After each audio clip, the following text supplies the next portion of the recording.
Black Key Books presents Luna Gambit,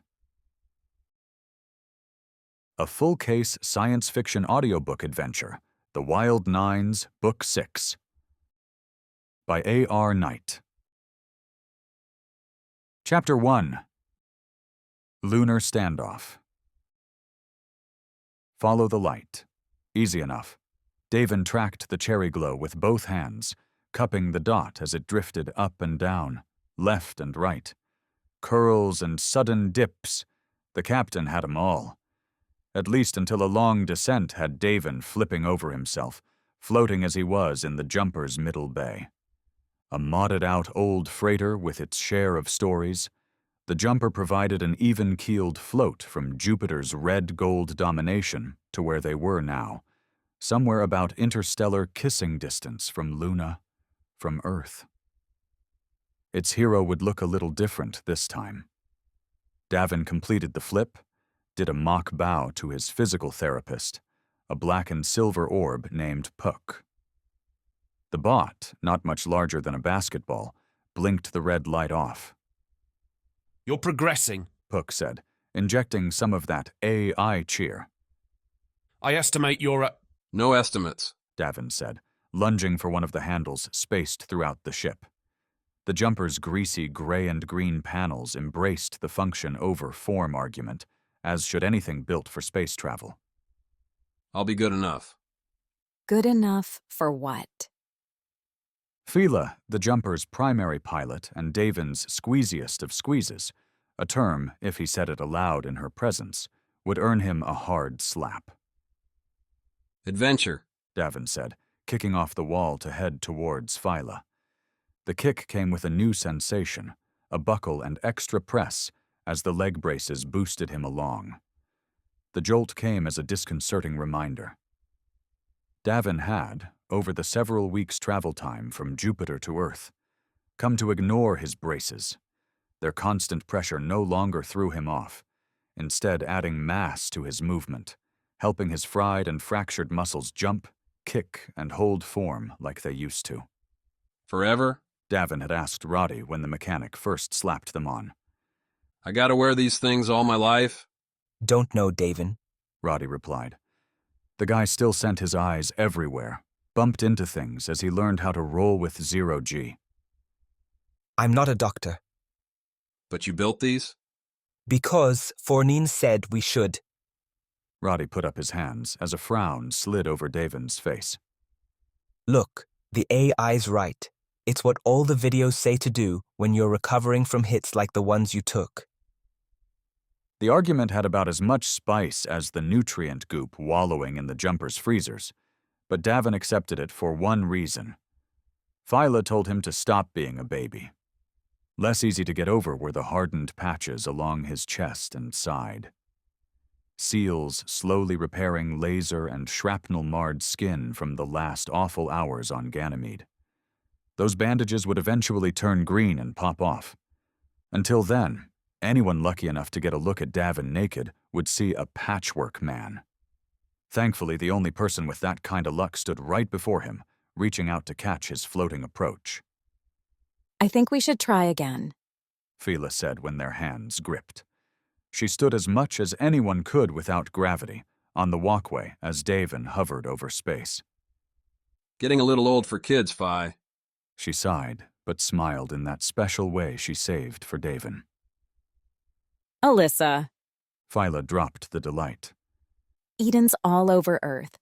I don't want to stay here a second longer than we have to.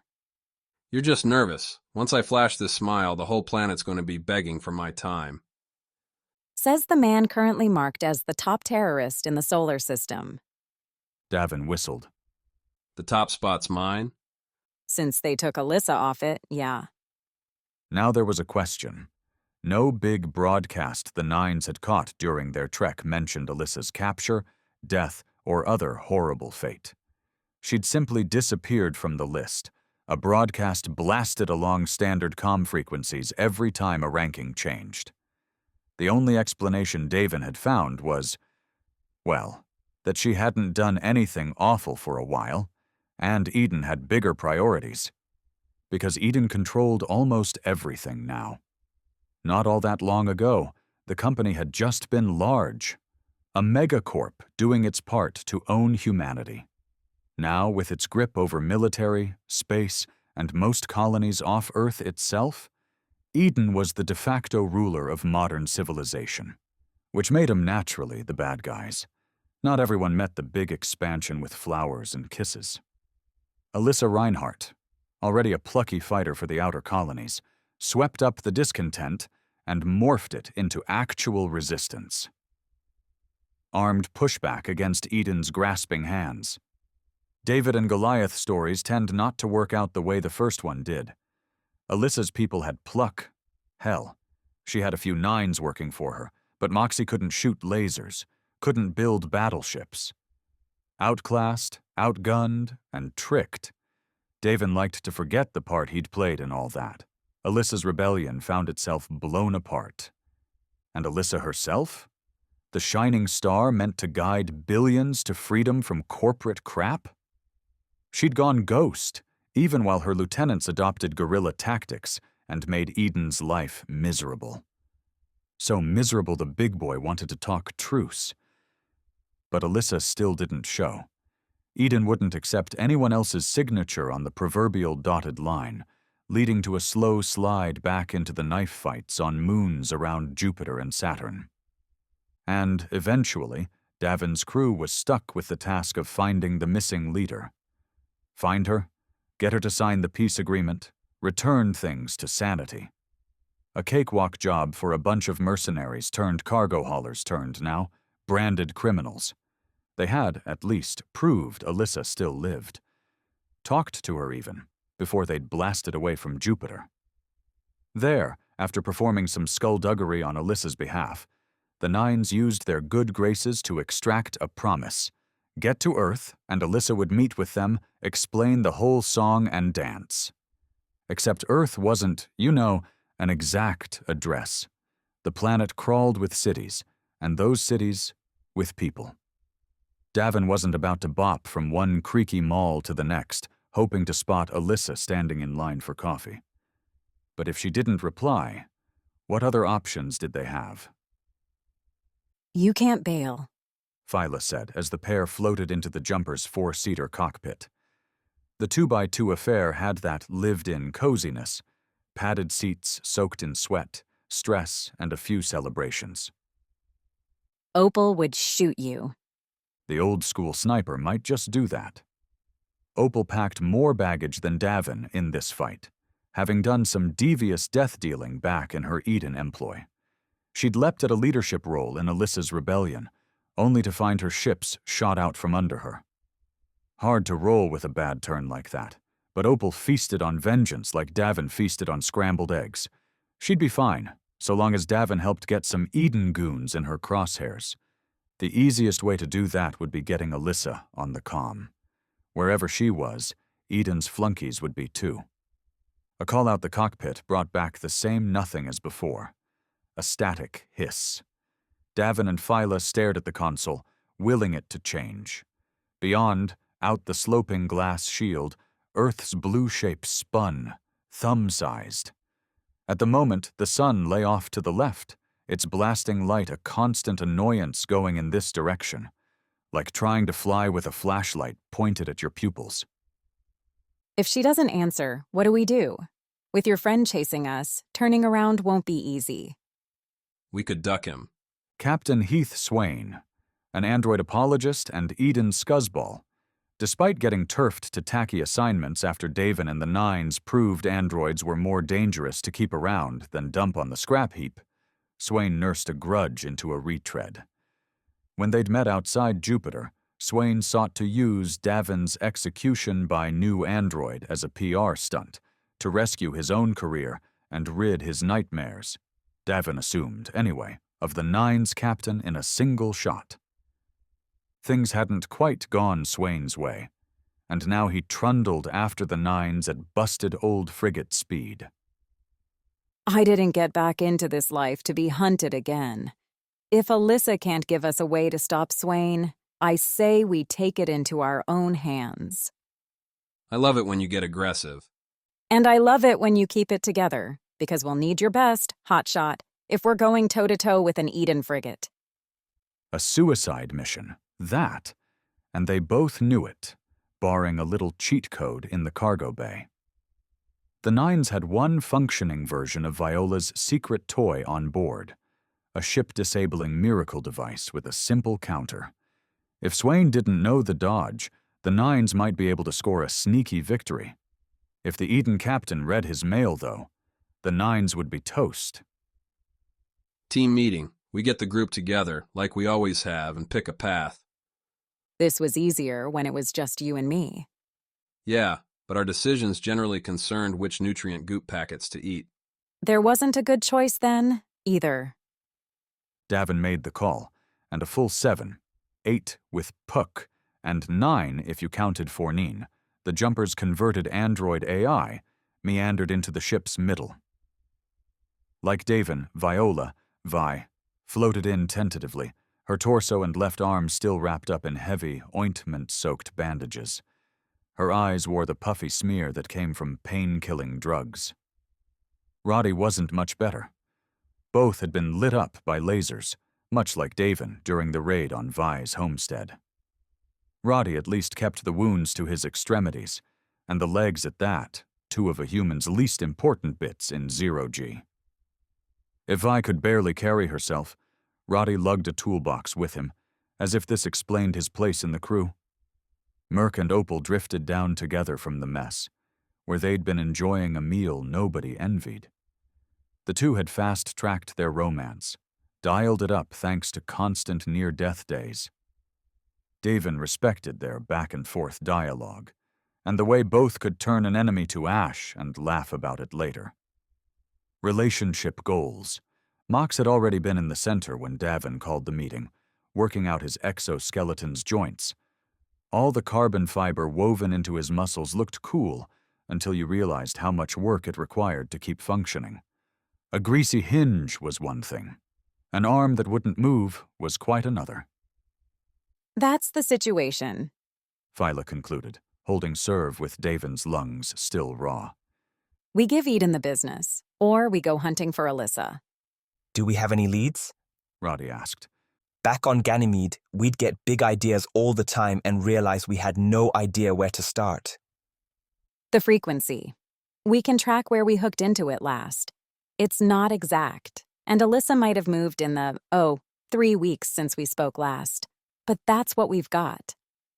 I'm all for knocking out some Eden teeth, Merc said, ditching an opal handhold to scratch the back of his head. But even I think we're going to die fast running up against Swain's ship. Seconded. Opal added. You're saying he runs a ragged shot, but he'll have us outgunned 20-1. You fly back at him, you drop us first. A harsh start, but that's why the team meetings existed. Davin didn't run a dictatorship. The Nines had always been come and go as you please and as you profit. That leaves Earth, then. We try to get to the ground where Swain can't find us, then dig up Alyssa's last known location. And pray? Mox grumbled. And pray. Phyla agreed. We coughed, winced. Do we know she's still alive? Silence, eyes meeting each other, surfing the floor.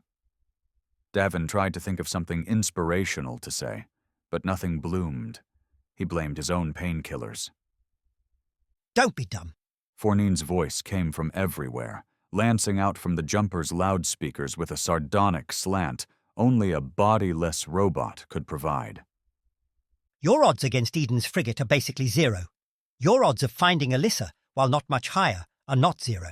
The answer is obvious, but perhaps not to humans who seem so incapable of smart decisions. Davin pointed a single finger up towards the ceiling. You heard the android. Objections. I'm here to end this war, Mox said. Getting killed by an Eden ship isn't going to do that. Nods, murmured agreements followed. Done. I'll try to get us to Earth. You all think of backup plans in case that doesn't work. It didn't work. Back in the cockpit with Phyla, Davin watched as she beamed out a permission request. Earth's flight control rejected it immediately, beaming back that the jumper and her crew were wanted for all manner of nefarious crap, and they should turn themselves in at the nearest Eden station. Phyla had Fournine draw up a digital middle finger and send it back. Throttling down the jumper, really just flipping the ship around so its engines would slow their arrival, Phyla put her hands behind her head and looked Davin's way. Told you. So the obvious is out. We can be clever. If clever means flying through Earth's defense force, then I think you're using the wrong definition. I think there's more than one way to get down there, is what I'm saying. Back when Davin had first met Mox, the Hulk had only just acquired his metal machination. Spurred on by vengeance, Mox had broken the rules and made some risky moves, ones Davin took as a sign that Mox matched the Nine's temperament.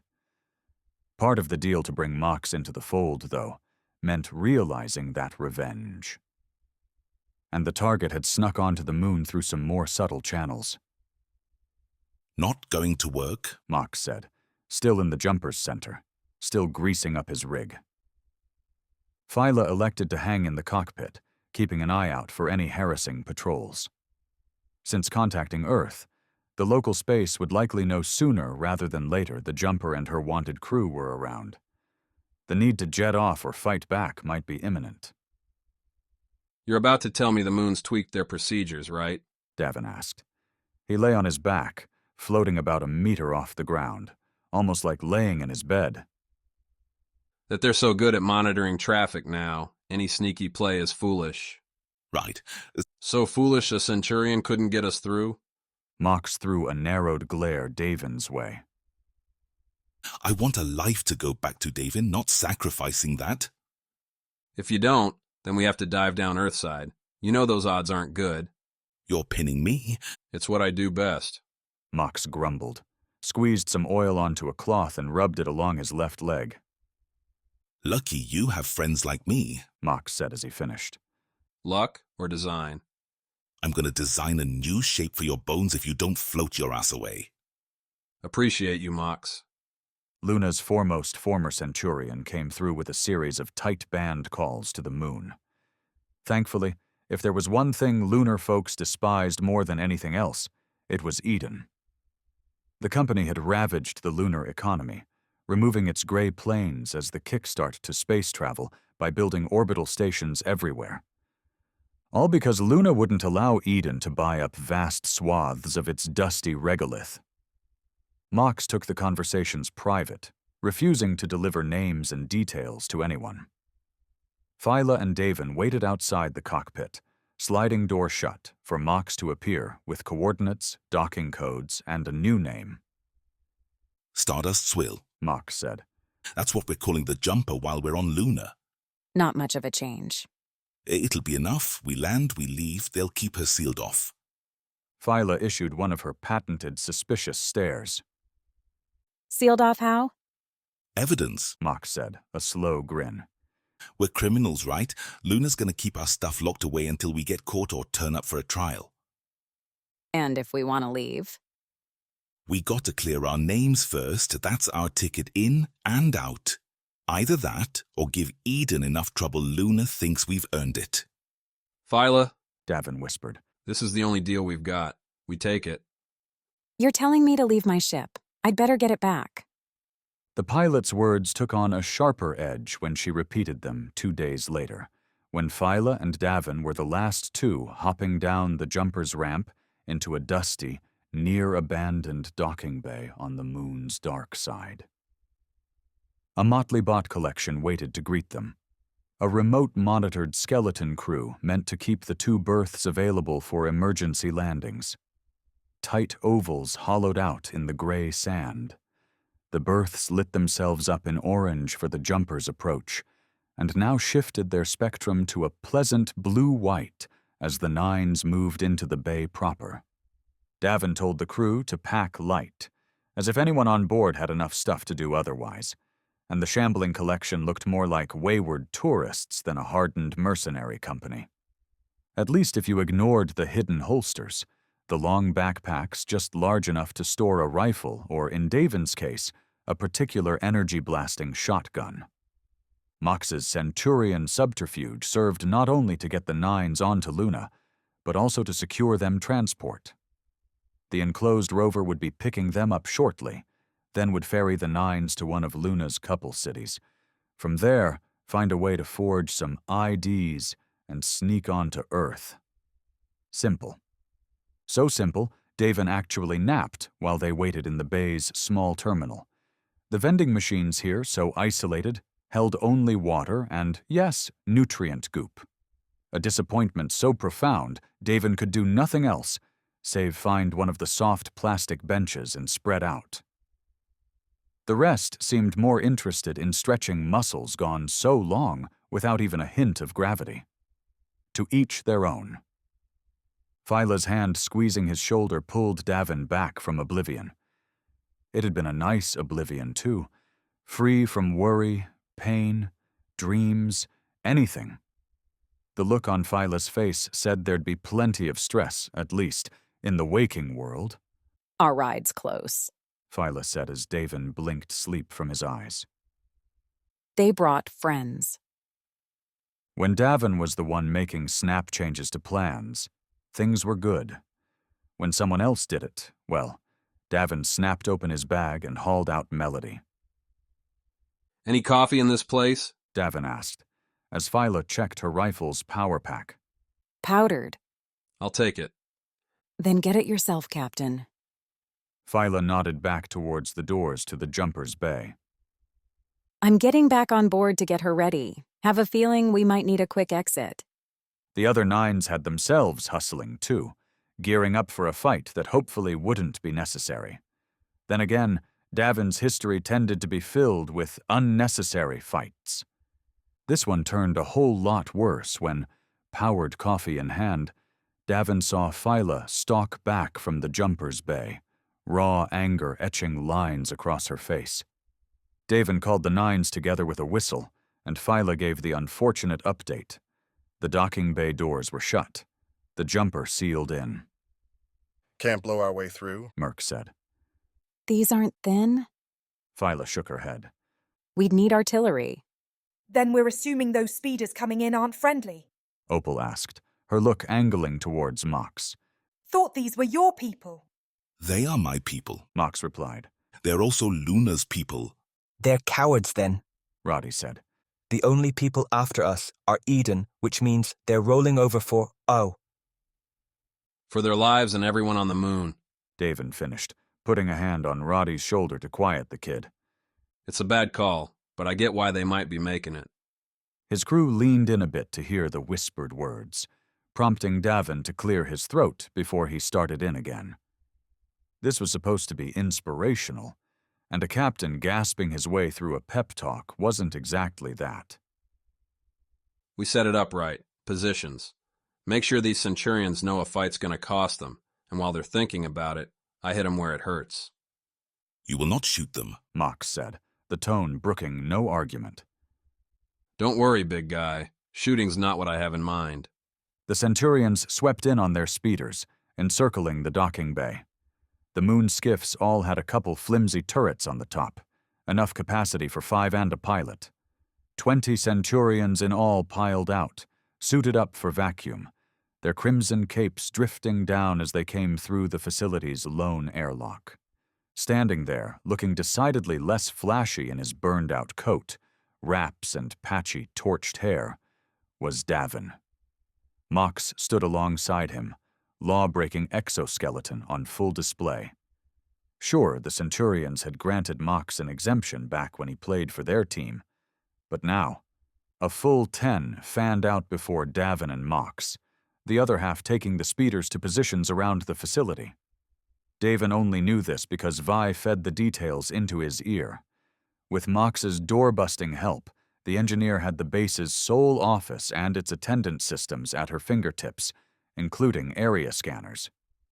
Truly a blessing to have a technical wizard on the team. The lead Centurion, denoted by gold fringes on her cape and around her crimson uniform, strode forward. Rifles hung on one side, short spears on the other. A striking look, though a bit grand. Not that Davin would ever say such a thing out loud. The Centurion touched the side of her helmet with black-gloved fingers, the visor whisking away to reveal the serious face so often worn by people who valued duty over everything else. Davin wanted to ask if she woke up every morning believing the fate of the universe was at stake, but held his tongue. Authority figures liked opening things up their way. Davin Masters! The Centurion spoke with bold certainty, a judge delivering a verdict. You are under arrest as a dash. Davin sighed, loud. I'm gonna stop you there. Can we do some intros? Feel like it's not fair, you knowing me not knowing you? The Centurion's eyes flicked to Mox, her mouth tightening. Her hand went towards the spear, which, Davin noticed, included a power pack built into its handle. The thing could probably send him into shock at a touch. So Davin waved a hand. A tiny blue dot appeared on the Centurion's forehead. Let's keep it friendly, shall we? The Centurion noticed the dot, or rather, the rifle creating it, and moved her hand away from her weapons. The other 9, thankfully, followed suit. Davin could feel their glares, could imagine the curses, the plans whistling through their comms.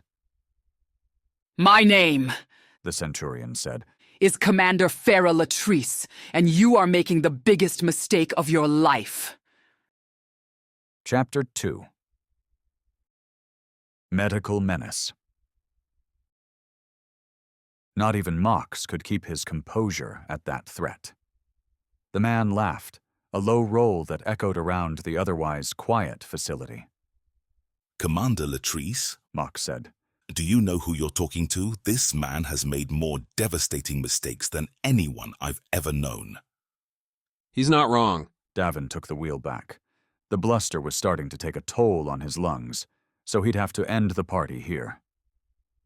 My deal's a simple one. Makes us all look good. You give us one of your speeders, we take off. You get to claim you found this place empty, but you scored our ship. Did it hurt to give up the jumper? Always and deeply, but Davin couldn't see the Centurion stripping it for parts. Mox always claimed the Lunar police were reputable, honorable, a hell of a thing to trust with the ship that had been his home for decades. But life kept pushing him into these decisions. Latrice glared Davin's way, her fire giving a clue she wouldn't impinge her honor by making deals with wanted men. Thankfully, Opal wasn't some novice who needed permission to take a shot. Latrice went for the draw, a light flashed, and the Centurion leader found her pistol missing the bottom half of its barrel, a dark line running along her leg where the laser scorched the uniform. Nobody needs to die, Commander, Mox said after looking at Davin and seeing the captain's finger pointing at his throat. This is an easy out. Latrice fished her broken pistol from its holster, ditched it on the ground like a dead thing.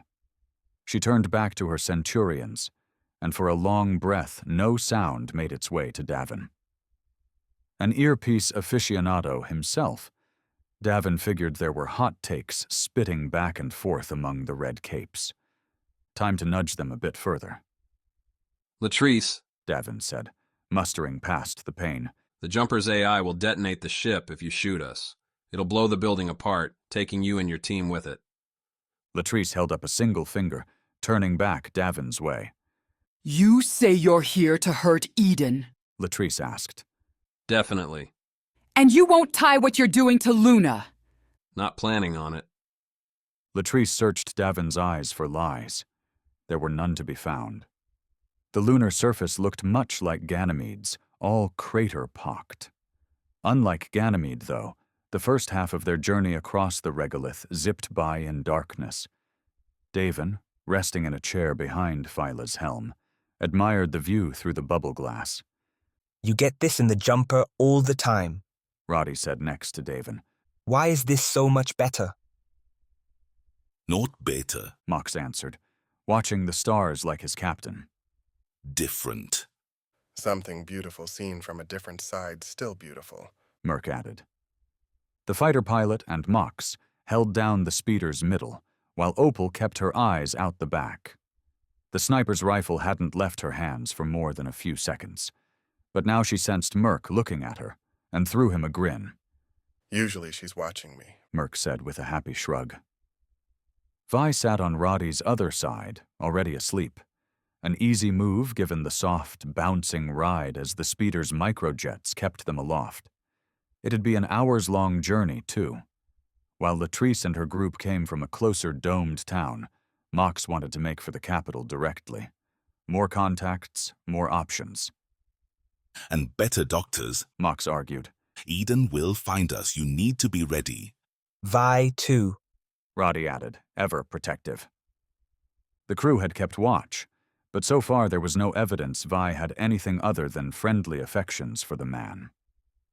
Roddy followed the fairy tale playbook, seemingly smitten with the childhood crush now returned to his life. Vi seemed happier to have backup scrubbing out the jumper's air filters. For his part, aside from amusement on a long, dull trek from Jupiter to Earth, Davin didn't give two craps. What people did, who they loved, wasn't his concern unless and until it messed with his crew's performance. Thus far, Roddy hadn't let the love blind him to the daily drudgery, so Davin let it lie, closed his eyes, and let the speeder's gentle recyclers soothe him to sleep. You want a picture of life off Earth?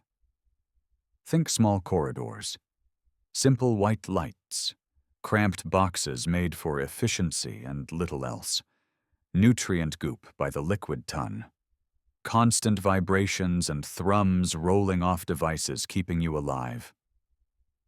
Luna defied all that, or at least tried its damnedest to make it look good. Flush with cash from mining and space operations, Luna's modest beginnings died as its population grew, throwing curling majesties up before Davin's eyes. Domes many times higher than the squat functionaries on Ganymede spiked towards Earth. Speeders, courier bots, people in their masses shuffled between destinations interlaid with hardened trees, grasses, bone-white tile. Musicians busked, fresh-made food wafted by, and confidence suffused it all. These weren't scared, desperate scrappers on humanity's edge, but ordinary civilians. People who expected their lives to go on without gunfights, catching asteroids, or catastrophic failures. Always found it boring, Merc said, as they disembarked the Centurion shuttle. The fighter pilot helped Davin out into the crowded bay where, already, docking officials were throwing them expectant looks. Speeders needed to be in and out here, not sitting in slots. At least Latrice had held true to her bargain. She'd given them a Centurion pass, allowed them several extra hours to get away before she'd report the speeder stolen. If, Mox had said during the ride, if it gets reported stolen, no Centurion wants that on their record. Yeah, except she had a bunch of witnesses. Not a one will rat her out. They all want to see Eden hurt. Given Roddy's stunned look, Sandir must have not had that loyalty in his fly-by-night operation. The Ganymede bartender had roped in a motley fool collection, tasking them with sabotaging Eden's gradual control in small ways. Not too hard to imagine someone in that group, with little backup and a lot to lose, folding under Eden interrogation. Davin, for once, kept that opinion to himself. Roddy hadn't ever been off Ganymede. No sense calling the kid out.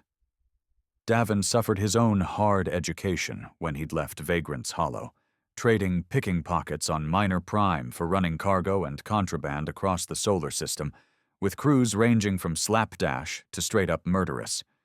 You learned a lot leaving the nest. Best let Roddy figure it out himself. The Nines split off from the speeder. Phyla, Opal, Roddy, and Merc hauled belongings. One thing made much easier in low G, off to find somewhere to stay. A hotel that didn't ask too many questions, below the Eden pay grade. Mox, meanwhile, would escort Davin and Vi somewhere for real medical attention, or, at least, as real as they could get without identity verification. If the Luna surface sparkled with refracted rainbows, artificial weather, and the promise of interstellar utopia, its undercity told the steel truth. Davin, Mox, and Vi headed down on a wide escalator, past the tram level and deeper into the tunnels. Feels like home. Davin said as they stepped away from the churning blue metal steps and out into a greasy, steamy square. People, always people, sprawled around them. At first glance, a mistake Davin saw so many make when entering Vagrant's Hollow, you could believe they were being lazier than their upper-level counterparts. Some appeared to be lounging, others walking slow from spot to spot. Look closer, though, and you'd realize they were all hustling harder than their buddies up top, and for less reward. Eden sent me to Luna plenty of times. Vi said as Mox led them off a tunnel to the left, past a loan outlet and a cheap lab-spun kebab joint. Not once did I come down here. We hide it, Mox said, not shading the words with any shame. Luna needed tourism to survive. The Undercity didn't boost it. Them's the breaks. We need it, but we don't like to admit we do. I tell that to Phyla all the time, Davin added. No wonder she's constantly pissed you ass. Puck, drifting behind them, let out a low beep. So you never say you need me, Vi. The engineer rolled her eyes, leaned a little more on Mox's helping arms.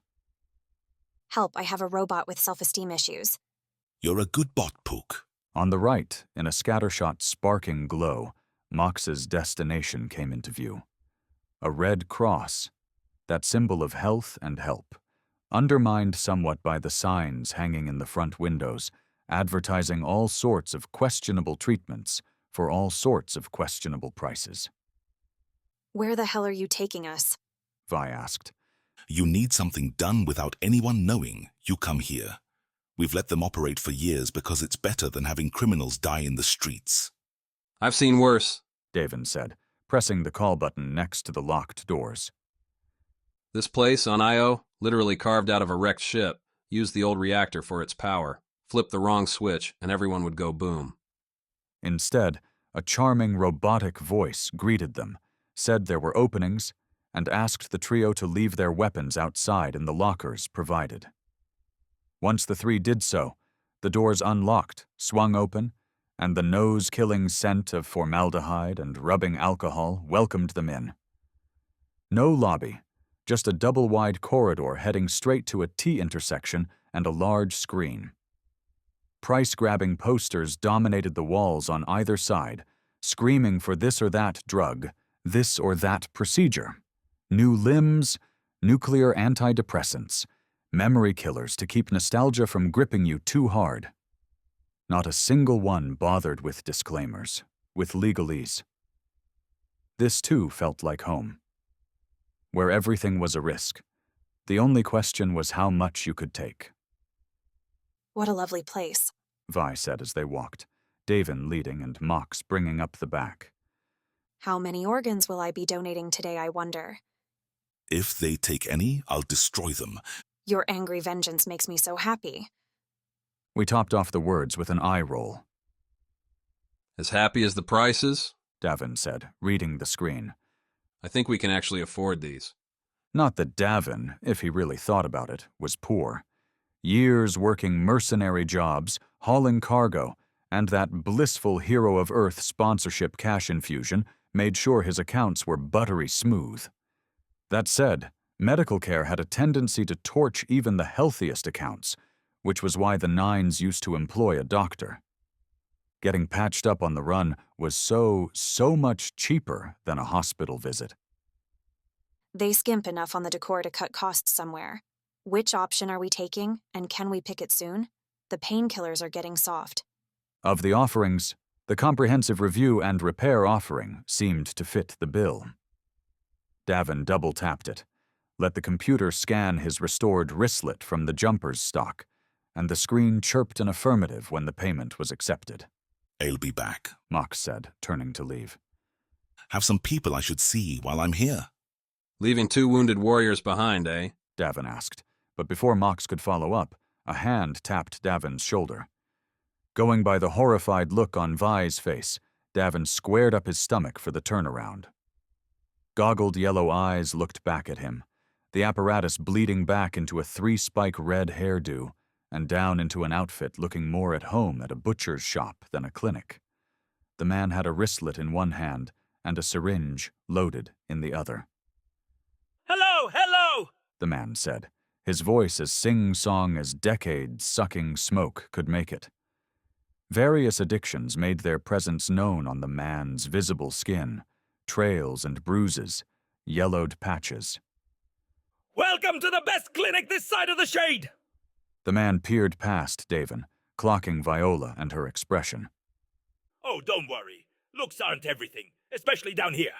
I find it's helpful, as a physician, to try everything my patients do.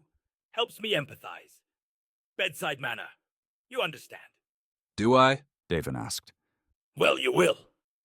The man stood aside, waved them through behind him. "The name's Jarris Posey, and you're in the best hands Luna has to offer." Davin, we really doing this? Ignoring Jarris's goggled grin, Davin held out a hand to Vi.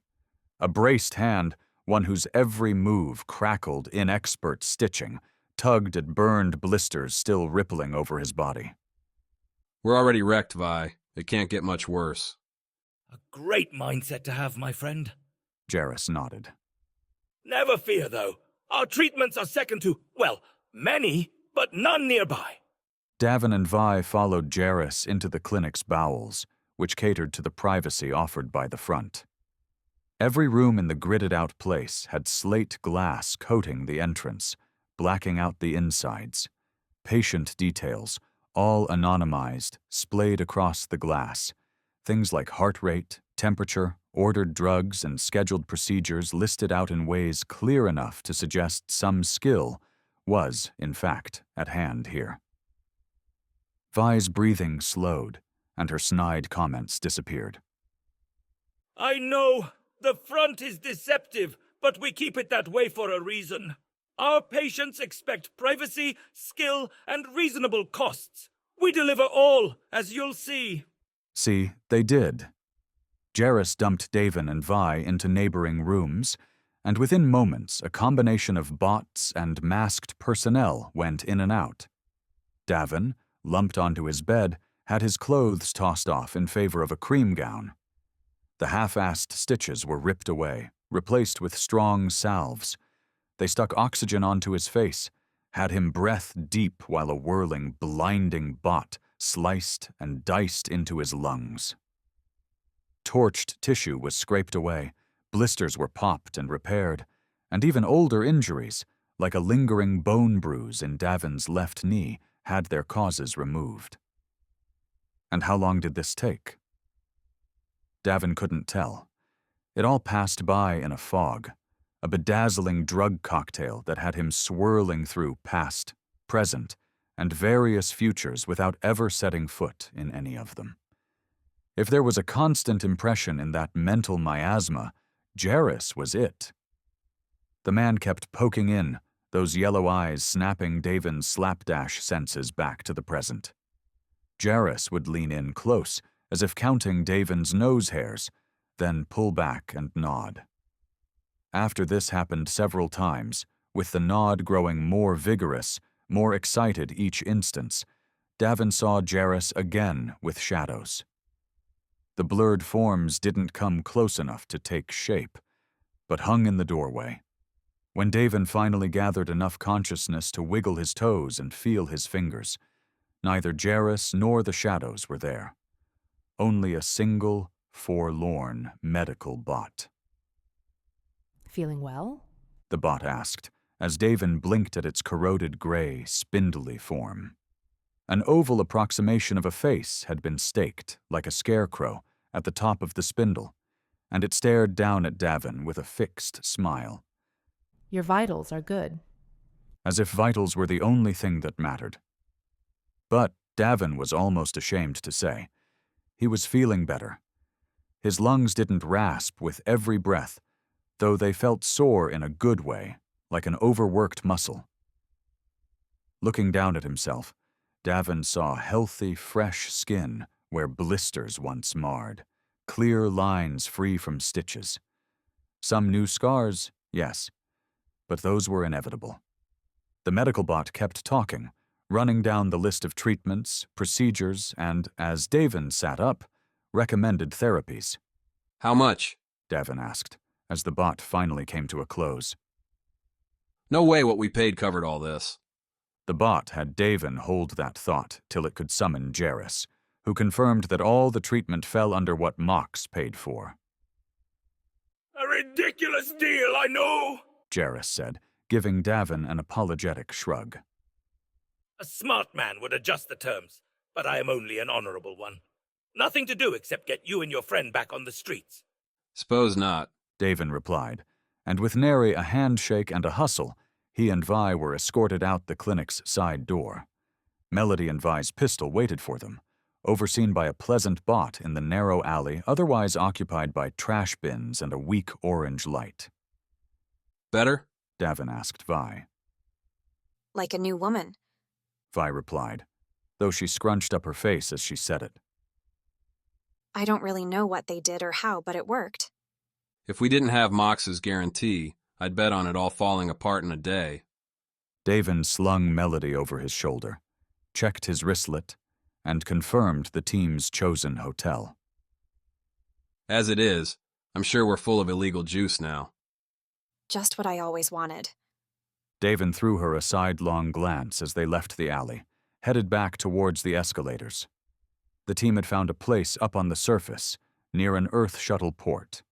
Not a far walk, though Davin figured the hop steps would be good for his lazy muscles. You've bounced around a bit now, Vi, Davin said, the Luna street around them busy in the early morning. Shopkeepers, deliveries getting ready for the day. Done the daughter duty, the corporate gig, and played mercenary for a while. You have a favorite? Guess which of those didn't involve getting shot? Davin threw a dart. Being the daughter? You'd think so, but I shot myself plenty with my experiments. Not with full-strength lasers or anything, but you know how it goes. Again, do I? As they crossed the courtyard, both stumbling here and there while they reacquainted themselves with bodies not riddled with damage, busted tendons, or broken minds, Vi rattled on about her projects. Perhaps it was a childhood growing up in a similar sketchy place, but Davin picked out the trio fast. They lingered near the boxed-in entry to the escalators, sucking on jolt sticks. Their eyes were up, watching, not like the ground-bound glares from the working class shuffling through. The real people down here, they'd be busy keeping themselves clear of trash, would be walking a route memorized by days doing nothing but. These three were hunting. Then I tried spooling up the battery to 200%, and you should have heard my father when I blew out our entire circuit board. Vi was saying, when Davin held out his arm to catch her latest hop. Let's go right. The next escalator's not far, and it's closer to the hotel. But it's so grim down here. Then treat it as an education in class capitalism. Okay, Dad. They swapped directions, cutting between a donut and coffee spot and a scrap dealer. Luna, playing to the day-night cycle, had its lamps shading blue-gold for the dawn. Someone in the donut shop played news radio loud enough for the voice to spill into the street. Eden's stock shook up thanks to conflicts with Galaxy Forge. Good. Less good was that damn trio. Davin caught their reflection in the donut shop's glass windows, their shadows glaring off as they left their post and bounce-walked in Davin's direction. You're being so quiet. Vi asked. What's up? Do me a favor. Keep talking like you were. Don't stop moving. The three tailed them with purpose, but not urgency. When Davin and Vi left the courtyard, hit the side street proper with its packed capsule housing burrowed into the sloping sides, the followers didn't speed up. And if you weren't worried about catching your prey, it meant you already had 'em trapped. Vi's story cadence went erratic after Davin's ask, the tales veering into nonsense, cutting off and starting up again without connection. She could fight under pressure, could repair a ship as the enemy blew it apart, but Vi was no spy. Oh well, neither was Davin, and in another minute, it'd be time to blow this charade.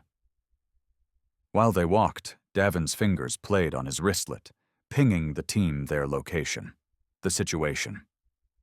Replies were fast, with Phyla chipping in that she'd like to lay someone out after the frustrating flight from Ganymede. Davin? Vi said, finally taking a look at her wristlet. What's happening? Another day in our storied lives, that's what. Keep your hand near the pistol. Up ahead, the street and its houses bent to the left, curling along with the moon's surface. Around that bend came a quartet matching the first three in slick gray-black outfits. The tones unremarkable, the clear eyes and bulges where weapons would be very much the opposite. In seconds, Davin and Vi would be surrounded. By whom he didn't know, but he could guess why. Before they'd hit the moon, Phyla had joked about Davin's bounty, about how much Eden would pay for the Nine's captain alive. More than we ever made, taking contracts, Phyla said. How about that, hotshot? Can I turn myself in to collect? No, but I'm thinking about it. Phyla said, throwing a look around their quarters on the jumper. Could get this place a facelift. To his left, some poor sap opened his capsule, heading out to work, to live. Sorry, buddy, Davin muttered. Vi, follow me fast. Davin bounded towards the door in a sharp hop, nearly colliding with the dude, whose face was buried in his own wristlet. The sap, a squat sort with struggling reaction time, barely managed a yelp before Davin pushed him back inside the capsule, Vi following behind. The engineer knew enough to shut the door without Davin asking. Who are you, and what do you want? The man asked, as Davin unlimbered Melody and pointed the weapon in the guy's face. I'm not rich. You have a basement? Davin asked, looking out the front window as the 7 goobers assembled in the street. Yeah? Get down there, and don't come up till we're gone. When the man tried to protest, Vi added her pistol to the mix. Now's not the time for questions. Do what he's asking, please. Something in Vi's tone, something that didn't sound so cynical, so dried, tried, and dead, convinced the man to stop the blubbering and vanish down the capsule's stairs. Otherwise, the capsule held true to its name, a narrow single room holding the kitchen, the couple meters dedicated to a screen and a chair, steps going up to the lone bedroom and a lavatory stuck in between. And people thought living on a ship was bad. What are we going to do? Vi asked as Davin confirmed no back door, no alternate entries. Ever been in a siege before? No. Davin double-checked Melody's power pack, nodded out the window. They're going to come to us, and we're going to make them regret it. Chapter 3. Boarding. Dead or alive? Davin's shoulders about spanned the width between the capsule's circular door and its front window.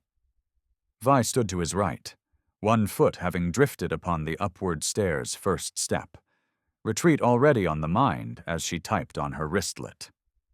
The small living room showcased its owner's spare life.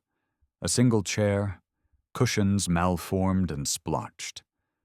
A screen too small for the plain white wall it hung upon. The heart, though, lay on those walls, which were bedecked with pictures framed one atop another, as though the house was built by those deep wood rectangles rather than the mortar, the regolith, the chemical bonds that had thrown up this entire tunnel who knew how many years ago. The family in those pictures, going by the quiet, clean house, was long gone. Wandering impressions tended to swallow Davin when his life stood at a precipice. Surprise him, and he'd fall into the action without a thought. A whirling verb until the enemies lay dead, his team alive, the danger dealt with.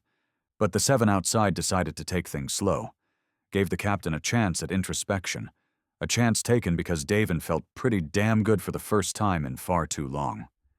He'd just acquired health, and now, here, these jerks wanted to tear it away again.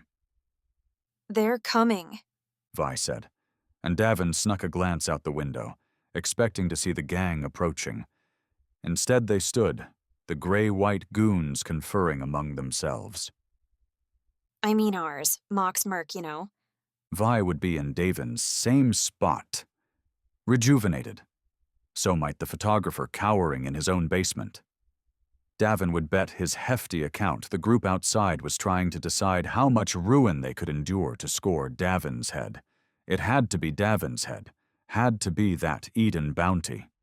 If they went too far, Luna's Centurions would rip them apart. What's the strategy? We wait for them to kick in the door? Hell, if the Nines came here in force and threw down, the Centurions would come and take everyone away. Davin's team couldn't afford a street brawl. They needed a way out, one that'd erase the gang without implicating the Nines. New thought. How do we scare them away? We squinted at him. Scare them away? What? Davin looked out again, did a double take.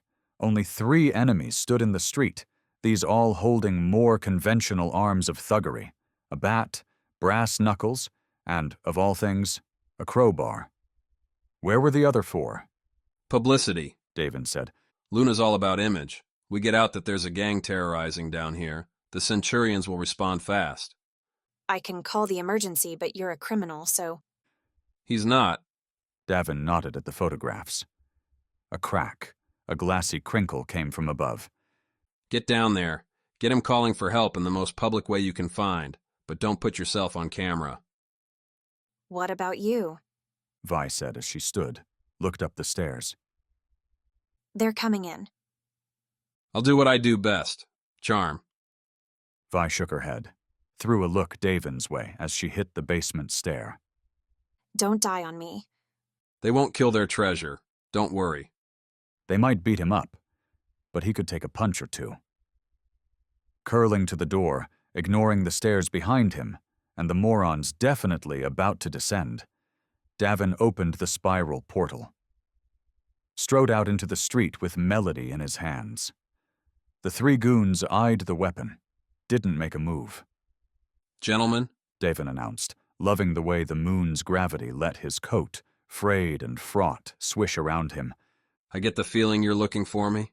The middleman stepped forward, bouncing his bat off a hand like some cliched movie cutout. His defining characteristic seemed to be his hair, which sprawled up and out in every direction like a spaghetti afro. A silver crescent tattoo curled beneath his left eye. Tight-fitting clothes, snazzy shoes meant more for clubbing than the muck. Davin Masters? The man asked, his voice glitching at the end of each word, a sign he'd had some implants put in. Kids these days, nobody liked it natural anymore. Guilty, Davin said, savoring the word and spreading it out with a smile. Every second counted. Who do I have the dubious honor of addressing? Echo, the man replied.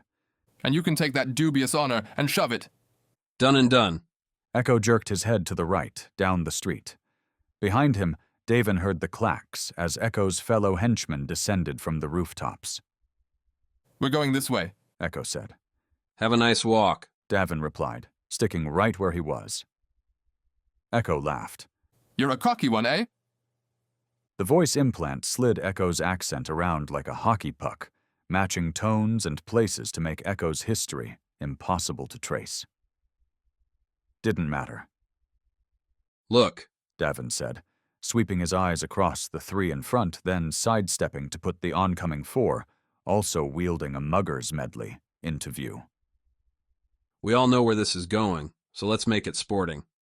This ain't about sport, Echo said. It's about looking good, I know. So how about I give you the chance to show off before your buddies? A little one-on-one throwdown with Earth's greatest hero ought to do wonders for your street cred. Echo laughed again, the noise bouncing up and down the near-empty street. The few passers-by took note of Echo's group and scurried the other way. A known crap quantity, this guy. Let's do it then, hero, Echo said, and he went from bat-patting to bat-hefting. No ceremony, just a duel. Right now. Davin swept his left leg around, considered angling Melody up and blasting Echo to pieces. Would have been satisfying, not sporting. And if Vi was working the plan, There'd already be cameras pointed their way. Davin, though, had his own reputation to consider, so he dropped the gun. Put up his own calloused, gnarled hands. His cocky grin slipped a bit as he caught his own skin. The wrinkles, the thinning lines. When had he become so old? Echo gave Davin the courtesy of calling his own shot, stepping into a go-for-glory swing angled at Davin's head. The dude was still at distance, though, so Davin did a little backstep and watched the faux wood, a light cherry mix, swish right before his eyes, and caught the real play in Echo's own. The spiker hadn't been going for a decapitation, but a setup. Echo's irises angled over Davin's left shoulder, giving the mercenary captain a split-second's clue to prep a sharp elbow. A heavy hand landed on Davin's jacket, and Davin drove his pointed left end to meet its owner.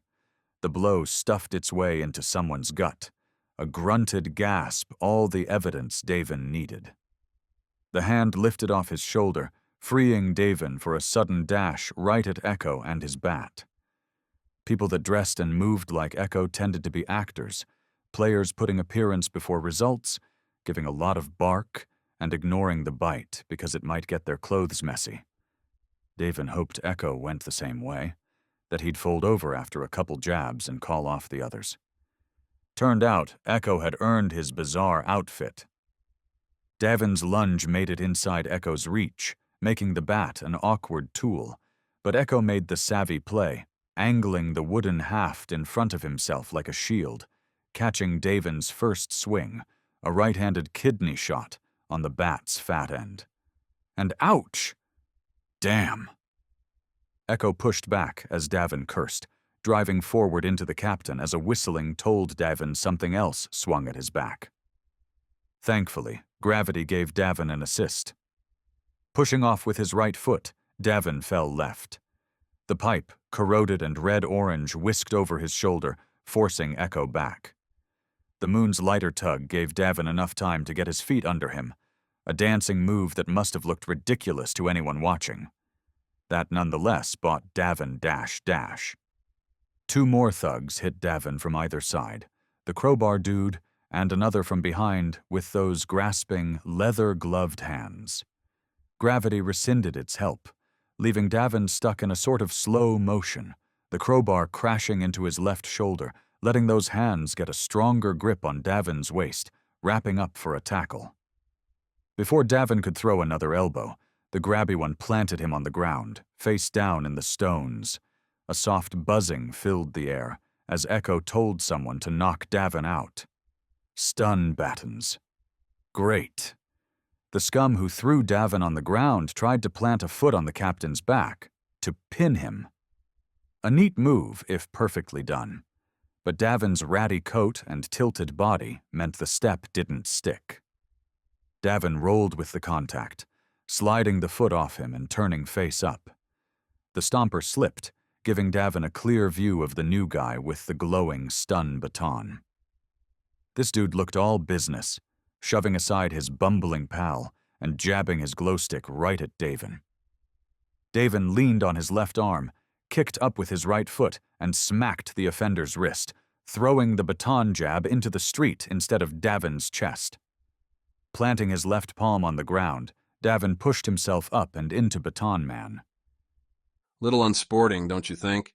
Davin huffed, trying to keep the sparking weapon away from his body. At least the baton, and its propensity for numbing, kept Echo's other goons at bay. Oh, they angled for a strike at Davin's back, but the captain kept his feet moving while he held his opponent's weapon away. The world's dumbest, most necessary dance right here, folks. Give up already, man, Echo said as the struggle went his way. This is embarrassing. Maybe for you, Davin replied, while his partner in baton cursed him out. I've got no pride to lose. Echo must have found some courage in that response, because he came in with that bat again when Davin turned his back. The man seemed to know what he was doing, but boy, did Echo make himself predictable. Davin heard the step, saw the look in the faces surrounding him, and dropped the grip war for the baton, falling away as Echo swung the bat in an overhead crunch. Echo made the adjustment, Davin's dive a hair early, and clipped Davin's shoulder, throwing the captain again into the dirt. But the spark, the flash, the bum with the baton thought he had victory in his grasp, lunged the freed weapon right where Davin should've been, and caught Echo in the thigh instead. With a yelp, Echo collapsed, dropping the bat and matching Davin on the flagstones. A minor victory, seeing as Baton Boy, backed up by the others, still loomed. Then Davin heard another surprised scream, followed by a gray-coated body soaring through the air over his head. The gangsters turned, brought up their weapons, and another went flying as he picked himself up. Baton Boy noticed, said a real weak hey, and jabbed towards Davin only to get smacked by the third body of a colleague to go flying in the last few seconds. Davin could guess at the cause. Bit late, yeah? Davin said as Mox, picking up Echo's bat and wielding it like a sledgehammer, drove off the gangsters. 5 seconds later, the goons were gone, save a trio, Echo included, 2 beat up to run.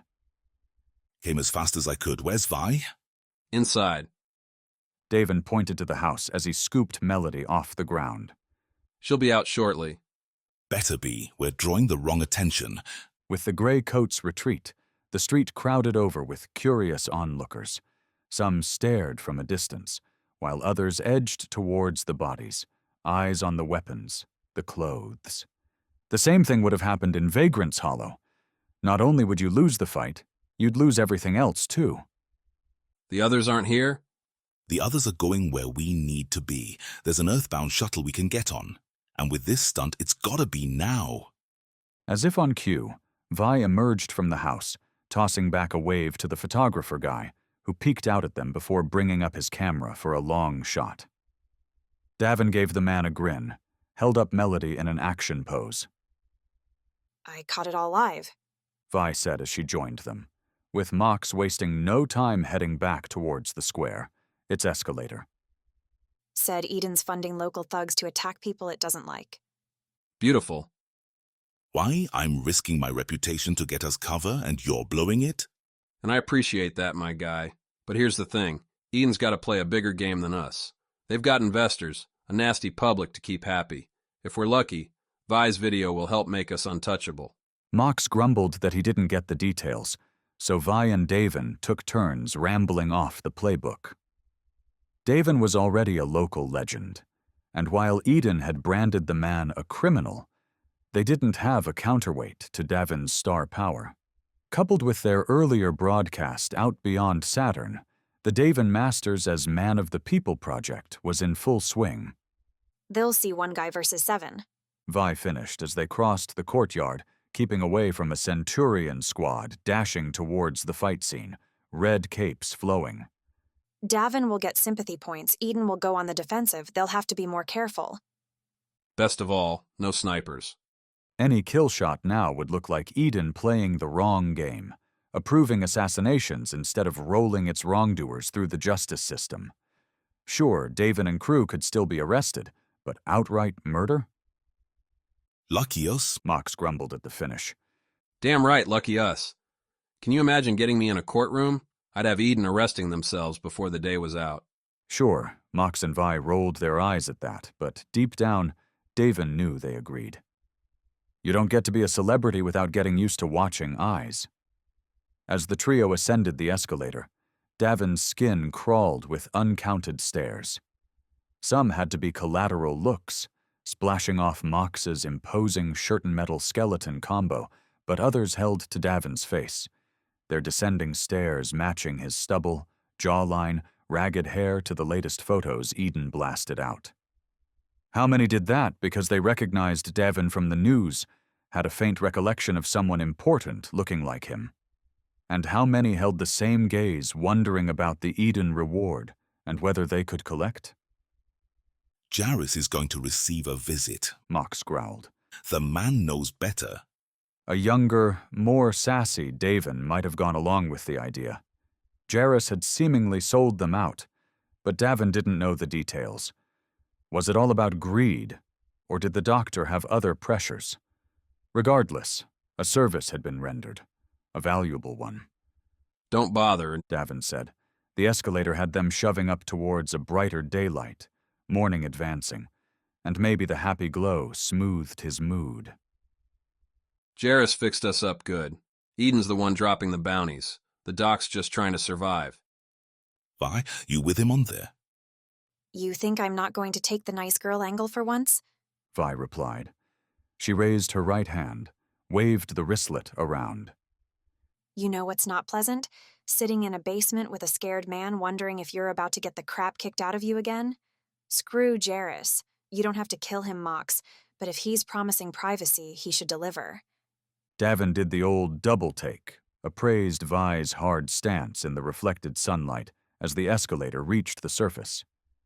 Traumas added up, and you could never tell which one would break you. Maybe Echo and his Grey Boys had done some real damage there.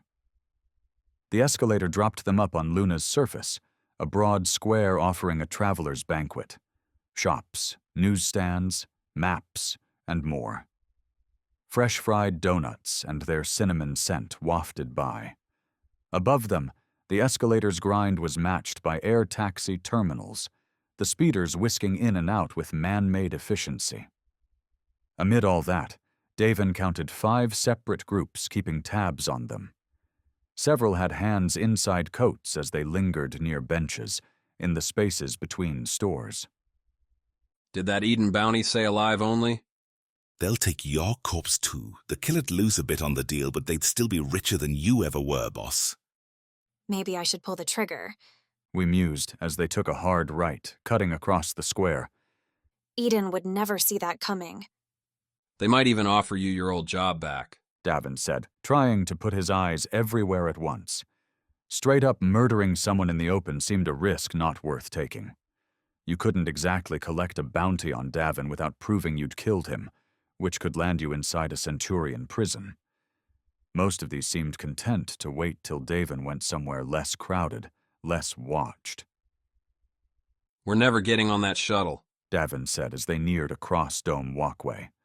For anyone too cheap to pay an air taxi, the long, wide tubes shuffled people on moving pads between domes.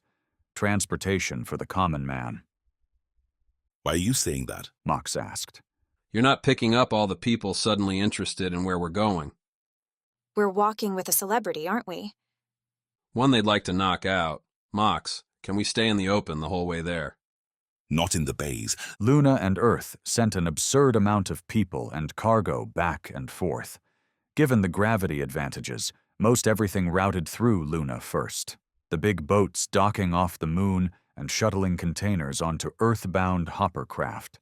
Svelte little teardrops, the shuttles popped off bandolier-like strands, entering into a declining orbit at precise points to end up at their preferred Earth spaceport. The buggers would suck up some fuel, reload on crowds, and crap before sprinting skyward again. The bandolier nearest them, like everyone on Luna, swapped beauty for bustle. No fancy domes, just circular launch bays lined up one after another. The entry, a squat and wide lineup, had consoles with a destination array, launch times, and remaining seats. According to some digging done while Davin and Vi were in recovery, the starting point for Alyssa's whereabouts was a city Davin had never heard of, definitely never been to. Quito? Davin asked, as Mox punched in the tickets. On their left, the exit spewed forth travelers, many stumbling over themselves as they traded Earth's gravity for Luna's lack thereof. Not too long ago, during the cargo running days, Davin and Mox would grab lunch at a nearby cafe and chuckle at the rubes finding their footing. Would probably be a while before they could do that again. You'll have to ask Alyssa. Opal used some of her old contacts to get the idea. While Opal had gone diving for Alyssa's whereabouts, Mox had used his own Centurion network to conjure up some new IDs for the Nines. Phyla, Opal, Merc, and Roddy were already beyond the gates waiting for the shuttle, and Mox scanned Davin and Vi through with him. What names did you give us?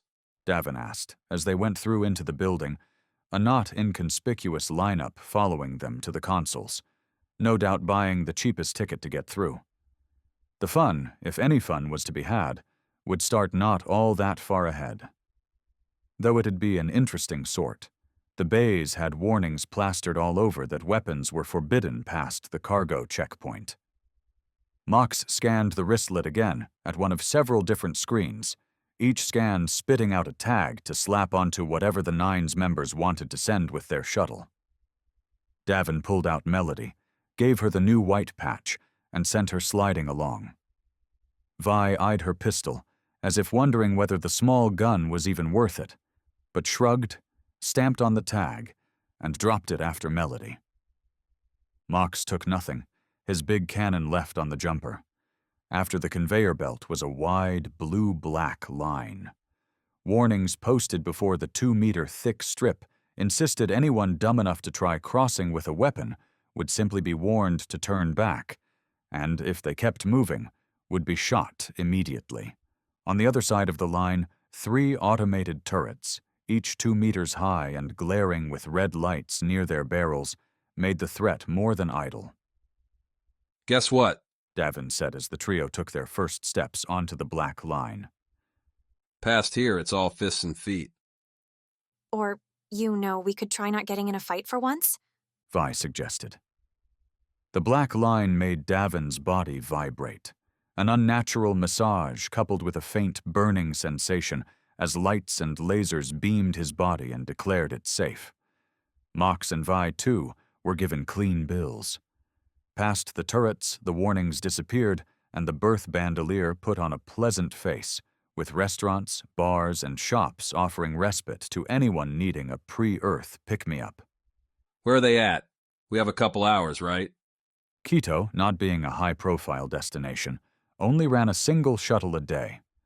Thankfully, that shuttle left in the mid-afternoon, perfect for a bite and a beer before departure. One Davin, at least, could use. You have a wristlet, Sure, but I'm trying to see who's going to kill us first. The shifty scumbags who'd been eyeing Davin the whole time had followed them across the blue-black scanners. The bounty chasers took Davin and Co's loitering and disguised themselves in dumb ways, like vanishing behind a store's clothing racks or ordering an ice water at the bar. Mox, giving Davin a sigh, said, They're all at the gate already. Phyla says we should hurry. She say why? Yeah. Vi replied, as Mox started off, Davin and the engineer padding after. The pilot doesn't want to fly with our wanted butts on board. Chapter 4. In the Sights. What's a wanted man to do? Feeling rather infamous, with a gaggle of bounty chasers continuing to pursue, Davin joined his team at the shuttle to Quito. Looking rather drab, any futuristic mystique died at the hands of straightforward gate efficiency. A large screen against the musty steel back wall declared this was, indeed, the Quito shuttle. Next to it, a slim portal led to a docked shuttle unseen behind the walls. Chairs, flimsy and padded with only the cheapest plastics, sat in rigid rows. Their occupants, Phyla, Merc, Opal, and Roddy. Not another soul dared fill them, though that hadn't always been the case. We have a reputation now, Phyla said, as Davin, Mox, and Viola approached. Davin slurping a scrumptious mango banana smoothie. Your video from this morning riled people up. Someone recognized me, tied me to you, announced it to the people here, and they all vanished. Davin shrugged. More room for us? Yeah, except the pilot's refusing to fly. Phyla continued. Merc wore a small grin and sat next to Opal, whose eyes were shut. Only Roddy looked the least bit worried. He'd noticed how many people trailed Davin's trio. Tell him we'll fly the shuttle down. Like that's allowed. Phyla. Davin turned to the side, waved at the bounty chasers. One, a young kid, was so brazen as to wave back. In case you haven't noticed, we're criminals. Why not live up to our name? Stealing a shuttle? Vi asked. Davin, that's... Borrowing. Davin replied, using the age-old movie logic. In fact, I'd say it's better than borrowing. We're going to Quito. We've paid for the trip. There's no argument against it. I can think of several. Phyla started, but Mox grumbled. Not words, specifically, but a deep noise meant to cut off conversation. And cut it off, Mox did. We can't stay here, Mox said. There's too many after. You could scramble them like so many eggs if they tried. Unlike you, I would prefer my job back when this is done. Where is the pilot? How is it that all our adventures turn into disasters? I'd say bad luck, but I think we just like 'em more this way. Davin's stride towards the shuttle was cut short by an accusing shout, beginning and ending with choice curses and Davin's name between. Hard not to turn around at something like that. You can't just leave, Called the same kid who'd given him away, it's not fair. shooing Mox and Phyla on towards the shuttle. The craft needed to be ready for an evac. Davin folded his arms as Vi, Merc, Opal, Roddy, and, floating in forgotten from the ceiling, Vi's bot Puck formed up around him. What's not fair? Davin called back, the crowd building. At least 15 now, ranging from old to young, couples to trios to quartets. Most had hands in pockets, nobody openly brandishing anything yet. What are you all looking for?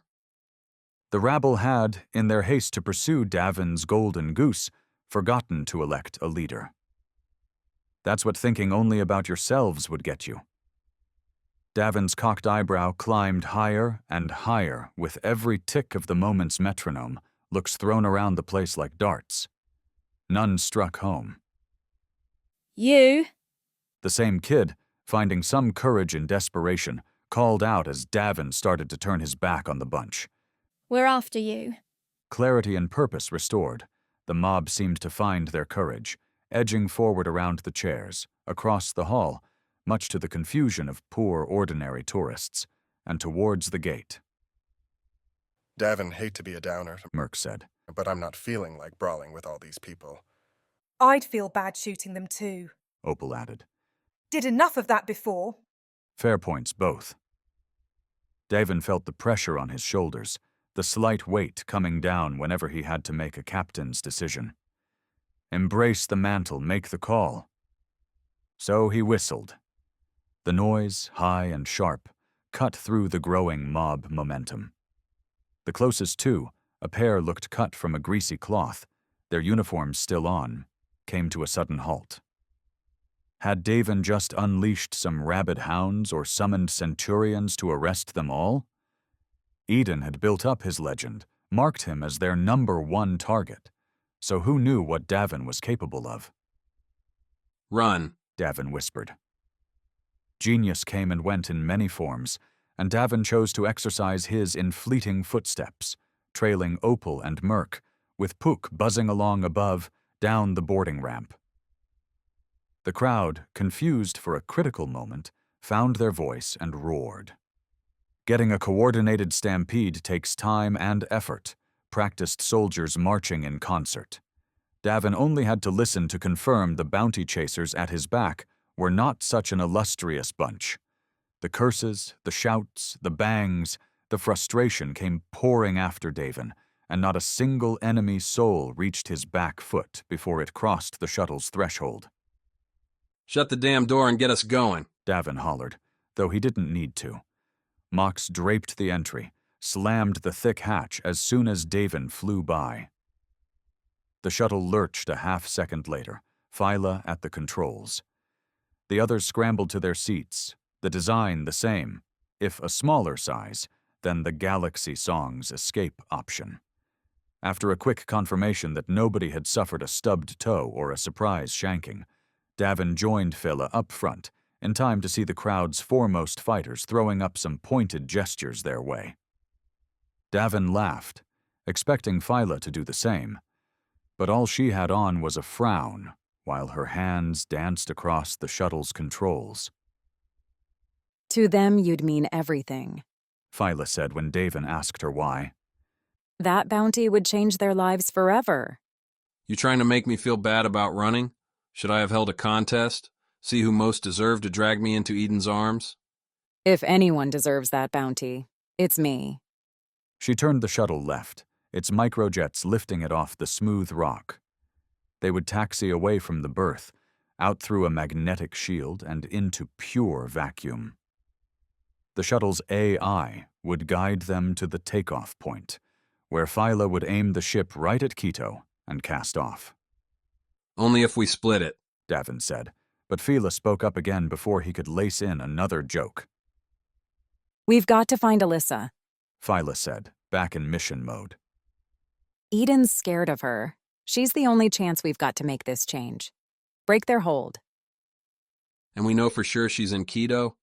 It's what we've got. And frankly, Davin, don't know if you've noticed, but we don't have many options at this point. Then I say we go for this one with all the speed we can. Doing and done. The shuttle glided free from the docking bay's dome, angled upward from the moon, and rattled as its bigger engines kicked in. Not quite the jumper's level of killer thrust, but enough to push Davin back in his seat, give him some more weight. Not a bad thing, seeing as Earth would be the heaviest spot he'd touched in quite a long time. No matter the amount of exercise, no matter the amount of muscle-boosting nutrient goop he drank, returning to 1G always felt a bit like getting drunk and gaining 100 kilos. Earth itself sat above and to the right, its blue-white wash blocking out the stars before them. A strict green trail blazed out the windshield, angling ahead and to the left. Their path, and one Phyla wouldn't have a chance to alter unless things went wrong. You're just an ornament, huh? Davin asked, as the moon fell away below and behind them. Not for long. Phyla pointed at the central console. Shapes in all colors and sizes splashed across the large screen, a muddled backdrop only intelligible to those who'd been taught. Every shape meant a ship, a space station, or some debris large enough to worry about. Colors indicated speed and proximity. A red diamond showed a ship that might be on an intercept path, while a green circle meant a station on radar's edge moving away. Phyla pointed to a red diamond trio, a selection moving away from a yellow square, meaning a larger ship. Too far away yet to know for sure, but I'd bet your life that those are Eden interceptors. My life? I don't gamble with my own. Phyla winked. Says the racer. Davin reached for the shuttle's comm system to warn the group, then stopped. Captains had to have plans, had to have ways to respond when the mission turned ugly. Just because this one had been ugly for a while now didn't mean Davin had an excuse to squawk, scared. Can you outfly them? In this boat, I'd be hard-pressed to outfly an asteroid. Phyla, though, didn't have the clenched teeth or the razor eyes she normally showed when pressed into a crap panini. Gears turned beneath that red hair and cranked out an idea. So Davin asked what the hell had her so calm. We're going to use you again. Earth, too. Right. Davin nodded. But just so I'm clear, can you explain what you mean by that? Phyla tapped the console, zooming in on a cluster hovering near Earth's outer orbit. Eden owns a lot, but they don't own Earth or its defense force. In another 30 seconds, we'll be in comm range, and that's when you work your magic, Davin. By screaming for help? Eden gets to make its bounties, but they don't get to break Earth law. We get inside Earth's jurisdiction. You can plead for a trial. Declare there are innocents on board, like Vi and Mox here. Eden doesn't have them named. Not to mention all the Earth property in this shuttle's hold. You mean they didn't? Yeah, after the pilot bailed, so did the passengers, but nobody took out their luggage. So we're sitting with all kinds of good reasons not to space us. Phyla pointed at the comm. Go time, and make it fast.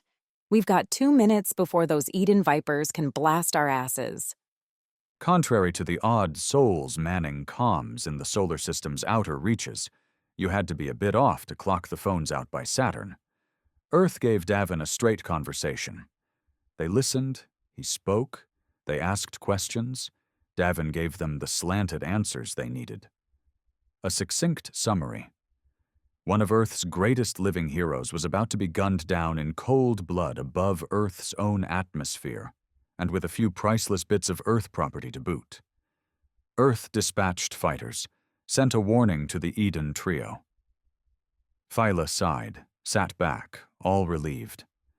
Davin gave into his cocky grin, told Phyla that it was pretty wonderful to be famous. The red diamonds didn't stop. What are they doing? Davin said, pointing at the shapes, still closing. Less than 15 seconds to laser range. Shouldn't they be turning back? Should be, Phyla said. She reached, pressed a different button on the console's screen, wiping away local radar for a visual readout. The shuttle's cameras weren't exactly top tier, but this close they could snag a solid picture. A clear enough view of fighters that weren't Vipers, that weren't bulkier spheres, but instead an arrow both pilot and co-pilot recognized. The same damn drone fighter that had torched Phyla's shuttle back near Jupiter, which meant that Yellow Square had to be the idiotic, the omnipresent, the annoying Captain Heath Swain. He's ignoring Earth, Phyla said, slapping at buttons and pulling on levers in rapid succession. The shuttle juddered with the presses, the green path blazing out the windshield fading as Phyla pulled the flight into manual. He'll claim it was a malfunction or something. We must have really made him angry. No, it's still a PR stunt. He wants to show his fighters can catch and kill anyone, anywhere, and dodge the legal liability. Clever bastard. Don't give him that credit, he's just a desperate maniac, Davin said, then flipped on the shuttle's internal comm. Strap in, people. It's about to get interesting. Phyla, meanwhile, opened a second band to Earth, bumping up the panic. Earth's dispatcher had the grace to get angry, say that Eden's been getting a bit too big for their britches lately. Then teach him a lesson.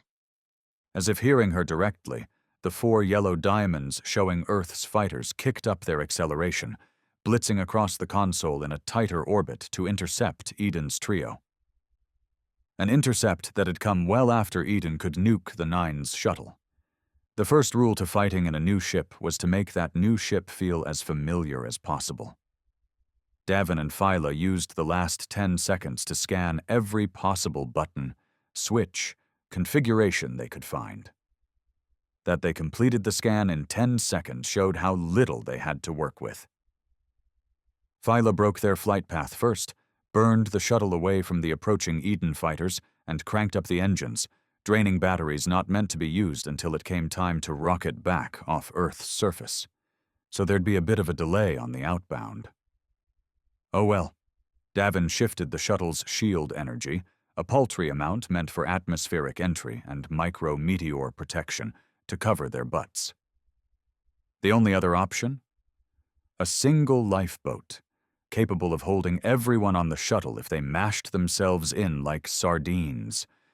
The Nines would find it plenty cozy, though.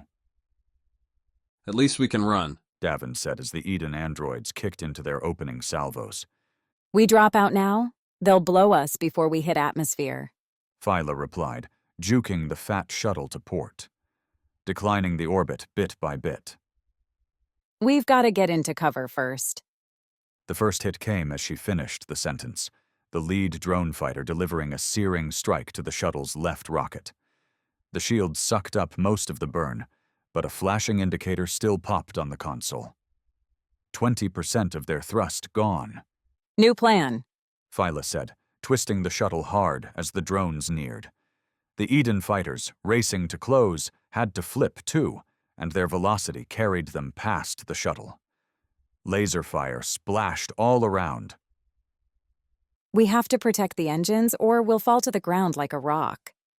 On an asteroid, hell, on the moon that might be fine. On Earth, everyone inside would get pancaked. Real gross. Got it, Davin said, feeling a bit useless. There had to be another option.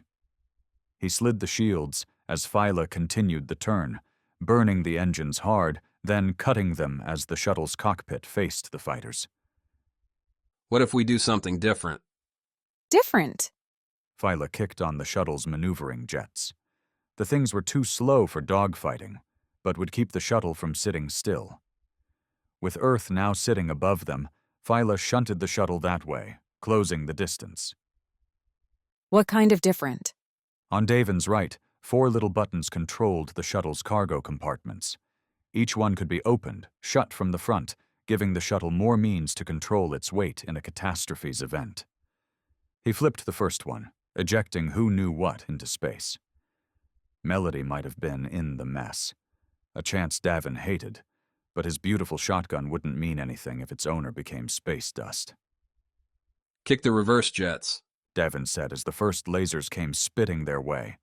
The blue-white bolts crashed by, one smashing into the shuttle's forward shields and shrinking them by half.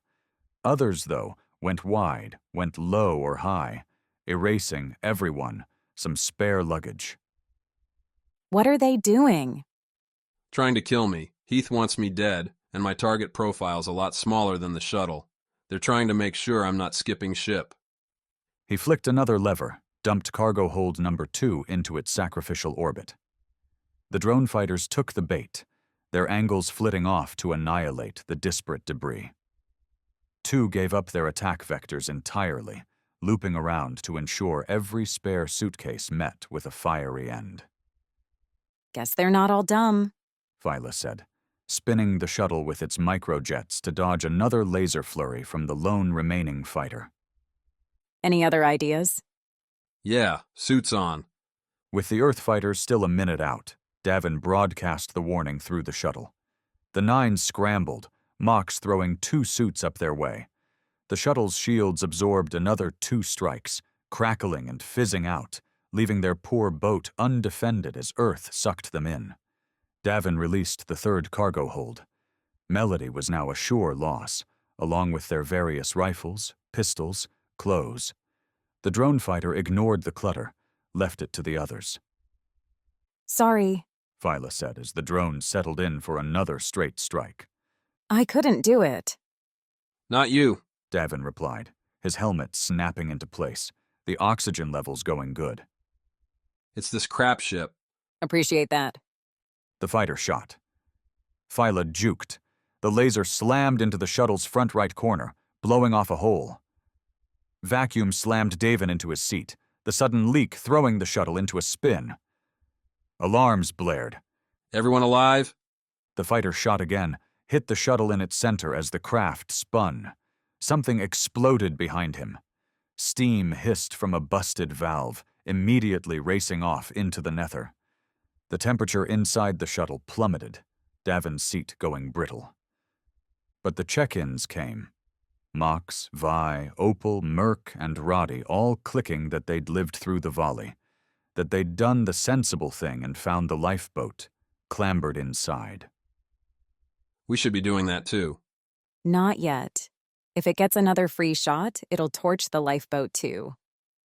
The shuttle's waning batteries responded to Phyla's call, juddering the poor ship into turning one last time. She put the wounded side, the one without the lifeboat on it, towards the fighter, presenting a fat target, putting all the hull she could between the laser and the lifeboat. Now we go? Davin asked, reaching over and unclipping Phyla from her chair. The whole dance to put on uniforms mid-firefight had been bad enough, but fleeing in them? This isn't going to be easy. Since when is anything we do easy? She floated free from her seat, Davin kicking up with her. Using the windshield as leverage, he led the way with a kickoff from the cockpit. Phyla grabbed his foot as he went by, keeping his arms up in front to try and ward off disaster. Shrapnel sucked under all circumstances, but dealing with it suited up in space put a whole other mess on top. The tiniest slice would siphon off their air real quick. Bigger gashes would make them suffocate and chill them to the absolute bone. So when Davin took his first good look at the ruined shuttle behind him, a laser-blasted steel frame cluttered with drifting chairs, wrecked rails, and spinning bits of plastic and metal, he wanted to turn right around and go back into the cockpit.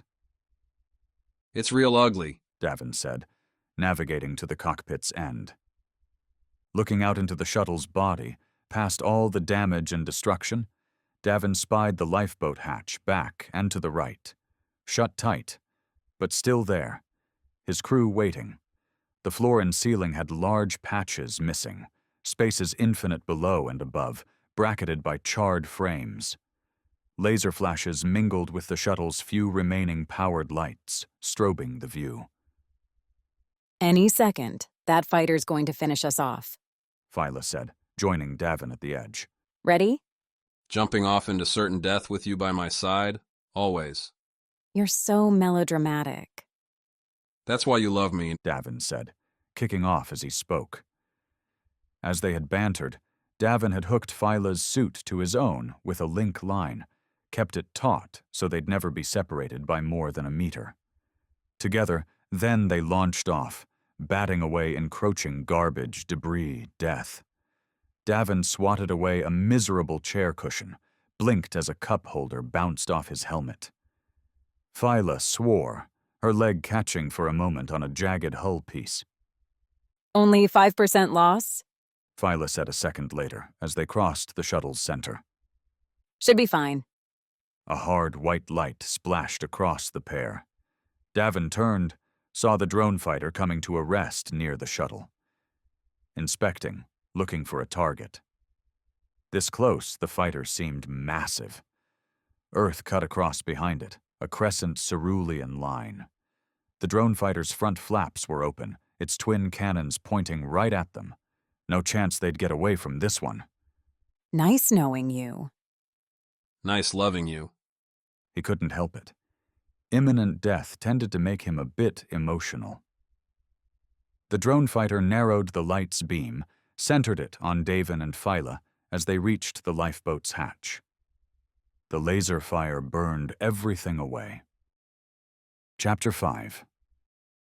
Welcome to Earth.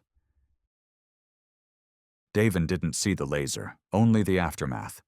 The world went nova orange and white, a splash leaving his eyes spotted even with the helmet's tinted visor. Death should have followed, but instead those spots cleared to show spinning wreckage, the afterburn as Earth's fighters blazed past. Get in here, Mox said over the near-field comms. Advice well taken. The blown drone fighters' bits flung through the shuttle around them, bouncing off hull plates and steel frames, shrapnel shooting too fast for Davin to see, and nigh invisible in the scattershot light. Mox, using the hatch door as cover, pulled Davin and Phyla, still linked via the cable between their suits, into the hatch. He closed the circular door and started the small airlock cycling. The captain took account of himself, of Phyla. He hadn't felt any scratches, hadn't felt vacuums pull on his suit, and that relief came through on his cursory inspection. Sure, frayed bits stuck out here and there. His visor held scratches along its faceplate, but no cracks. Damn it, Davin, Phyla said, yanking his attention away from himself to her. One hit me. The sliver wasn't hard to spot, jutting from Phyla's leg a solid several centimeters.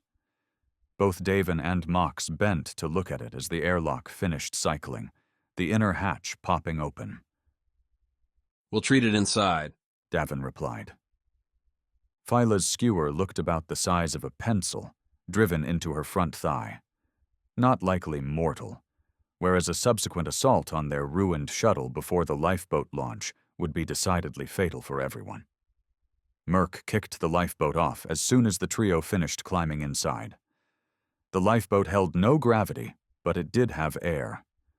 The thunks and bonks receded as the droplet capsule dipped away from its ruined host. Follow the flight plan, Davin called to Merc, his visor still up, the suit blasting the words on an open, close-range band. We're still trying to get to Quito. Got it, boss, Merc said. Opal was next to him, working the comm. From the snatches Davin caught, Opal split time between reaming out Earth's slow-ass ships and thanking them for the rescue.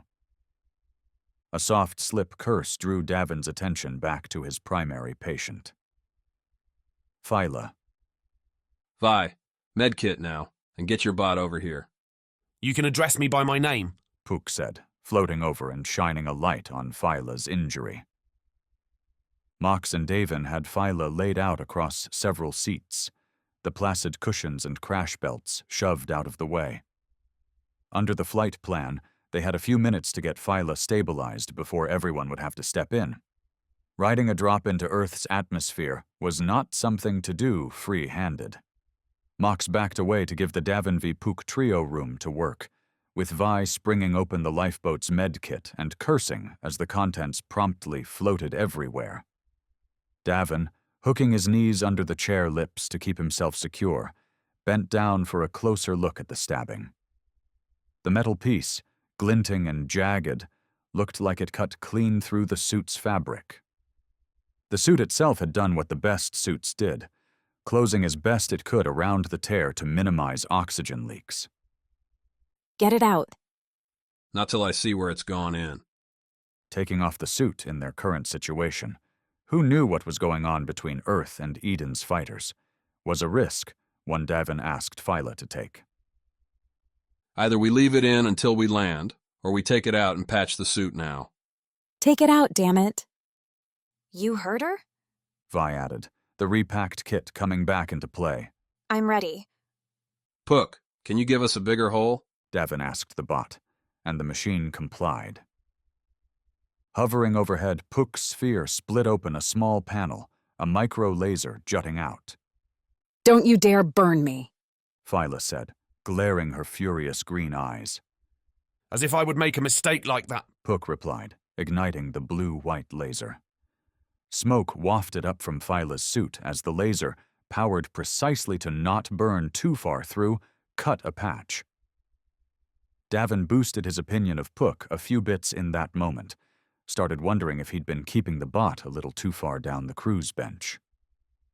Maybe Vi could up that laser's charge a bit and Puck could— Hold on, Merc shouted, the shuttle juddering hard as its microjets kicked it into a sudden turn. The lifeboat had no windows save the cockpit, only thick hull all around. Zero-G boats would give you some nice views, but this one had Earth's atmosphere as its primary objective, so Davin couldn't see what caused the maneuver, but Merc filled him in quick enough. Those androids are a damn sight better than the bums Earth's flying with today, Merc said. They're dodging the Earthlings and coming after her. And this stupid lifeboat doesn't have any guns, Opal added. What lifeboat would? Davin wanted to ask. Regardless, he made a promise to himself. No more missions on toothless ships. The medical quartet pulled and pushed themselves back into position, Merc calling out a 5 minutes till atmosphere clock.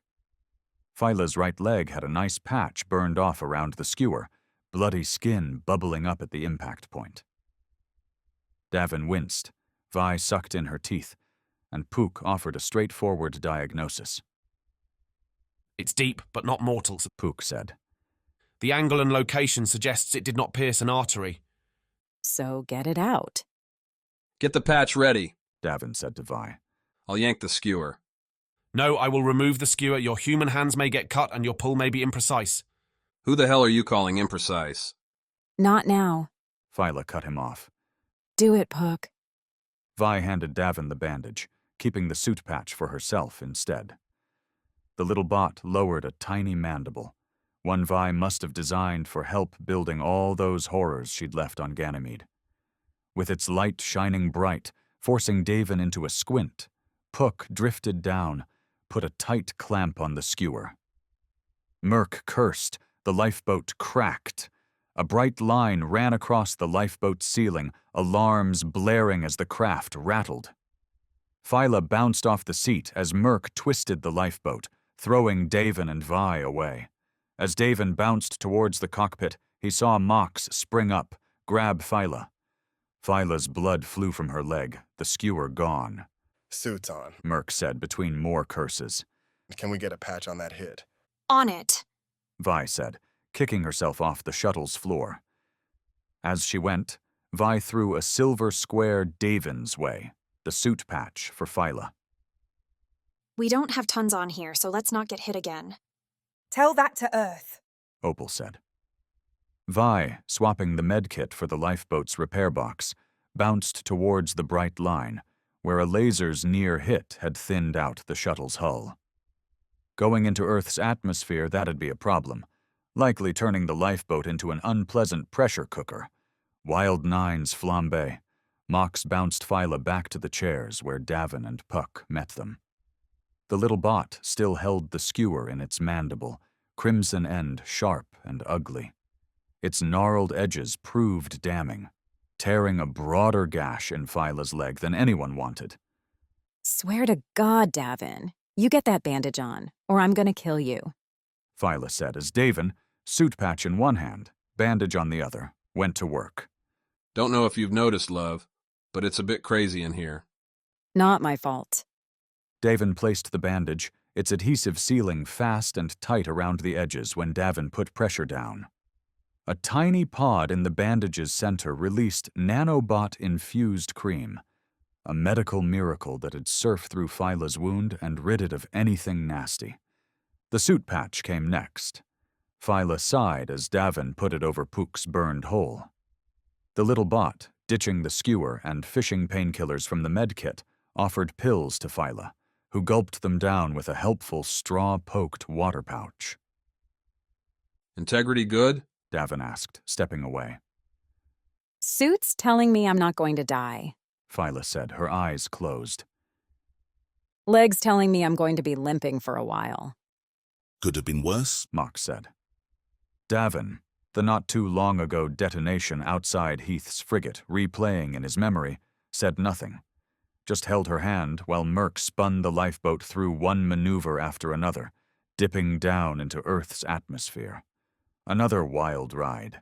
Dock on a space station or a moon, and your entry would be as quiet as the trip. Adrift without air, without much gravity. Burn some microjets and settle in for a gentle landing. Crashing into Earth on a lifeboat felt like getting the galaxy's worst massage from a mech with iron hands. The ship juddered, rumbled, yanked from side to side as Eden's fighters threw off any easy entry. Davin and the others had themselves strapped in, an action rendering the experience an inert suffering. Vi, her rapid spray patch on the weakened ceiling line completed, nonetheless kept her eyes sharp, especially as Earth's heat and drag caused the line and plenty more to grow bright all over again. The temp inside the lifeboat climbed, and Davin broke out into sweat inside his suit. The droplets collected, ran down into his eyes and mouth as he couldn't move his hands to wipe them away. Phyla, next to him, slept, the painkillers doing their hard work fast. Puck provided the entertainment, the little bot having nowhere to sit, and thus blasting its microjets constantly to keep itself stable, bobbing and bouncing around the lifeboat like a metal balloon. Merc cheered a few seconds into the crashing entry, Opal clarifying that Earth had managed at last to knock out a second Eden fighter. Only one left, as if that wasn't more than enough. Otherwise, Merc kept the updates streaming along. They were on a general course for Quito, where the spaceport was aware the Nines were crashing down. Of course, as Merc said, he'd given zero evidence only the Nines were on the ship, or even that he, the pilot, was a member of Davin's mercenary band. All Earth knew was that Eden had sent some rogue fighters to attack a shuttle, one potentially packed with civilians. Going to keep it that way as long as I can, Merc said. Not that it seemed to matter. Davin, with his head back against the seat rest, stared ahead towards the cockpit, watching the fire blaze against the windshield. The orange and white disappeared, replaced with a frosted blue and below that white. Clouds. It had been a long time since Davin had been back to Earth.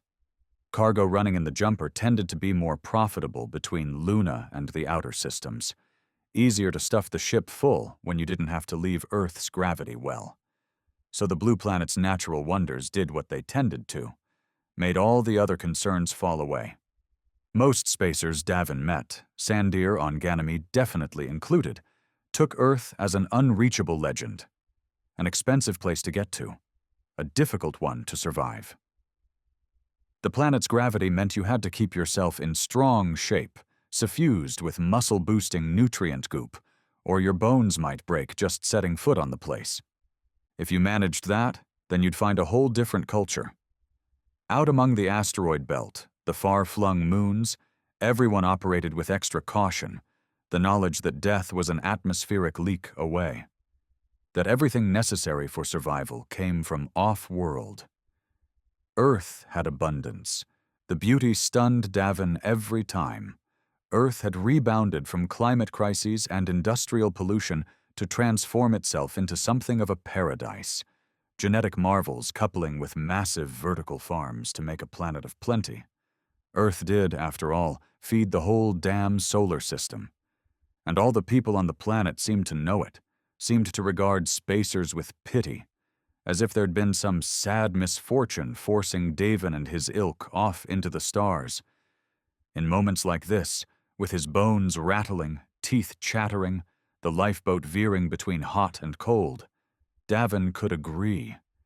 Maybe Eric and Trina had it right, settling down on an island with a big family and watching the sunsets roll on by.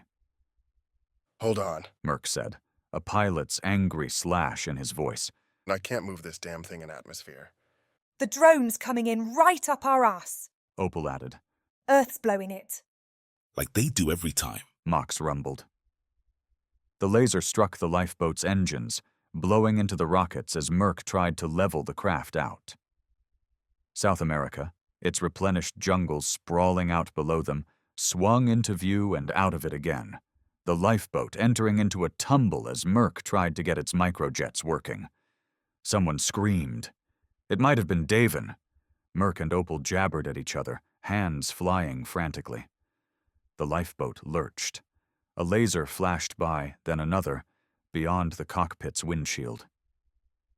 Davin felt himself letting go. Not an easy thing for the captain, but he wasn't in a spot to change fate. He could do only one thing: trust his crew, and do it without getting in their way. The lifeboat took another hit, and the inside lights went dark. The engine whines ceased. Only one sputtering microjet played a pockmark tune. Hull panels rattled. Wind, howled. The temperature climbed again, and the green drew closer. Pop in the chute, Merc said. You got a god to pray to, a lucky charm to rub, now's the time. The lifeboat lurched again, swinging its nose to the sky as the chute launched from the craft's front. Designed, per some smart person, to have the engines hit first and cushion any impact. Gave Davin a sublime view of the sky, a sunny day sprinkled with thin cirrus clouds cutting across the blue. Looks nice out there. As if hearing him, a narrow arrow, smoke bleeding from one side, swung into the view. The drone fighter, angling for another strike. 2 Earthcraft, 3-pronged ships, angled in behind it, lacing the drone with lasers. The android fighter twitched, its microjets shoving it ever so slightly to one side or another to dodge the lasers. Merc, utterly unable to do anything, held up double middle fingers towards the drone. Maybe Heath was watching. Maybe the man saw the gesture. Davin would bet anything Heath cared only about the final explosion and what it would mean for his android marketing scheme. His fighters had outflown Earth, had destroyed the Nines. What more proof did you need to invest? The drone zipped in closer, adjusting its angle. The lifeboat's chute, expanding, cut off the view. Gave Davin an idea. This thing have a backup chute? Hopefully we don't need it. We do now, Davin snapped, the moment clearing away his zoned-out, gonna-die zen. Cut the main chute right as it gets in close. It? The drone fighter. Merc made a delighted noise, connecting on Davin's idea. The man waited another 2 seconds, saw the drone spit another laser round that miscalculated the lifeboat's descent by a hair, then released the chute. The lifeboat plummeted again, dropping fast towards a destination Davin couldn't see. A fall jolted away as Merc deployed the secondary chute. The first, its colors a brilliant yellow and blue, sucked right up and wrapped around the drone fighter. For a long few seconds, as their second chute deployed, the Nines had a killer view as the drone fighter's engines, its contours, snarled in the chute's wrapping. Now, with all the evasive qualities of a plunging whale, the drone finally proved killable for Earth's patrol. Another benefit of being in atmosphere? The explosions looked really cool. The captain comes through, Merc said as the second chute sprawled wide over the sky. Amazing call. Desperate call, more like. How long till impact? Couple minutes. Opal's trying to see about a lift. Don't. Mox interjected, his rumbling carrying a more urgent tone. We can't let them take us. What's that? We're about to crash into wherever and you don't want help? They will arrest us, we stole a transport shuttle, Earth will take us and hand us to Eden. Opal, cutting off the comm, clicked into the conversation. Mox is right. First thing we do after hitting the ground is get as far away from the shuttle as we can. If we live. If we don't, then it's not a problem. Always cheerful, this crew. The impact came hard, the lifeboat chewing through trees and vines like they were soft bread and little else. Davin felt every impact in his bones, but the hull plates held. The lifeboat's battery packs, potential bombs waiting for their moment, were wrapped in enough protection to keep a wayward rock from making them all go boom. About the worst that happened was Pook, bouncing off the shuttle's ceiling as the gnashing crash continued. A little dent pocked its head, an almost charming divot in the otherwise perfect sphere. Phyla slept through the whole thing. Getting out of the settled lifeboat, its butt on the ground, and the crew in the air, was a patient process. Crash belts were unsnapped, suits were taken off and tossed aside with one hand on the chairs for support. The air, heavy with a chill humidity, felt delicious in Davin's lungs. This was the pure, good stuff. Not recycled oxygen that had been filtered endlessly for decades. Scents intermingled, from flowers to ozone from the shuttle's torched electronics. Sounds sparked from the wreckage, metal sighs as the damaged craft leaned into its natural crib. And what a crib! Climbing from the hatch behind Opal, Mox was coming last. Phyla held over one shoulder. Davin looked into a tree-filled canopy. Clouds stretched above, only the tiniest dying trace remained of the combat. Leaves fluttered, unknown birds squawked questions at the intruding craft. Bugs blitzed, assaulting Davin's exposed skin along with the hot sun. Davin grinned at it all anyway. Because that was the thing about Earth. It might be hell to get here, might make his body feel like he was a century old, his muscles already aching with gravity's yank. But damn if it wasn't grand. You going to move? Mox asked from behind him. Working on it. They gathered the lifeboat's emergency rations, the med kit. Given the number of people the craft was supposed to hold, the food was plentiful. Sure, it felt a little bad to snack on nutrient goop as they started off into the jungle, seeing as Earth's abundance was all around them. But Davin figured he could endure the sludge for a little while longer. They'd survived. They had their feet on the ground. Opal said Earth was sending help, people the Nines didn't want to meet. Instead, Merc pegged Quito as a few days' hike away, a couple dozen kilometers through some valleys, up some hills, and passing by a village or two. Nothing a crew of hardened mercenaries couldn't handle. Right? Davin asked as they took their first steps along the lush, leaf and mud-dominated forest floor. We got this. After what we just went through? For once, Davin, I agree with you. A nice long walk seems right up our alley. Chapter 6. A Night Out. The walk was pleasant until the Nines started lifting their legs, planting their feet on the wet ground. Earth's gravity hit them hard, every step an effort. Conversation dipped and died after the opening seconds as everyone concentrated on not falling over. Mox, the lone competent one, his exoskeleton assisting, picked up Phyla when her wounded leg made progress impossible.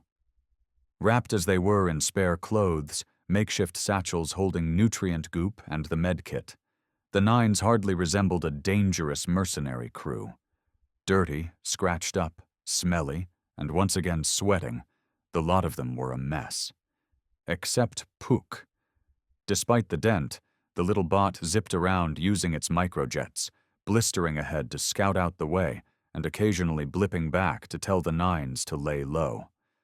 Earth ships, both rescue and otherwise, canvassed the area, their lights shining down through the thick canopy.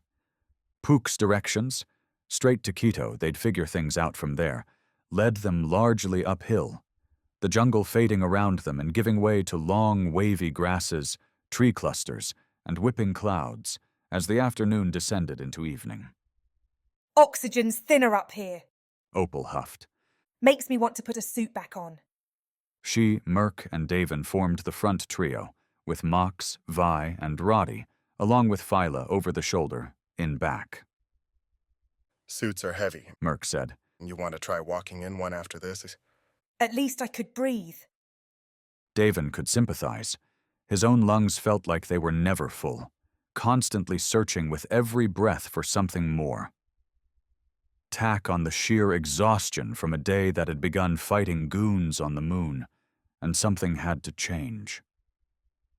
Pook, Davin said the next time the little bot came buzzing back, the group now stalking through a wide open ridge. Get us to the closest hotel you can find. If Pook had any objections, the bot's logic must have seen the sheer state of the Nines and flipped. Instead, the bot said there was a small town not all that far away, one that'd be a perfect place to drop in for a night. Then lead on, Davin said, and Pook bounced away down and to the right, towards a valley nestled between jagged hills. Larger mountains faded in, the landscape looking much like the ruptured plains of Ganymede or Luna, just covered in plants instead.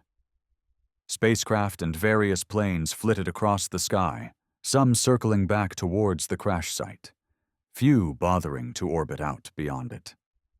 During a much-needed rest break beneath a craggy outcropping, Davin leaned his head against the gray-white rock and waved at the ships in the distance. Thought we were lucky at first, he said to Phyla, set down by Mox so the big man could catch his own breather. Now I'm starting to think we've got a friend over there. Over there? With Earth? We didn't blow the shuttle, didn't do much to cover our tracks. Any half-assed search should have found our bum selves before we'd gone a kilometer. Watch who you're calling a bum, Merc said between sips from a nutrient goop tube. Beaten Greens read the flavor label. Merc could have as many of those as the man wanted. Another mystery? Roddy asked. Welcome to the Nines, kid, Opal replied as Davin shrugged. It's all questions until someone gets bored and starts blowing things up. Usually, Davin. Vi said. It works, right? Davin fought through the energy to put on a slacker's grin. We have a method. It's a miracle you're not all dead. Roddy shook his head. You've been doing this for years? Stuff like what just happened? It's a living. You get used to it. Pook rescued Roddy from reckoning with his choices. The bot, hovering in to mention the nearest hamlet with a place to stay, was less than a kilometer away. And, crucially, downhill. With twilight coming on fast, the Nines slumped their way down the hillside. The deep purple sky became a light show, those ever-cruising starships illuminating their pathways one blinking glow at a time. Would have been beautiful, except odds were every one of those dots wouldn't mind turning Davin in for cash or killing him for the same. The hamlet, at least, proved worthy of its name. Straddling a canyon-crossing roadway, the small town glowed with torchlight. Not real torches, mind, but electric versions spitting a safer dancing flame into the air. Music picked up as the Nines neared, carried on the ever-present gusting mountain wind. Happy tunes, guitars, and a lone trumpet. They approached from an unused angle, tramping in through a field and onto a gravel roadway. Fences long rotted away left a few posts, clues about a livestock lifestyle rendered obsolete. Instead, the closer fields looked dominated by luxury food crops, fruits and vegetables that'd sell for a pretty penny to any ship hopping starward. Earth and its damned soil, such a cheat code. Modest stucco homes rose up around them, most dark. Many bearing stenciled art across the outside, rainbow banners, local traditions, things Davin could respect even though he didn't know them. Looks like a nice place to spend a few days, Vi said as they padded on. Puck placed the local inn in the village center. Rest up, eat some real food. 1, maybe 2 nights. Davin replied quick, before anyone else hoped on the vacation train. Remember, every day we spend here, people are getting killed out there. Feel like that's on Alyssa, not us. If she's able to make the call. Opal shot back. We don't even know if she's free. We keep telling ourselves this is some simple meetup, but who the hell knows what's going on? See? Mock said to Roddy. All questions. The town didn't do anything to answer them either, save one: where and why the music played. By the time the Nines dragged themselves, under Puck's watchful eye, to the town square, they saw why the houses were dark, why the narrow streets were empty save the occasional wandering dog. 2 people danced in the center, around a statue of someone Davin didn't recognize. Around them, moving to their own beat but giving the middle couple the starring spot, swerved seemingly hundreds. All around the square sat, stood, talked, and chowed hundreds more. Pop-up tables held victuals running from meats to fruits to chips to desserts Davin could neither name nor describe. His mouth, salivating, did its best. Nobody cared to notice the Nines as they stood beneath one of the torch lamps, watching human life celebrate. Davin didn't quite know how to take it, his muscles spent, his bones aching, his head mashed after the long day. After all they'd gone through in the last few hours, how could something like this be possible? How could people be so filled with joy? Is this a wedding? Phyla asked. Obviously, Roddy replied. Shove your obvious. Phyla snapped, then softened. Mox still held her on his back, like some small child. Sorry. Long day. We've never been to one, Davin answered Roddy's confused look. Not one like this, anyway. There'd been quiet celebrations in Vagrant's Hollow, but most people were too busy hustling for their next meal, their next chance to get away, to bother with life's fluffy side. At least, that's how it felt back then. Maybe Davin's parents would have said different, but they'd been gone a long time. Several numbers came and went, the dancing couples rotating in and out. The middle pair changed up too, though one of them always seemed to be in the spot, swaying with a brother, sister, father, mother. I found a way around, Puck said as yet another song came to a close. Unless you want to watch this all night. Watch, no, but slinking away faded as an option while Puck spoke. Since the Nines had posted up at their station, they'd drawn glances, particularly Mox. And those glances must have become words, because a 10 or so villagers split from the party and made their way over. Davin expected suspicion, even fear or threats to be thrown their way. It couldn't be all that often a group like them stumbled into town without a vehicle, without bags, wearing a long day and not much else. But the first eyes he saw were kind ones, the first words suggestions to help themselves, to join in, to escape whatever troubles they'd so obviously been through. Merc, with a grin Opal's way, answered for them all. Hell yes, a tie. Fruity wines and fruit itself banished the exhaustion, piercing the day's stress with a sweetness. Once welcomed, the town treated the Nines like their own, an arms-wide approach a more sober, less tired Davin would have found suspicious. Instead, he didn't give a damn. Opal and Merc were the only ones with enough confidence to get out onto the dance floor, where Earth's gravity threw off their steps, had them twisting like mad people, but as various spirits spiked the whole party, the dancing turning into a celebratory mosh. The trumpet wailed, the guitars went wild. And Davin found a chair with Phyla, food and beverages handy, to watch it all. Mox disappeared with their slapdash satchels to get them rooms, and, with the privacy, handle clearing their names with Luna's centurions. We did the same, promising Puck some repairs. Roddy, at least, summoned up some courage and mingled. I kind of like him, Phyla said as they watched, along with the town, Roddy try and fail to imitate a particular dance. He's real green, though. Like Vi used to be. Like we used to be, too. Davin chuckled. Were we ever? I don't think Vagrant's Hollow gave us that. For a little while. Phyla smiled. We had those adventures. The three of us. Nothing scary. Sneaking around rubble houses, searching for useful scrap amid the junk that'd get dumped on Minor Prime's worst level. They'd been kids as long as they were allowed to be. You're saying things are scary now? Phyla tapped a light finger on her wound. The bandage changed minutes ago. They hurt a lot more than the skinned knees, at least. But this, Davin raised his ruby-red drink, is a lot better coping device.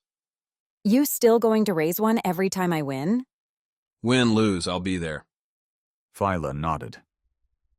The number changed. Roddy, Merc, and Opal were pushed in a long line, snaking through the tables, the whole village clapping in tune. At some point, a hand reached Davin's way and yanked him up, into the dance. The captain didn't know what he was doing, could barely lift his legs, but the grin gracing his face was the most genuine one he'd worn in far too long. The day had long since started by the time Davin had a coffee mug in his hands. The inn had a back porch to dine on, an open-air feast for the eyes. The hillside dwindled away beyond the stone patio, houses fading after not so many meters to crop fields and rocky grasses. Only Vi was out there, too, and she looked so buried in her wristlet, a half-eaten pile of huevos and melon on the table, that Davin let her be. Later, he'd say it was instinct. The coffee hadn't gone 2 sips before a slim-fit man in aviator sunglasses pulled out Davin's other chair. Holding nothing, looking dangerous enough anyway, the man slid into the seat. Eyed Davin up and down while Davin raised his mug. Alarms went off in Davin's head, silenced by grim experience. If the man wanted Davin dead, he could have shot the Nines captain and walked away. Now that he'd made the approach, the Nines would see him, would be put on instant alert. In other words, this guy was here to talk. You're not a quiet man, Sunglasses said. Even when you ought to be. That's one way to say hello, Davin replied. Is your whole team here? Davin shrugged. I don't keep them on leashes. Sunglasses stared. The man's mouth twitched. His skin looked good, moisturized, haircut neat. Certainly not someone bopping between the planets. The way he'd slid out the chair, sat with the right amount of force, suggested an Earth native. Or someone who'd been here long enough. We can keep talking past each other, Sunglasses said. Or I can get to the point. Please do. Davin lifted the coffee mug. I'm a busy man. I found you because someone in this town uploaded a video last night. Very festive. Looked like fun. Sunglasses leaned forward. If you looked hard enough, and trust me when I say Eden's bots are looking hard enough, a few familiar faces stood out. Your besties from school? Sunglasses snorted, sighed. I see why Alyssa likes you. A clue. Saying Alyssa's name so casually, with a tone matching a friendship, marked this dude as an ally. Or at least someone who Davin didn't need Vi to knife in the back. She'd looked up from her wristlet and noticed a minute ago had taken Davin's expression to mean something less than nice. Vi'd probably sent a warning to the team, and had edged closer now, a firm grip on her syrupy butter knife. Puck, a far more effective weapon, hovered at the porch's edge, micro-laser out and ready. She likes me because I crack jokes. Because you're determined and don't blink under pressure. We've had too many walk away lately. Maybe because she's doing jack while her team gets slaughtered? Maybe you don't know what you're talking about. Davin spread his arms. Feel free to tell me, Mr. Get to the Point. A slight smile. Killed the sunglass badassery, but at least this guy wasn't made of stone. I've got a speeder 1 block over. I'll take you and your team to Alyssa. She'll tell you what you have to do next. Hold on, tell us? We came here because her side didn't know what the hell was happening. We're trying to find her. You have. Sunglasses looked down at the empty table, then back up at Davin. She'll explain the rest. You really afraid of eavesdroppers out here? Not at all. But to say any more would make you privy to certain plans. Sunglasses killed his grin. Before that happens, Alyssa has to decide whether she wants you dead or not. Well, now you've sold me. Up to you, Davin Masters. Come with me or sit here with your coffee until Eden, Earth's Defense Force, or both descend on these poor people guns blazing. You might even have time to brush your teeth first. After hiking the hills, riding in a speeder was a blissful experience. Unlike the hardier craft on Ganymede and other moons, this one didn't have a bubble shield. Other than a slight glass bit rising up from the front to keep bugs and crap out of Sunglasses' face, the man had yet to give himself a name. The thing blitzed along in the open air. Seasons weren't a thing Davin paid particular attention to, seeing as they were an Earth-only problem, but the pleasant chill prompted Phyla to ask, and Sunglasses to confirm, mid-spring, a great time in this part of the world. The curving road took them over and around hills, craggy cliffs, and through cloud forest valleys. They passed menageries, from other speeders covering the size and weight gamut, to older craft, including, hot damn, actual wheeled cars and trucks. If it works, it works, Sunglasses said when Roddy kept pointing them out. You have an older model here. It's not going to kill you if a part fails. Coupled with the various vehicles and homes, no domes here, came the other Earth-only element, animals. Birds, bugs, bigger beasties like dogs freely roaming around. Not pets or science experiments dumped in private enclosures. Life living its natural life. Even Mox, the hardy centurion who made regular Earthside trips for his police work, seemed overwhelmed. He'd taken the back seat on the speeder, one meant for a full 3 people, and every time Davin glanced his way, Mox's head seemed to be on a swivel, turning and taking it all in. Vi wore a permanent smile, her wristlet off and arm over the speeder's side. Phyla sat between her and Roddy, leaning back and letting the sun splash on her face. Sure, they'd doused themselves in sunscreen today, courtesy of Sunglasses, after yesterday's trek left rose-red burns across their bare skin, but that didn't stop the pilot from soaking up the rays. Last time I was here with Alyssa, we hit the jungle too. Deeper in the rainforest then. Have a couple friends that live in the Caribbean. The islands are a wonderful place to live if you can handle the water. Me, I get seasick. Must make space travel hard. Sunglasses laughed. Never been off my home. God willing, I never will be. You don't want to try it? Sunglasses tapped his fingers on the speeder's flight stick, an affectionate pat. Why would I ever want to leave perfection? That perfection, Sunglasses clarified, didn't extend to everywhere. Quito, a city sprawling over hilltops, blending ancient and modern in a haphazard mix, had its blemishes. Sunglasses only hinted at rougher quarters, though, instead pointing the nines to happier places, like the old cable car climbing up to a beautiful view. Various squares and restaurants with rooftop balconies. The music, the soul in the stone streets so much brighter now that fewer wheels ran over them.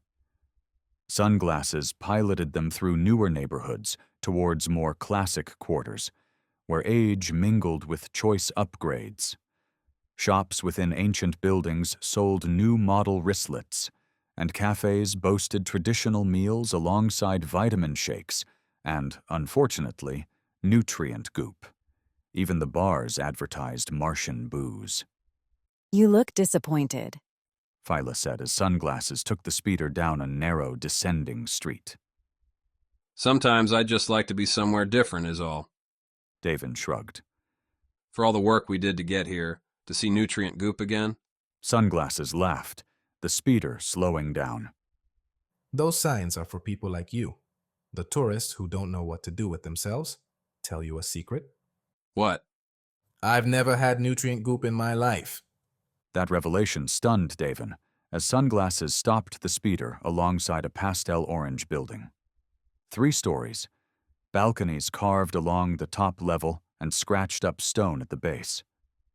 A flute carried a melody from above, fighting with nothing else in the empty alley. City noise rumbled, a vague honey scent on the chilled air. Sweet enough for Davin's stomach to rumble, but when Sunglasses made for the sole door, a single dark wood piece with a literal handle, Davin figured his hunger wouldn't be addressed anytime soon. Sunglasses led them inside, Mox taking up the tail, and through a restaurant-grade kitchen. One that looked well-stocked, going by the pans, knives, stuffed fridges. Closed today, Sunglasses offered by way of explanation. Why? Vi asked. For you, Sunglasses replied, his tone frosting over. The Nines took note. They didn't have weapons, but they could all throw a punch, and Mox could break a wall, so Davin met a few eyes, caught a couple pointed looks. Would Sunglasses go through all this trouble just to try and kill them? Seemed unlikely, but... She sat, alone, at a large cloth-covered table, set with places for each of them. Alyssa looked up from her wristlet as the Nines left the kitchen, and Davin's first impression was exhaustion. The rebel leader had gone through a lot, even in the time Davin had known her. First, Davin and Phyla themselves had played a part in Alyssa's sister dying on Europa. Then Alyssa herself had tried a gambit to steal away those damned androids, only to wind up losing most of her core people in the process. Now her forces, the desperate people in the solar system's outer reaches, were getting assimilated by the very company she despised. A rough go, and one that left deep lines along Alyssa's face. Gray hairs abounded, and the greeting smile Alyssa attempted barely qualified as such. I hear you've been looking for me, Alyssa said, as Sunglasses bade the group to take their seats. Sorry it's been so hard, but I have to take precautions. Like leaving your own side to die? Opal said. A younger Davin, more afraid about securing contracts and keeping everyone happy, might have jumped on the words, asked for an apology or told Opal to keep quiet. Now, hell yeah. Tired or no, drained or no, Alyssa's side deserved an explanation. If you talked to anyone, we wouldn't need to be here, Davin continued, while Alyssa waited, like a mom absorbing a tantrum. Cass told us on Freestar that everyone's waiting for you. Eden even offered peace, but you said nothing. You know that was a lie, Alyssa said, mild enough to make Davin's hands itch. He chose to grab the silverware instead. Sunglasses came back with pitchers filled with glistening water. Another man brought out several bottles of wine, white, red, rosé. Merc, doing what Merc did, started filling glasses. Sure, but it might have worked. We had every eye in the solar system on us. We could have forced Eden to make a play. If I'd been there, you would have faced much worse than a strike team or two. Alyssa countered. Bad publicity doesn't scare Eden. I do. Mox set both hands on the table, elbows planted. The glassware rattled. Then why are you hiding? The Centurion asked. I'm not hiding, Alyssa replied, taking Merc's offered rosé and sipping it. I'm winning. Davin wasn't sure he had a more skeptical look to give. His eyebrows hit their height. One eye slid large, and the scoundrel's grin became a loose frown. It'd really be a bad turn if they'd come all this way to find Alyssa delusional. And now that you're here, we can start the final piece. Alyssa raised her wine glass, sent an expectant look around. Merc had finished his pours. Everyone had their beverage of choice. Davin didn't know what the hell was going on, but he knew one thing. Wine would make this nonsense easier to handle. What are we toasting? Davin asked, raising his own to match. The Wild Nines! Alyssa said, eyes sparkling. Eden's greatest undercover operatives. Chapter 7. Plots, Plans, Pains.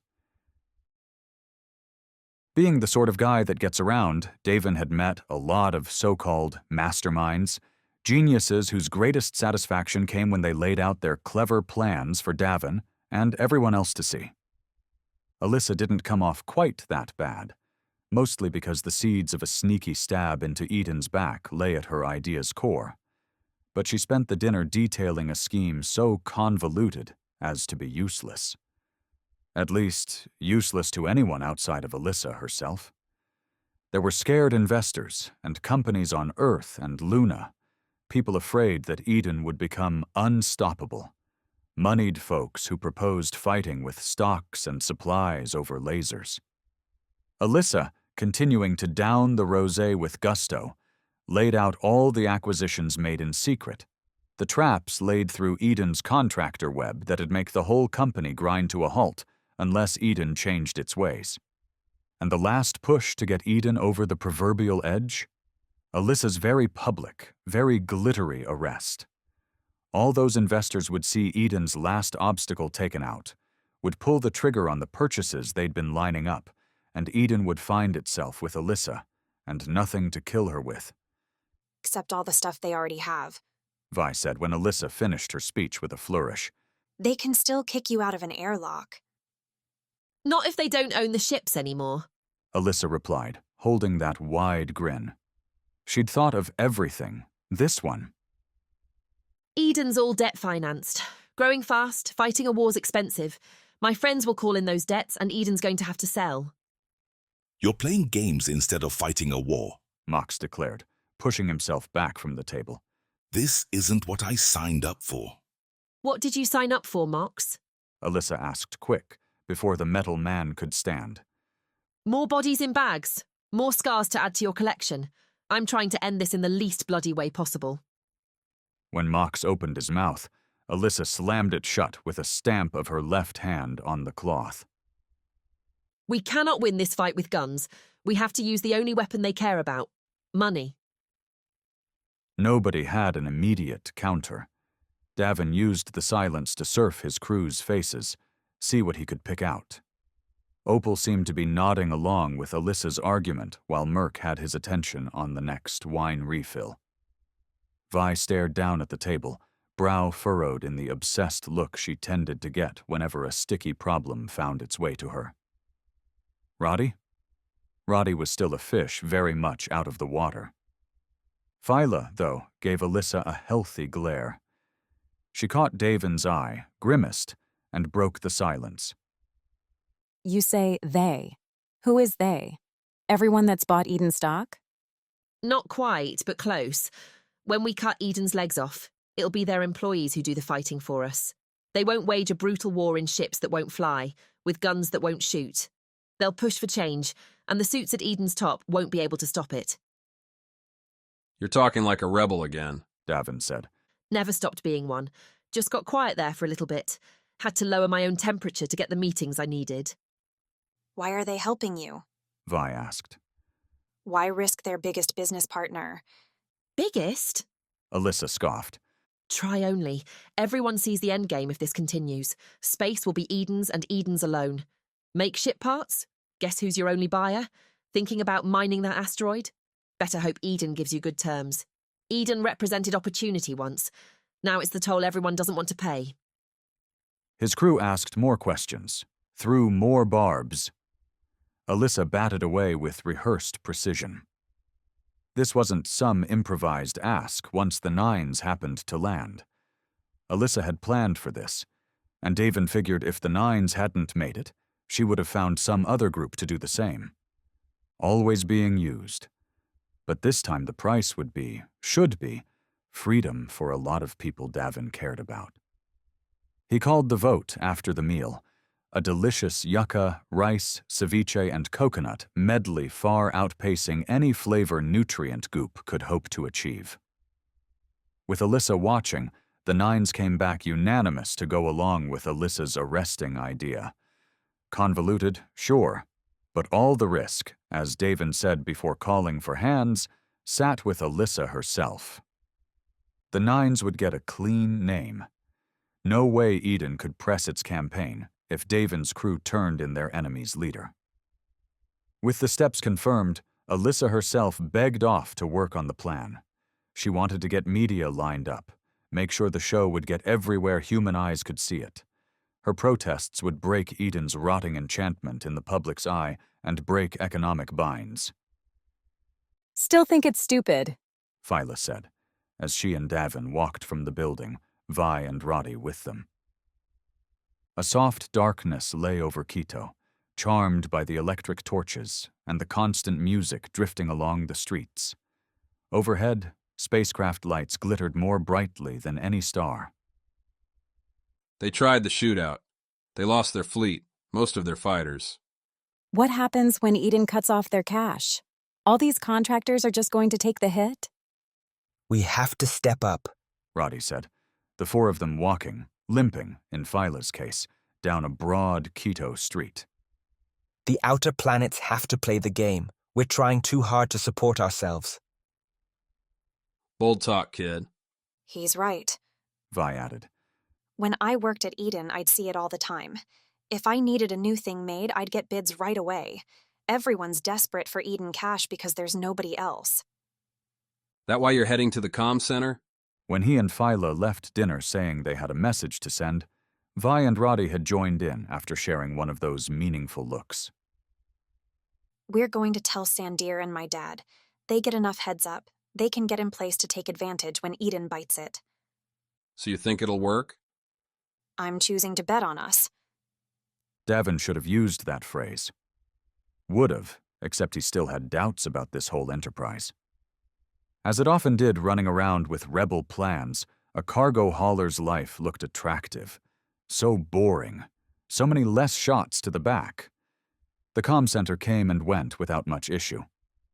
Using the frequency and encryption Cass gave them, Davin and Phyla tossed a message out to Freestar. Without many specifics, encrypted or no, interested parties could intercept and probably hear the message. Davin emphasized pulling back from the fighting and trying not to die.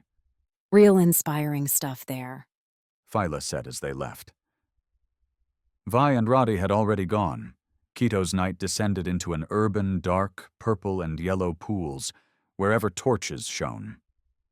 The dinner crowd drank their first round, was wandering for their second.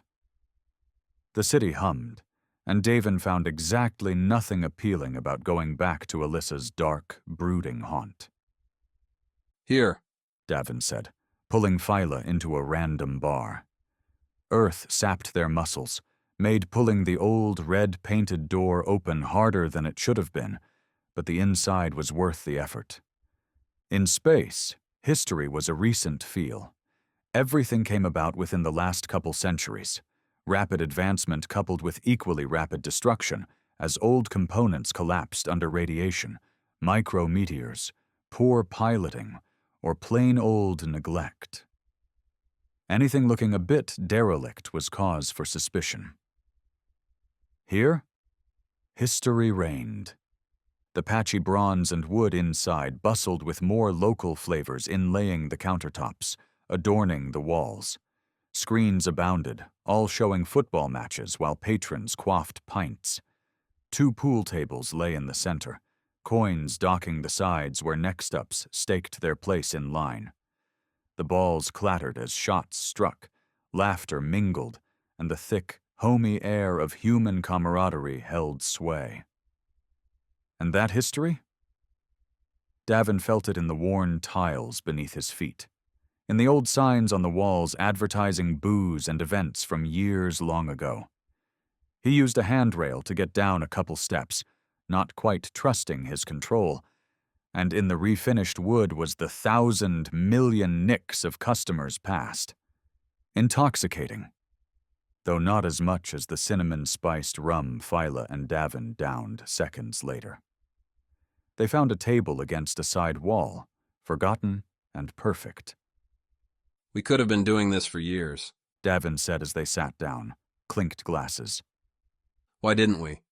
Because we went right from saving Earth to running deliveries, Phyla replied, throwing Davin a shrugging smile. Quite the come down. We needed a break. We took one. One that lasted a bit too long, went a bit too slow. One without a plan, too. Once the media circus wrapped up, the two had blundered about in places not too far different than this. Without a mercenary crew, Davin and Phyla couldn't exactly accept contracts. Not that people wanted him around. Most folks didn't want escorts who'd draw more attention to the job. The first run came almost as an accident. A chat with a Luna docking official who said a ship had broken down, but a bunch of batteries needed to get out that day. If Davin and Phyla were heading towards Mars, could they carry them along? You were so nice. Whistled your way through, said look at us, helping the common man again. And getting paid. Money wasn't ever our motivation, and you know it. Could have fooled me, Davin said, knowing it was a lie even as he spoke the words. You didn't get to be a captain without loving the crew. The Nines took contracts as much to keep themselves together as to grow their credit accounts.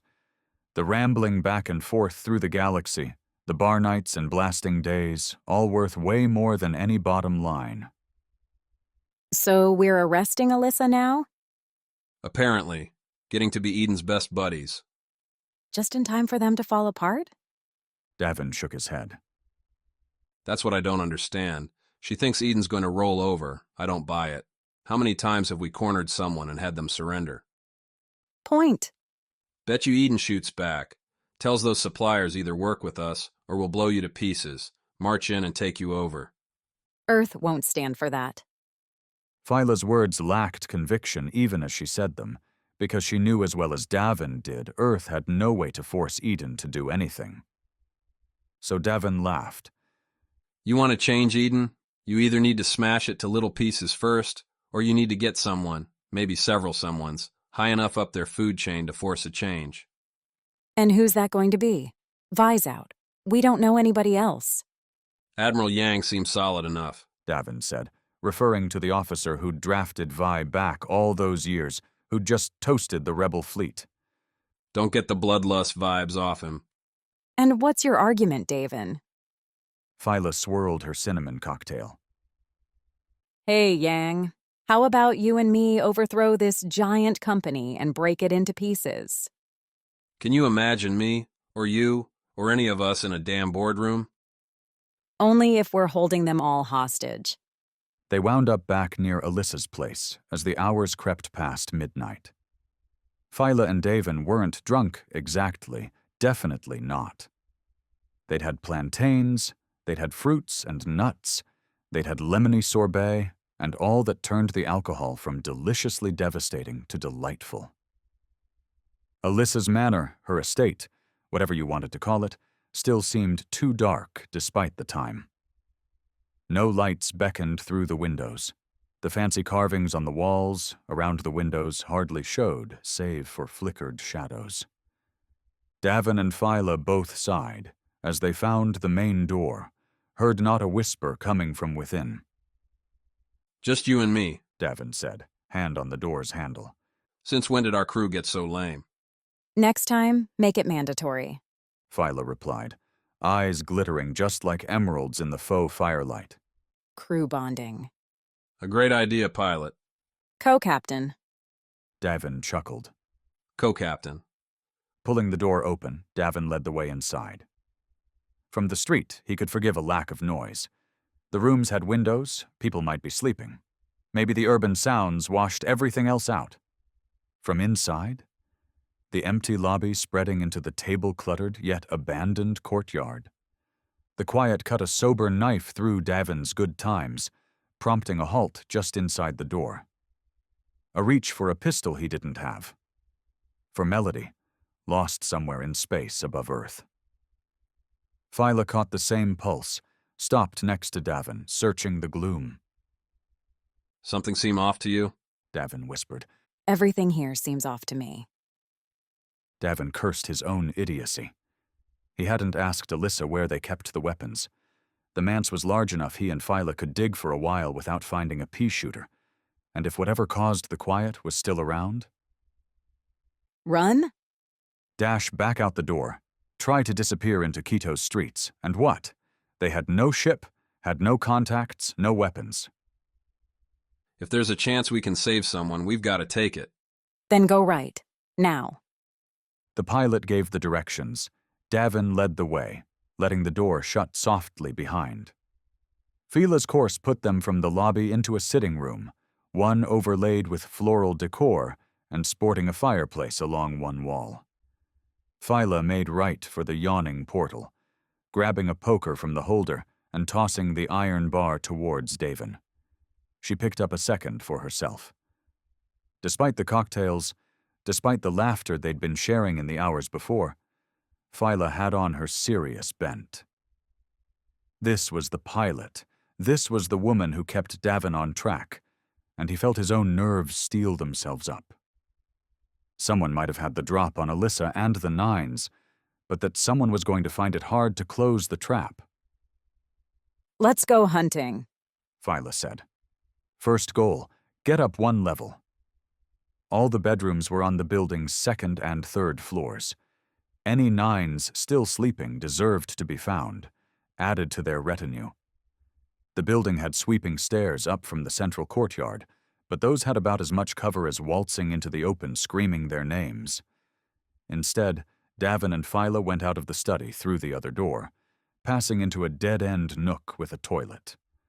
On its other side lay a dining room, and beyond that the kitchen with its back stairs for subtle servant movements. Davin adopted the leader's mantle again, leading the way into the posh dining room. Tables and chairs set perfectly, as if they hadn't been used in years. Davin did find it hard to imagine Alyssa sitting at a spot like this. So formal. Shadows danced through thin, pulled curtains, the faux firelight creating a ghostly ball with the spindly furniture. Big hutches loaded with plates and glasses sat along the walls, leering. Davin quick-stepped, rolling his feet along the stone-covering rugs, kept the motion quiet, kept his ears open. Now that they'd ditched the entries outside clutter behind, nicks and knacks reached their ears. The cracks of an old building, the rush as water went through a pipe somewhere. Someone washing blood off their hands? Davin felt Phyla's back against his, their feet syncing up. A move they practiced for fun in the Jumpers simulators, playing through games together on the long flights from one planet to the next. Not one you'd expect to use in a galaxy of lasers and long-range fire, but one that proved useful. As Davin neared the dining room's far exit, the shadows shifted, a dark form moving to stand in their way. Bigger, bulkier, like Mox, but with extra padding along the middle and legs. The form might have been one of Alyssa's dudes, but when it raised the red glowing rifle barrel, Davin went for self-preservation and whipped the poker, a quick flick that would have been useless if they stood much further than a couple meters apart. Behind, Phyla said it at the same time. The crack as Davin's poker whacked his target served as his answer. Davin charged after his throw, the hit forcing the person's rifle out wide enough for Davin to get his shoulder charge in play. He barreled into the form's chest, bounced off hard armor, and fell on his ass. The form didn't grunt, didn't move a millimeter. Davin's eyes narrowed as the rifle's red found him. But the captain's hands found the fallen poker, and again Davin's reflexes proved faster. Jabbing up with the poker, Davin stabbed through the rifle's center, prompting sparks and ionized gas to blow out in a purplish mist. A jolt ran through the poker, made Davin's hand twitch, but adrenaline kept his grip. A pull down, an aim adjustment to go for the knee, and Davin felt the form's heavy foot crunch into his side. Davin flew, crashed into a chair, felt the antique wood snap around him as he collapsed to the rug. Aches bloomed. So much for feeling good. Getting real tired of this, Davin wheezed, the form following up its kick with an awkward step forward. Bright red flashed behind him, and Davin couldn't resist a check on Fila. At first he saw nothing more than a second form stitching lasers along the table. Then he noticed Phyla, poker in hand, ducking beneath the heavy furniture. It's not going well, Phyla said as Davin backpedaled across the carpet towards her. Really? What was the clue? The rifle fire that should have killed them both slowed to a stop, only a few bolts burning through the table to scorch the rug.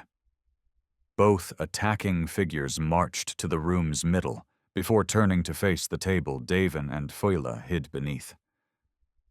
Something strike you as unnatural about those two? Smells like Heath, but these are a bit clunky for androids. The things stood real rigid, didn't try any conversation, made no noise when whacked by the fire poker. Davin could have gone on, but he turned his attention to an escape. Give up, Came the inevitable call, not from either figure but the doorway Davin had been marching towards. Damn it, Davin muttered. The voice belonged to Aya, Heath Swain's chief annoyance officer. The soldier seemed to float through life, only coming awake when she could shoot someone or, in Phyla's case, scan her bits to turn them into an android. Come out slow, or I'll have my friends here turn you to molten sludge. Aya said. Not what Heath wants, but what we're prepared to do. Davin met Phyla's look, saw her tighten the grip around the fire poker. His left side hurt, not bad, but a reminder of where he'd been not all that long ago, where they'd return to if they tried busting out from here. I'm not letting them shoot me again, Phyla whispered. Davin? Aya called. 10 seconds. We don't die for nothing here. They want us for something, which means we have a chance. Phyla kept her face set, her grip tight. You first. If it goes south, I'm not giving in. Davin pressed his lips together. No good comeback to that, and he could read her muscles. This was the racer committing to a course. She'd been captured, she'd been set up and shot down. Phyla had every right to say she'd rather go out fighting before letting that happen again. And Davin had every right to keep that from happening. He swept up from under the table, ignoring the two stomping machines, and went straight to Aya. You have the answers to all my questions? Davin asked, as Aya smiled her floaty-ass smile. He noticed, too, she still had a wrap on her left foot. Coolant burns could take a long time to heal. Good. Of course. But first, can I welcome you? Welcome me. Eden's deepest undercover team. Aya said, tilting her head. Working so hard to bring in our foremost target. Congratulations. Alyssa, damn it. The arrest play was already on. Davin ran the reaction through his scoundrel filter, saw the play, and made it, dialing up a grin. Is that how you surprise us? Davin asked. Trying to kill us with those things? Aya looked past Davin, shrugged. Low-cost models. I had them on standby in case any of Alyssa's cronies came back later. An unfortunate accident. Aya gestured at the table. Phyla can come out now. We won't hurt you. We're a little trust deficient at the moment. Understandable. But Davin, you have to get cleaned up. The cameras will be here soon. And Heath wants you looking your best for the show. Chapter 8. Two Against the World. You try spending a night out on the town, ending it in a fight against two monster bots, then looking good for the viewing public at dawn. Davin's odyssey towards that final leg began with a pull, at Aya's lead, pistol out and ready, towards his room in Alyssa's old town mansion. The big bots kept Phyla in the dining room where, according to Aya, she'd be waiting until someone came for her. Someone? Davin asked, as they went through the courtyard towards the central staircases. We're pulling in more resources, Aya said without looking back. But even Eden has a hard time getting many people here at this hour. Davin did, though, catch 3 more of the big bots, and at least a squad of the more organic variety roaming the balconies. 2 people with long rifles stood on the roof, too, looking inward more than out. This wasn't some slapdash raid, then. Eden hit hard, in force. If Alyssa had done the tipping off, she'd really sold it well. So why are you here? Davin asked, as they went up the granite steps. Didn't think Heath was well liked by the big boys up at Eden HQ? Heath is expendable, Aya replied, as carefree as ever, talking about her boss like a toy. If the tip didn't bear out, then Eden could roast Heath without a problem. If it did, well, Heath and I aren't the only ones interested in androids coming back. So everyone in Eden's a scumbag? Unfortunately, no. We still have work to do on that front. Davin watched for clues as they hit the 2nd level, the other 9s and their rooms now direct eye-shot from where he stood. Scuffles didn't sound, and he didn't spy blast bolts on the walls. No broken doors. The raid would have been fast, then, and efficient. No way Mox would have gone down quiet. What did you do to my friends? Davin asked as they walked by a watching guard, hand on his assault rifle. We made them a simple offer. Either they surrender, or we have one of our agents put a laser into your skull. What? Did you enjoy those cocktails? We watched you drink every one. We heard your conversations. Very introspective, very sweet. Aya stopped by Davin's room, waved for him to open the door. We would have left you and Phyla dead if not for your crew's cooperation. Boiling rage wasn't exactly a distant friend, more like a drinking buddy, being able to call upon the emotion to have an extra heft in his next punch, to push through yet another body blow. That was an asset once Davin sorely wanted to dig into now. He measured the distance to Aya's pistol, the odds he could tear it away, roast her, and get a good shot off on the other guards. A grim calculus, that, but Davin started to lunge her way anyway. Beyond everything else, Davin was getting damn tired of being a prisoner. Aya didn't flinch away, didn't pull the trigger. Instead, she batted away Davin's reach, pushed him back a step. If you were sober and rested, I would relish another try at you. But I don't kill for sport. Davin dished her a curse that didn't feel as good as he wanted, then stuck his wristlet up to the door. With a click, the red with ornate iron flower entry swung open. Aya pushed Davin in with her pistol's barrel. Close enough he could have spun, stole it from her. Could have, but what he saw robbed him of the impulse. Back in orbit around Ganymede, when Heath Swain's damn frigate caught up to the 9s and their disabled ship, Davin had gone from prisoner to rescuer in rapid fashion. A sly search for Phyla brought him to a room, one bright lit and filled with beds. Rather than sterile hospital cots or military-style bunks you'd expect on an Eden frigate, these looked like torture devices. Metal limbs rising up, a big helmet meant to cloak the victim and subject them to. Hell no, Davin said, snapping from the thing occupying his room's tight confines. The original bed had been mashed up against a wall, the new monster eating up the space between mattresses' end and the wall. You're not turning me into one of those things. The puzzle pieces fell into place, as they often did, too late to be of any use. Why pick Heath, the lowly Eden castaway? Because he could do a damn deepfake now. Androids could always wear masks, but their twitchy programming made convincing mimicry a non-starter. Heath's last creation, good ol' Mecha Phyla, may her circuits rot in Ganymede's rubble, scored 0 points in that area, which meant what? I'm not understanding, Davin said as Aya kept pushing him inside. 2 goons waited next to the android-making machine, their eyes buried in their wristlets, their hands tapping out instructions. Calibrations, coded commands, who knew and who cared? Your androids can't dance like me, Davin continued, his knees bumping the bed. No way your tech's improved that much in a couple months. Believe what you want. Now lay down. Time is running out. Yeah, for you, Davin said, wincing at his own crappy comeback.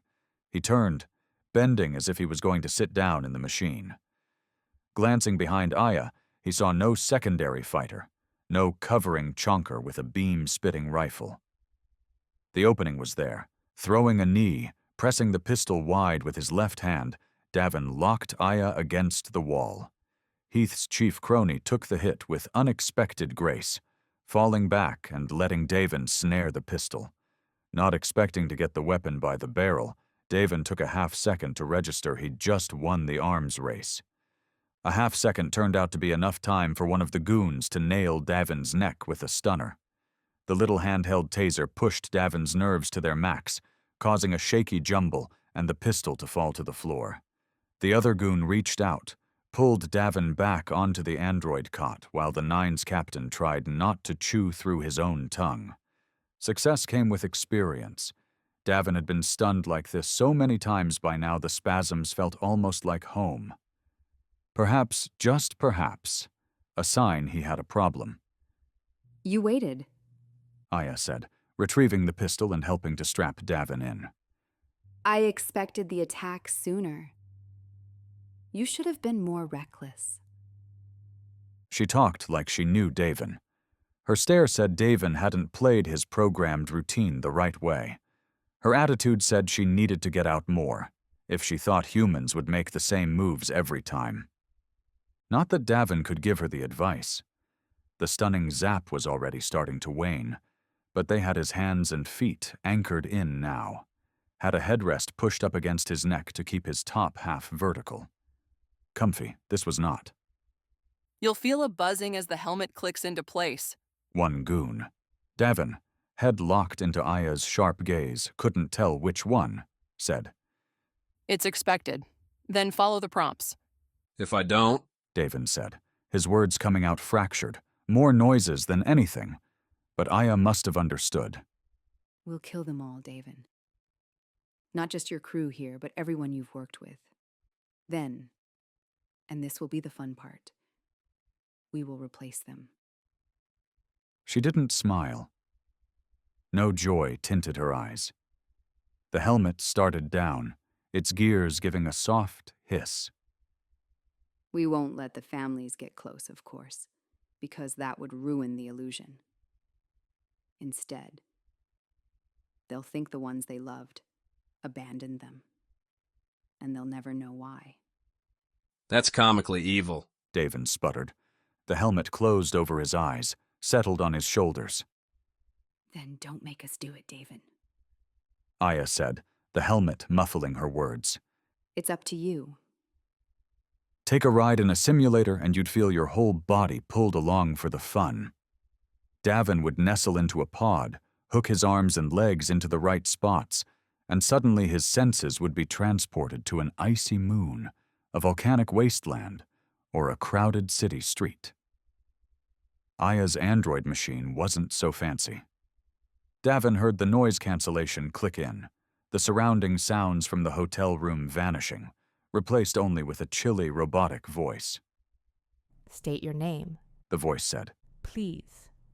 To resist or not. Aya's threat, an army of clone machines systematically eliminating Davin's friends, seemed about as cornball as you could get.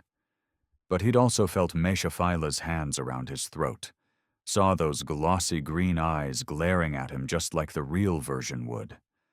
Not an impossible trick to pull from distance, especially if you simply eliminated anyone who caught on. Davin Masters, he said, buying himself some time. Not like stating his name would bring about the end of the universe. Repeat each statement. The voice continued. Dog, cat, red voice, murder. 2 of those sound normal. Please repeat the statements exactly as spoken. That's the only way I'm getting out of here, isn't it? Words began to pour out, 5 or 6 at a time in sentences, both questions and statements, that seemed to hold no relation to one another. Davin repeated each one, trying to figure out what the plan was. He caught a few familiar names. Alyssa, for one. Eden and the Wild Nines, but always wrapped in nonsense. Mechaphyla hadn't spoken, other than growls and grumbles.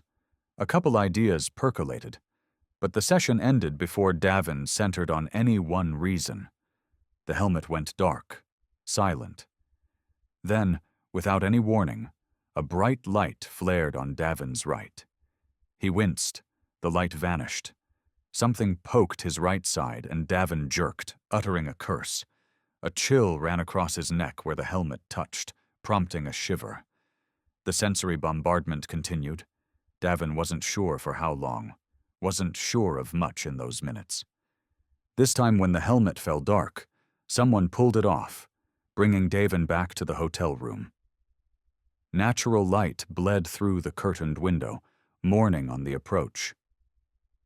Thank you, said the lone goon in the room, the man decoupling the helmet from the bed and placing it into a solid silver case. You did very well. Great. That mean you're letting me out? Sorry. The goon pointed past Davin's head to the small TV mounted on the wall. Aya said you need to watch this. After, I don't know. The goon clicked on the TV, found the right channel. A breaking news broadcast. Dawn's hazy blue glow filling a courtyard. The courtyard, Davin realized, in their building's middle. Captain Heath Swain stood alongside several other Eden officials and at least 2 Earth Defense Force commanders, going by their uniform colors. All looked serious. Less so was the man in the middle. Hey, that's me. The Davin standing center looked, in fact, better than Davin himself. Dressed in Davin's black leather coat, armed with what looked like a darn good Melody replica, the Davin copy threw a wave just like Davin's own that he'd given to countless crowds on the Galaxy's Song cruise ship, as he stepped up to a hasty, Eden-branded podium. It's not really you. I get that, Davin replied. He should have been disgusted, should have been enraged, but with all the pieces clicking into place upon seeing the android, it was hard not to appreciate the effort. How good is it? Better after what you just did. Mecha Davin proved the goon right over the next few minutes, rattling out a speech with words Davin recognized real well. After dishing out a quick thanks to Eden for the opportunity, Mecha Davin said his highly skilled team infiltrated Alyssa's organization, found their way to her, and called in the cavalry. Now they'd collect their paychecks and, with consciences clear, retire to enjoy their golden years. I'd never say any of that, Davin grumbled. Throughout the speech, he'd been testing the cot's restraints, found them tight. Something Mox could destroy, but not him. The goon, too, kept a stunner in his hand, and not even Davin could dodge that while locked into the bed. But you did. With the helmet? That's why we had... Yeah, I get that. I'm not a moron. The goon didn't confirm or deny that assertion. Instead, after Mecha Davin retreated from the podium, they watched some Eden admiral make a new call to the rebels to surrender, that their efforts were in vain, and yada yada yada. There'll always be another, you know, Davin said to the goon. Another what? Leader, you don't get away with hurting this many people without some rising up against you. Just doesn't happen. The goon shrugged. Maybe, but we're getting really good at crushing you now. The old androids could just kill. With these? The man sounded like he was describing his new favorite toy. We can turn every revolution against itself. Aya came back for Davin later that morning. All business. The real Nines were getting shipped out to a particular Eden prison facility. They'd rot in orbit around Venus until their lives gave out. But, Aya concluded, you'll get the best in Eden meditative entertainment. All day. Every day. Her smile put on a vicious edge. Davin summoned up some saliva, meaning to toss it her way, but Aya had the goon stun him first. Aya put the cuffs on him herself, the two of them pulling Davin out onto the balcony, where his own damned doppelganger waited. The android threw a hood over Davin's head, blocking out everything. Can't have anyone taking an unfortunate picture. Aya said as Davin fought with his own trembling muscles. The only Davin that matters, after all, is right here. The hooded march from the building marked the second time that day that Davin had been guided against his will. This time, though, the walk didn't occur in night's near silence.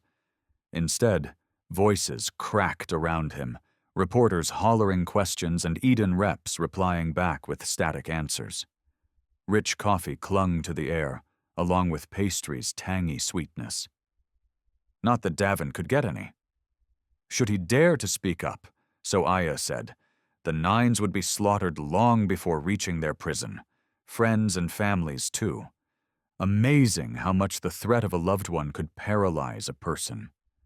The hood came off after hands shoved him inside a waiting vehicle. Davin sat on a bench, cuffed hands resting on his legs. A rusty red interior threw up all around him, poor maintenance evidenced in the discolored splotches. No windows. A working air conditioner, thankfully. Here I wondered what they were waiting for, Opal said, one of two other persons sharing the space with him.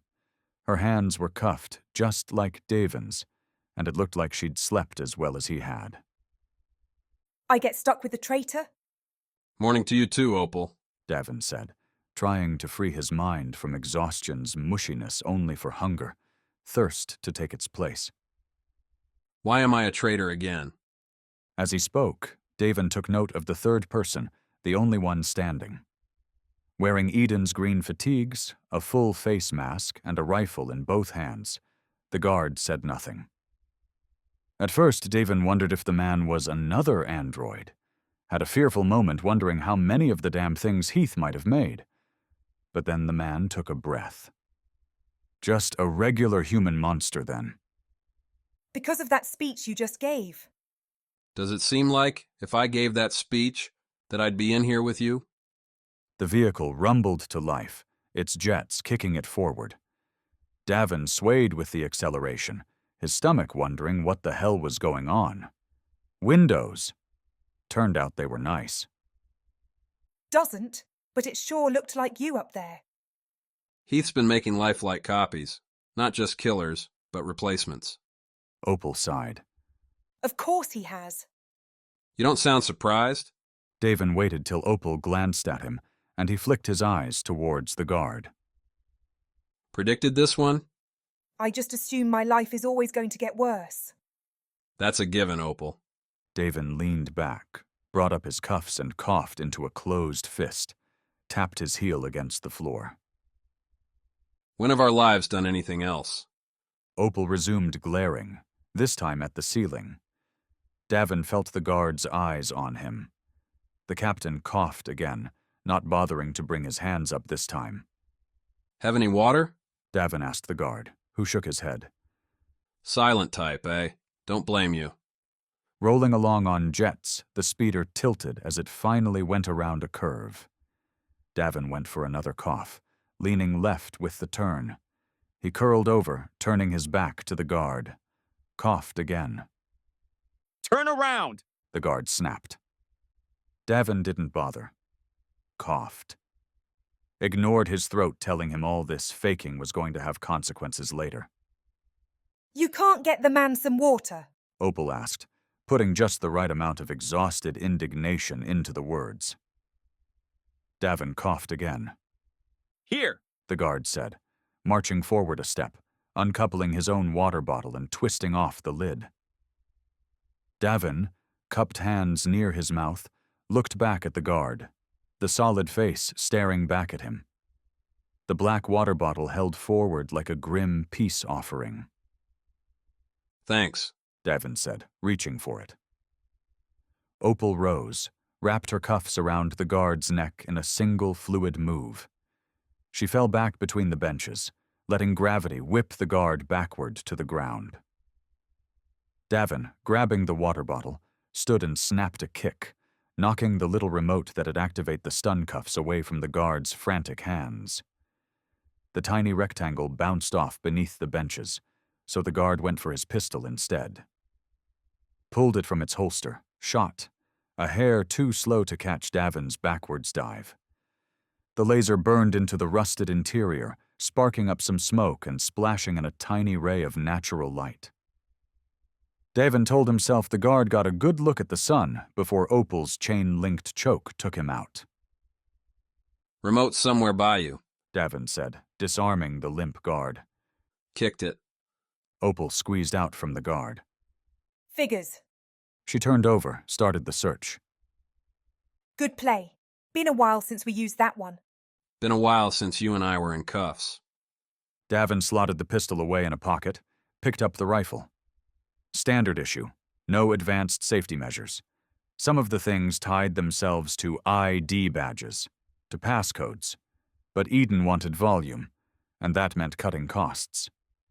Found it, Opal said, emerging from beneath the right side bench. 2 quick presses and their stun cuffs popped off to the floor. Where do you think they're taking us? Know where we want to go. An improvised plan formed quick while they stripped the guard of useful gear.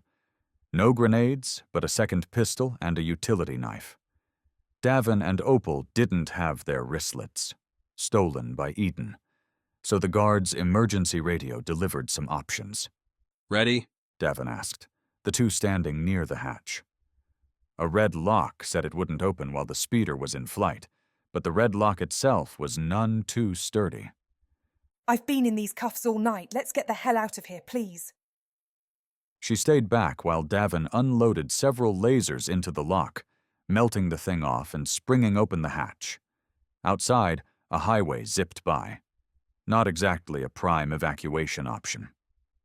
Guess we do it the hard way. This time they stood by the open hatch together, each holding onto the doorway with an open hand.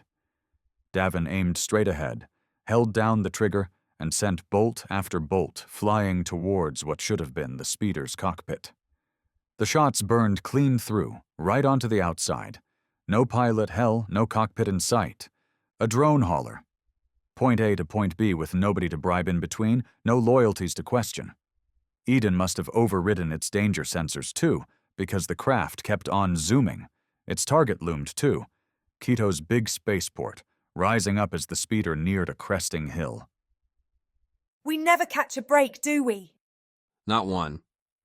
No sooner were the words out of Davin's mouth than the speeder slowed.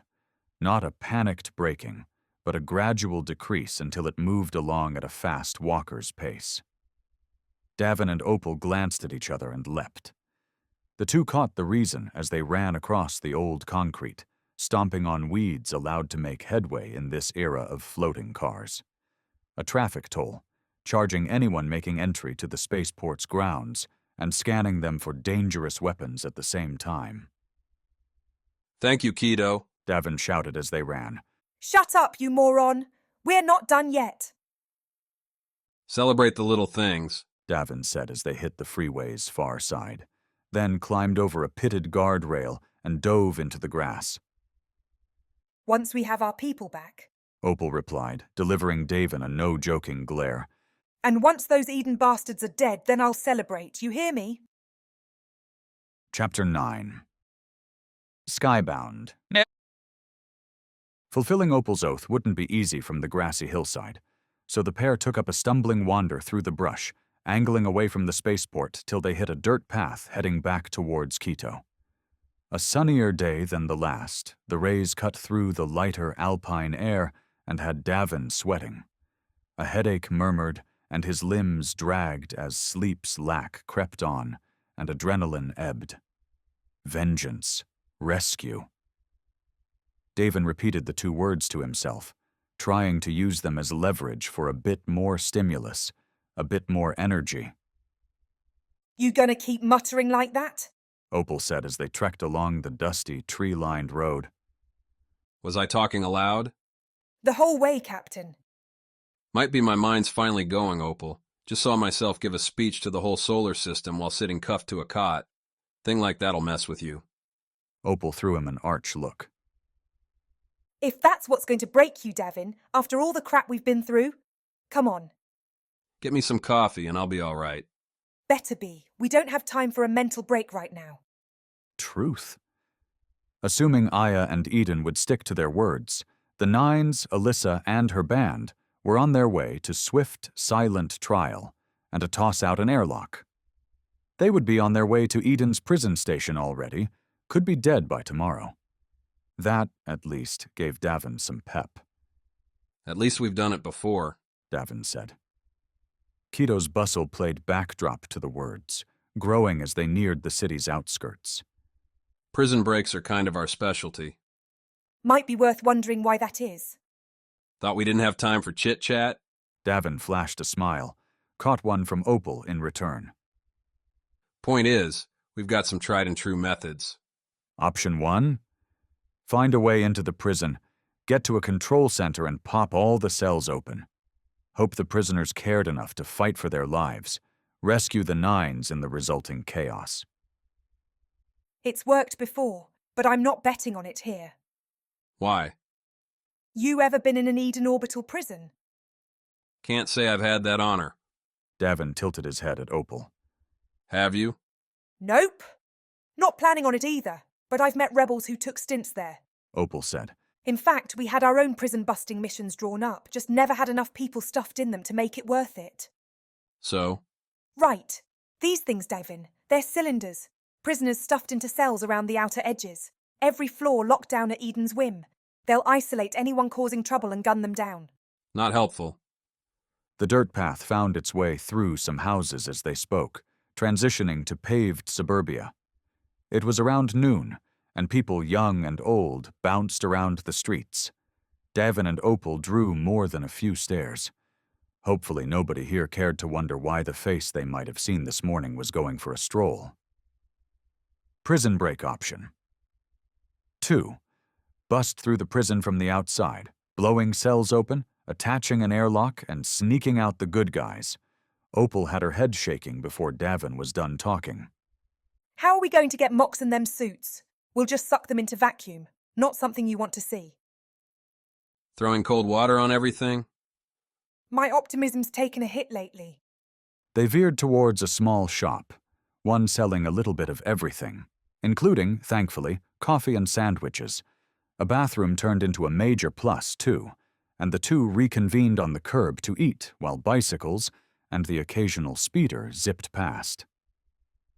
Sitting there, hunched over in worn fatigues, a loose jacket over a tank top begging for a spin in the laundry, Opal didn't have an admiral's bearing. Her look across the street at nothing in particular didn't bring with it the murderous determination Davin normally expected. Opal's back also looked empty, without her long gun strapped to it, a mainstay during her Nines time. Pressed to pick an adjective, Davin would have called her haunted. Getting to you again? Davin asked. A moment's glance around the area suggested the passers-by kept to their own business. Probably wouldn't call Eden down on Davin's head. Remember how we used to deal with that? I'd go into the Sims and blow up some bots, Opal said, biting her cold bio-turkey sandwich one nibble at a time. Or Merc would get me drunk as hell. Or? The faintest smile curled Opal's crumb-covered lips. Or you'd pull me into the next job. Damn right. Nothing keeps you feeling sorry about the past like the future. Wasn't long ago I lost a war, Davin. Not a bar fight, but a war. You kept it from being a slaughter. Eden was going to win any straight-up battle, and you know it.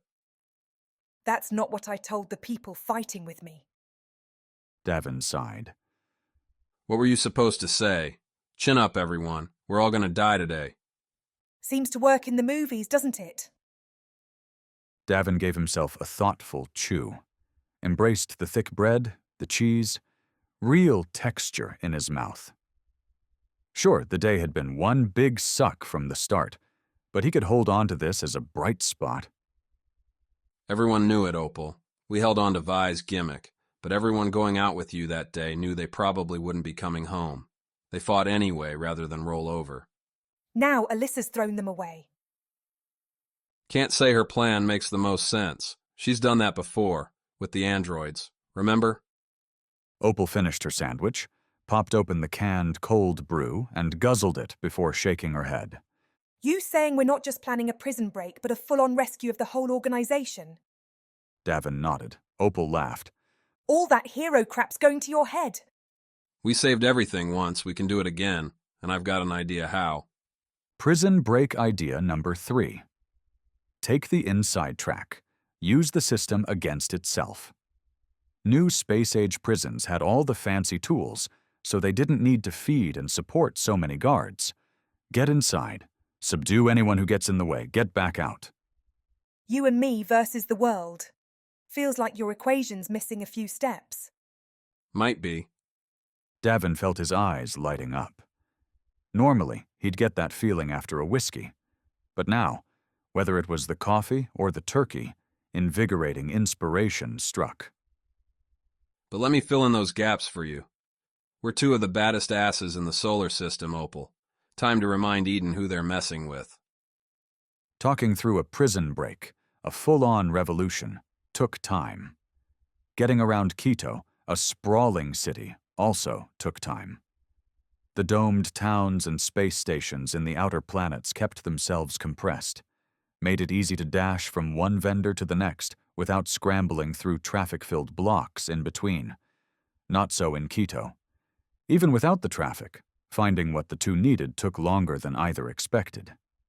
Eden hadn't let them take their luggage from Alyssa's building, and while they had the pilfered rifle and pistol from the Eden guard, that wasn't enough to break a prison. Arm shops weren't exactly prevalent. They weren't prevalent most places outside the fringes, but a few questions and new, cheap wristlets turned up some options on the city's outskirts, ranges and power pack shops nestled into the overgrowth. There, Davin spent far too much cash arming up with what he could find, namely another rifle for Opal, a pistol for himself, and laser-sucking body armor for the 2 of them. Not exactly military grade, but they shouldn't die with the first hit either. An early dinner, rice, beans, lab-spun pork, and a rented speeder dropped the pair a half-kilometer away from Eden's private docking bay at Quito's spaceport.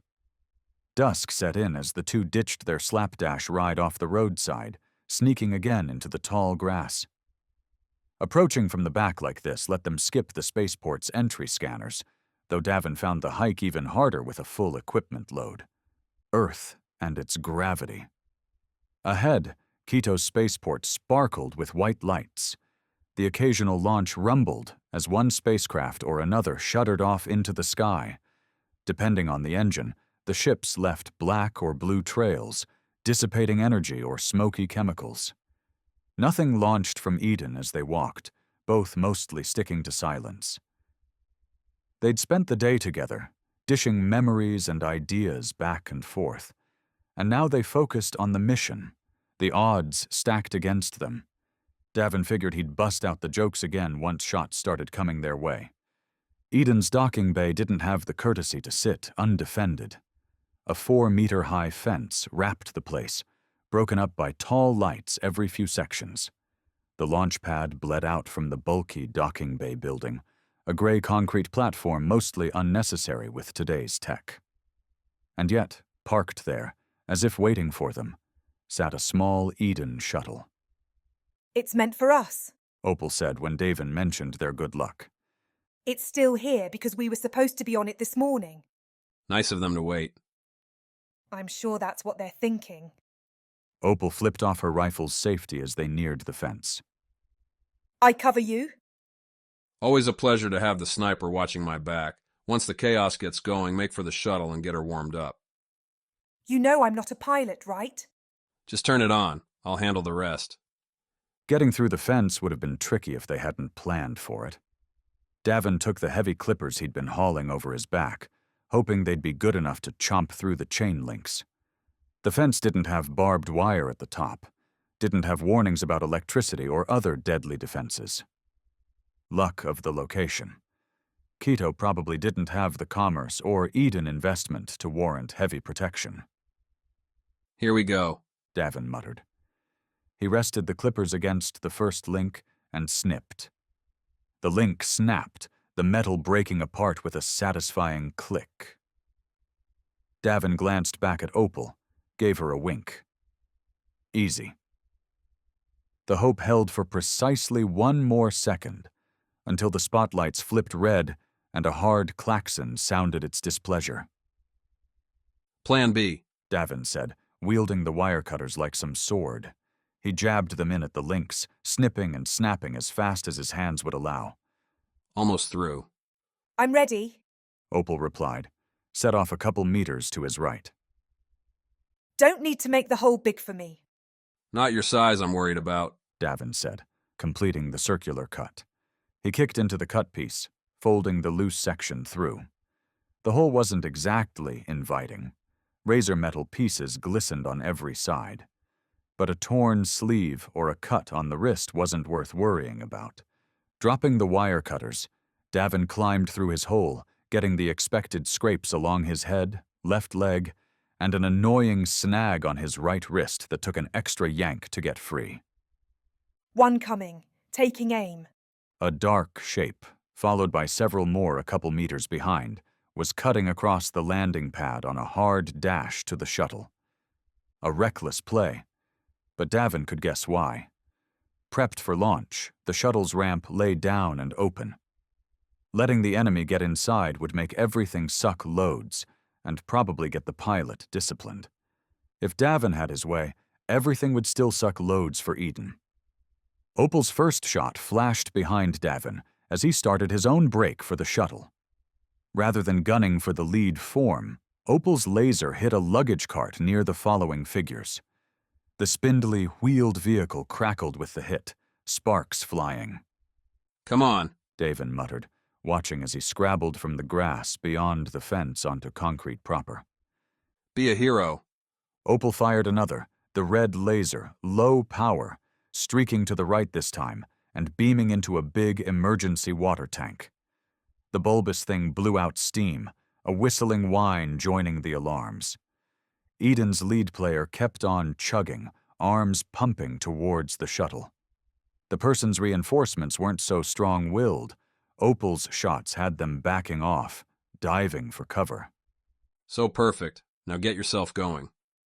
Already moving, Opal replied, her voice coming through their connected wristlets. Don't blow my opening. Davin, his rifle bouncing against his chest as he ran, drew his pistol and fired a couple shots at the coming Eden runner. Both went wide, both intentional misses close enough to disguise, or so Davin hoped anyway, the point. He plugged a couple more bolts towards the water-spraying mess, too, bursting more steam from the tank. A little more chaos, a little more opportunity, perhaps a little too much chaos. He's fast, Davin huffed, picking up the pace as the Eden guy closed on the shuttle. Probably used to this gravity. I'm through the fence, lost a sleeve. You'll look cooler without it. Davin put himself 10 meters out, a straight sprint across clear gray. The Eden guy had half that. The shuttle's boarding ramp sat down and extended, friendly emerald lights running down its sides. Otherwise, everything sat coated in dull red and blacks, as emergencies at night tended to be. A bright blue laser lanced by Davin's nose, close enough for the captain to feel the heat. Too big for a pistol shot. Someone back there had a rifle, was fixing to use it. Opal? Davin asked, making the mental decision to risk keeping on foot.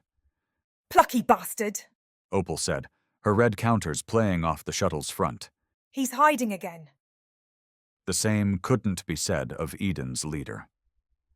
The pilot hit the ramp a couple of seconds before Davin, feet pounding up.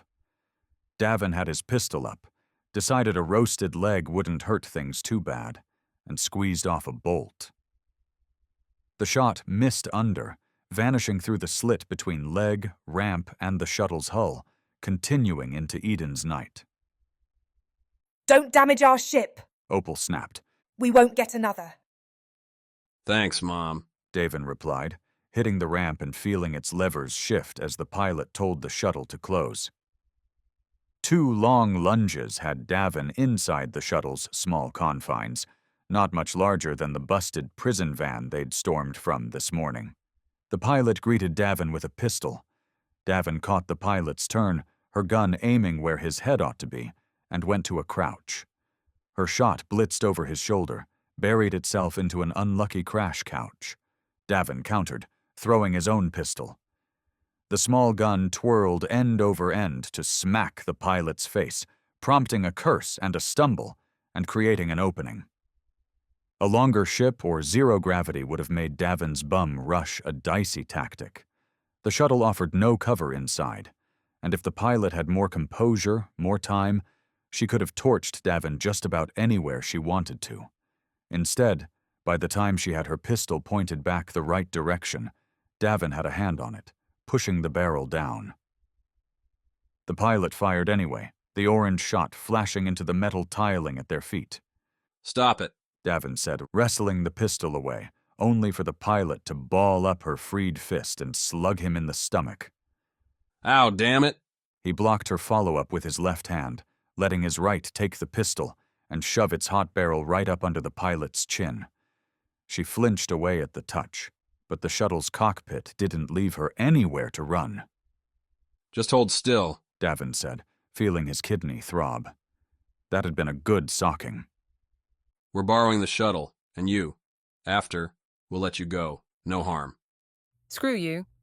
A fair response, all things considered. Nevertheless, Davin didn't have time to play insult tag. "Your friends are going to be scorching us in a second.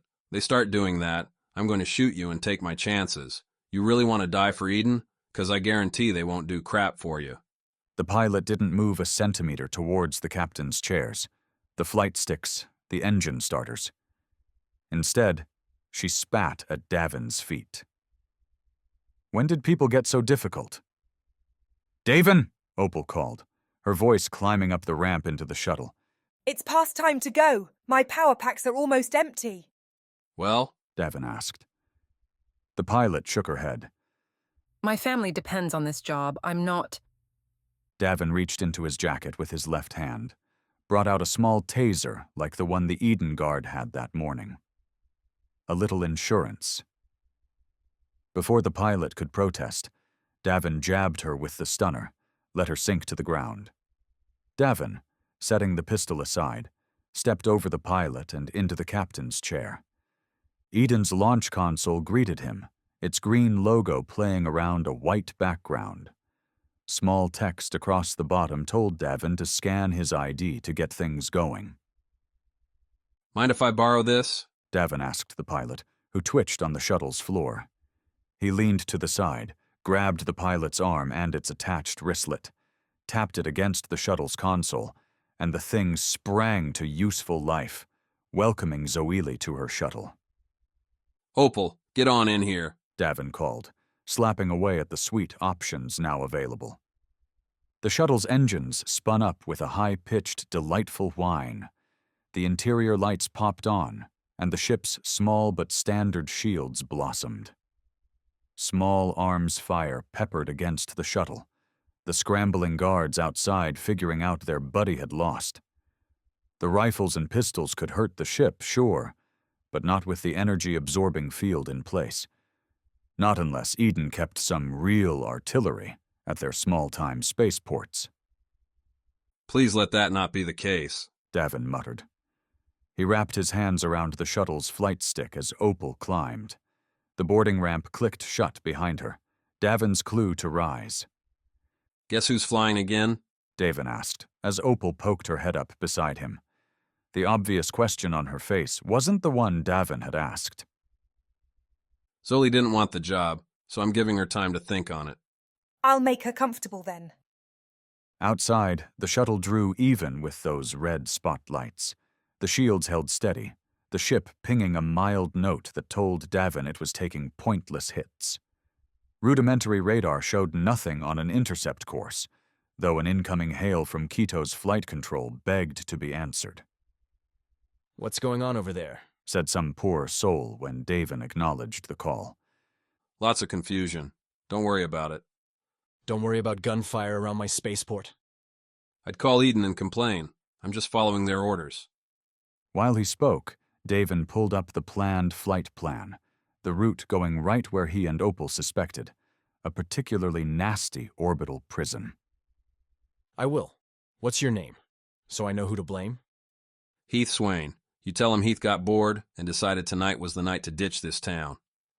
Figuring that just about concluded the conversation, Davin closed the transmission and glanced back at his crew. Opal made use of the shuttle's prison prep, taking stun cuffs from a locker near the hatch and rendering the pilot harmless. The taser's twitching effects seemed to be wearing off, going by the more intelligible curses, insults, and general vitriol spilling from the pilot's lips in both common and, Davin guessed, Spanish. You okay back there? Davin asked anyway. Fine, Opal answered. Zoe responded too, calling Opal something particularly heinous. Opal laughed. She's fun. Throws a good punch too. If Davin's stomach still smarted, the shuttle showed no ill effects from Eden's desperate barrage. They'd pulled up beyond small arms fire by now, Quito vanishing beneath clouds as Earth's upper atmosphere turned into an ever more cluttered starscape.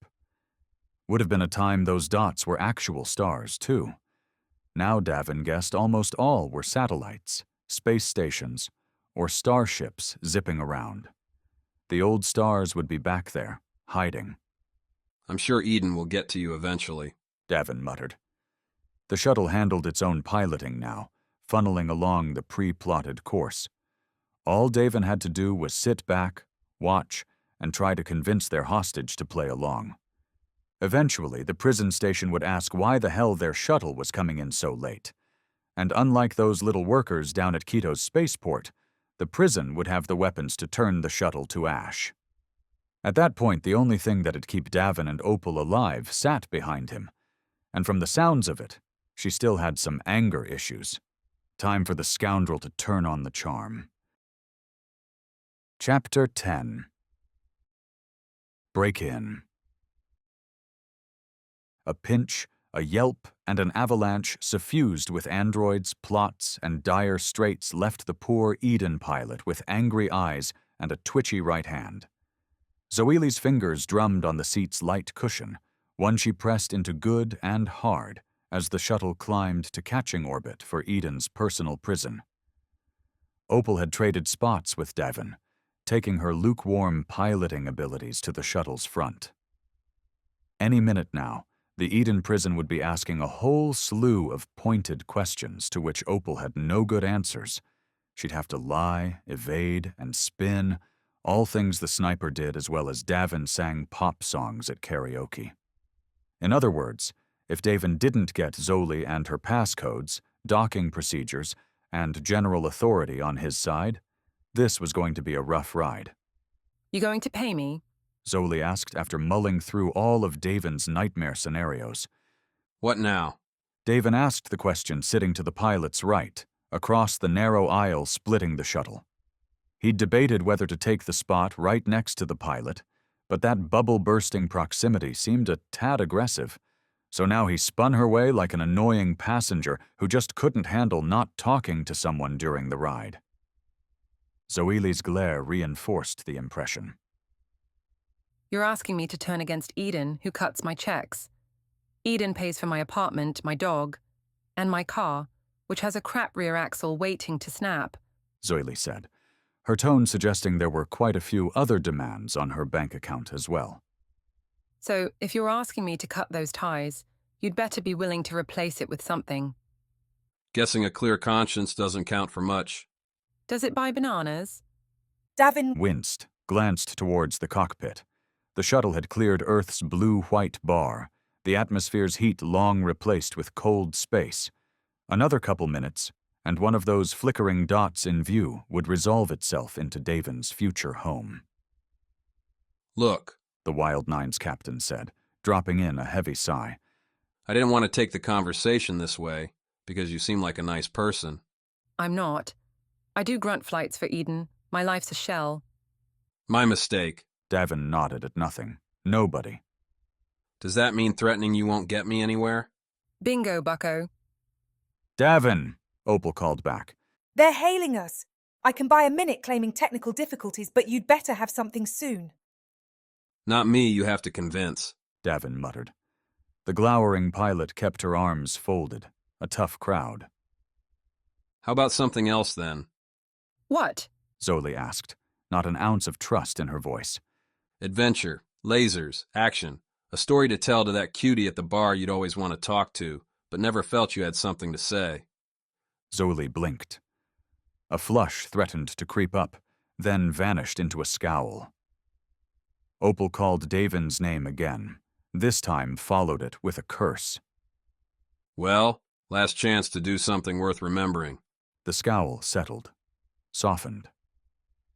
Zoe almost smiled. You said you're the hero of Earth. I did, and I guarantee you, this isn't going to be boring. Despite Davin's words, Zoe was about as boring as one could be as she batted codes and coordinates with Eden's prison station. The cylinder circling Earth dished out details, from flight speed demands to docking bay numbers, mixing them in with the expected questions about why she was arriving so late, who were her prisoners, and so on. Zoe answered each question by casting blame where it belonged, on the universally mocked superiors. It had been Eden Brass who'd delayed her launch. It had been an unexpected prisoner change-up that had confused everything, and that also explained why the prison station had no names on its incoming manifest. 2 saboteurs, red voice, Zoe said, repeating what Davin told her when she'd muted the chat. ugly customers. I don't have any help here either, but they're cuffed and waiting. The prison station took that, as well as could be expected, protests and curses dying as inevitability took hold. Their docking bay changed to one for maximum security, and Eden's flight control said there'd be plenty of backup, not exactly what Davin wanted. So he pitched a new story. Sorry, you'll want to change that plan, Zoe said, playing along. They're bioterrorists. They infected themselves with some nasty new virus. Get your vacuum suits on for these 2, and I wouldn't risk more people than necessary. More cursing followed. The docking bay changed a 3rd time, the new one requiring manual docking. Zoe was asked if she could help escort the pair, which she agreed to, saying she'd already been exposed. And you're not dead? Came the question. Just lucky genetics, I guess. The scintillating banter continued as the prison station rose out of the black, its silver and green shading doing little to make its vast rolling pin shape appealing. Viewports were few and far between, heavy plating covering the outside. Davin didn't have to guess why. Eden and Earth would plunk its worst prisoners up here, and none of them deserved a nice view. Nor did they deserve a chance at rescue from some flunky with a ship and a death wish. The thick hull could take a crash landing and keep the bandits out, buying time for Earth's defense force to get their slow selves over with hot laser. So far as Davin knew, not a soul had escaped by means other than mortal or legal, and the Wild Nines had no hope of the latter. Worse, hanging near the prison cylinder sat a battered frigate. Heath Swain's ship didn't coast alone. Its bulk seemed to writhe as robotic repair ships scuttled about, replacing damaged plates and soldering new ones into place. This close to Earth, the work wouldn't take all that long, and then he could... What exactly? With his android doppelgängers running amok on Earth's surface, making a mockery of Alyssa's idiotic plan, Heath had no need to drift near a prison. Maybe he's that scared of us, Opal mused, as the pilot turned the shuttle in for the last stretch before the docking. Doesn't even trust an Eden prison to hold the Nines. The who? Asked Zoe, whom they both ignored. I'm almost vain enough to believe you, but I don't think Heath's that single-minded. Eden ought to be crowning him right now. He saved their asses, and might have resurrected the android program at the same time. He should be getting a hero's party. Guess you'll just have to ask him yourself. That'd mean talking to him. Figure if I see Heath, the first thing I'm doing is shooting a laser down his throat. Opal frowned. How do you think that'd work, Davin? Shooting a laser down his throat? You have a pistol that tiny? Shut it, Opal. Even Zoe, she of the perennial glower, chuckled.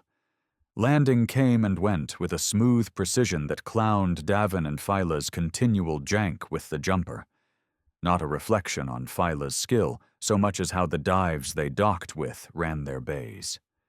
Eden preferred strict standards, a haloed white square against black-painted metal, giving the pilot a clear zone to park the shuttle.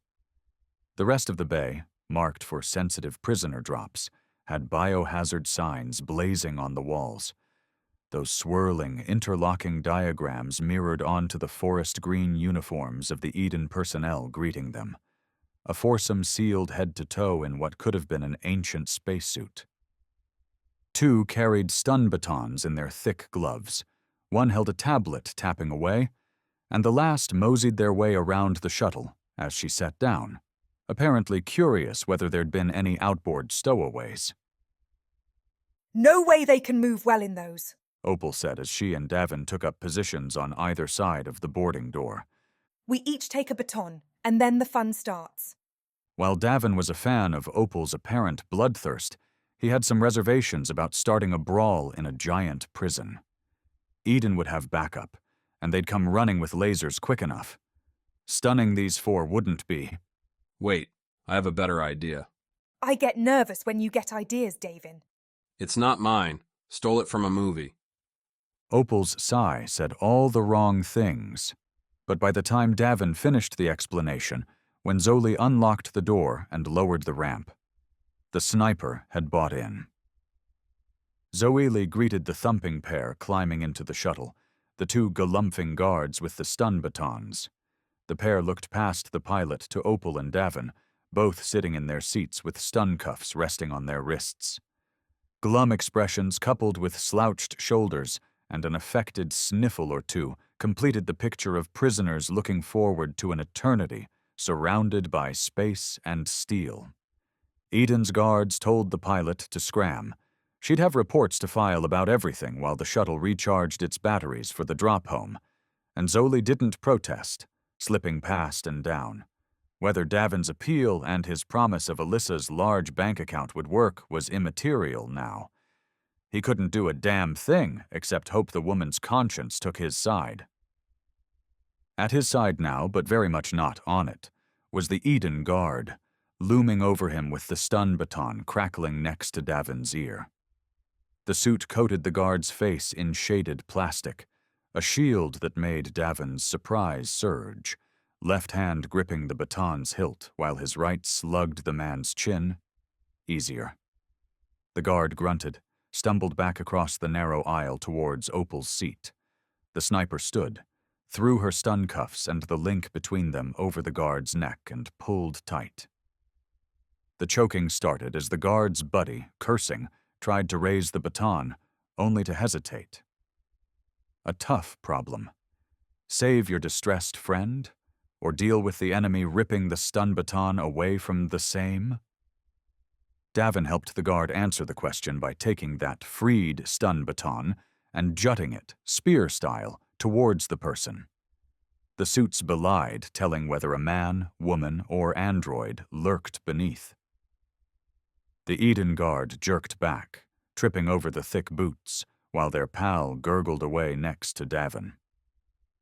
Stop struggling and she won't kill you, Davin said, taking a light hop over the kicking boots. Eden kept its prison spinning, generating enough gravity to keep bones and muscle from turning to mush, but a little twisting left a lot of lift for legs just off Earth. Davin's head brushed the shuttle's ceiling, and he tucked his knees up into a tumble, leading with the baton in a display that might have fit in with a low-budget circus. His target had no idea what to do. With one hand steadying themselves after the unstable retreat, the other waved the baton at Davin's oncoming form. A simple thrust batted aside by Davin's two-handed grip, the swing turning Davin enough so his shoulder led the impact. The pair ground into the shuttle's aft, passing by the open boarding door. Not quite the plan, that, and certainly not helped by the shouting beyond. Tablet Tapper and their friend would be making all the wrong announcements, which meant Davin needed a new idea. The movie suggested a simple knockout and costume change would buy Davin and Opal a quick in, but without that... The guard head-butted Davin, the hard plastic doing a number on the captain's right temple. Davin ignored the stars and jammed his stun baton's hilt into the guard's chest before dropping off his right hand to grab for the guard's own wild weapon. The reach put Davin's back to the guard, had him sitting, as much as he could, in the guard's lap.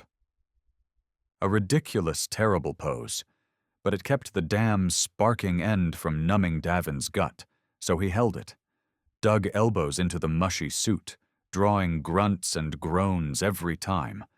But small bruises wouldn't win this, and with fresh, suited faces appearing on the boarding ramp, Davin couldn't afford to play the long game. The shuttle lurched, engines roared to emergency life, sending the shuttle on a sharp spin to the side. The tablet tapper and their comrade on the ramp flew off to rough landings, while Davin and his punching partner flew apart. Davin slammed into and rolled over the last row of seats, arresting himself with a delirious grip on an old cushion. Stun batons whacked around, their numbing ends turning off without pressure on the hilts. During his rapid flight and flip, Davin had seen the cause for the shuttle's sudden snap. Opal, her guard dazed on the floor, had gone to the pilot's chair and used her utter lack of flying ability to send the ship into a frenzy. "Davin!" Opal shouted. "Get your ass over here and fly this thing!" Getting anywhere while on a tumbling shuttle, one spinning in place, was a challenge. Davin pulled himself into the aisle, watched as the choked-out guard rumbled past, then lunged one row ahead at a time. Going for the biohazard docking bay had paid more dividends than expected, as its vacant space meant the shuttle could do the dumb maneuver without crushing itself. At least for the moment. "Set it down," Davin called back to the sniper, who was plopped between both piloting seats, gripping the console to keep herself steady. "We're not—" "You're acting like I know how to do that." Opal snarled back. "I hit a couple buttons, Davin. I'm not a pilot." She followed up the last by looking aside and vomiting some nutrient goop across the floor, a patch Davin dodged with another well-timed hop. This time he bounced off the ceiling and found rest in the pilot's chair, throwing Opal a sympathetic wince. His own guts were roiling too, and parsing what she'd done to the shuttle. Slapping a few random buttons on a spaceship shouldn't throw it into a spinning panic, but Opal had managed to do the one thing that might. She'd restarted the maneuvering jets and slammed the steering all the way to starboard. Davin reversed it, and the shuttle sighed into a soft landing. The captain didn't wait for the ship to settle, and neither did Opal. The sniper, wiping away the dribbling sick, lurched down the aisle towards the suited guards. Along the way, Opal scooped a stun baton off the floor, enabled its shocking stopping power, and jabbed it into the pair before they could do more than raise a helpless hand. Davin, following, grabbed the other weapon, and together the two stumbled down the ramp into the bay. Tablet Tapper and their pal lay crumpled along the side wall, flung at speeds high and hard into the metal. Neither one moved, and Davin didn't go looking closer. Whether they lived or died wasn't a question he needed or wanted to answer right then. He'd prefer a low body count, but not at the cost of his own. Zoily waited by the bay's exit, mouth still agape at what she'd just seen. As Opal and Davin approached, Zoily started to say that the pair were so screwed, only for Opal to jab her with the stun baton, dropping the pilot right there in the door. "That was mean." "A kindness," Opal replied, as they slipped beyond the door into the hallway beyond. "She'll have a ready excuse now, a victim of wanted prisoners. Eden won't fire her for that." "Says you." But Davin could concede the point. Getting stun-stabbed by enemies was just another risk of Eden employment. "Now where?" "Simple. Sanitation." Opal's logic was hard to refute. Neither she nor Davin looked like they belonged on the station. The place most likely to escape much inspection, most likely to be filled with bots instead of Eden personnel, would be the vast tanks changing prisoners' crap to consumables. Getting there from the decontamination bay could have been an impossible gauntlet. Instead, as Davin and Opal looked at the walls plastered with loud signs, all red, black, and official, the prison's dumping ground lay on their level, just to the right. Guess it makes sense to put all the infected crap near the incinerator, Davin muttered, as he and Opal turned down the curling hallway. Eden did its space prisons in much the same way as its ships, an attitude of slovenly sparseness.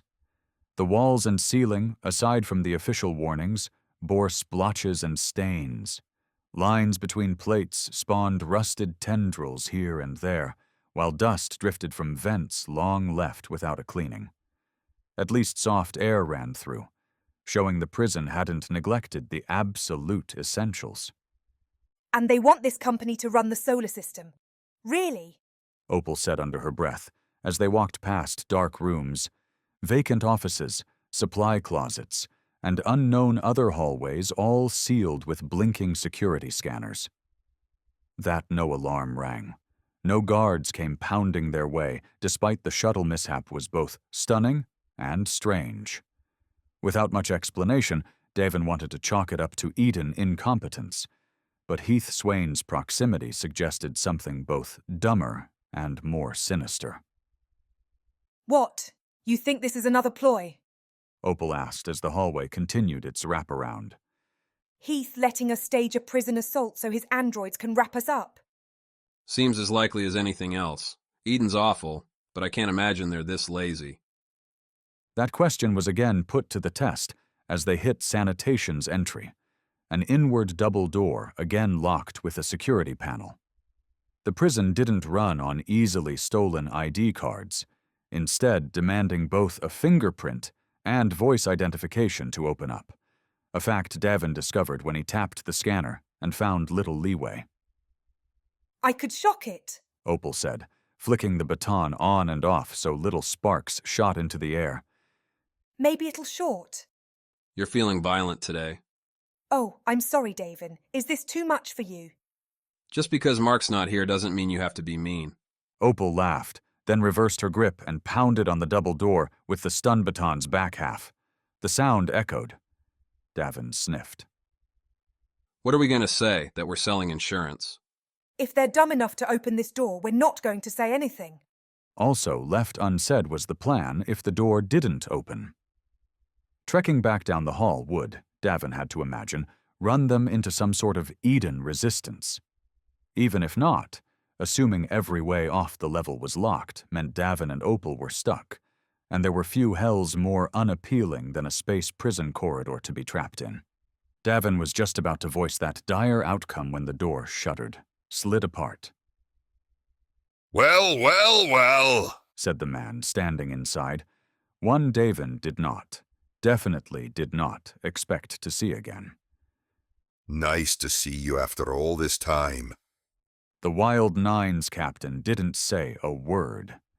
He did cock his left fist, sans stun baton, and swing it. Some people only deserved a punch to the face. Chapter 11. Old faces, new ideas.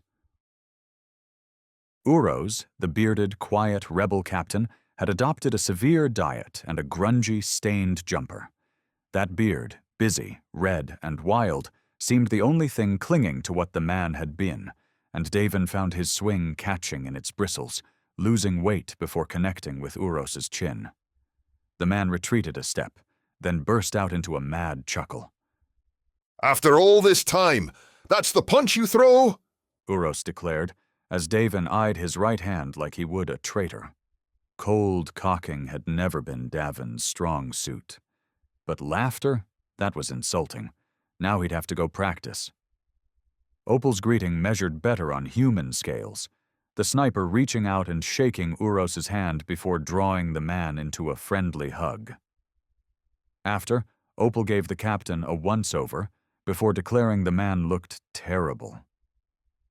The Eden lifestyle doesn't suit me, Uros replied, a rueful shrug following the words. I gather it doesn't suit you either. Why would you say that? Davin leaned around Uros. looked back into the dim-lit, rumbling nest behind the man. We're adaptable. Because you're on the run! Uros's eyes twinkled as he spoke. That obvious? Opal snorted, then pushed past Uros. Davin followed, the door swishing shut. The space prison's sanitation works sprawled out, a multi-level morass of pipes, pools, and churning rotors ensuring every possible fluid, food, or chemical compound that could be reused was cleansed and shoved back into the rotation. The economics of life in space demanded no less. Splatters and stains added color to standard-issue wall-hung notices and demands, all ignored by the listless prisoners working various areas, clearing too thick sludge, trash, or their own demons from places they didn't belong. Uros didn't go much further than the few steps they'd already taken, surveying the place with them with his hairy, jutted chin and an air of pride. Not exactly the vibe Davin would have expected, given the nose-twisting smell and gut-rotting weight to the air, but everybody was made different. Opal laid out the circumstances, the idea to break the nines out and prove Heath Swain's gambit a lie. She didn't go into Alyssa's market-tanking master plan, an omission Davin didn't correct, because he thought the plan, frankly, insane. A consequence of too many hours left alone with her own thoughts. Easier to just take a blowtorch to Eden's bits and wait for them to give up. Then let me ease your mind, Uros said as Opal wrapped up. You won't need to break out your friends. Say again?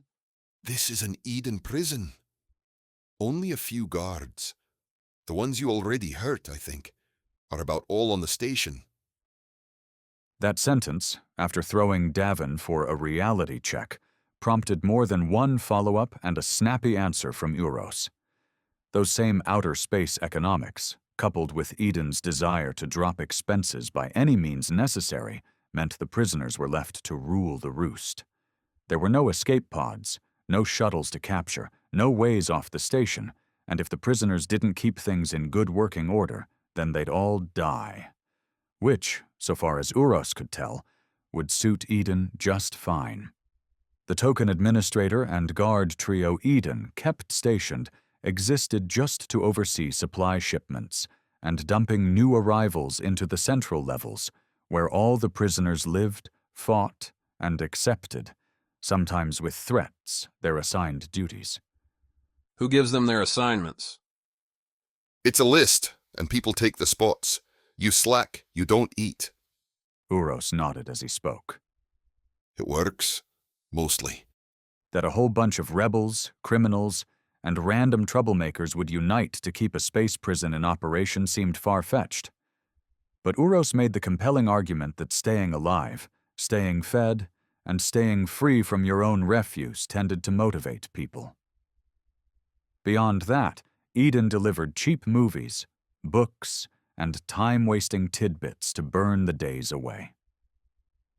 For some here, it's a better life than they had, Uros concluded, by which time Davin was rubbing his forehead, and Opal leaned, eyes closed, against the nearby wall.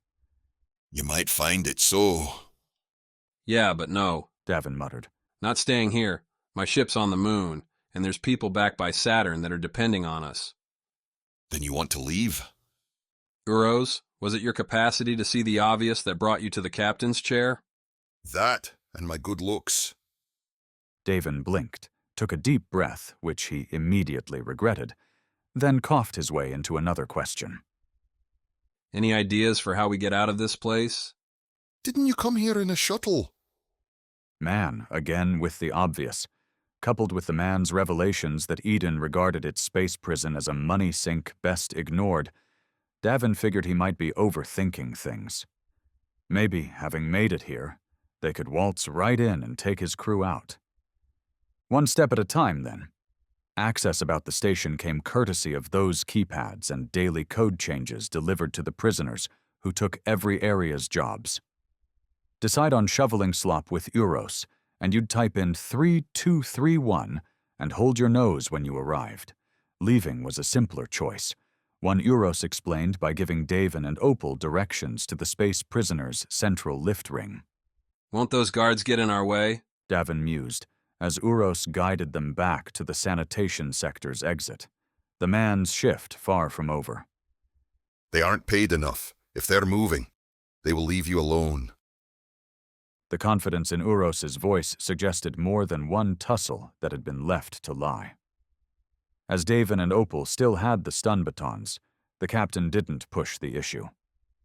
Might be nice to lay out those Eden bums again if they wandered into range. That their trek went without interruption vindicated Uros's judgment. Much as Davin hated giving the rebel captain credit, not a soul accosted Davin and Opal on their walk, and the central lift triangle did indeed come without security. A single button called the nearest lift, and when it arrived, the featureless cube split their options in two. On the left, a single button declaring the main floor. On the right, a keypad and a simple sign listing codes for the cell block levels and cafeteria. Enter the code, reach your destiny, Davin said, wondering what had happened if he started punching in random numbers. Keep those intrusive thoughts to yourself, Opal replied, slapping the single button and shifting her body to block Davin's reach. It's like you don't think I can control myself. Years of experience would prove me right. Davin snorted. You know, I could throw an insult or two your way, but I don't because I'm a nice guy. Is that so? Opal's smirk forced a reply with a sigh. Okay, it's because you could do terrible things to me with that baton. That's right. The lift ended the awful conversation with a bold statement. The back wall opened onto what looked like sheer chaos.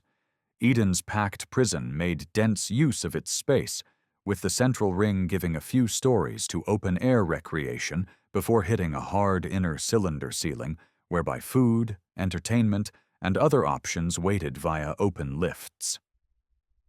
The cell blocks sat atop the main yard, the central lifts and perimeter stairs the only ways up or down. Prisoners demonstrated gravity's weak hold with wild romps, engaging in absurd basketball games, weightlifting, and other idle athletics that had earned devotion in space's friendly physics atmosphere. Others lingered in dazed groups, tossing cards or gaping in simultaneous silent stares at nothing.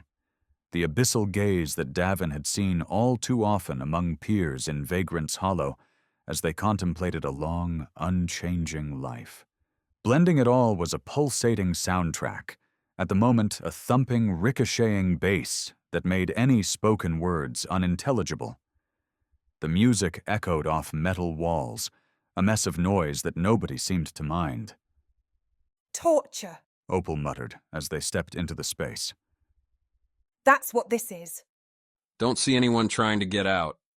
Give them away, Davin, and I think we'll have a whole bunch of new friends. The question, though, was where their old friends had gone. Mox should have stood out among this bunch easy enough, but the big man's exoskeleton failed to appear. Phyla and Merc didn't saunter up with sarcastic comments about Davin's late arrival, while Viola and Roddy weren't lingering off to the side, confused and concerned by Eden's collected troublemakers. If the Nines were here, they'd been stashed elsewhere. 2 options, then, Opal said as they continued to make their way into the mix, drawing no attention whatsoever. Davin told himself nobody would expect him here, so his celebrity wasn't recognized, yet it was a bit hard on his vanity that not a soul left so much as a lingering look on the captain. We either scour all the cells searching for them, which I'm really not feeling, or we get a bit weird. Opal, you don't know how long I've been waiting for you to say that. What? Weird? Always so serious. It's time you went along with the Wild Nine's peculiar brand. We have a brand? Davin waved the words away, asked Opal what she was thinking, and the sniper laid it out. They needed 2 things: to find their friends and convince Eden to land a ship here, or steal back the shuttle for them to all ride out on. As for getting Eden to bite, Opal figured the easiest way was the hostage route. We go get those guys we tossed around, have them convince Eden to send in a rescue party, and let Mox take out his frustration. Opal said, as she and Davin continued wandering around the great central grounds, earning casual looks here and there, but nothing more personal. No nines appeared either. Then we coast back to the moon, grab the jumper, and disappear. Disappear? You want to give up? I didn't. Alyssa did. Her crazy scheme to, what? Get Eden's investors to force it to change course. Know what that sounds like to me? She's getting the yips. Going yellow. Losing her mojo. Davin blinked. I think I get it. Just like you did after Bossa went down. All those talk shows, all those thank yous, and not once did you get anything for all of us. The Nines captain squared off from Opal as they stood beneath the inner cylinder's flat bottom. The 3 lifts lazed up and down on thick beams, passengers as aimless as the ones waiting to board. A few nearby tables gave them company, most occupied by prisoners catching late-night grub. Davin figured the hour might have been behind Opal's acerbic cut, but he wasn't going to let it lie. She was giving him a test, seeing just how much fire Davin had.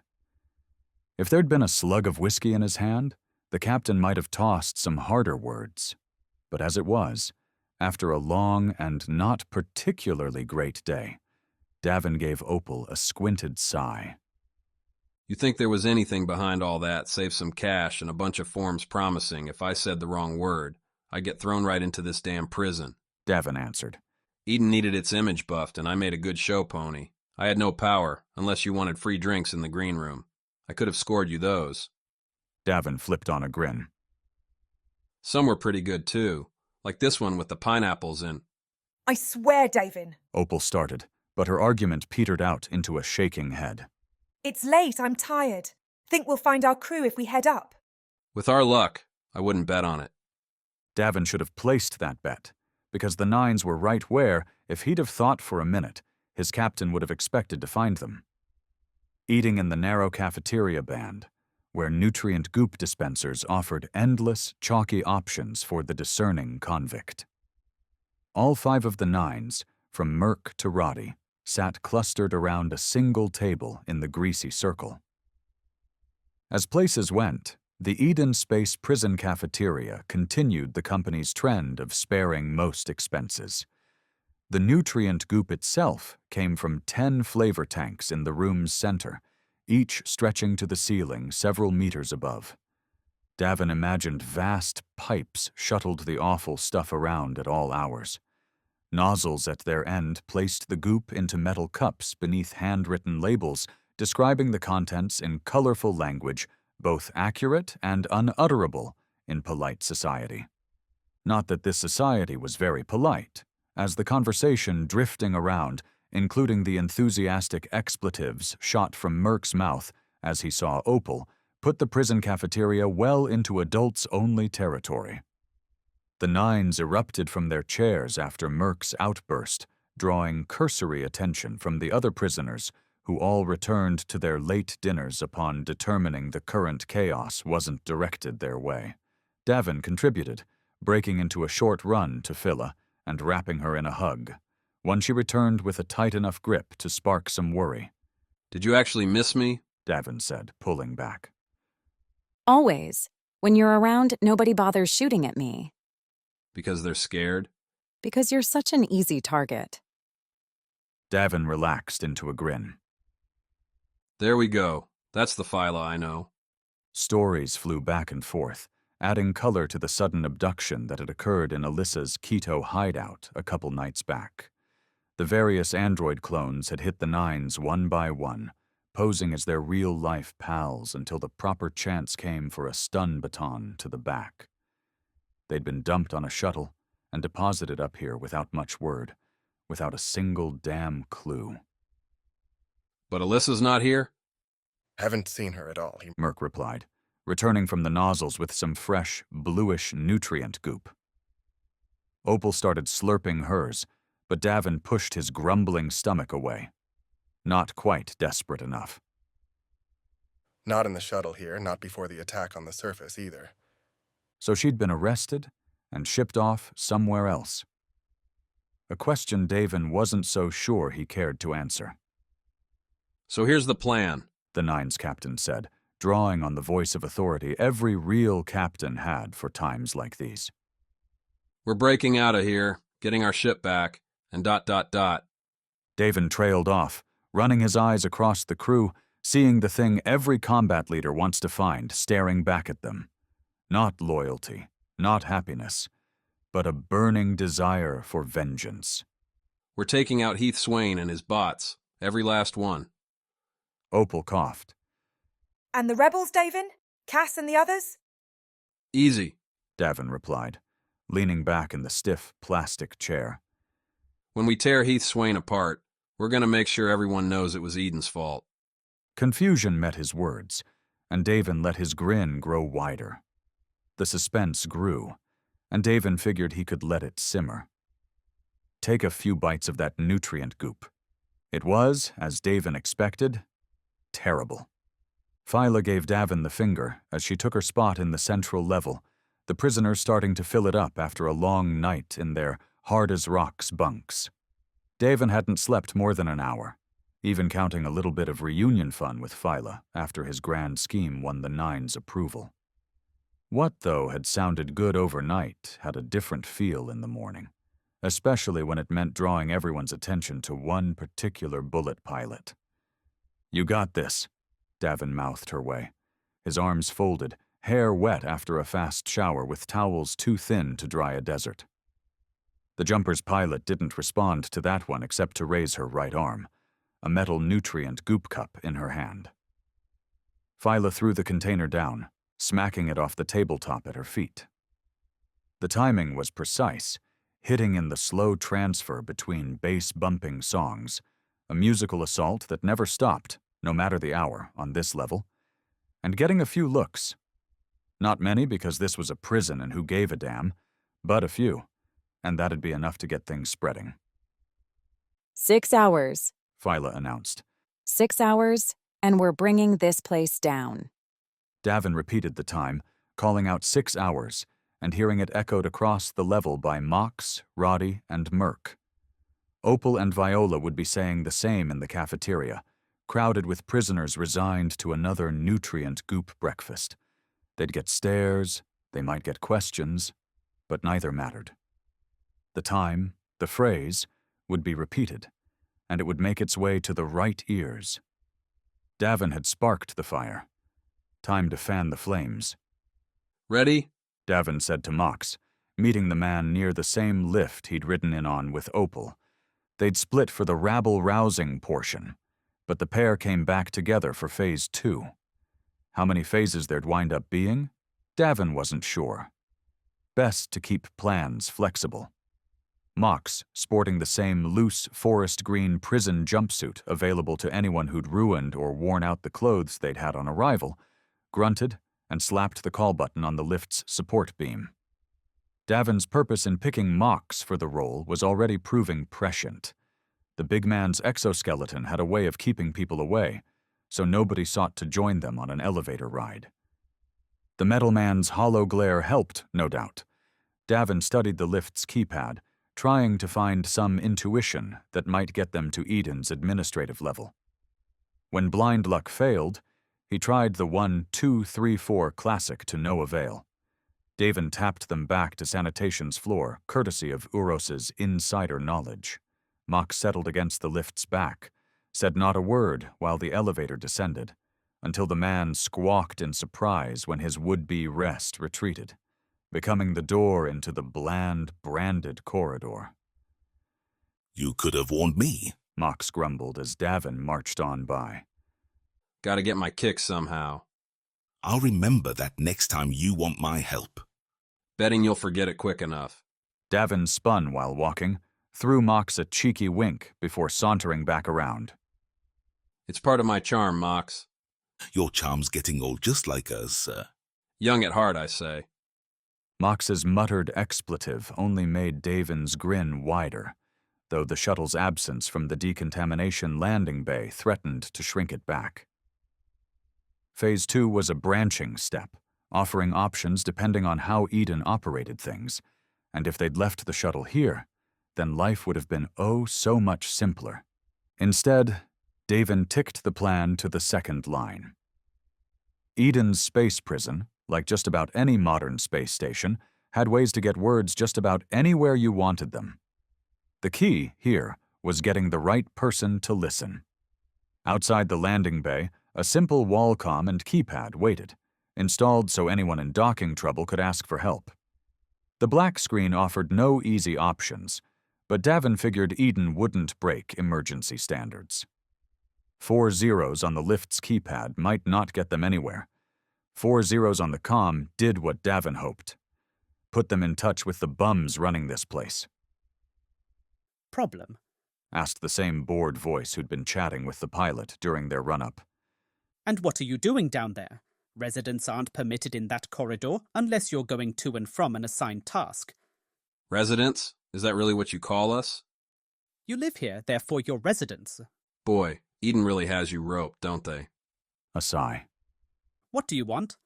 I arrived yesterday in this bay right here, on a shuttle. Davin leaned against the wall as he spoke, rolled his eyes at an arms-folded, similarly leaning Mox. The one that had the fight? The very same. You're lucky we don't kill you for what you did.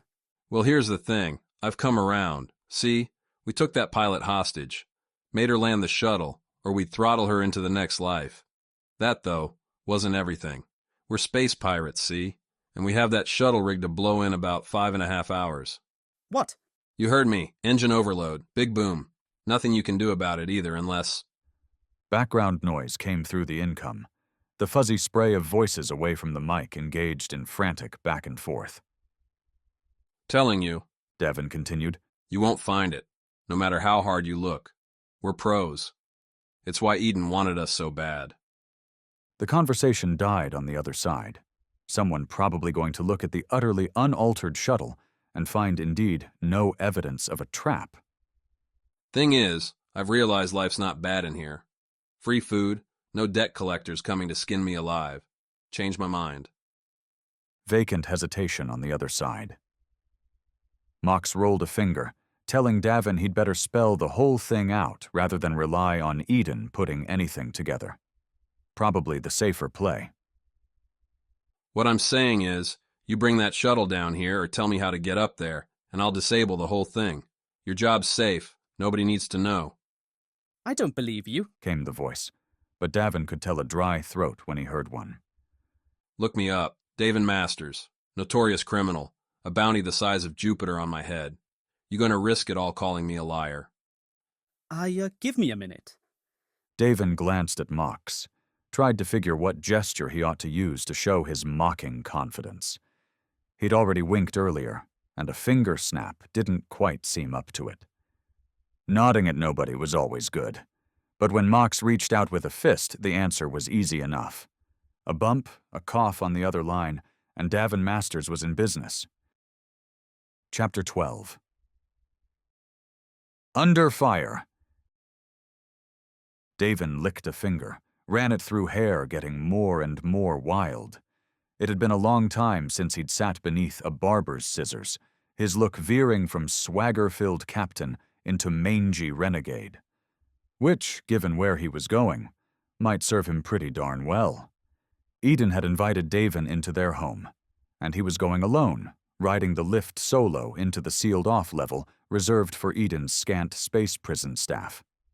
They weren't so moronic as to allow Davin to run up with Mox, a problem he'd have to solve while the Nines rallied the rest of the prison for a timed uprising in about 5 hours. In normal times, Davin might have used a wristlet, comm, or other device to set a timer. A not-so-modern convenience stripped away by the convict's Spartan existence. What need did one have to track time in Eden's lifetime isolation? Nevertheless, monitors here and there did display clocks, probably to help keep prisoners on schedule. Davin had last looked at one on the central yard, dropping off Mox before boarding a lift and entering the key code to send him flying upwards. Hair as coiffed as a bit of spit and shine could make it, Davin leaned against the lift's back as it left the open area and disappeared into the station's sloppy white walls. The cafeteria and its nutrient goop zipped past, followed by ring after ring dedicated to the souls trapped here for, well, another few hours. A couple maintenance levels followed, given to all things power generation, oxygen scrubbing, and the other nuts and bolts Davin knew too well from the jumper's many quirks and quibbles. If he had a comm, another reason to wish for one, Davin would be calling Phyla now for a last run-through, a wish for luck, and a sarcastic reply from the woman he loved telling Davin to pay attention. Get it done, and don't be stupid. That last an impossibility, just part of Davin's charm. When the lift slowed, Davin folded his arms and put on a bemused grin. Sure, there was every chance Eden had cameras in the lift, were watching his every move, but bravado was always worth it, especially when the doors before him opened to reveal a nervous quartet sans decontamination suits with stun batons. Davin had left his own stolen baton with the other 9s. Eden knew he had it, and no need to press their jumpy selves further. Howdy, Davin said, sliding up from the lean. How are we doing? Not great, said a craggy, bag-eyed man in the middle. The foursome all wore Eden's forest green uniforms, though Davin noticed creases and stains aplenty. All 4, too, seemed at the upper end of Eden's hiring spectrum, perhaps stashed here at their career's end. I'm not keen on a bomb being on my station. Hopefully I can take care of that for you. Davin stuck his hand out, almost laughed when the bag-eyed man shook it.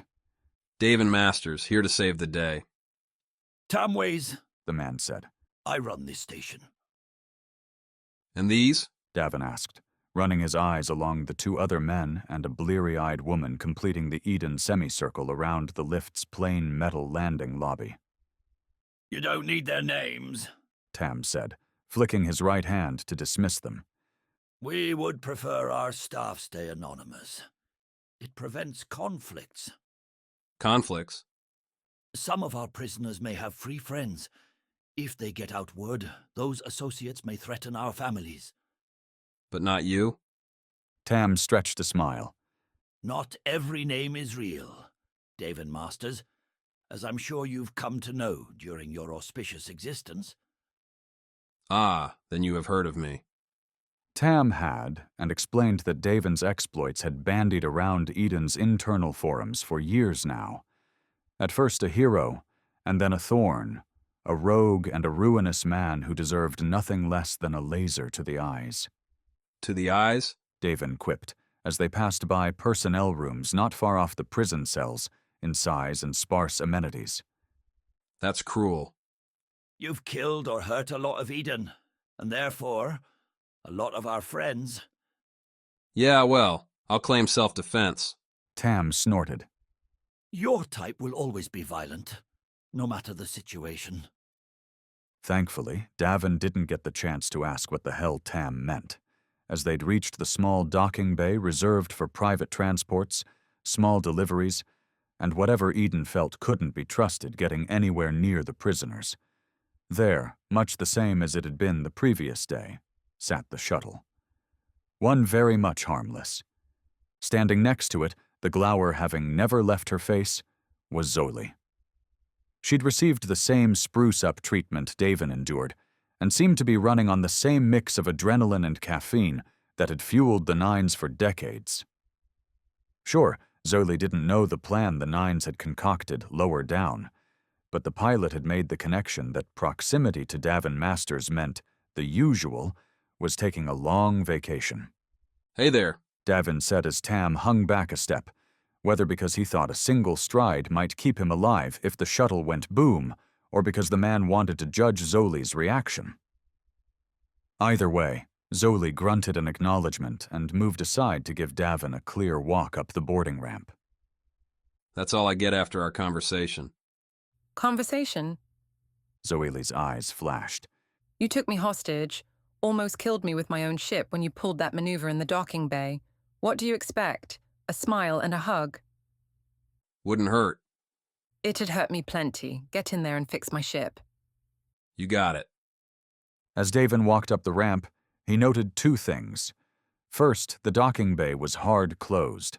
Thick metal doors had slid across the opening into the black expanse of outer space, preventing an easy dash, doable if the bay had left itself spread with magnetic shields only.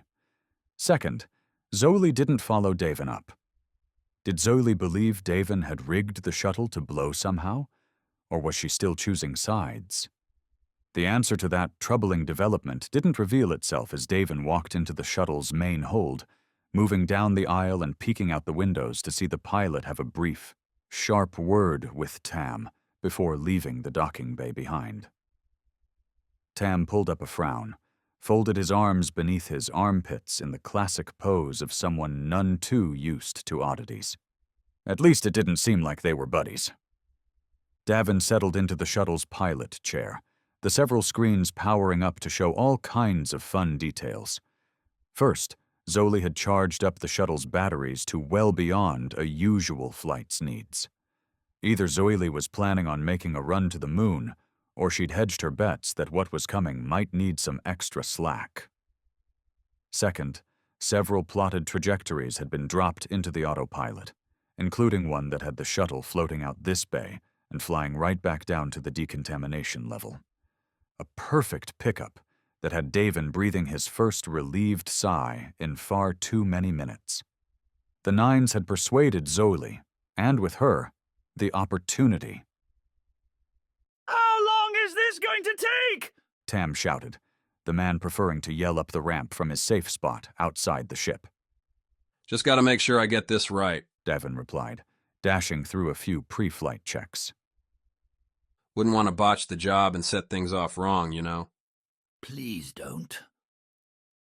The shuttle passed its checks without issue, ready to roll, which meant even though they were ahead of schedule, it was time to press go on this little enterprise. Davin tapped the shuttle's comm to life, opened its link to the same flight control channel already set by Zoili. Hey there, anyone listening? Davin asked, conjuring up various lies, excuses, and sweet nothings he could use to get those doors open. I am, came Zoili's voice, tight with something other than loathing this time. The man who was here is taking a trip to the head, so make it fast. And here I was doubting you. I want that cash, Davin. If you don't get it to me by day's end, that shuttle's really going to blow up on you. Oh, now that was an interesting twist. Could Zoili have rigged the shuttle to explode?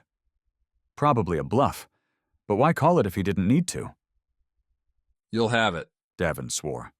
Mind opening these doors? Tam's going to notice. If he didn't, I'd be worried. Zoili chuckled, gave Davin a 5-second head start. One Davin used to withdraw the boarding ramp. Tam did indeed notice, and started calling out this and that threat without moving or even drawing his stun baton. Where do you think you'll go? Tam yelled as the ramp finished its withdrawal. The doors are shut. Thinking I'll try my chances. Better get running, Tam. The Eden man cursed, seemed to decide Davin might be the kind of gonzo maniac to try ramming his way free of the station, and fled. Just in time for the bay doors to slide open. Davin goosed the shuttle's jets, found the calm thrum as the ship rose a few hairs above the floor. The flight stick didn't have the jumper's heft or bevy of accessories, and, could Davin believe it, he missed Fournine's lacerating commentary. But the Eden ship had top-notch maintenance and turned like a charm when he nudged the stick to the left. A calm spin, and soon Earth's great bulk sliced through half the black, the other a sparkling mess of other ships, stations, and Heath Swain's frigate, still parked in close orbit to the space prison.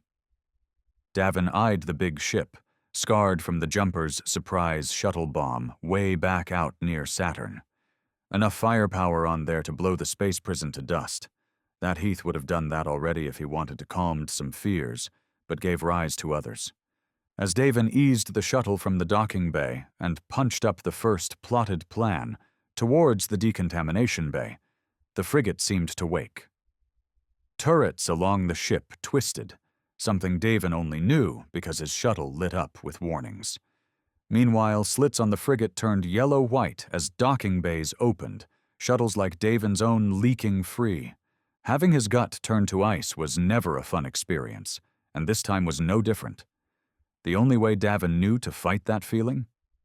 Take control. As the frigate's turrets opened up, Davin punched the shuttle's throttle and prayed he'd live long enough to deliver the justice Heath so dearly deserved. Dodging lasers in the prison shuttle felt too much like ducking blows after several Martian martinis. Every move sluggish and apt to get Davin floored. Heath's frigate would have hard rounds, physical slugs that'd perforate the shuttle's slim energy shields like Davin's incisive repartee would penetrate dull dinner conversation, but the shuttle's damage reports were energy only. Easy to explain. With the floating prison off to Davin's left, any wayward blast would smack the station. A laser would get sucked away by the station's own shields, but an explosive round might leave a mark, which gave Davin a chance. Tell me you're listening. Davin spat through the shuttle's comm system, opening the band wide. The pilot back up top would hear him, but she wasn't the important one.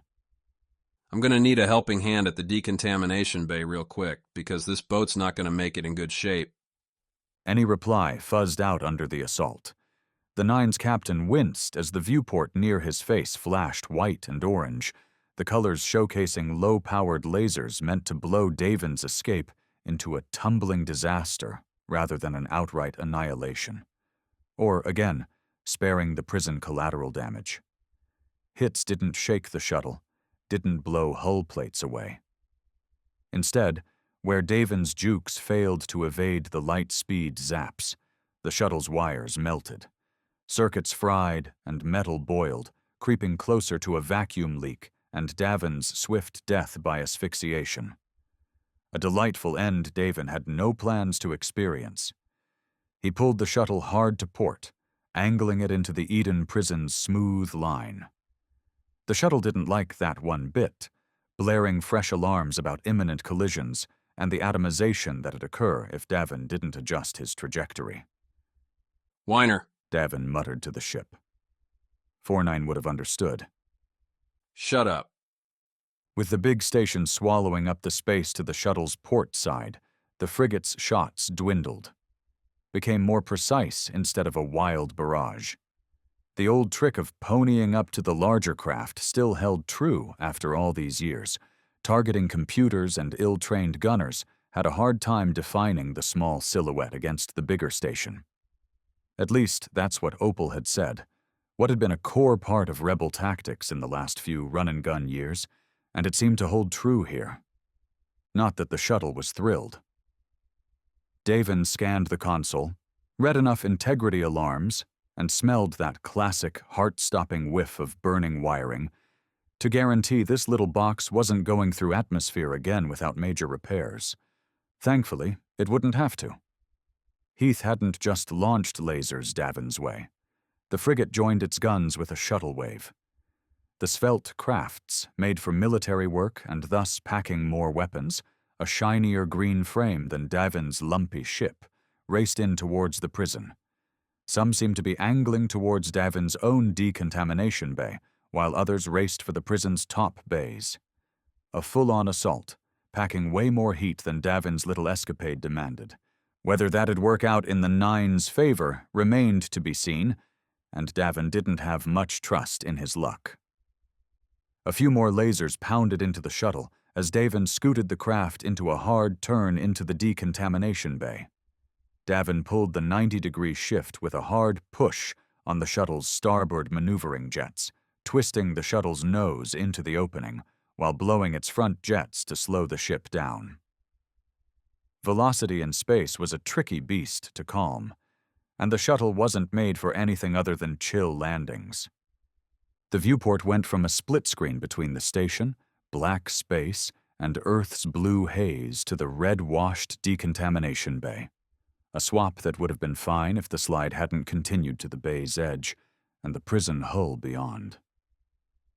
Davin slapped the crash webbing across his chest, muttered a curse. The shuttle ground into the bay's bottom lip. The viewport cracked, and the ship wheeled as its remaining velocity made the collision a fulcrum. The shuttle's back end rose to span the bay entry's height, becoming the prison's newest vertical beam. Davin rocked from side to side as the shuttle ground into the prison's hull. Smoke, sparks, and more inane alarms told Davin the obvious. The man needed to leave, and fast. Normally, evacuating anything in space required a suit for survival. The shuttle's shuddering halt seemed to give Davin the chance to climb back towards the shuttle's aft to find one. A trek he started by pulling off the crash webbing, putting a foot on the shuttle's console and prepping to kick off until he looked where he was going. What had been a few rows of sedate seats followed by a bathroom and small cargo slot had turned into a blazing disaster. Wiring dangled free from confines wrenched open by the impact. Bolts, rivets, cushions, and shrapnel floated through the air in dizzying turns, some bits and pieces ablaze. Coupled with the blue-white sparks, smoke, and the techno-crunch of metal bending and breaking, the whole scene made a beautiful modern art canvas. It definitely told Davin any shot at getting back to a suit was impossible. Spinning back around towards the console, Davin glared at the viewport's crack. The bay's floor lay beneath it, with the space station's outer hull and space itself still visible on the starboard side. Even if he punched through the thin, splintering line, Davin would have to squeeze between the shuttle and the bay floor to get to safety, something he wasn't skinny enough to attempt. Any ejection from the shuttle's emergency options would be suicide here too, likely splattering Davin at high speeds into the docking bay. Come on, give me something, Davin said, pressing his hands on the bulkheads around him and getting nowhere. The shuttle was so shot up, but the only part keeping its integrity was the cockpit. Right here. Davin cursed again, felt a pop in his left ear. A telltale sign the shuttle was losing pressure. Oxygen would vanish with it, dropping Davin into an unconsciousness he'd never come back from. Davin turned again to the cracked viewport. Not skinny enough, but maybe there'd be some miracle there. Staying in the shuttle meant death, anyway. One heel kick, then another, and the splintered line didn't spread. Glass meant to handle Earth's atmosphere could, apparently, absorb a Davin boot without much difficulty. The captain glanced around, his lungs starting to strain for every breath, and snagged a long metal chunk that had once belonged to the shuttle's roof. The edges cut Davin's hands, adding bloody drops to the air, but Davin chalked the pain up as one more item in a long string of things he'd continue ignoring. He swung the bar like a bat, slamming it into the viewport and, with the force, pushing himself back. Zero gravity was so cool in so many ways, and so bad in so many others. Still, Davin used the momentum, kicking off a passenger seat and flying forward, leading with the bar like an avenging angel. That Davin and angels likely wouldn't get along didn't make much difference. That the momentum and metal shattered a hole in the viewport did. If the shuttle had been floating free in vacuum, Davin would have felt his body temp drop, would have found himself gasping for breath in the brief time before pressure took his insides and broke them free. Instead, he fell onto the station's floor, still trapped within the shuttle's crushed cockpit, but alive. The prison's docking bays, like most every station in civilized society, leveraged a magnetic, energy-burning field to keep pressure, oxygen, and other essential bits and bobs where they belonged. Another meter to Davin's right, and he'd leave the field, drift into open space, and die fast. Still, a look to his left, through the viewport's sparkling, sharp remnants, lay the shuttle's hull and crumpled supporting beams. A tangled mess of metal Davin couldn't hope to navigate, couldn't squeeze through. But he had to try, right? That you down there, Davin? Came the question. Came the one voice Davin needed to hear, right then, right there. Damn it, Mox. Get this shuttle off me. Aided by his exoskeleton and gravity's flimsy grasp at the station's edge, Mox did, in fact, get the shuttle off of Davin. The extraction came with ripping metal, with Davin curling into a position not unlike the one he'd been born in, and with flying sparks as the craft continued its collapse. The shuttle scraped on the docking bay's upper lip as it slid down into a shaky rest, a third of its battered bulk hanging beyond the magnetic shield into open space. Mox, breathing hard, stepped back from his feet and issued a single sighing expletive. You think you've had it rough, Davin replied, crunching glass as he rose. Try dodging lasers in that thing. I wouldn't put myself in that position. Yeah. Davin gave Mox a friendly smack on the shoulder. Always surprised you're that strong. The batteries don't expect anything like that again for a while. Oh, don't worry. You can take it easy the rest of today. Mox didn't chuckle, didn't give Davin a grin. A baleful stare, another curse, and the pair turned to the bay's exit. The crashed shuttle had an incidental benefit. With its damage to the decontamination bay, none of Swain's invasion forces would be able to slam in here, meaning Davin could set up a right and proper defense. Or rather, join in the one Opal and Merc had already cobbled together. Eden's prison wardens gave voice to the work before Davin saw it with his own eyes, their broadcasts warning everyone to return to their cells, calling for various groups to move away from other landing bays and lifts a clue that Davin's fellow criminals had bought into their chance at, if not freedom, then at least a satisfying fight. Davin's grin grew as he and Mox walked the corridors towards their level's main lift, the one that'd bring them back to the nines, ready for a bold stand and, naturally, a rollicking getaway. That grin, though, faded as fast as so many others in Davin's roughshod past when the captain tapped the lift's call button and received an angry beep in return. Locked lifts, unfortunate. Guess we're taking the long way, then. You have enough juice left? For this? Davin stepped aside, and Mox delivered the goods. A 1-2 punch that dented and then broke through the lift's door into the long shaft. As with any good, up-to-snuff construction, gray rungs ran up the shaft's left side, maintenance once again coming through to help the marauders. As Mox rubbed his hand, gloves scuffed from the impact. Davin offered to take the first step. You're the captain, Captain. So I am. Davin heaved himself onto the first rung, glancing up to make sure no lift plummeted his way, and began the long climb. Hand, foot, one after another. Mox followed, and together they'd make the prison's yard soon enough. Perfect reinforcements to a fight that'd probably be well underway. Davin could dig that timing. The door's opening, Mox snarled, looking up past Davin to the level they were about to reach. The lift wasn't screaming down, but the doors were splitting anyway. The reason why threw up a headache had Davin wincing because looking right back at him when those doors spread, wielding an almost perfect replica of his shotgun, was his own damn self. Chapter 13. Killer Copies. Okay, his own damn self if Davin had followed a rigid skincare routine instead of spending decades soaked in cosmic radiation amid outer space settlements and embracing a hydration strategy primarily made up of booze in all its incarnations. Nevertheless, the android staring down at Davin was, it could be said, his spitting image. Davin sure spat, anyway. A loud curse followed by the only thing he could do to avoid getting perforated by a bad guy laser. Dive bomb, Davin said as he kicked off the rung, plummeting down the shaft with Mox right behind. A flash behind Davin's head proved his theory right. His robo-clone wasn't here to play games. The laser wasn't followed by secondary shots, but instead the clank, clunk, and sinister slams as the androids opted for pursuit. Davin would have hit the lift's bottom and pancaked himself, save, again, his exoskeleton-equipped friend.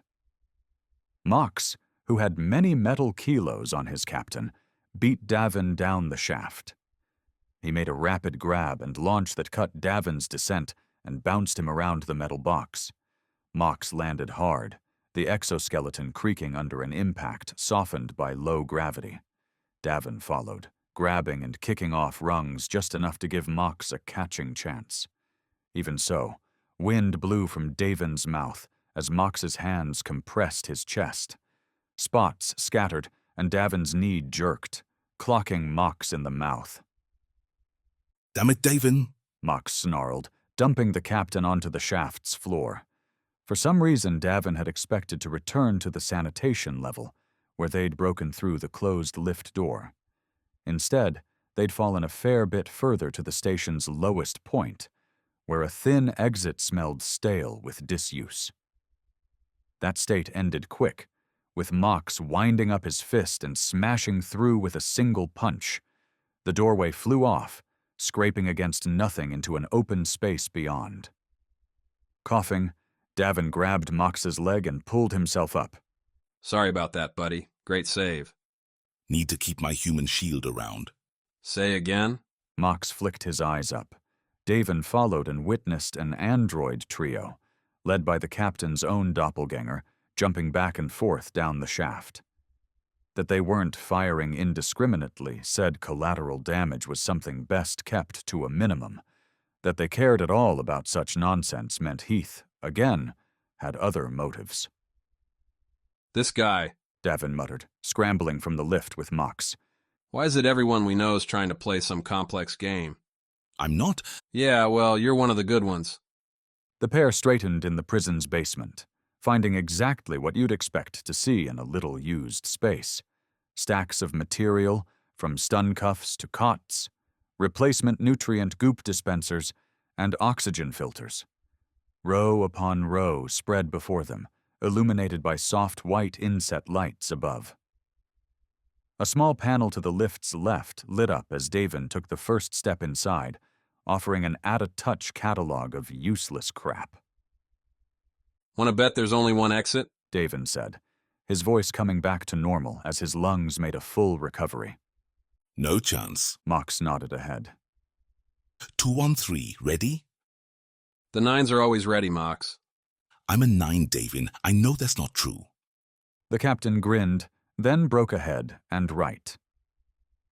Mox matched Davin for all of 2 strides before he bent, picked up the battered lift door. A squeeze narrowed the rectangle further. In a single motion, as Davin reached the first rack filled with replacement parts for Eden crap, Mox threw the door back to the lift's entry, just as Davin's clone landed in the space. If Davin ever needed a picture of what he'd look like with a great metal spear jutting from his chest, Mox provided that visceral image.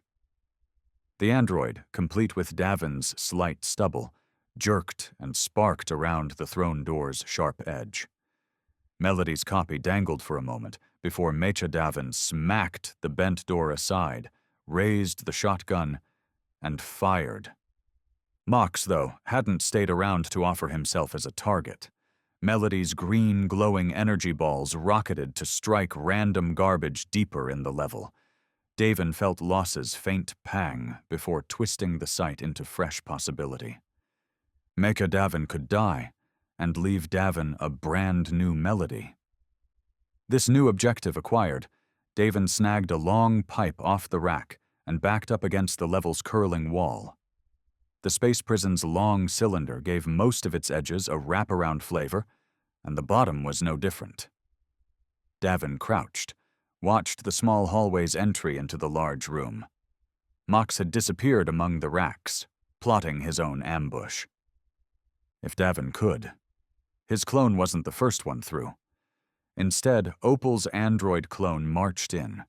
The sniper's robocopy didn't carry her scoped killer, instead opting for bare hands. That those hands could pop Davin's head off his body like Davin might open a beer meant he ought to turn and hide. Davin did the dumb thing instead, and swung. Over his median-length life, Davin had wielded a far above average number of weapons, but a meter-long chunk of replacement pipe was new. The whistling sound as the tube swept through the air belied the hefty construction, some mix of plastic and plaster smacking into the android's shoulder. Mecha Opal lurched as if Davin had shoved her on the way to the bar, while the pipe bounced back. Davin's hands shook with the hit, a tremor the captain took in literal stride as he followed through with a second strike. Biology had a rough go when pitted against an android's kinetic computing. Mecha Opal might have been lax on swing 1, but she pivoted faster than Davin's eye could register, catching the follow-up and wrenching the weapon free. She raised the pipe as Davin tried to reverse his momentum, as if he could outrun the retaliation. "Don't kill," came Davin's own voice, calling the captain to glance left, where his clone continued picking bits of himself out of the wound from Mox's toss. Next to him stood another mecha phyla, because killing one of these things didn't count. "I'm not reading any cameras down here. Incapacitate only." Heath Swain. What a goober. Rejiggering her orders gave Davin time to clear a couple strides from Mecha Opal, enough to put the pipe shelves back in range. With a hard yank and a loud scrape, the captain brought a fresh length to bear. "Ready for the dumbest sword fight in history?" Davin said, as Mecha Opal brought her pipe into a double grip. She did not respond to the taunt, putting another black mark alongside androids in Davin's book.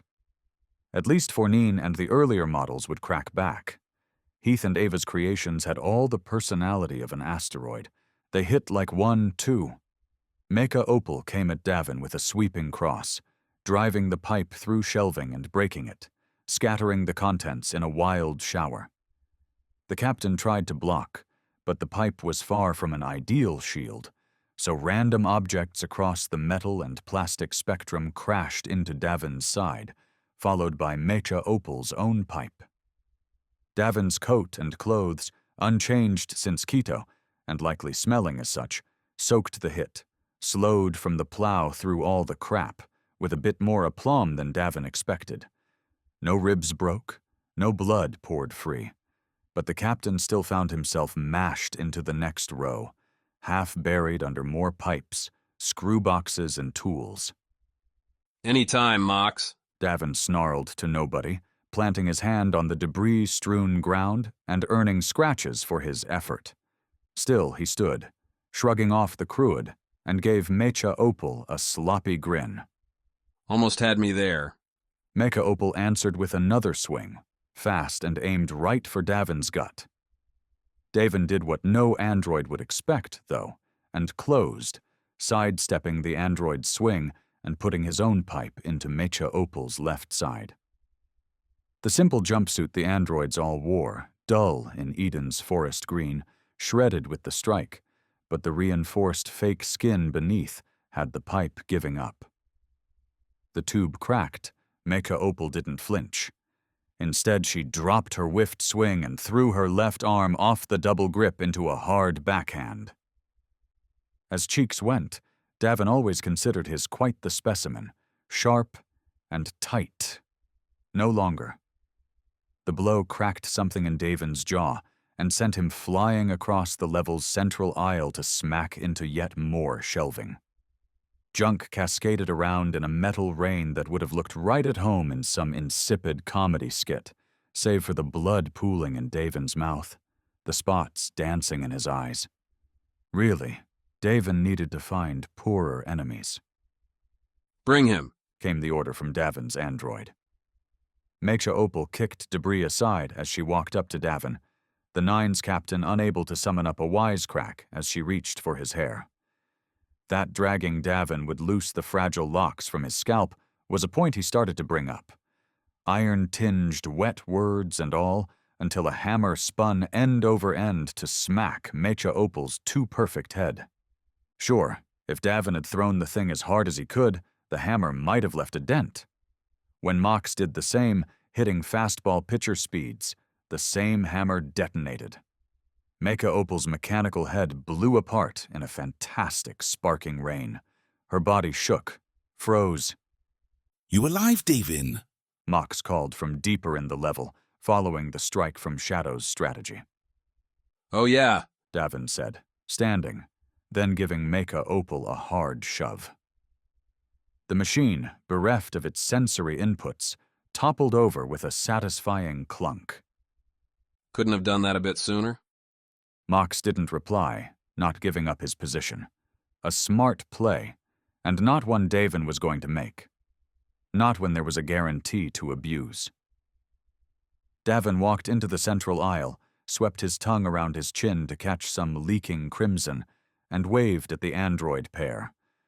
Both had weapons raised, apparently running an algorithm to decide when deadly opposition overruled Heath's passion for publicity. Going to make it easier on you, Davin said, continuing to approach the androids, hands free. Don't shoot, and I'll let you take me. You get to bag the captain, and my friend stays alive down here. Davin's own android narrowed its fake eyes in far too realistic fashion, then nodded. Your deal is acceptable. Approach without any false moves and we'll agree. Good bot. Davin could imagine Mox's confusion, but the big man would understand soon enough. They'd surprised one android, but these two had lasers, and might decide to just melt Davin and his friend. No sneaky hammer throws would work against that offense. Better to change the game. Mecha Davin took the lead, ignoring his spotty insides to grip Davin and swing the captain past him towards the lift shaft. Where Davin and Mox had plummeted and punched to get down, the android had an easier way to get up. Mecha Phila played rear guard with her laser raised, keeping Mox hidden back in the gloom. When the lift arrived, Davin walked right into the doorless box, followed by his own copy. Phila's android didn't follow. Hey, Davin said as his android punched in a code on the keypad. We had a deal. I lied. Mecha Davin raised his voice. Kill the man. He isn't valuable enough to risk. Before Davin could throw out a curse, the lift shot up and away, leaving Mox alone with mechanized death. The slump against the sidewall came as the rush receded. The lift continued its cruise upward, evident more from gravity's shifting tug than any change in the decor. Davin wallowed in his aching jaw. Broken? Just marred? Who could say? Amid attempts to engage his android cousin in conversation. Mecha Davin didn't respond. He stood near enough to Davin for a quick reach and ravage if the Nine's captain attempted anything funny, but otherwise adopted a monk's serenity as Davin peppered the bot with insults, invective, and interrogatory questions. When Davin accepted that he'd get nothing from the android, he closed his eyes and re-ran the plan. Still viable, even with the unexpected bumps. Heath Swain, though, remained an unknown. His frigate and these androids were more than just chance, and seemed to have a bigger objective than just tearing the Nine's limb from limb. Lights and cameras being necessary pointed to an intended audience. But for what? Another attempt to resurrect his pet murder projects as a viable product? Davin found no clear answer by the time the lift stopped, back at Eden's administrative circle at the station's opposite end. When the door slid open, Tam stood right there, red-faced and steaming. After sputtering in momentary confusion, Tam correctly identified the real Davin as the one without metal scarring and sparking wires in his chest, redirecting his ire only for Mecha Davin to push the man aside. Follow me, Mecha Davin announced to his biological counterpart as Tam bounced off the curling lobby wall. He's been in a bad mood, Davin said to Tam, as the man coughed, caught his breath. Androids! Tam growled, falling into step with Davin.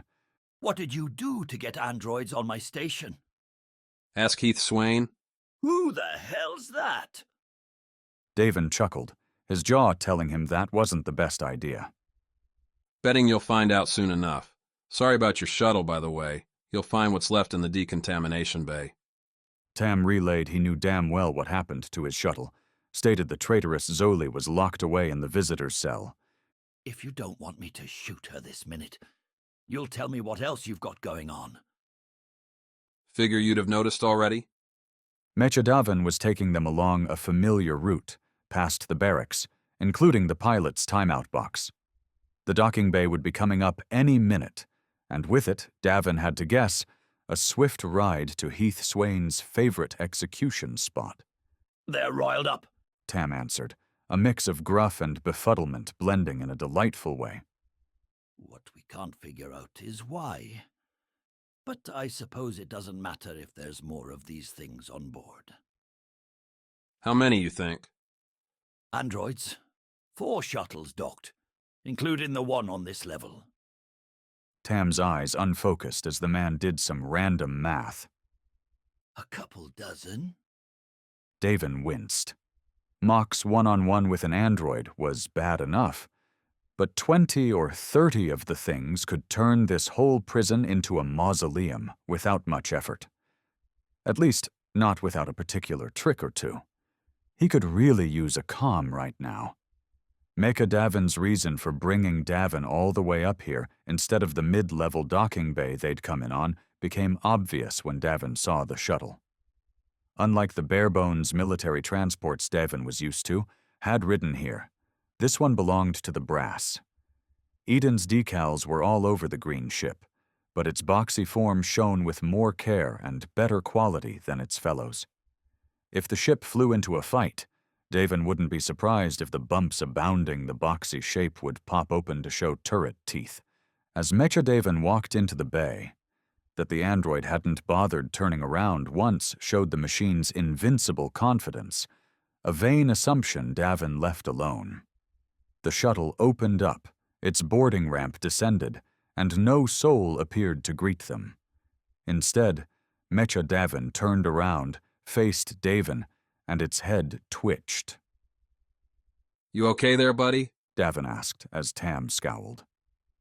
Mecha Davin's difficulties snapped to an end with a straight-line stare back at the Nine's captain. Sorry about that, Mecha Davin said, though the android's voice wasn't its own.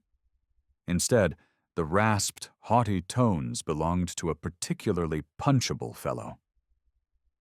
It seems this android's been damaged. Something to add to your tab, Davin Masters. Heath, the only thing I owe you is a sock to the jaw.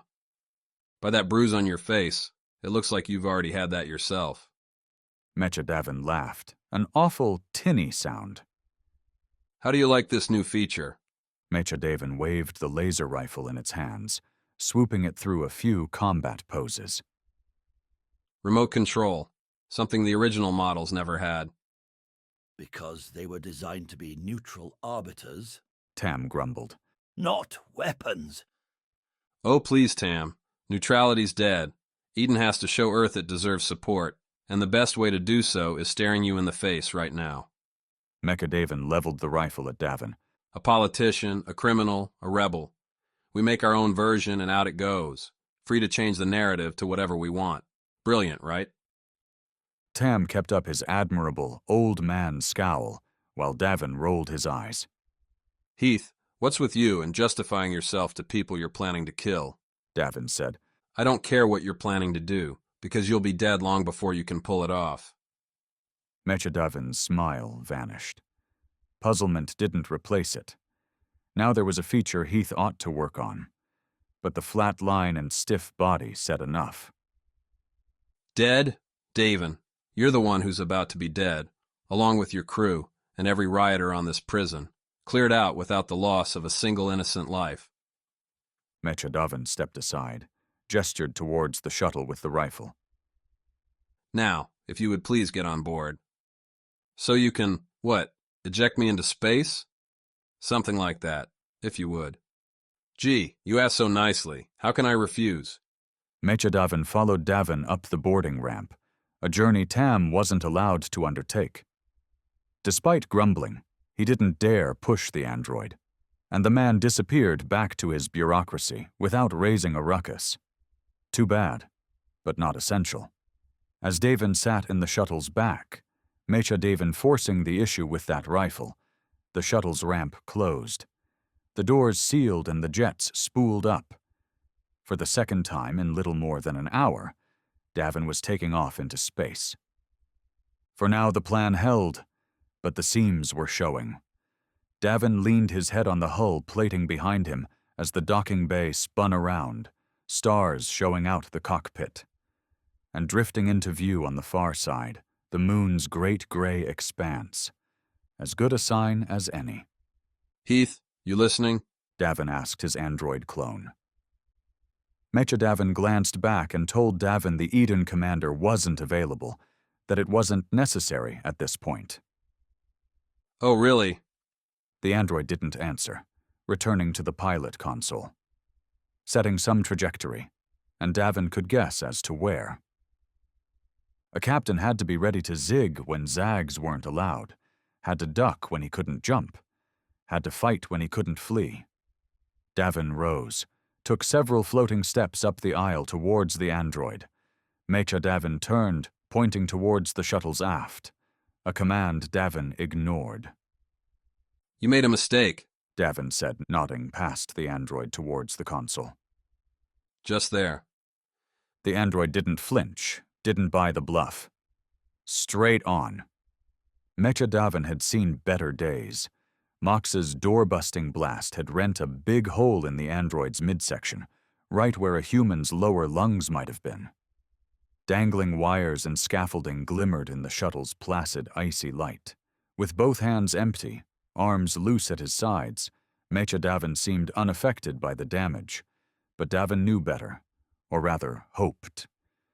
The laser rifle sat in the co-pilot's chair. Davin made a sudden dart that way, using his left foot to kick off the last passenger seat in the aisle. The android read the move with its impossible reaction time, snatching out and snaring Davin's left shoulder with its own right hand, a curious frown alighting on the robot's face. Standard self-defense accounted for the obvious, grabbing weapons, punching the face, but Heath suffered from his own pride. So when the android halted Davin's forward momentum, put the pilot to the brakes right in close, Davin jammed his hand in the android's open gut and pulled. Metal shards scratched, more stinging additions to a constant litany. But Davin found those wires, the tubes carrying lubricating oils for the bones and plaskin, and yanked. Mecha Davin saw the reach, struck Davin's chest with its free left hand. Davin let the hit come, focused on his grip as the android gave Davin more force than the man could ever manage alone. Davin's fingers burned, but an android's insides weren't meant to be gutted, weren't meant to withstand a good tug. The wires popped their holes, the tubes split, and as Davin flew back over the chairs, his hands held a fistful of robo-guts. Coughing. This time Davin might have earned a cracked rib. The Nines captain came to a rest back at the shuttle's aft. He let the wires drop, saw the grab's effects in the android's stock-still form. Unintelligible gibberish came from Mecha Davin's mouth, nonsense that found its form as Davin closed in carefully. The android was spooling off a damage report. Part numbers, percentage impacts, and all sorts of glorious minutiae Davin didn't care one bit about, save for their effect. A dead bot. You pack a mean hook, Davin muttered, pushing the android over. Mecha Davin's head thunked against the shuttle's port bulkhead, putting the android in a defunct lean. Now let's see what our friend had planned, shall we? The shuttle didn't bother hiding its secrets. The trajectory put Davin's course into an abandoned spot between Earth and the Moon, well away from ship traffic but within easy view of radar or curious onlookers. As to what they'd see? Well, the shuttle didn't hide that either. Heath, through the android, had set the shuttle's batteries to overload. A good old-fashioned self-destruct, meant to blow a ship away before it crashed into something important. In just a few minutes, Davin's beautiful bits would light up the starry sky. Chapter 14. Infiltration. Davin had a whole crew, but not a one could help him now. If Trina or Viola had been on the shuttle, maybe they could have come up with a way to reverse the damage to the shuttle's battery chemistry, already too far along to get reverted with a button press. If the shuttle had a lifeboat, Mox might have dragged Davin to the rescue. As it was, Davin had dying thrusters and fewer seconds than one of Heath Swain's monologues to get himself somewhere safe. Amid those limited options, only one made sense, and Davin swerved the shuttle hard port.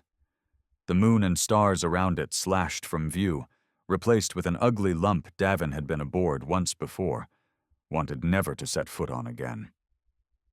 But fate makes morons of us all, Davin muttered to himself, pushing the shuttle into a straight-on shot at Heath's frigate. The shuttle's console beeped, a separate tone from the pleasant bopping announcing Davin's imminent demise. Someone on Heath's ship must have picked up the changed direction. Must be wondering just what Davin planned. Joke's on them.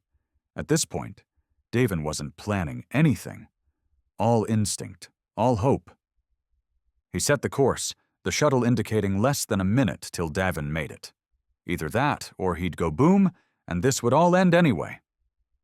Davin turned, grabbed the leaning android, and kicked towards the shuttle's aft.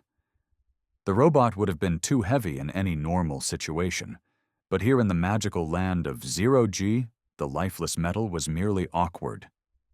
Its head bounced across chair tops as Davin bounced aft.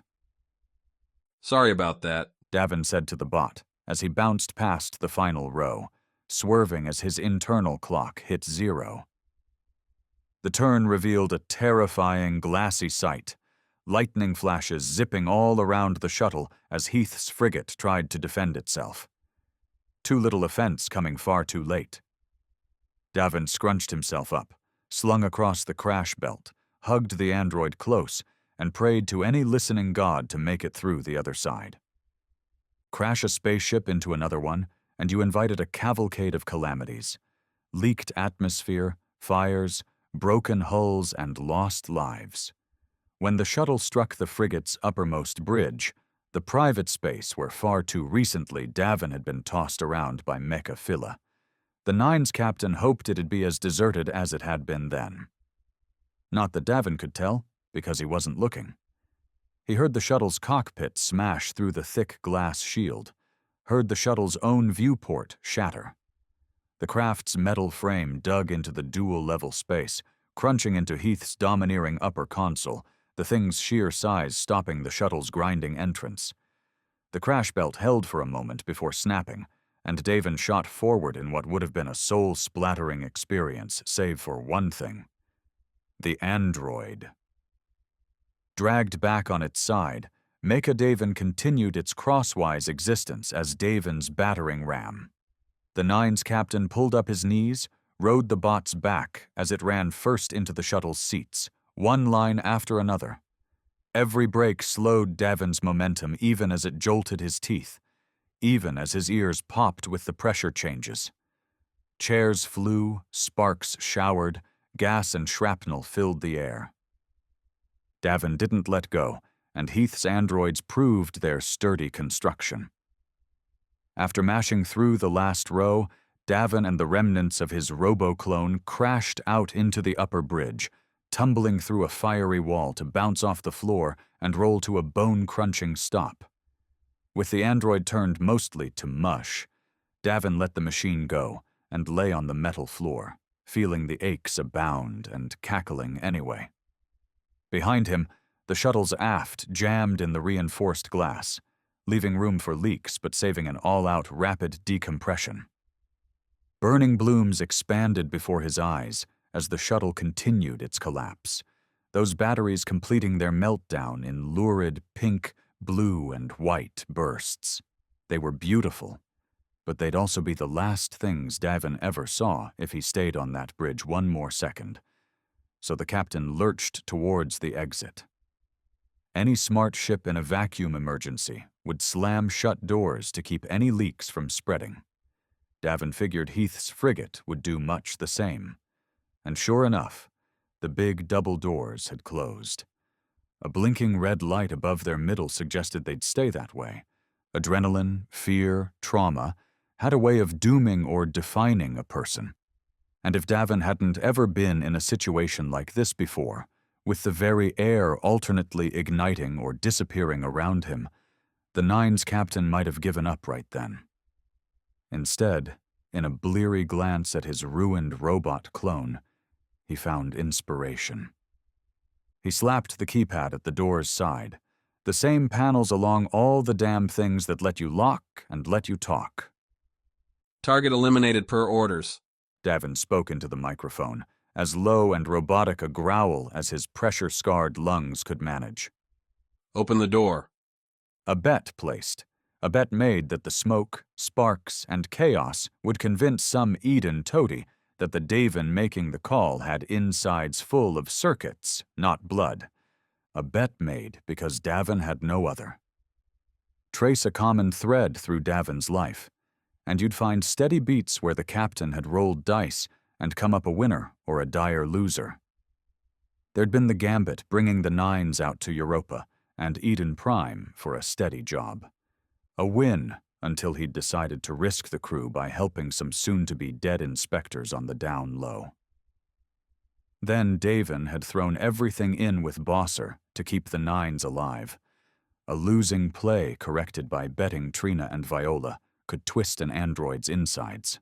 The list would go on, and Davin figured the ups would become downs often enough.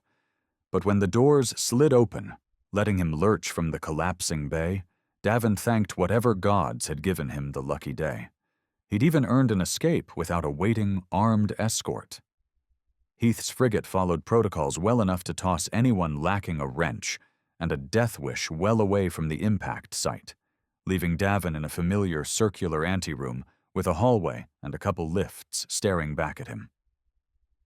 Death's retreat to the background gave a million minor problems their chance to shine, and Davin stumbled to his right as the doors closed behind him. He felt for and found enough grace to keep upright on the smooth, grungy. Heath's lack of sanitary discipline continued, metal tiles.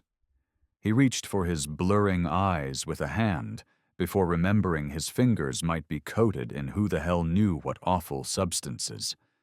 Space travel, spacecraft, were made possible by so many nasty chemical constructs. Davin figured he'd probably go blind rubbing some sanity back into himself. So he squeezed his eyes shut instead, leveled out his breathing, took stock of the pangs and spikes, the bruises and twinges. Nothing came back screaming broken bones or bearing the dead heat hallmark of internal bleeding. Davin could keep on walking, living, and trying to figure out a way back, because a side trip to Heath's happy land wasn't part of the plan, and now the clock was ticking past the mark Davin needed to hit. Getting off this boat was step one, but before Davin could do that, he'd need to find a shuttle. The lifts wouldn't help him, as they were in use, and anyone coming this way wouldn't be a friend. The hallway offered his only chance, and Davin skedaddled in a shambling dash. Any idiot scanning the cams would see Davin looking very un-android-like in his rough breathing, his shuffling steps, the curses muttered out alongside both. That the frigate's alarms and their minders were otherwise occupied with the crash gave Davin a break, one he couldn't find a damn way to use. Doors and other halls presented themselves, each and every one a dead end, barred with a badge scanner. Davin tried, once, pressing his thumb to one, wondering if Heath had gone so far as to replicate Davin's fingerprint on the android, but the wild shot came back a bleeping negative. Either Davin would get caught, or he'd run all the way to the frigate's far end and get caught. His lonesome spiral wasn't helped by people beginning to emerge. The damage control crews must have contained the crash, because alarms quieted and doors began to shunt open. Eden drones resuming their awful lives working for the worst bum Davin had known. Quite an achievement to top that list. At first, Davin ducked away here and there to dodge glances, a technique that worked for precisely 2 people before bumping him into a third. She was backing out of a slim doorway, one marked for laundry services, and had Eden's strict, no-frills forest green uniform on. A basic cap marked the woman, who Davin snap-guessed as somewhere around his age, as a functionary, one of those invisible cogs keeping the Eden machine rolling. She stopped, mumbled an apology, before looking at Davin with wrinkles creasing into confused worry. "It's worse than you think," Davin offered as an opener. Misdirection beat flat-out lying, and the bait worked, the woman turning away from the cart she'd been pulling, and its heaps of clothing bins. What's worse? She asked, her clipped accent putting her as an asteroid cast off. Because if you're telling me there's another batch to run today, I'm quitting right this minute. Davin winced. Sorry, it's why I'm wearing this. Accident down by the bays. Whole lot of us covered in coolant. The woman cursed while Davin nodded in sympathy. She shoved the cart back into the laundry room and pushed by Davin, heading presumably towards the bays. The laundry room door might have shut right behind her if a certain Nines captain hadn't stuck his arm in the way, followed it with his body, and soon found himself amid a churning, clean machine phalanx. Was it the clean laundry, the sterile room with its shelves stocked with cleaning supplies amid a sallow white light glow? Or Davin's collected maladies, so recently discarded on the moon only to be earned again, that slapped his focus into a new direction? Davin couldn't answer, but the plan, concocted in Nutrient Goop's tasteless embrace, was beyond him now. Phyla, Opal, and the others would see as best they could that the prison faltered, that they could get the word out on a wide band that Eden's androids were replacing bodies rather than burying them. That was a larger mission, a broader objective. Complete the task Cassidy had set for them, that Alyssa had abandoned. A job that didn't pay damn near enough, and if you couldn't get the cash you wanted, Davin figured you had to make up the satisfaction somewhere. Taking Heath apart and tossing this frigate on history's scrap heap would go a long way towards balancing the accounts. Never liked you, Davin said, fishing a hand into the nearest basket, loaded with forest green uniforms. But what's a guy going to do? The laundry room didn't need a keycard to leave. A break kind enough to give the newly dressed, still battered Davin a second wind.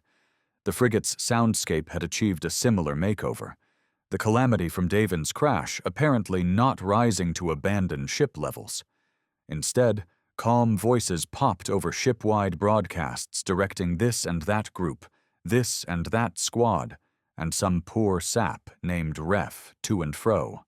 Ref seemed incapable of finding the right way, as Davin measured the time it took to get to the next lift by steady cadence, calling Ref from hither to yon and back again. The cold halls, dotted with the same notices, groan-worthy slogans, and haphazard posters hung with Heath's standard lack of care for Eden regulations, treated Davin differently now. The cuts and sore muscles had fresh, clear purpose. He wasn't a victim, but an unknown assassin with a juicy target. Hey, Davin said to the first set he came across, a three-team combo hustling along in hunchback maintenance mode, their bodies covered in tool belts and hands pushing a decked cart laden with sealants. Be careful. The trio stopped, stared. You get a new update? Asked the first, a sweaty man who reeked of cleaning solution. Did I what? The three glanced at each other, gave Davin, almost as one, a squint. Not once have any of you bots said a nice word to us, said the leader again. I've been on this ship for years, and Captain Swain's androids are either giving orders or ignoring us. So what's changed? Heath's found a heart, Davin said, then waved off the group, turning and quick-stepping down the hallway. The goal had been to score a keycard, claim he'd forgotten his own or some other pathetic excuse. The turnabout had Davin questioning that plan at all. Would the androids even need keycards? Or could they just swish their palms over the readers? Maybe scan their crazy robot eyes? Wait. Davin stopped, almost tapped his chin until he realized the hallway had begun to fill.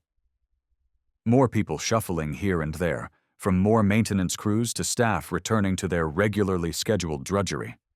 No android would do something so pointless as tapping their own chin, so Davin kept his hands at his sides, resumed walking until he found the next lift. The keypad mocked him, so Davin tapped the small red button in the panel's corner, reserved for emergencies and idiots, and Davin figured he probably qualified as both by this point. On the other end, a bored voice confirmed Davin's location, and that he wanted a lift. When the voice, more robotic and lifeless than any android Davin had heard, demanded identification, Davin again suppressed the usual grand sigh he'd give and barreled right into an explanation. Damaged in the crash. Can't access data. Need repair, Davin said, doing his level best to match the communicator's apathy. Either he'd done a good enough impression, or the shift slave on the other end figured they needed an easy win, because the lift's keypad flashed green and gave Davin an entry. The lift's metal box, beyond the usual occupancy limit stickers, sported a single flyer promoting a weekly karaoke night in the frigate's mess.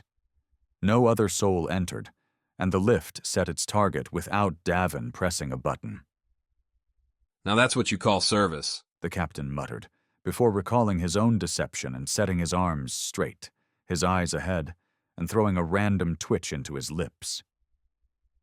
The frigate's maintenance floor wasn't just for androids, but everything on the ship that needed any assembly or repairs, including humans. Signs greeted Davin's exit, pointing him to the medbay, engineering, or the ghastly doom of the salvage department. Without knowing if his distant pal was keeping tabs, Davin headed towards engineering. If one had a plan to escape a ship, the usual method was to find an evac pod and jettison yourself into fate's hands.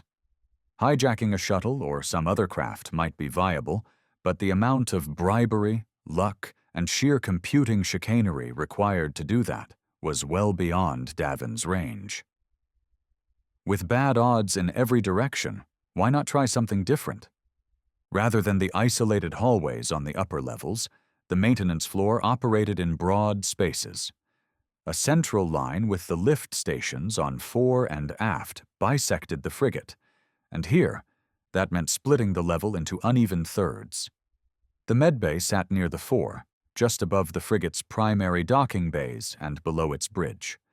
It stretched back until it ran into engineering, whose vast swath occupied the level's entire rear half, using the central hall to divide itself into dueling sections.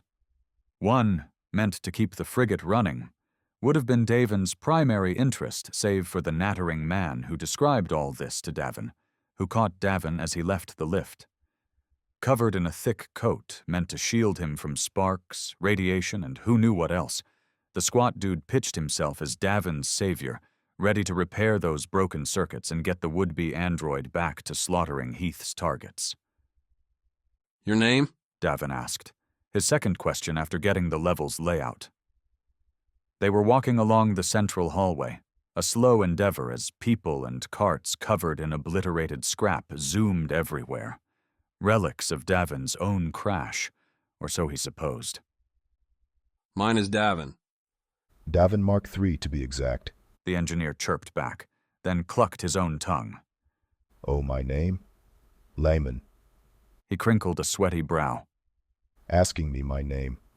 Must be a new software update. Yes. Strange. You'd think I would have noticed, but then again, Heath's had us pulling doubles all month, ever since we tried to capture your, well, inspiration out by Saturn. Layman shook his head, but kept up the smile. Not that I mind. Not that any of us do. You don't choose Heath Swain's ship if you're not expecting a little crazy. Davin said nothing. How would an android respond to that? The non-answer worked well enough, as Layman kept right on blabbing. This and that about future androids, about Eden's coming acceptance that the robots would once again return to their proper, exalted place, which Heath would be happy to deliver. When, at long last, they reached Layman's target door and the man tapped his keycard against the lock, Davin managed not to sigh in deep, profound thanks. Engineering, or at least the android portion of it, bore no resemblance to the setup Davin had last encountered on the frigate. No beds with bright lights, no helmets meant to scan your brain so some robot could mimic it. No, this looked and smelled like Vagrant's Hollow. A constant ozone reek, clanking noises as metal made contact with itself, and a steady stream of curses behind it all. Workbenches longer than Davin was tall interspersed between racks filled with wires, Plaskin tanks, and techno bits and bobs. Trina, the jumper's old mechanic, might have fallen in love at the sight, just like Layman apparently had. Every wall sported hooks bearing tools, and directional lights followed spoken commands to focus on this, highlight that. Small floating bots that looked an awful lot like Puck drifted about, fetching tools and handling precision work the human engineers didn't care to attempt. Viola had championed Eden's engineering for a few years. Maybe she'd proliferated her own ideas across the fleet. That little amusement aside, Layman directed Davin through the buzzing maze to what Davin assumed was the man's own workbench. That assumption came with queasy support, given what lay across it. Mecha Phyla had been Davin's nemesis back on Ganymede and, too recently, in the prison. And now another copy lay here again, though this version wasn't going to jump off the bench and throttle him. For one, her chest and stomach were opened up like a box, sides flopping up and over, to reveal a nest of wires beneath. Third edition, Layman said, every word laced with pride. We've made so many upgrades from the first model. Your sequel's going to get them too. First and foremost. Layman tapped on Mecha Phyla's forehead. This is all empty space. Turns out everyone goes for the head first, so we're moving the processor down here, where it'll be wrapped in enough titanium to stay safe. Layman hesitated, his eyes flicking to Davin in search of a compliment. Whether an android would provide one seemed questionable, so Davin held his tongue. Layman deflated, said they ought to have made the androids nicer before touching a switch on the workbench's side. With a whir and a whine, the bench elevated itself, lifting Mecha Phyla several meters up on extending poles at the bench's four corners. Beneath, sliding out to cover the fresh opening, was another flat metal slat. Lets us handle interruptions without putting all the fun away, Layman explained, waving at Davin to lay down. Activity limited Davin's options. A sudden strike might knock Layman out, but all those drifting pooks would see Davin zapped before he went more than a couple strides. At the same time, letting Layman slice him up would be, well, a non-starter. Davin kept puzzling through his surroundings, discarding and pulling up new ideas as he stretched his legs out on the table, as Layman leaned over and took a sniff. The man frowned, sniffed again. Those eyes narrowed, the bright curiosity curdling to nervous suspicion. If there's one thing no update ever delivered, Layman said, taking a step back from the workbench. It's body odor. Chapter 15. Hijacked. If lying atop a workbench had any benefits, they rested in the prodigious tools within Davin's reach. As Layman declared his olfactory revelation, Davin found a wrench with his right hand and whipped the thing at the unfortunate scientist. The shiny, strong object found its mark square on Layman's forehead, dropping the man with a silent thud to the ground. The wrench, bouncing off Layman, wasn't so quiet as it clattered to the floor next to its victim. By then, Davin had already rolled off the workbench to Layman's side, leaning over the man and fishing inside his pockets for anything useful. His right hand snaked up to Layman's neck, tugged off the lanyard waiting there. The first called question came, someone noticing Layman's form and wondering how he'd wound up that way. Davin, slipping the lanyard into his Eden uniform pocket, glanced up with too much hope. The questioning engineer stood to Davin's left, deeper into the level, but on his right, blocking the exit back to the frigate's central hallway. The bots, too, were getting reinforcements. The Pook clones, 4 of them, had corralled several engineers, and while Davin couldn't imagine the brightest torque tuners in the galaxy would work for Eden, these dunces were smart enough to puzzle out a problem. One Davin could solve with the same old playbook. I seem to have malfunctioned, Davin said, standing.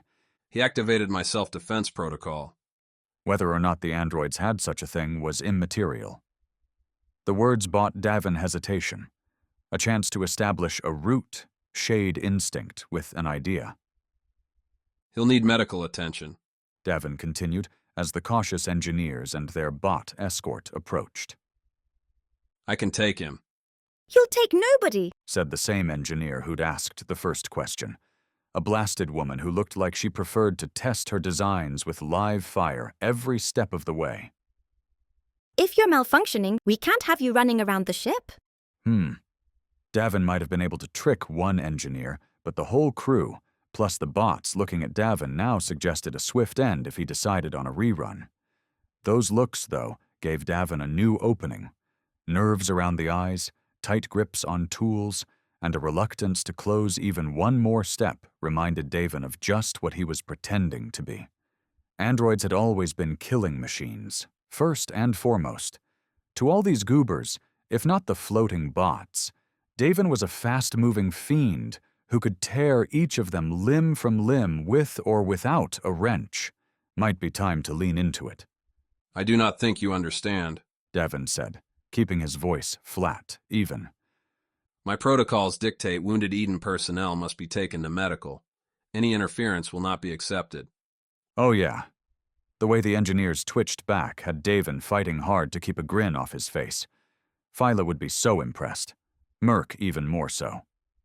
This was the acting Davin had spent a lifetime learning to pull off, and he added to it now by bending, putting his hands beneath the downed engineer, and realizing there was no damn way his middle-aged self could lift Layman. Instead, Davin straightened, turned back to his nervous crowd. I'm picking up a lack of trust, Davin said. As such, I'm inclined to keep my hands free. You two, carry your colleague. I will escort you. He pointed to the hardiest pair, ones holding diamond saws, and again suppressed the urge to chuckle when the duo dropped their weapons. Davin stepped aside as they lifted their colleague. Layman's welt had grown into an ugly splotch, but Davin's sympathy was tempered by Layman's choice of employer.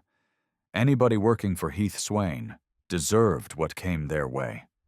With the engineers lifting Layman, Davin followed the pair from the part stacks and workbenches back into the central hallway. The drifting bots and their fellow humans decided not to press any attack, the former because the latter suffered from that all-important malady, cowardice. Davin did his best to keep a stiff gait and a straight face as they reached the medbay. When one of the engineers beeped open the door, Davin announced his imminent return to the engineering floor for those promised repairs, and Layman's carriers departed into the swirling medical chaos. A quick glimpse inside showed plenty of wounded receiving care, a mystery resolved by Davin's crash, or perhaps the invasion of Eden's prison hadn't been as robotic as anticipated. More importantly, wounded meant someone had returned to Heath's frigate. A shuttle or two might be available, and Davin had a keycard that could get him to the bays. This time the lift took his tap without issue, and Davin rocketed upwards to the level just beneath the one he'd rammed into. The keycard and Layman's access offered escape. Eventually. The Nine's captain had business first. Heath Swain's frigate kept Eden's standard layout, though the top level with its android experimentation and second, now smashed, bridge was a tad unusual. As Davin stepped into the back and forth crowd, rumbling through afternoon tasks with the frenzy brought by combat action, he reacquainted himself with the ship's insides. Courtesy of the level maps plastered on the walls near the lift, Davin tracked a line to the bridge and headed that way. He didn't have a gun, didn't have a weapon at all besides his fists, but Davin figured he'd come up with something by the time he found the Eden captain. The walk, falling in line with soldiers, technicians, and random Eden support personnel, let those morbid plans flourish, blossom into a hideous multitude, only to collapse back into a question as Davin arrived at the bridge proper. Those big doors held open by constant traffic. Killing Heath hadn't been part of the Nine's initial plan on the space prison, and, standing here, Davin found himself revisiting the idea. Murder wasn't a card Davin liked to play in the best of times, seeing as it usually led to bounties, pursuit, and the injuries he preferred avoiding. With Bosser, way back when, death had come via Viola's laser in a desperate moment. Marl had cast herself off the Terramorpher. Sure, Davin had a few ghosts haunting his steps, but if he walked onto that platform and took Heath out, what would that get? A recording, certainly, of the Nine's captain killing a man, reputation ruined, legitimate bounties placed, and a forever stain on Davin's somewhat dubious legacy. Taking Heath as a hostage seemed similarly impossible. What would Davin do? Grip the man by the ear and bellow at the whole bridge crew to abandon ship? Someone would take a shot at Davin before long, and he'd roast beneath the— "You're looking good," said a familiar, awful voice, right as a hand landed on Davin's shoulder. Heath Swain, separating from a pack exiting a nearby lift, grinned in Davin's face. "Not like we discussed, of course, you crashing into our ship, but I suppose Davin was never going to go quietly." The hand on Davin's shoulder pressed, pushing the Nine's captain towards the bridge. "I improvised," Davin replied, the calm quandaries of a moment ago dissipating into frenzied confusion. "He was crafty." "Oh, I know. It's why you're here. Too many people on Earth and around the colonies seem to like him. They won't buy his disappearance unless you confirm it." "As ordered." "Indeed. Now the prison is resisting more than expected. Your victim's colleagues are making it difficult, and I cannot have you announce our victory until it's complete." "Announce our victory?" The frigate's main bridge, like most Eden ships, splayed into a semicircle, with a raised platform in the center from which the commander could lord over the underlings manning terminals, comms, and cleaning the floors below. Soft blue and white lights bordered the room, bright enough to let footfalls find their path while giving shadows, and eyes dealing with dark screens. Comfort. Heath made right for the central platform, pushing Davin along, and at his arrival, some Eden lackey found herself dismissed. "Did Aya not send the package along?" Heath frowned, made as if to tap a standing comm before stopping. "No, that's not important yet.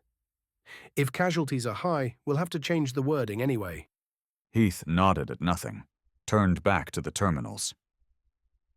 "Stay here. The moment I receive word the prison is in our hands, we'll broadcast.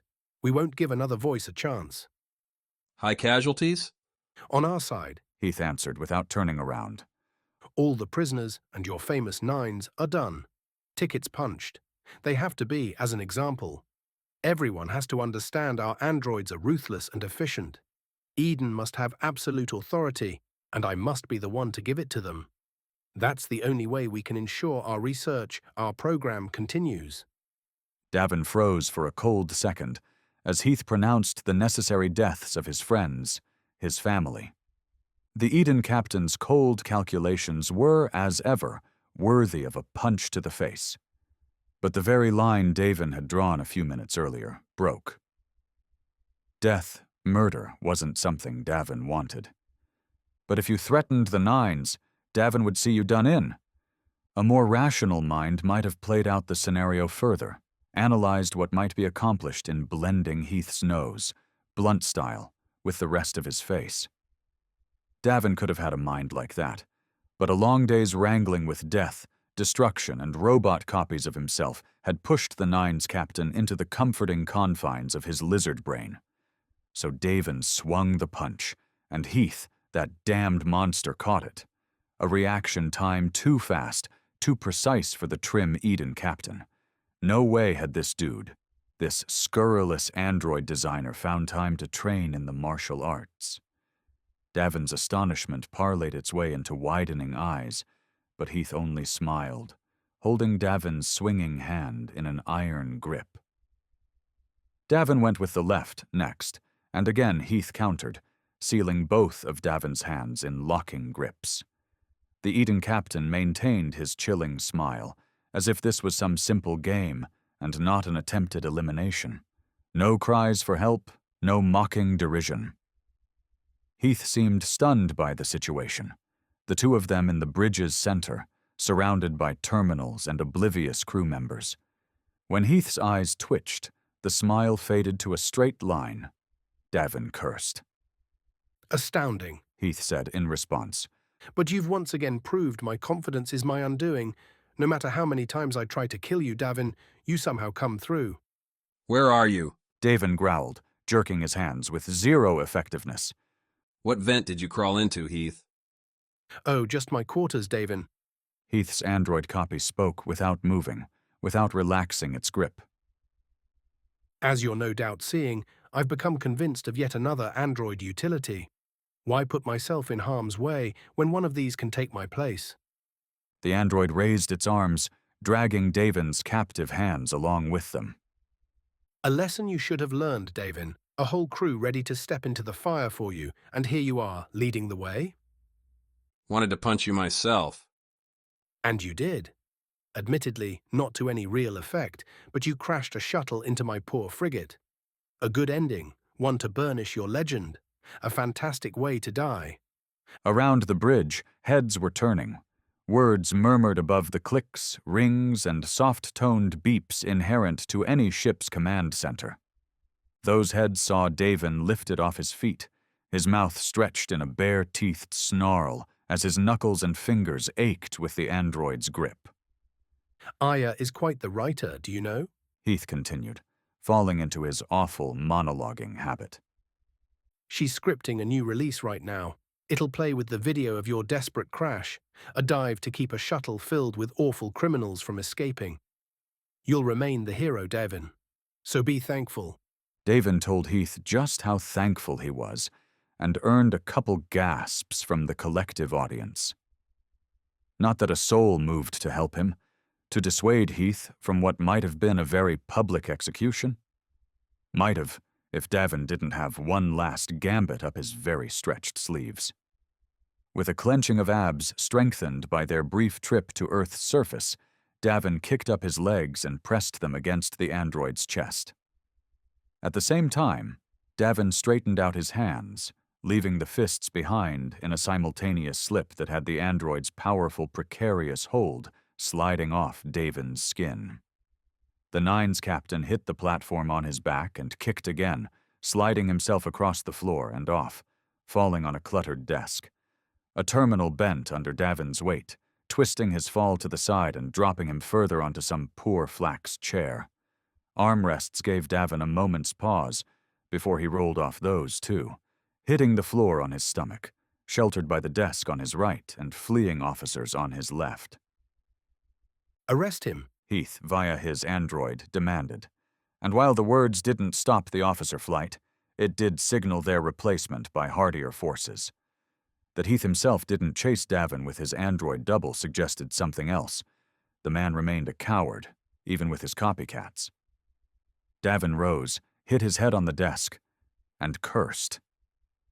The first Eden guard bore down on him, stun baton raised like some glorious justice about to be meted. Davin shoved the wheeled chair into the man's approach, taking the bastard right where no male ought to be struck. The baton faltered, and Davin followed, lurching with the chair and using its armrests, useful things, those, to hoist himself up.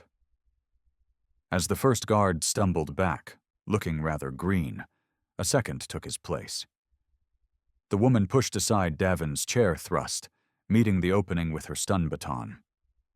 The Nines captain retreated, putting his back to the desk as the baton swished through space. His hands found things to grab, and Davin threw them at his attacker. A flimsy notepad fluttered to the right, but the pen flew true, smacking the Eden guard in the face and drawing a yelp. Davin curled to his right, the baton smashing blind against the desk and splitting it down the middle. The bent terminal sparked as the stun baton unleashed its current, white flares and smoke hissing from chips fried beyond any use. As he wrapped around the desk, Davin confronted the harsh realities of Heath's bridge. The circular end and Davin's place within it meant the Nines captain had nowhere to go. Before him, the wraparound continued, with Earth cutting a beautiful slice against the dark beyond. More desks and terminals filled the space, their occupants gone in the chattering, not quite panicked flight. A sprint around the bridge would only bring Davin face to face with... Heath's android landed with a hard thunk before Davin, a wild grin on the robot's face.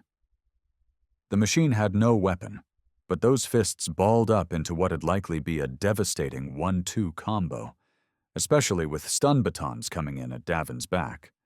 A pincer, and with it, Davin's likely demise. If Davin played by the rules anyway, he rushed the android, bellowing out a wordless roar that felt damn good, considering. Davin raised his right fist, and Heath's android sought to meet it the same way it had dealt with Davin's earlier punch. Grab, control, taunt. Good. The Nine's captain slowed the approach, let his left stride drag on the metal floor.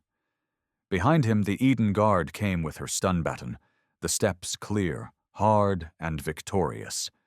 Davin planted his left foot, dropped his planned punch, and pivoted hard to his left, swinging his body around as the android, seeking to close an unexpected gap, reached for the arm it so wanted to grab. At the same time, the hard-charging Eden Guard jabbed with the baton. Davin's twist cleared the way for the two would-be friends to meet in the middle, and, wouldn't you know it, sparks flew. The stun baton treated the android just as it would any other victim, delivering a nerve-numbing surge right to the android's grasping arm. Hissing, fizzing, and spitting noises rose from Heath's expensive machine. The arm dropped, and the android followed, though Davin didn't think for a minute the whole machine would be busted for long. Even early androids had been hardened against attacks like this. The Eden Guard, though, stared at what she'd done like she'd murdered a child, a dropped jaw and limp form giving Davin ample time to dash past her. And into the chair-checked man, recovered from his brush with cosmic pain. The man lifted his own stun baton, though the sudden turn had scrambled his reaction time. Nobody expected a victim to dodge an android, and that hesitation let Davin sneak in an elbow to the guard's gut, throwing off the swing and again, sending the man to the floor, groans going loud, which left Davin with a clear path to the bridge's exit. Except, of course, for the half-dozen more soldiers rushing in. They weren't armed with batons either, but rifles, real weapons, and Davin had to figure they wouldn't be friendly. Yet Davin had grown up in Vagrant's Hollow, and when security came calling into that busy mire, the oppressed had one advantage: confusion. Davin ran at the soldiers, yelling that they'd knocked the guy down back there. The soldiers, probably responding to Heath's alarm, to the rushed exit from the bridge, wouldn't have received a briefing. More than that, Heath's best force would have taken major hits on Ganymede in the assault on Viola's home. These scrubs lacked the training, the will, and the knowledge to know how to handle Davin's wild panic, his waving arms, and his green Eden uniform. At least all that came through in vague hope as Davin ran towards the bridge exit. The soldiers slowed, glanced at one another in that classic hope that someone else might take the reins. One of the Eden guards behind Davin demanded the soldiers to shoot Davin, but the order, what it meant, and just who Davin was took too long to process. With a shove and a stumble, Davin ran through the bridge exit and into the crowd outside. What had started as an attempt to turn Heath Swain into sludge had turned into the more rational alternative. Amid curious looks, shouts, and general chaos, Davin escaped. He jammed into a crowded lift, slapped the docking bay level button, and heaved a heavy sigh as 4 other Eden staffers stared at him.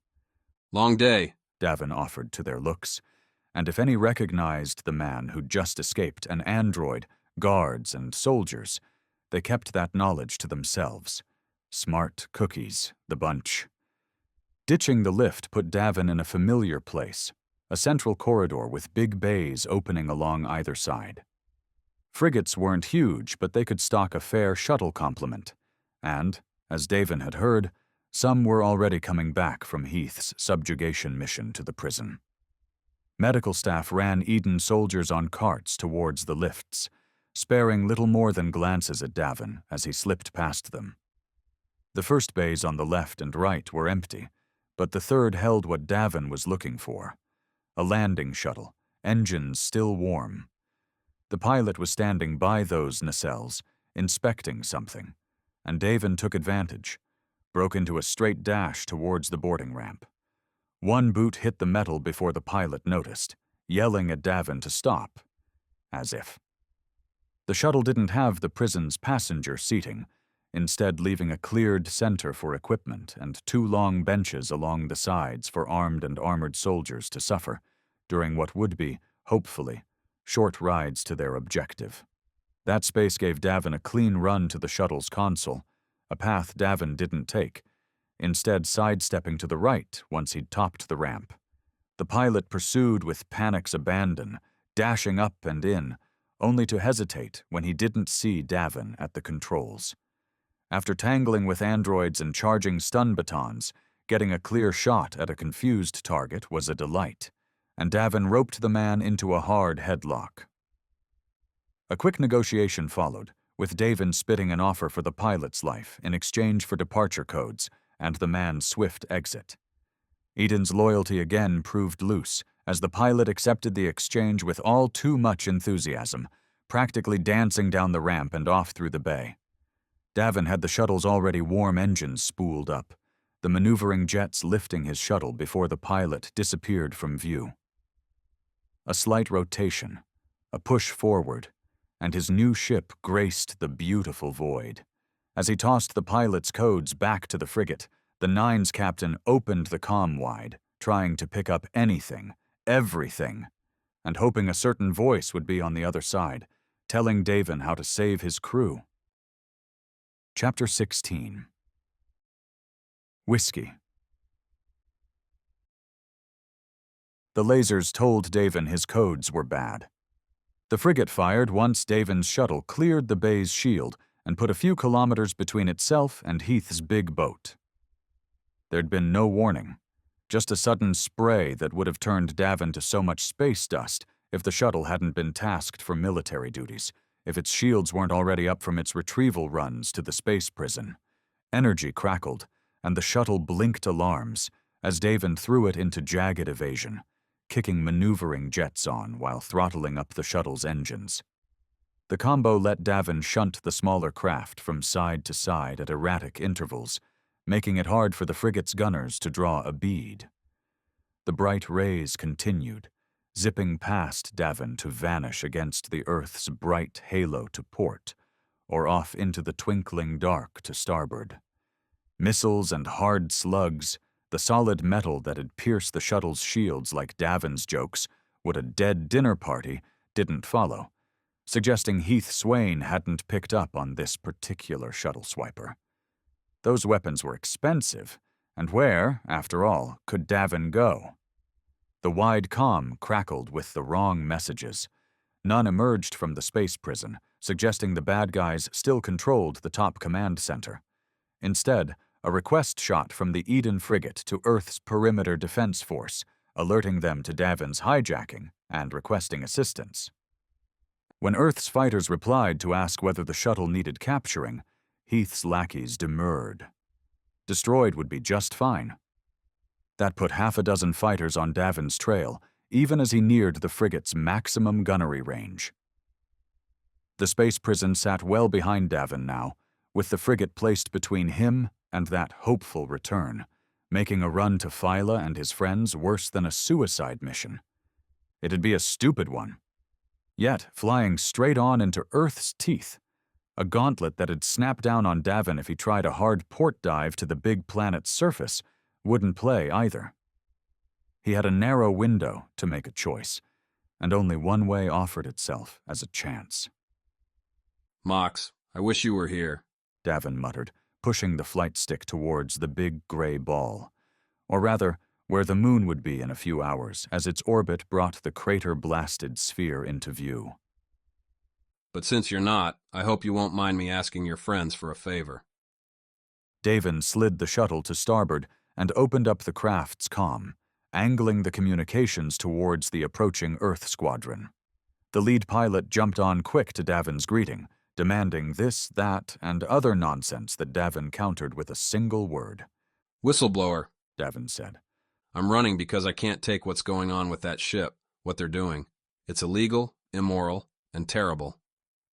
That Heath Swain's android program counted for at least one of those things only gave Davin's protest weight, enough to make Earth's pilot hesitate. You're claiming protection? The pilot replied, after what Davin assumed was a quick lookup of the relevant laws. Davin only had a fuzzy memory of the things himself, but you'd catch occasional news blurbs about disgruntled workers making crash dives off corporate vessels, seeking to divulge secrets for safety.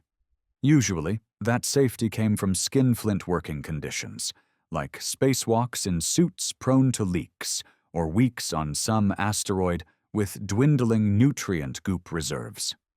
Whether those poor souls who attempted the negotiations actually wound up with anything, Davin couldn't say. He didn't have time to follow up, so he banked this particular request on hope.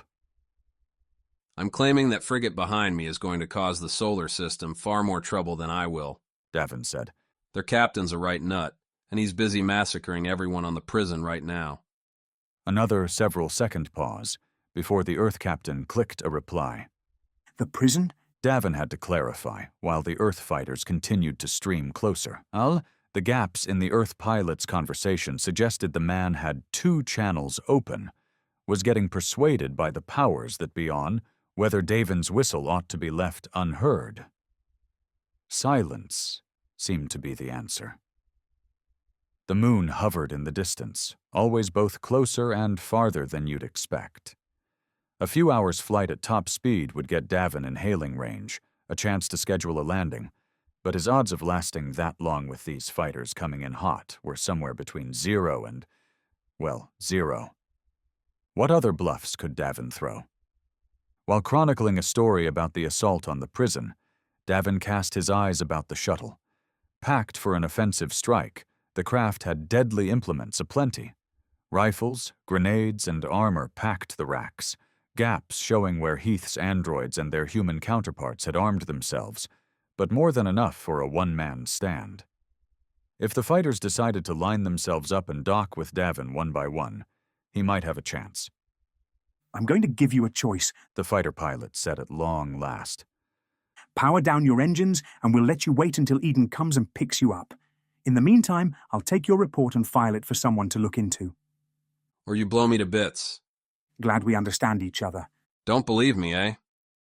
One man's word against another. I'm not big on killing based on hearsay, but I can't let you run away in a stolen shuttle either. Well, you could. I won't. Davin drummed his fingers on the shuttle's dash, dancing near the thing's console. Phyla might dare herself to take on the fighters, thinking she could dance her way to the moon. Davin didn't have the skills or the death wish for that, nor did he have the time to wait for Heath to send a few androids along for a fatal pickup. His focus returned to the sprawling, glassy shield between himself and the stars.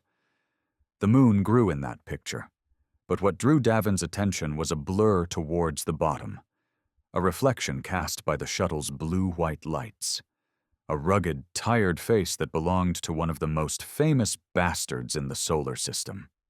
Hey, Davin said to the flight leader, back through the comm. You know who you're talking to? No. Davin Masters, hero of Earth.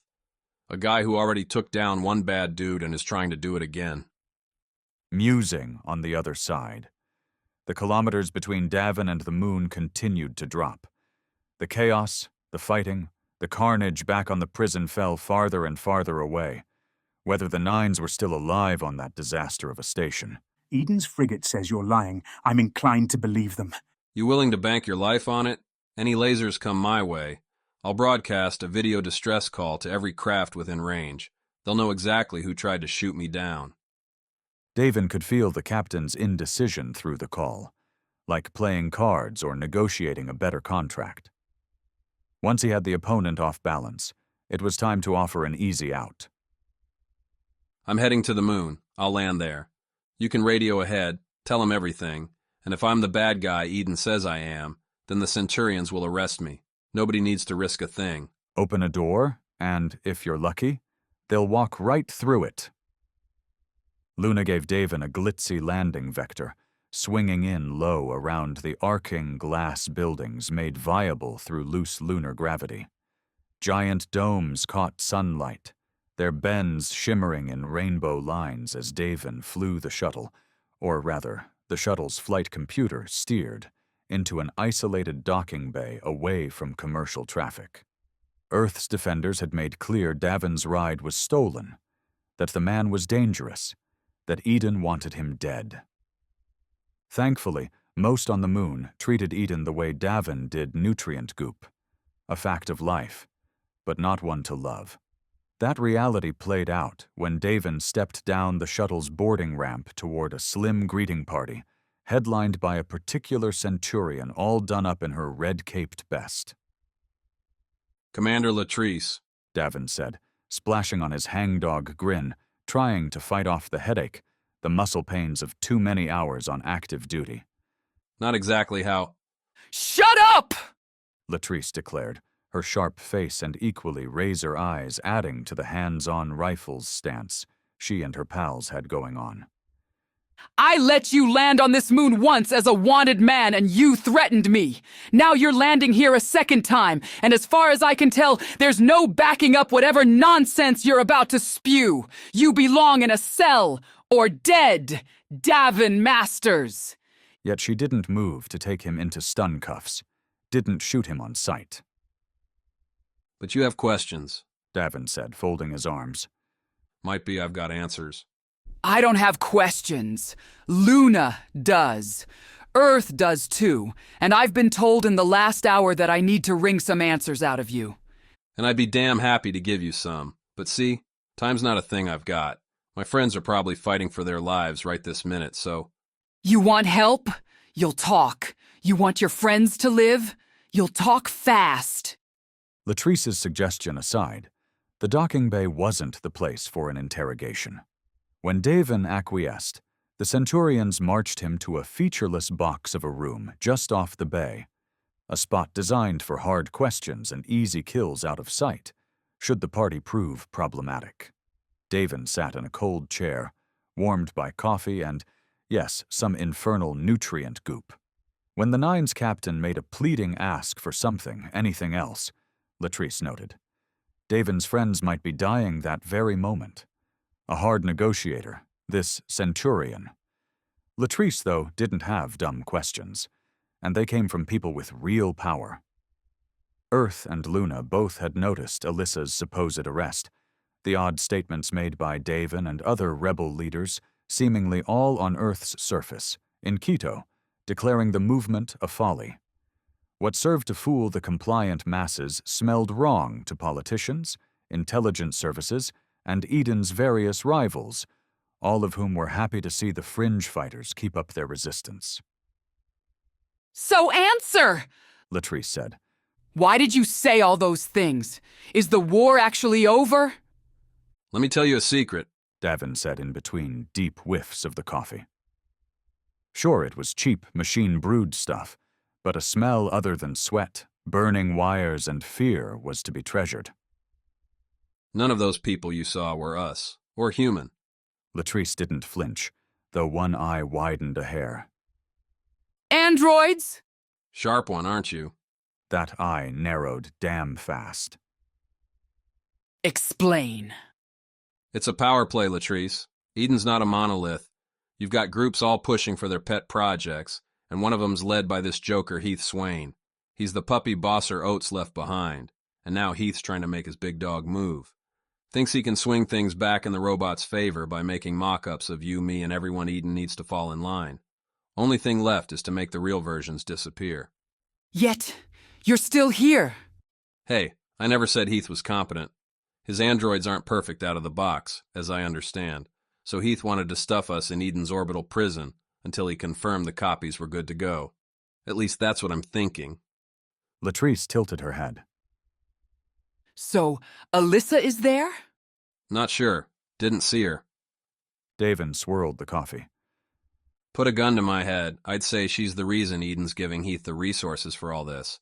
They're letting him play his games with us, but Alyssa went to more important people. Like Eden's leadership? Look, Heath's little escapade isn't free. Someone up the chain's responsible. And who do you think that might be? Davin grinned, finished his coffee. Only one way to know for sure. Not for the first time, Davin found his assertions questioned by people who, for some reason, didn't trust a mercenary for hire, known gambler, and one-time murder suspect. Those questions didn't come to Davin's face, but were delivered by Latrice on the way to the Jumper's distant bay, where she'd rested well away from the public eye since the Nines first dropped her days, and seemingly years, going by how Davin felt, ago. Pieces shuffled on a board beyond Davin's view, moves resulting in his being returned to his old ship under a heavy Centurion guard. The Jumper had been restocked and restored while the Nines jaunted earthward, part of a favor negotiated by Mox with his Centurion colleagues that now paid off as Davin slid into his co-pilot's chair. Latrice took Fila's seat, though the Luna soldier admitted she had no talent for steering spacecraft. Davin doesn't have much either. Fornine, the Jumper's once android AI and a wise-cracking ass, announced. But fear not, I'll keep the ship out of his hands. Latrice frowned at the console before her, as if that would impinge the AI's spirits. When Fornine continued with a cheery systems check, Latrice returned to laying out the terms. The androids were enough of a public crisis that all parties, Earth, Luna, and Eden, had an interest in keeping them contained. Davin, given his cash, would have a chance to prove his assertions and, if true, would help deliver Heath and his collaborators to justice under Earth's interstellar law. Proving those assertions would come about with a few friends, like Earth's Defense Force, Eden Support Craft, and those Centurions now clustering around the Jumper. Heath's frigate had already been ordered to cease operations and wait for further instruction, while various curious vessels made their way into position. Davin pushed for a return to the Eden prison first, a chance to showcase the damages the androids were capable of, and a chance to rescue his team. Latrice, playing the intermediary, relayed that ask and the subsequent approval, paving the way for a surreal return to the prison on the Jumper. Ordinarily, Davin would have spent those hours in nervous wonder, playing out scenarios while the distance to damages fell to 0. This time he slipped back to the captain's cabin he shared with Fila and dipped into a sedative, knocking himself out into a dreamless instant that had him groggy when Fornine's incessant alerts shattered the sleep. While the Jumper's pillows had the rumpled, weather-beaten quality earned by too many used years, Davin didn't have a cramped neck, didn't feel anything other than a hollow guilt when his eyes struggled open. Lying in bed while the Nines fought for their lives, if they still had them, in Eden's prison? Not exactly captain material. Neither is missing the action of, Fornine said. What? You mutter in your sleep every time without fail when you take the sedative. Davin sat up, ran his arm across his eyes. And you listen? Oh, I record Phyla and I listen to them later and laugh. With the nagging image of his wife and ship's computer chuckling to Davin's unconscious mutterings, the Nines captain returned to the Jumper's cockpit to find Commander Latrice right where he'd left her, albeit with coffee. Latrice sipped on the straw, lid, and cup combo required to make zero-G drinking possible, not otherwise acknowledging Davin's return. Rather rich, considering his ship crawled with the red-cloaked Luna soldiers, all bumbling through the few curling corridors, packing the central area with their gear and occupying the lavatories. You take a shower, or is that a post-mission thing? Davin asked by way of greeting, sliding into the pilot's chair, usually Phyla's, but it seemed wrong to cede the space to anyone non-Nines. Latrice didn't respond, her mouth occupied with caffeination duties. Instead, she nodded at the console screen before her. The rectangle had a single scrolling image, a circle and a dotted line, counting down the distance to Eden's prison. Davin might have time to finish his own coffee, and then they'd be docking. Fournine had clarified the developments while Davin developed his clarity in his cabin, explaining that Heath had declared the prison to be in active rebellion, that his soldiers were putting down the troublemakers, and any investigation needed to wait until things were safe. While nobody seemed thrilled with that idea, Heath had sent along broadcast clips taken from the prison's too many security cameras, showing carnage, firefights, and bodies aplenty. The evidence persuaded Earth and Eden's other players. The corporation seemed inclined to push back on the accusations, to wait until peace was restored to make a push. Luna, led by Latrice, disagreed. As she said, one of their own, Mox, was on that prison, and she meant to see him off alive. A bold thrust, and Heath gave in, accepted the proposal. Latrice and her centurions could land, find Mox, and get him off alive. Though he made clear the prison is not controlled, Latrice said, as the jumper angled towards a familiar docking bay, the smaller one on the prisoner's administrative level. We'll be heading into active conflict. That was evident enough in the activity rumbling throughout the jumper. The 15 centurions Latrice had co-opted for the operation busied themselves, attaching sidearms, rifles, stun batons, and protective gear all along their bodies. Crimson capes, so flashy on Luna, and worn as much to identify the centurions as for any real measure, would be left behind. They weren't, as Latrice said, trying to impress anyone here. Rescue Mox, get out. That was it. Sure, Davin said, throwing Latrice a wink as he settled the jumper onto the bay's floor. That's it. It will be if you make our arrangement any more obvious. Davin's never been known for his subtlety, Fournine said via the console speakers. In fact, in a statistical analysis, his actions and mannerisms most resemble a degenerate drunkard who... Fournine, if you don't shut it, I'll wipe you. Latrice chuckled. A strange sight on such a serious face. 5 centurions stayed behind on the jumper to ensure it remained where Davin had put her down. That made a full 12-person squad with Davin and Latrice at its head, walking down the boarding ramp and right up to a particular Eden officer. The woman bore a patchy resemblance to who she'd once been. A limp and a shaved, capped head, hinting at further injuries beneath. Aya kept those cool eyes, though, and they glittered with scintillated rage as she locked on Davin. 2 Eden soldiers flanked her, their fingers awful close to the triggers. The centurions followed, fanning out in the small bay to form a semicircle behind their commander, a pure show of power that Aya seemed not to notice.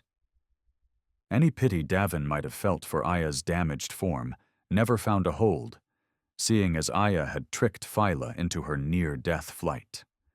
The woman was Heath's right hand, dedicated to developing those androids at just about any cost.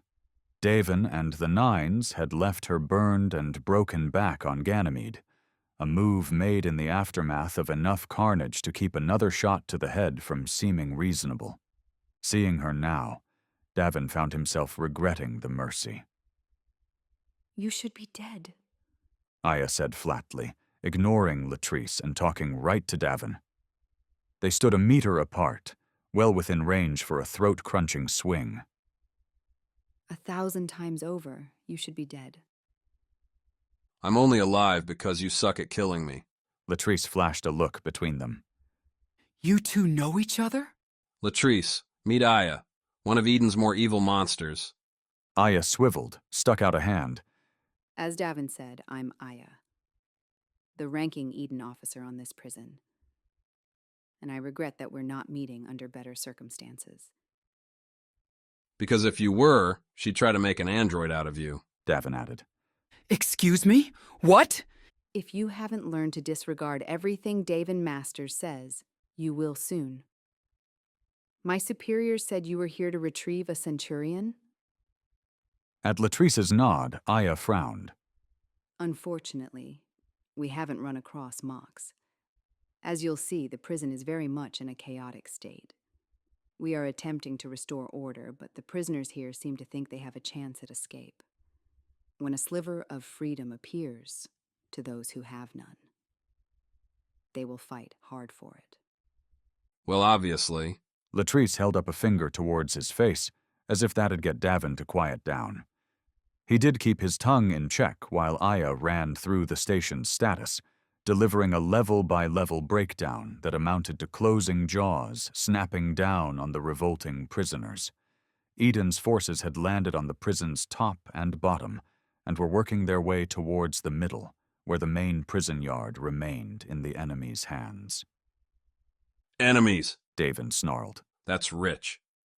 Rebels? Prisoners? Idiots? I'm open to another term. I imagine you would know which fits best. Latrice steered the conversation back to the point, stating that Mox would most likely be at the prison's core. The Centurions had no quarrel with the other prisoners, nor with restoring the station back to Eden's control. A simple extract, to which Aya waved her on by with a warning. The lifts were out. Any descent to the station center would require using the emergency shafts. Latrice confronted that daunting prospect with an order to move, and her Centurions obeyed. Davin didn't linger, though he did flip Aya a particular finger on his way out. Be careful, Davin Masters. The Eden officer called to his retreating form. Everyone's luck runs out sometime. Chapter 17. Bad odds. Up and down took on different definitions in space. Counting the levels tended to serve Davin well enough, with Eden's administrative hive near the station's top, and thus their objective downward. The space prison stairs didn't wind back and forth, instead adopting a tight spiral not conducive to an armored squad's descent. That's the point! Latrice replied when Davin pointed this out. The pair leading the 10 Centurions down the wrapping, no-frills gray metal. This is a prison, not a luxury cruiser. You make stairs like these for maintenance personnel who won't be traveling in large numbers. The converse was obvious enough. A single sturdy body or blockade could clog the stairwell against a rushing horde with relative ease. A simple way to keep a prison break from spreading, which might explain why these stairs were empty. At least empty of bodies. Now that's ominous, Davin said, cutting off Fear's twisting spike at the sight of bloody spatters several levels down. The spray seemed wild, vicious even, not the sort caused by a laser's precise damage, but a more savage blow. Where's the owner? Latrice didn't have an answer to the mystery, but she did raise her left hand in a fist. Behind, Davin heard rifles lifted and readied. A soft whine added to the space station's constant background churn. The music of interstellar warfare. Davin's goal rested at level 0, the prison's main floor. Everything beneath that level earned a negative prefix, marking the station's center and giving travelers some idea of where they were. The station's top sat at level 15, and the blood spatters began at 12 and continued thereafter. A little comfort came in ashen splotches, blackened plaskin bits, and burned wires, where a prisoner must have nailed an Eden bot.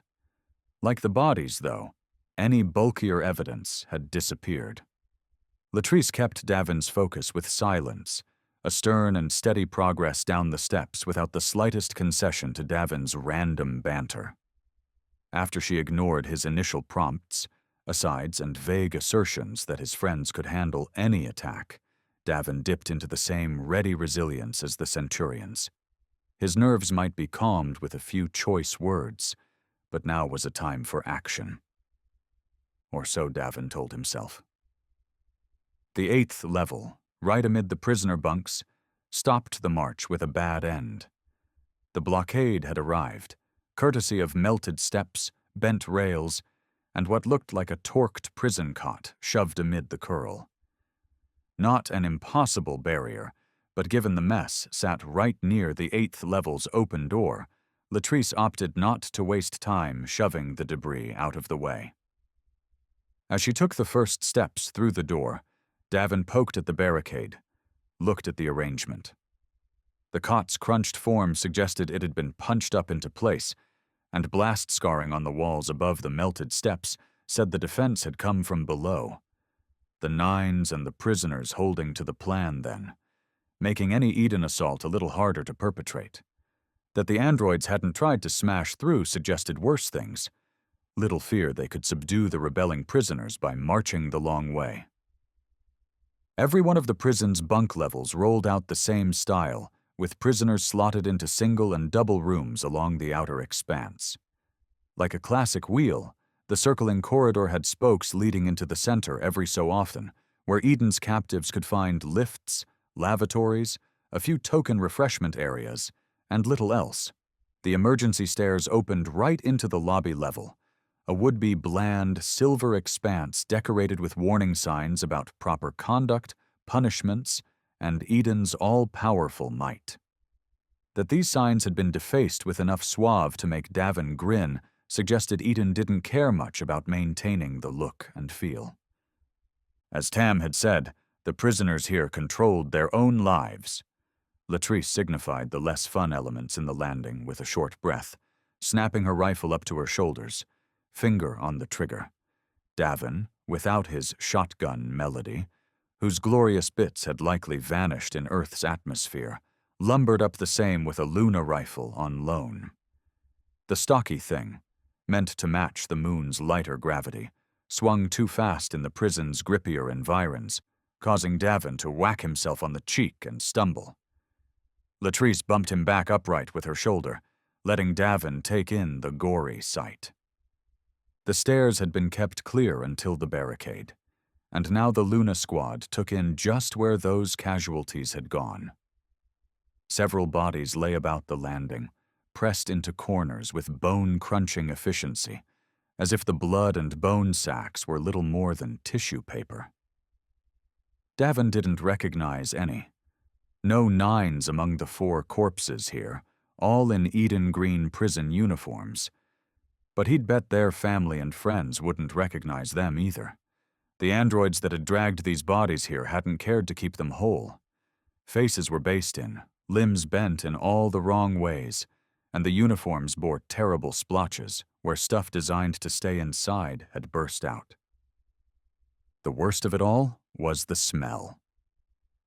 Burned hair, moldering skin, and bowels emptied in the wrong ways all swirled together in a space station that didn't make ventilation a priority. "Keep moving," Latrice said, picking a direction from the hallway spokes on offer. "Stay tight! Don't shoot first!" A bold order, and one Davin damn sure wouldn't obey if he caught an android trying to off Phyla. He didn't speak up that treasonous intent, instead following Latrice's measured steps from the landing without a look back. The other Centurions mumbled to themselves, and one asked Latrice if it wouldn't be better to split up, to which Latrice shot back a straight explanation. "Davin says Mox will be on the main level. Our job is not to secure the station, but our Centurion. We stay together, we try not to present a threat, and none of us dies." Was it noble to walk into a war zone with no intent to stop the fighting? Davin couldn't answer that question, but he couldn't argue with Latrice's words. He'd always strived to get the nines in and out of bad spots all together, and she was doing the same. Shame he'd have to screw up her plan. Not just Mox, Davin said, waiting with the bait until right that moment. Latrice halted, the Centurions clustering behind her and Davin. "Say again!" The malevolence in those 2 words almost had Davin retreating. Almost. "We're getting the nines out of here. All of them," Davin said, taking care to let his fingers fall away from the rifle's trigger. No arguments. Davin had seen icy masks aplenty, but Latrice's face went downright frigid, with not a twitch, not a blink breaking her glare. These are my centurions, Davin masters. They go where I ask them to. Ask, not order, but ask. Latrice flicked her eyes to the 10 soldiers behind her. We're a civilian detail, trained, loyal, and deadly when we need to be. But we are not drafted. We have families and friends, lives beyond this station and your stupid plans. We're here to rescue Mox because we know he would do the same for us. The rest of your crew is your problem. The rest of my crew has no business being here. Eden took us by force. Then it seems like your problem is with Eden. Oh, it definitely is. But so is yours. Davin turned back towards the lobby, nodded past the centurions, who matched his look back towards the battered bodies. Those androids aren't going to stop here. Eden's going to pop them out like nutrient goop soon. Not just to bend bodies like pretzels, but to take the places of everyone who works against them. You're not just saving the nines, Latrice. We're breaking Eden's hold, this time for good. Your plan. Latrice narrowed her eyes. I assumed all of that was blather meant to get us to come along, but you're really carrying it through? We get my crew back, this all ends. Today. Latrice held her silence for another slow breath before raising her rifle, its barrel in Davin's face. A vote. Centurions, this man is asking you to risk your lives to save his crew. He believes this would hurt Eden. He believes this could allow Luna to escape Eden's influence. I doubt it, but I will let all of you decide. If Davin had another speech ready to persuade the doubtful centurions, he didn't get a chance to give it. Latrice's rifle commanded silence from the Nines captain, and he stood there as Latrice's troops voiced, to a one, that they'd come on this mission to rescue Mox, and that hadn't changed. If Eden's nose got a little bloody in the process, so much the better. Move, Latrice said when the vote finished, the result clear. Davin, you're in front. You want to bluff your way into being the hero. This is the price. 1. With 11 armed and ready centurions at his back, that Davin would gladly pay. Replacing wandering prisoners and bland lighting with laser scars and crimson spatters turned Eden's prison from a soulless trap into a terrifying one. Lights had been shot out, caught by stray blasts or done deliberately to confuse. Shadows and sparks mingled with distant cries, cracks, and foot-shivering tremors. Blood's sweet scent flooded everything. With the stairway blocked and the lifts inactive, Davin and Latrice needed to find a different way down. Davin figured that way could be found by following the carnage, as Eden's forces would have discovered, or made a path somewhere. That hunch bore out as they left the spokes hallway, another debris barricade pushing them left. They walked past room after room, cell after cell with beds, chairs, and other junk lobbed in front of the doors. Narrow gaps offered spots for someone to poke through with a rifle or a sidearm, as if the prisoners were well armed. Or wanted Eden to think they were. Delay, delay, delay, Davin said to Latrice and the centurions as they walked along. Why? What hope could they have? Me, obviously. She snorted. That can't have been everything. It was, but Davin only shrugged and kept on. The minutes were crawling, and he'd taken long enough already. The path down came almost all the way around the level's ring, a popped hole in the floor of the last cell. A hard drop to the next level, work done with blunt haste. Davin stared at the ripped metal, the jagged edges almost a meter across in every direction. Eden's prison had made the cost-saving play to keep its structure light, betting on the fact that there was no way off to keep its prisoners in line. Fast work with a utility cutter, and you'd get this. How? Latrice asked, joining Davin at the edge. Was this already here? No, they bought it with their lives. The centurions didn't shed any tears. Davin didn't either. Wouldn't unless one of the nines turned up sloughed against the wall in one of these corridors. After seeing Opal's fleet decimated over Jupiter, a few more random bodies failed to nudge Davin off course. So he took the first jump down into the 7th level, which looked much like its upper neighbor. Latrice and the Centurions followed, and they found a similar barricade in the hallway beyond. Another wraparound, another hole, more bodies and burnt metal bits here and there. The first noises beyond the station's grind echoed as Davin dropped to the 6th floor. Distant shouts, laser fires simmering whine. They're not dead yet, Davin told Latrice, picking up his pace. That the Centurions matched his effort was a good sign. What waste it'd be for Davin to go through all that and still wind up alone down here. The next few floors played a strange game with the carnage, at first ratcheting it up to wincing amounts on the 5th level, where Davin kept his eyes front and center to avoid counting the prisoners who'd lost their lives in the makeshift rebellion. The 4th and 3rd saw fewer horrors, evidence less of better fighting than casualty costs and rapid retreats. A mordant breather on death's edge. The 2nd level caught them up to the fighting, the air at the cut hole hot and spicy. Davin checked his rifle before dropping, the landing setting him in a crouch. If the bodies on the other levels had been shunted aside, a cleanup taken to ease approaching reinforcements, then they'd caught up to that gruesome work. 3 Eden soldiers, human, going by their natural motions and constant coughs amid the gut twisting.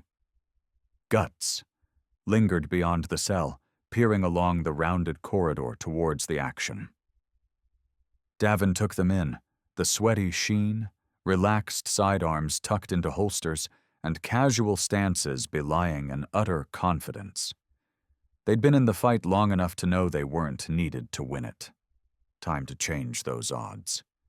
Hey there, Davin announced himself with his hangdog grin, the disarming move that had served to buy him a line or two with everyone from Bosser to Alyssa. We're your relief. The trio turned, that promised relief already pushing nods and happy sighs in reply. One bent to pick up a pack bristling with rifle batteries, medkits, and Plaskin applicators. The middle, an older gent who'd patched his age-pocked skin with slapdash, mismatched remedies, grunted at Davin's words. About time, the man said. We've been down here way over shift.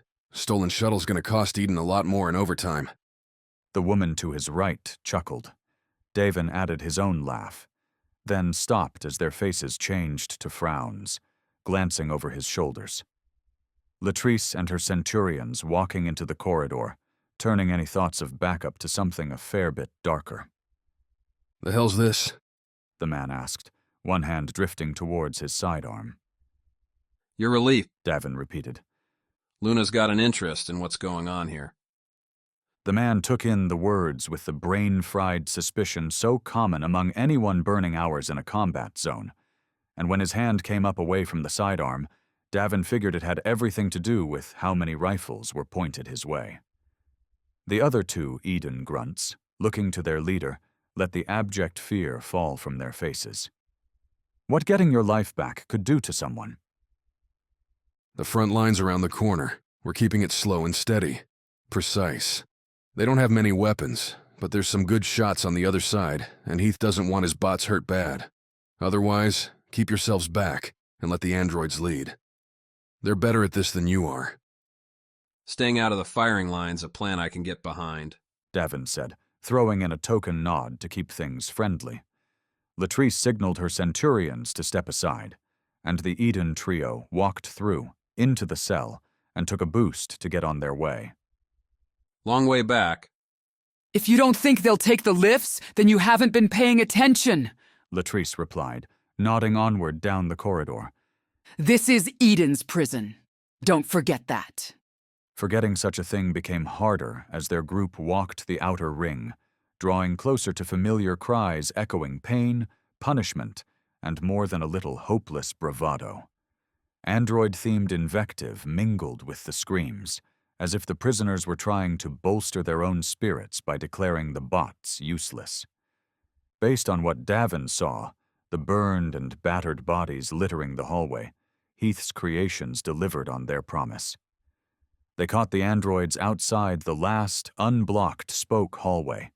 The quartet, a mishmash of unfamiliar faces, had the intersection under control. Two stood at the hallway's corners, poking around in tandem to unleash lasers via heavy assault rifles that few humans could carry alone, much less swivel with, even in low gravity. The great guns unleashed steady blue-white streams every time Davin saw them fire, and he didn't need to witness the devastation on the other end, what would be liquefying cover and bodies in equal measure. That the prisoners had held out this long against an arsenal like this was a testament to the androids' caution.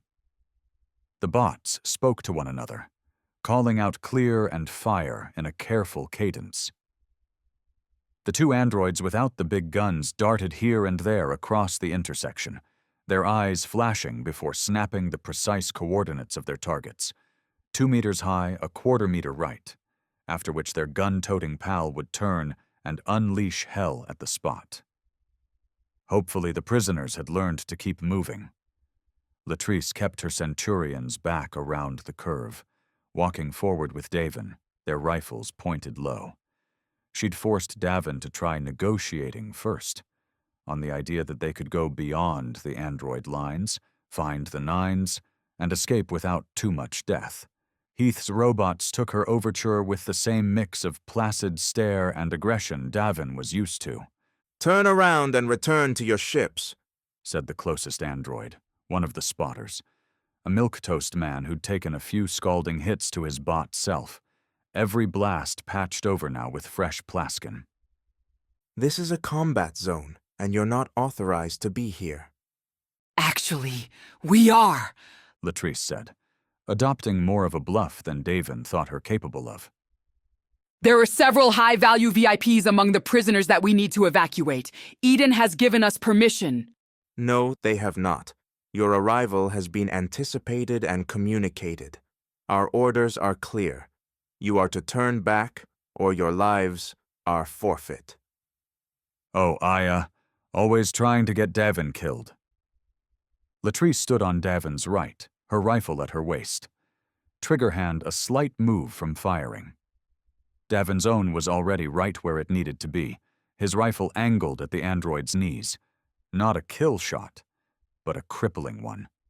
Behind the android, its supporting trio busied itself with another scintillating round down the hallway. The laser light cast Davin's target in a silver silhouette. How many seconds would it take the Centurions to get into play? And did it even matter? The androids were only a couple floors away from dropping into the main level, and there had to be other bots climbing up from below. Waiting wasn't an option anymore. Davin had come back to save his crew, and that's what he was going to do. The trigger pulled easy. The orange flash hit the mark, burrowing a burning hole into the android's left knee. A human would have crumpled, cursed some nonsense in pain. The android shifted its weight without a hitch, its unharmed left arm pulling the sidearm from its belt as Davin sent a second bolt screaming into the bot's waist. The sidearm leveled, and the android's chest vanished beneath a salvo from Davin's left. This time the android fell twitching and smoking to the ground. He would have thanked Latrice, except the other 3 bots weren't granting that opportunity. While one continued its streaming assault down the hallway, the other 2 snapped in eerie unison towards Davin and Latrice. Run! Latrice shouted, as if there were any time. Instead, Davin dove into an open cell. The space where he'd been vanished beneath techno-fire, hot enough to singe his pants and superheat the air. Frantic breaths burned Davin's lungs as he rolled away from the doorway, spinning on the metal floor to aim back at the entry. Not that it mattered. He was cornered. And cornered meant dead. Opposite the cell door sat a bland, burned wall. Davin couldn't see Latrice, couldn't tell if she remained among the living. Another salvo blazed past, this time not angling at Davin's cell but the hallway beyond, scaring back the Centurions, a tactic and a dangerous one, The androids were trapped. Those heavy guns would chew through power fast, leaving them helpless, and... A shape appeared in Davin's cell door. The weaponless android, moving fast. Davin's trigger finger was a second too slow, and a second with androids meant death. His shot flew where the machine had been, flying through the door to add another black dot to the wall beyond. The android bounded to the right wall, kicked off it, and grabbed Davin's rifle, using it to push the Nines captain back against the cell's rear wall. The pressure twisted Davin's head, filling his last look with a sparkly clean toilet. What a way to go. Davin's face felt like it was about to explode, but he ran his left hand along the rifle, popped the battery pack, and made a play. Time to die, Davin said, his words tight and mushed. His hand raised the pack, and the android did what Heath's programming ordered. The bot threw Davin away, smashing him into the wall above the toilet and buying distance from Davin's would-be suicidal play. Preserve the androids. A bad call, Heath. Not that Davin, splayed across a toilet with a useless battery pack in his hands, and at least one bruised rib, could do much about it. The android, across from Davin, snapped the rifle in two and tossed the chunks aside, took in Davin's battery pack for what it was, and realized any threat was non-existent. A pointless bluff, the android said, taking a step towards the Nines captain. Never, Davin growled, sliding down the toilet until he sat next to it like he'd had far too many drinks. With his left hand, he slipped the power pack's cover up, exposing the battery's coils. What you'd do if you needed to charge the thing quick. Or do something real stupid. The android lunged, grabbing for Davin's neck. The Nines captain dropped the battery pack in the toilet, pressed the flush. Water rushed over the battery pack, its coils hitting the metal toilet as the android put its right arm on the seat, its left reaching to crush Davin's small life. The toilet sparked, the android spasmed, the grasping hand a sliver away from Davin. His vision blurring as that rib made its painful presence known. Davin pushed by the stunned machine into the cell. He scrambled, feet and hands on the floor, towards the door, lit by fresh lasers. Orange ones. Going the right way. Davin gripped the cell door frame. There were the little nodules for laser gates, but Eden never deployed the things, and started to lift himself up. Made it halfway before something strong grabbed his ankle, pulled him to the floor. A twist put Davin face to face with that same android, its placid, wrinkle-free face. The hand reached for him, and this time, Davin didn't have a single damned trick left. Chapter 18. Prison Massacre. Life no longer bothered flashing before Davin's eyes. Maybe he'd seen his own replays enough times. But when the android's hand went for the throat crush, time didn't slow. Regrets didn't play out like a film on fast forward. Instead, Davin started a strangled curse that evolved into a laugh when a hot orange laser burned the android away. Get up! Latrice said, continuing to pump energy into the machine. The Centurion stood in the doorway, rifle up on her shoulder, blasting away. As Davin sat up, he caught the android's smoldering body sparking apart, scattering molten bits about the cell. No white laser shadowed them from behind. An imminent demise put on hold as Davin rose, gave Latrice a knowing nod. Figured you'd rescue me. Knew it from the start. Did you? Latrice spun back to the corridor, keeping the rifle raised. That told Davin the other androids were still around, though they'd apparently retreated towards the level's center. Then you're worse than a moron! You cost me 2 Centurions! Davin ran cold at the words, leaned out into the hallway, and looked right. True to Latrice's words, a Centurion lay on the ground getting tended by another.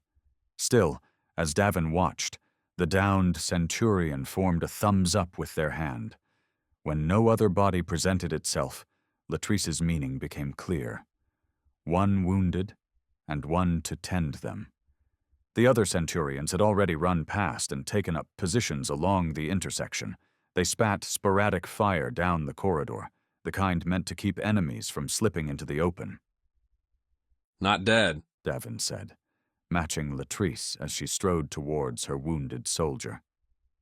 Davin assumed she was going to offer encouraging words, but Latrice only bent down, took the wounded Centurion's rifle, and tossed it to Davin. Since you lost yours, they're going to follow, but there's no way she's making it back up through those holes. We'll need those lifts working. The challenge in those words was clear enough. Davin had brought them down here, and Eden still controlled up there. He'd have to change that, or... You'd give me up? Me? Davin asked as they returned to the Centurion lines. Came here for Mox, to save my Centurions. Everyone else is expendable! Latrice's tone, her refusal to meet Davin's doe-eyed hangdog look, left no room for negotiating on that score. Look, Davin said, peering down the spoke hallway and seeing a few burned prisoner bodies, smoky haze left over from laser fire, and 0 androids. My crew's the best there is. We'll get your people out. That assertion wouldn't be tested right away. First came a slow advance down the spoke corridor, the Centurions clearing side rooms as they went. The action revealed the androids' more gruesome habits. Prisoners without mortal laser wounds had, to the man, their necks snapped. They'd been rush jobs, quick kicks from machines with too much strength and too little restraint. No mercy, Davin said as they neared the spoke's end, where the lifts and level's central lobby would be. He'd stopped looking at the bodies after the third, when the silence from all the others confirmed the pattern. This is an extermination. Not a soul will care, Latrice said, returning with Davin to the head of the 10-count force. If this Heath Swain is trying to prove a point, the cost for this won't be high. Say that to their families. I won't, and neither will he. Or Eden. Davin winced. Always this cold, or just with me? Focus, Davin. Latrice and Davin leaned against the last bit of covering wall before the lift lobby. Centurions flanked their left side and their opposite. Latrice led the wheel, spinning around the corner and dropping into a crouch while Davin followed, his own rifle up and over Latrice's shoulder. If this level had been like the others, there'd be nothing in the lobby save an exit, another corridor, and another cell dropping down to the next level. All Davin saw were barricades, hasty ones built of chairs and cots. They'd been battered, shot through with no evidence of return fire. The prisoners wouldn't have much for lasers anyway. The shaky blockades were, however, intact, as were the lifts. They ran, Latrice said as they took over the lobby, ignoring another 4 dead prisoners. A couple clutched broken chair legs, pathetic weapons in what had turned to a desperate stand. The lifts must be working. For them. Davin pressed the call button, received no reply. Betting that means they're chatting with Aya, letting her know we've picked a side. Expected. That Latrice could continue her cold streak, knowing the station's owners could regard her Centurions as hostile, that they'd be trapped here now unless Eden was driven away, chalked another point in her favor. She might have the personality of a wet rag, but Davin couldn't deny she stepped up. Time for Davin to do the same. The Centurions made for the barricades, beginning to tear them down, when Davin whistled their attention back. We're 2 floors up. I say we ditch the small drops and go big. Now it was Latrice's turn to squint Davin's way, and his turn to grin. The laser rifle beat out slug throwers for more than one reason. A battery pack ran cheaper than solid bullets, sure, but the energy weapons were multi-purpose. Creativity found its cradle with these beam-blasting bad boys, and Davin took several spare packs from the Centurions to lay across a lift door. Mox's might could force things open, but without that exoskeleton, a solid blast would torch the flimsy barriers. You're insane! You're the one who didn't bring grenades. Davin judged his handiwork. Good enough to blow a hole. That would have made all this easy. Explosives aren't a good idea in space. Or on Luna. We're in the center. No chance of a hull breach. Whatever Davin's argument, Latrice backed her squad up all the way to the injured one and her caretaker, both advancing slow. Davin took responsibility for the blast and its trigger, shuck the shielding, expose the battery to a low-grade laser, and the heat would set the little bricks to blow nicely. At least that's what Davin told himself as he took aim, fired from around the corner. The red laser, dialed down from combat-ready orange, hit the batteries and sparked up a merry flame. The glow turned blue and white as the battery packs succumbed, smoke and a few pops bouncing along. But when the flames died down, all Davin saw was a pile of melted batteries and a black, sludgy spot on the lift door. Huh, Davin said, scratching at his chin. Really thought that'd work. You watch too many movies. Now, we try my idea. The android's arm, separated from its body back in the cell, wedged between the lift's closing halves. Centurions combined their strength, gripping, pushing, and wriggling the arm until its handless stump burrowed into the door's seam. Once the wedge had its opening, Latrice had the Centurions wiggled the limb like it had been electrocuted. Without preamble, the lift's doors shot open, revealing an empty shaft beyond. Standard safety protocols, Latrice said as she waved Davin ahead. These lifts are made on Luna, and they'll always open if something's caught between the doors. That Luna made the lifts wasn't surprising. Most everything heavy was cheaper to manufacture on the Moon, asteroids, or Mars, where gravity didn't make shipping expensive. But Davin had to give Latrice credit. Don't! Latrice said, as Davin loped over the lift's edge, starting down the rungs in every shaft. It's a trick we use all the time at home. Then why did you let me try the battery packs? Latrice smirked, followed Davin. You looked like a man who needed to be humbled. The rungs, bare gray things bolted into the shaft on its side, offered a narrow hand-over-hand option to descend one more level. Beneath his boots, Davin could see the point where the shaft gave way to the glass walls and open prison yard. Vague noises drifted up, the opening too narrow to reveal lasers, crushing bodies. The lift's box was visible enough, though, a dark square against the silver-white yard floor. Getting so near the goal had Davin skipping rungs, releasing and grabbing a few further down. He held his breath as he dropped the last few into the glass shaft, where the rungs continued, albeit painted a soft white to blend in. Not that Davin noticed, because the view was enough. The plan, hatched over nutrient goop that first night, called for a siege and an escape. Draw Eden personnel into the prison yard and overwhelm them, then take the shuttles and blast to freedom, all while exposing Eden's androids as fake copycats and killers. Whether or not that'd finally get Alyssa's investors to yank back Eden's murderous ambition was questionable, but it'd at least buy the Nine some cover to figure out what came next. The siege played out beneath Davin's feet, with the yard's tables, chairs, and structures bent and broken into barricades surrounding the three lifts. Prisoners in Eden green uniforms mobbed the haphazard walls in a slow sponge towards the yard's right, starboard side, some holding stolen weapons while the rest played support. Their targets, Heath's androids, and a few supporting Eden soldiers, hunkered down in the lifts themselves, turning out to spray fire before wheeling back under cover. Those reinforcements must have raced down activated lifts, or up from clearing out lower levels. Both sides had losses, though the prisoners pulled theirs back to get what medical attention they could manage.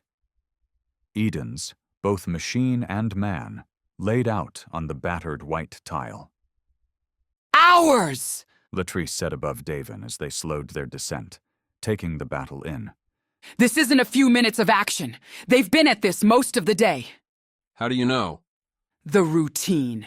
Your side has stations set up and used. They're passing out food and water, working in shifts. That doesn't happen in a short engagement. Latrice mused, humming to herself. What I wonder is why Eden is bothering to let this continue. This is their station. They could drain the oxygen from this level. A risk the Nines had talked about, that Opal had broached, and Viola rebuffed. For the same reasons Alyssa wanted to twist opinions, Eden was in enough hot water as it was, without massacring a space station's population through suffocation. It's different when they're out by Saturn, but most of these prisoners came from Earth, Davin said, resuming the climb down. Eden needs to show they're not monsters, that they have a good excuse. Davin scanned the yard, hunting for his crew, and spied Mox first. He'd made his way back up from the shuttle hijacking, seemed to be housing some nutrient goop near the yard's fringe. Phyla was next to him, her red hair flaring hope. If she lived, then this whole exercise was worth it. At the same moment, the shaft shook. Davin looked down, saw several bright blue-white laser streams emerge from all 3 lifts at the same time. Androids advanced, laying down burning lines that chewed through the barricades, burning prisoners behind them as tables and chairs proved woeful protection. The machines, 2 or 3 from every lift, advanced. Time's up. Eden knows we're close, and they want this thing over. Then what are we waiting for? Davin fell 5 rungs before grabbing the next, keeping his style from busting his bones. Nevertheless, his point made, Davin continued skipping down the rungs, while blue-white laser chewed through his allies and their makeshift defenses. The glass lift shaft gave the scrambling retreat a clear view.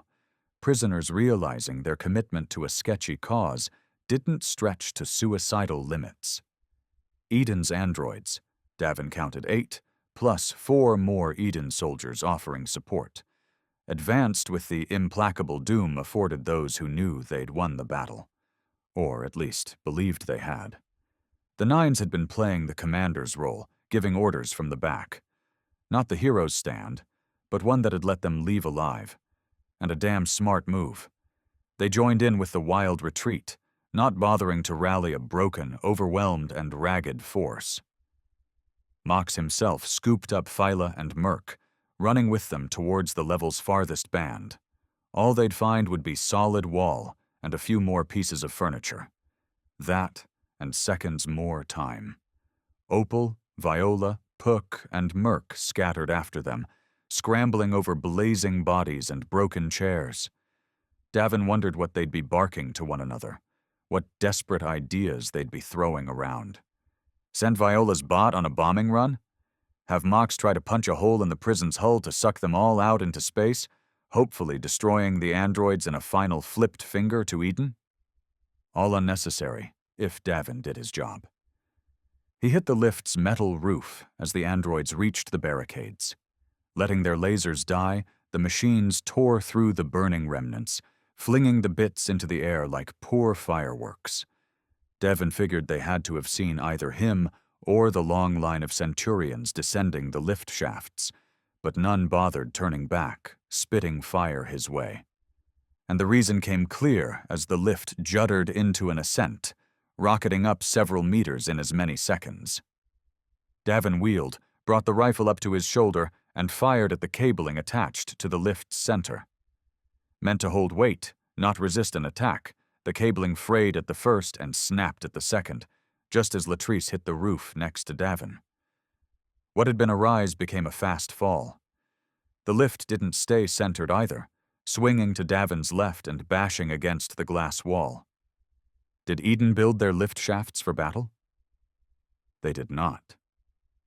Davin would have sighed at the predictable realization, but instead he jumped to his right, dropping the rifle and catching a grip on the lift's upper edge. His stomach swung as the roof went vertical, the side at his feet shattering the glass wall and driving the lift's cube through.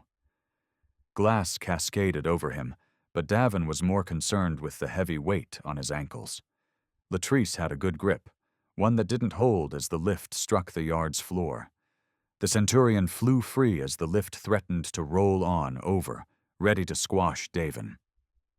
Until the lift stopped, victim to some cosmic force, or Davin glanced down, saw Latrice on the ground, 2 androids next to her. One, the big laser cannon slung around her waist, had both hands up holding the lift. Good instincts, keeping them from getting squashed. The second android, spared lift duties, angled for a killing throat snap on Latrice. The Centurion threw up her arms in a cross block, a flimsy defense. The android pressed Latrice's arms against her chest with one hand, went for her throat with the other, ignoring the Centurion's kicks at the android's ankles. So Davin dropped, landed with a face-full look at the gun-toting, lift-holding android, whose vague, gritty mug resembled some action movie actor Davin couldn't name. Cocky quotes offered themselves, and Davin, at immense pain to himself, turned them all down to dive towards Latrice. The Centurion dodged one throat grab with a sudden twitch, buying Davin a second to reach Latrice's rifle, slide it with his hands, and pull the trigger.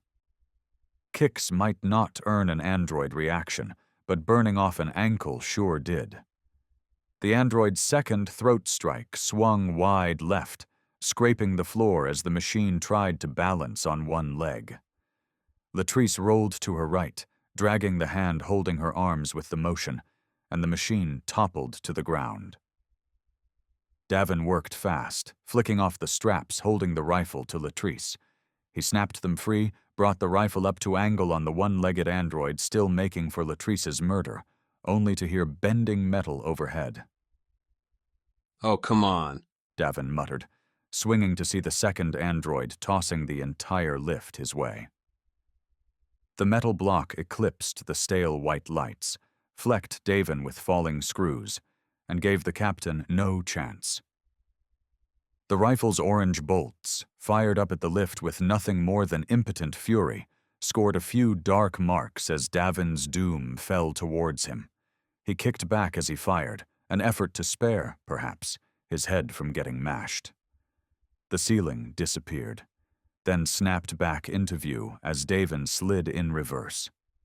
Latrice yanked hard on the captain's shoulder, a heave clearing Davin from the falling lift with a centimeter or two to spare. "And I always wanted to be taller," Davin said to himself, his toes touching the lift's battered roof. Get up! Latrice snapped, grabbing her rifle from Davin's hands. No time for jokes! "Wasn't joking." Latrice swiveled, aimed, and blasted down the one-legged android, whose lurching disaster had been scrabbling towards the Centurion. Davin made it to his knees before the lift broke apart before him, the second android bashing through the thin shell. The machine wasn't single-minded in its charge, those Plaskin hands earning nicks as they tore shrapnel to use as improvised knives. Faced with all that ugly, Davin backpedaled, keeping his feet as the android lunged. 2 stabs failed the fatal range test, drawing pinpricks on Davin's chest and adding ruin to the fresh jacket, shirt, and jeans the captain had worn off the jumper. Rather than continuing the attack, the android flicked a piece left, the jagged edge slicing right into Latrice's rifle. The weapon spewed sparks, and Latrice dropped it, cursing as she pulled a stun baton from her belt. On his back heel, Davin felt a barricade's beginning. He reached back, yanked a busted chair leg free and considered his odds. The android must have been doing the same, as the bland man-machine wheeled away from Davin and darted at Latrice. The Centurion tried a frantic cross-swing with the stun baton, a blow the android dodged with a duck too fast and flexible for a biological body. The arm holding its shrapnel dagger darted it in once, twice, a third time into Latrice's legs and stomach.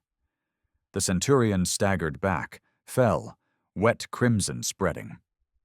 Davin's swing caught the android on its too perfect skull, the chair leg's flimsy plastic shattering.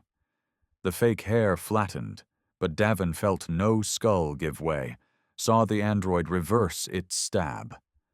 The captain dove left, towards the ruined lift, and the android's swiveling strike slid overhead. A miss. Considering his opponent, a damned achievement. Rolling on glass and metal was the opposite of pleasant, but Davin kept his momentum, a move he'd had way too much practice with in his life. Rising, Davin felt the android's follow-up coming in hot, and he broke into a stumbling flight, dashing with the lift on his left back towards the disaster that was the yard's center. The other 8 Centurions had descended the ruined shaft with rifles firing, laying into androids with less than total success. Davin couldn't see all that much with all the smoke from missed shots, but the continued blasts going in both directions suggested a fight well underway. The androids and their unnatural accuracy were making easy work of the Centurions, too, forcing the Luna soldiers into desperate dives. 2 bodies, rifles flying free, smacked the ground not far before Davin, their owners groaning, bleeding, and very much out of the fight. Their weapons, those rifles, were not. Davin had a step on the android, and that meter let him scoop up a fallen rifle, wheel around, and pull the trigger without aiming, with trust. Androids were the deadliest things in the solar system, but they had a single-minded ferocity that put this one right where it needed to be. A straight-on rush to Davin's heart. Davin's at-a-glance shot wasn't perfect, but the laser burned into the android's leading arm, set for a crosscut with its glinting metal shrapnel. Like a muscle shocked, the android's arm lost power with the blast, the weapon falling from limp fingers to the ground. Which did absolutely nothing to stop the android's bulk from bashing Davin and sending him flying. The fleet, floating rush as Davin's limbs went akimbo, ended fast as he whacked into an intact lift shaft and landed on his chest. The metal floor chilled Davin's cheek, and he held to one positive. This spot wasn't yet covered in slicing shards, yet his ribs hurt, his head fuzzed, and he knew that android wasn't far behind. "Stand up." Davin repeated the words to himself. Didn't speak 'em, because that required breath he didn't have, but the captain repeated them again and again until he made it to his aching knees. Blood dripped in his mouth, a sweet taste from a cut lip. His tailbone protested, and those already cracked ribs left no doubt Davin's remaining life, short as it might be, wouldn't be happy. Except his ribs weren't counting on a face, on a hand to emerge from the smoke, nor the cries and the curses. Red hair tangled, blue eyes sharp, Phyla had a hand swinging beneath Davin's shoulder. Her legs added their strength to his, and they both straightened. "Not the best rescue," Phyla said by way of hello, a slight grin flipping her lip. "But I'll give you points for style. Cracking a lift shaft?" Not my idea. Davin let Phyla drag him backward. How are we holding? 4 androids left by my count, though this smoke makes it hard to tell. And us? Not enough, Davin. Not nearly enough. Chapter 19. Improvised Action. Davin hadn't ever played with dominoes, but he understood the concept well enough. Line the pieces up, hit 'em, and if you'd done it right, they'd all tip over in perfect order. As he and Phyla bought distance from the broken lifts, Davin was forced to concede these dominoes weren't falling as he'd hoped. The Centurions were fighting a desperate skirmish, their numbers cut in half and drawing even with the remaining androids. Heath's machines had the Luna soldiers trapped on rungs in the lift shafts, while they darted around behind cover beneath smoke.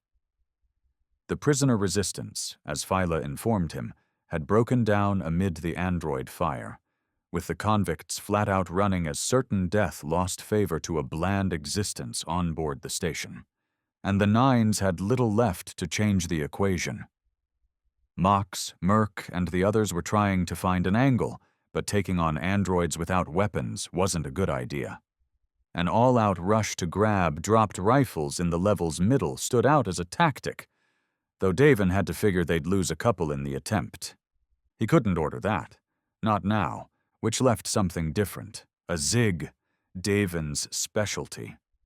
"Puck!" Davin yelled, a shout that mingled with all the random awful noise around them, and one he repeated as Fila, confused, stared at him. "Get your bot butt over here." He and Phyla were on the debris-strewn outskirts of the prisoners' barricades. Latrice, likely dead, lay lost in the middle's wreckage, littered with busted furniture, some burning from laser blasts. Davin tottered this way and that as every step landed on some crap or another. Between shouts, Davin hacked as his lungs filled with smoke and torched scents of things sure to cause body-racking cancers in the years to come. Phyla looked like a wraith, her hair and eyes standing out against a blasted prison jumpsuit coated in soot. Davin figured he wasn't much better. "That figures you'd be alive," Puck said, Viola's floating pal zipping in over Davin's head. "Merc and I had a good bet going, one I just lost thanks to your uncommon resilience." "We'll chat about your loyalties later," Davin snapped, nodding towards the center, the only firefight still going on. "Need you to run some interference." "Interference, though?" "Buzz the androids. Hit their communications with every code word in the Eden library." Viola had spent years toiling in Eden's engineering sector, and Davin had to believe she'd continued to use Puck as her third hand. Heath's androids might be updated, but they'd still be running Eden software, maybe built on Bosser's old platform. Throwing 1,000 darts at it, seeing if one might stick, was worth a shot. "And if nothing works, distract." "Your trust in my intuition is heartwarming, Davin. Try not to get me killed for nothing."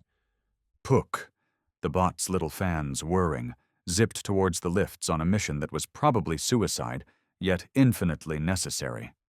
Puck doesn't have a heart to warm, Phyla noted, frowning after the little bot. "Neither do you," Davin said, flashing a scoundrel's grin as Phyla rolled her eyes. "Come on, let's not blow the little orb's chance." The goal, as Davin broke into a hard run towards the lifts, his battered body aching with every move, adrenaline remained the best, the favorite drug, was to get a rifle. Any rifle. Phyla matched Davin stride for stride, their steps moving from busted plastic to glass. Overhead, the Centurions retreated up the rungs, giving up firing lines to protect themselves. The androids noticed, their blue-white assault fire shifting back towards fleeing prisoners. Not that their targets could run far. Fresh screams echoed, and Davin hoped none belonged to his crew. Callous? Heartless? Evil, even. Davin could live with any of those, so long as the Nines made it out of this. Puck's interference broadcast went unheard by the humans on the level, but the evidence was clear. The android fire cut off, the wine's disappearance throwing Davin for a second before he remembered lasers weren't a constant part of life. The smoke died as they hit the shaft trio at the level's center, 2 lifts still in their slots. 3 Centurion bodies lay around the gaping hole at the shaft they'd all used, small fires eating at their bodies. But not their rifles, the stun batons. The former lay on the ground, and the latter hung loose from belts no longer tight to broken waists. Davin and Phyla didn't need to say anything. They just darted in for the dropped weapons. A bolt, hot orange, flashed by Davin's head, and he slipped, on instinct, into a slide. The Nine's captain twisted as he went, scooping up his target rifle and aiming towards the attacker. Not an android, which explained why Davin wasn't dead, but an Eden soldier. His wide-eyed look and sloppy hold on the rifle said Eden's gunnery training hadn't prepped the man for combat. Hadn't prepped the man to dodge, either.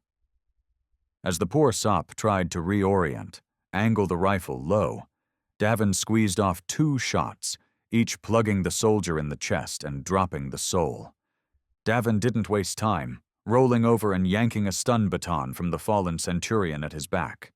He rose with the baton in one hand, the rifle in the other, the whole shabby, blasted picture feeling like home.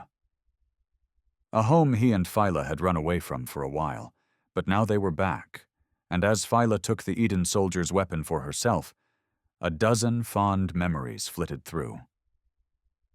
This again? Phyla asked, looking at him. It's what we do.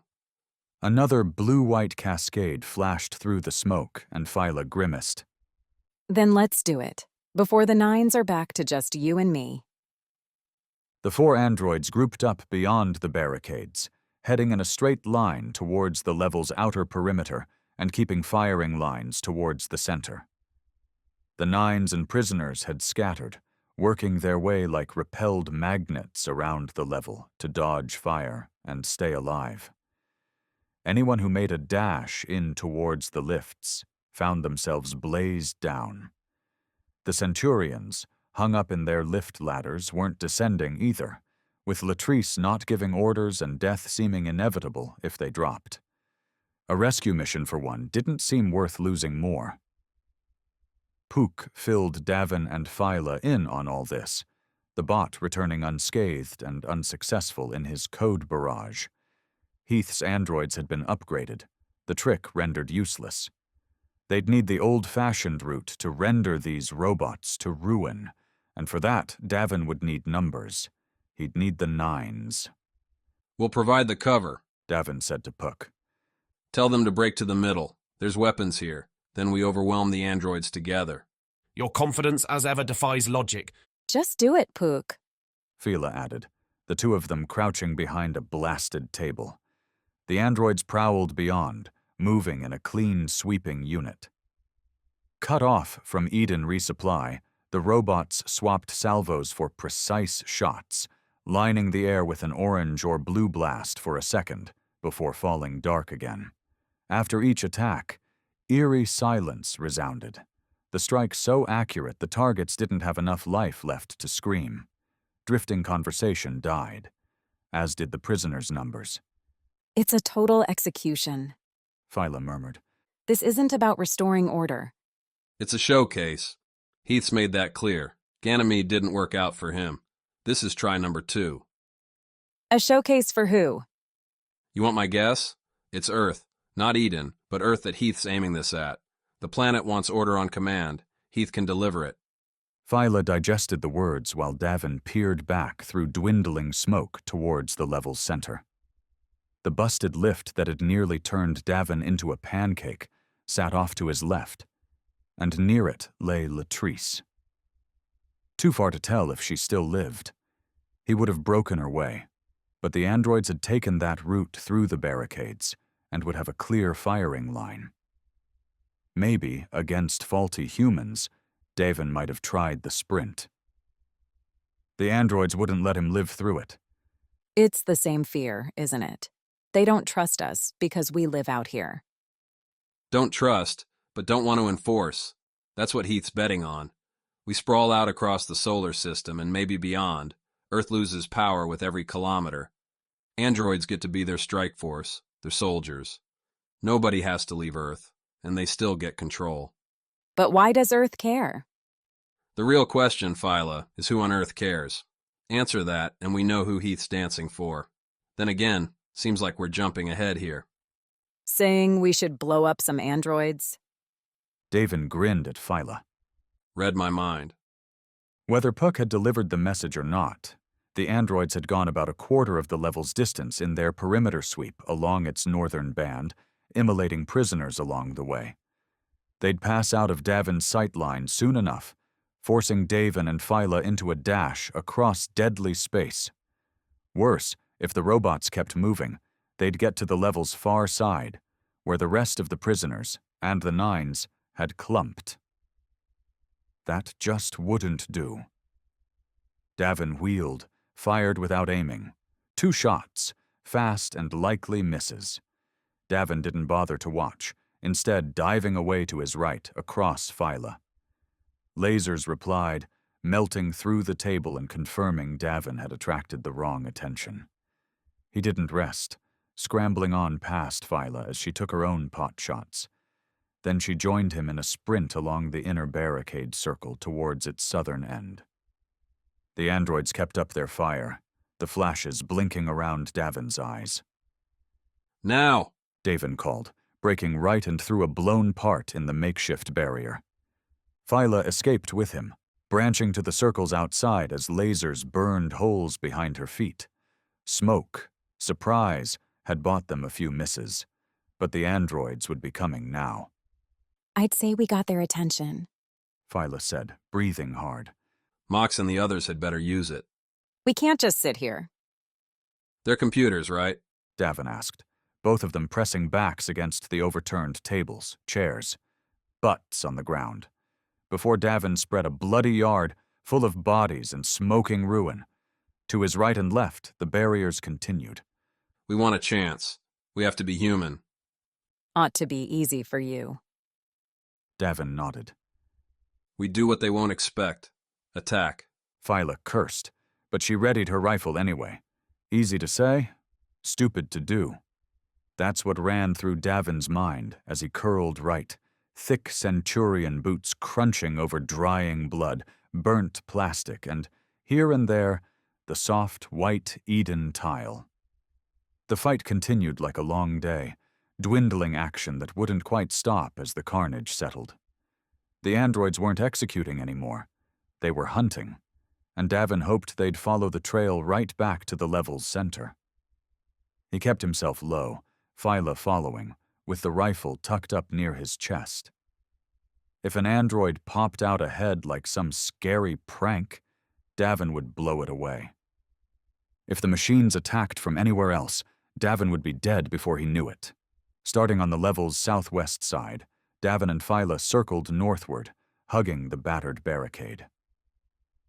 At the first android-blasted gap, Davin slowed, took a peek. The deadly foursome had made their way back inside the inner circle, backs to each other's backs, with implacable faces gazing out in all directions. Davin slipped back, gave Phyla a nod. Time to see if they'd bought the nines enough time. She scooted in front of Davin, leveled into a crouch with her knees on the ground. Rifle ready. Davin brought his weapon up to his shoulders, took in a breath and held it. Felt Phyla's ready nudge from her foot against his ankle. She fell forward, twisting to angle the rifle right where the androids ought to be. Davin stepped to his left and ahead, turning with the move to get a perfect angle. Apparently his sneaky peek had been spied, because both nines found themselves facing 4 androids and their assorted weapons. Aimed, ready for fire, and Davin, even as he pulled the trigger, figured he'd at least go out blasting. A silver orb flashed down as the first lasers flared. The androids aimed their shots at Davin, 4 sniped bolts going right for Davin's head.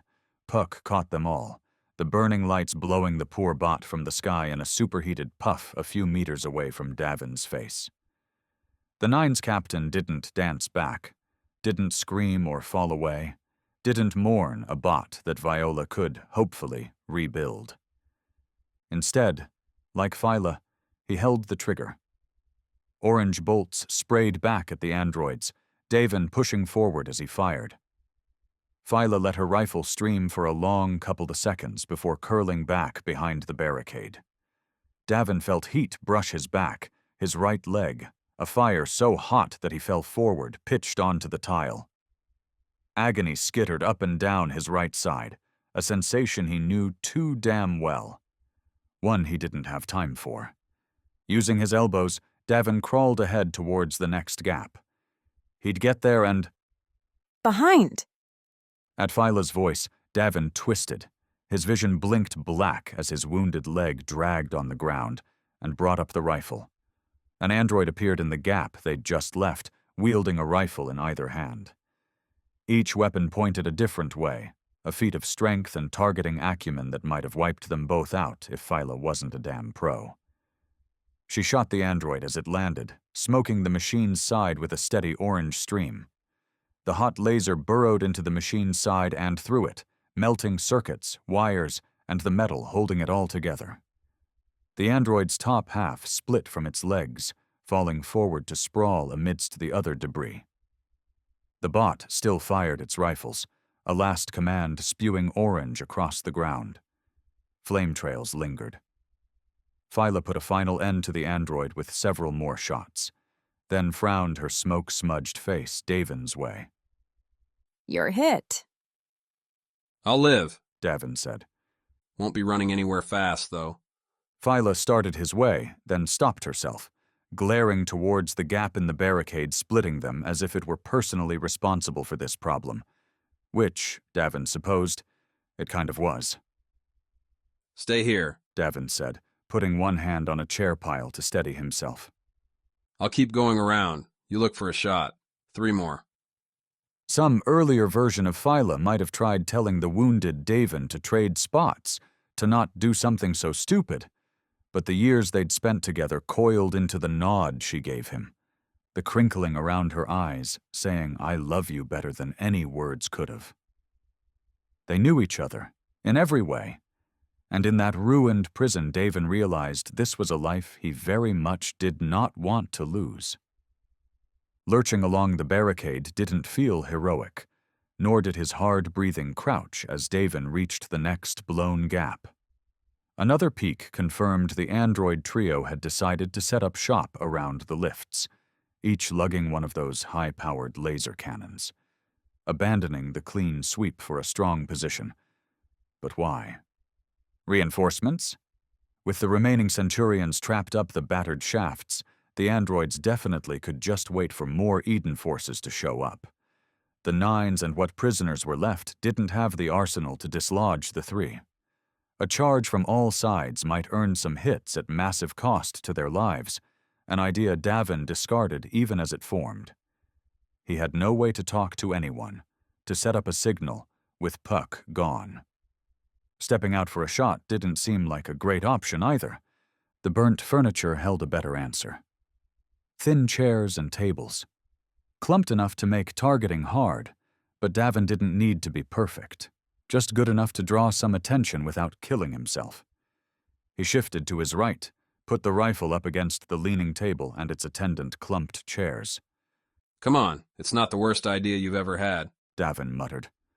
The rifle spat orange into the table's plastic white, burning straight through and streaking towards the androids. Davin only saw a dot haloed in orange and black, one he filled with several more bolts until the barricade around him began bursting with blue-white fire. Davin dropped, let his wounded leg lead him to the ground as the air overhead immolated. He clutched the rifle, listened to the whines around the level as Phyla and the others picked up his plan. As the heat above dissipated, Davin climbed to his feet, brought the rifle up to the barricade, and found 2 androids left. Both had their cannons roaring, scattering fire against incoming attacks around the level. Davin sighted the rifle on the rightward robot, took actual aim, and pressed the trigger. The lasers burrowed into the machine, right around the robot's waist. One struck the big gun's battery pack, bursting it into pink-green fire. The android collapsed as its partner wheeled Davin's way, only to find itself dropped by an enterprising Centurion. The Luna soldier fell as she fired, spraying bolts in a wild descent, arrested with a desperate grab of the rungs, her rifle left to dangle by its strap. Davin knew that move. A suicidal play, meant to crash into the enemy even if it shot the Centurion first. By a second for the following soldiers. Instead, she'd finished the fight. For the first few minutes, nothing changed. The level crackled with fires burning themselves out, the groans of the wounded not finished off by android fire, and the space station's churn.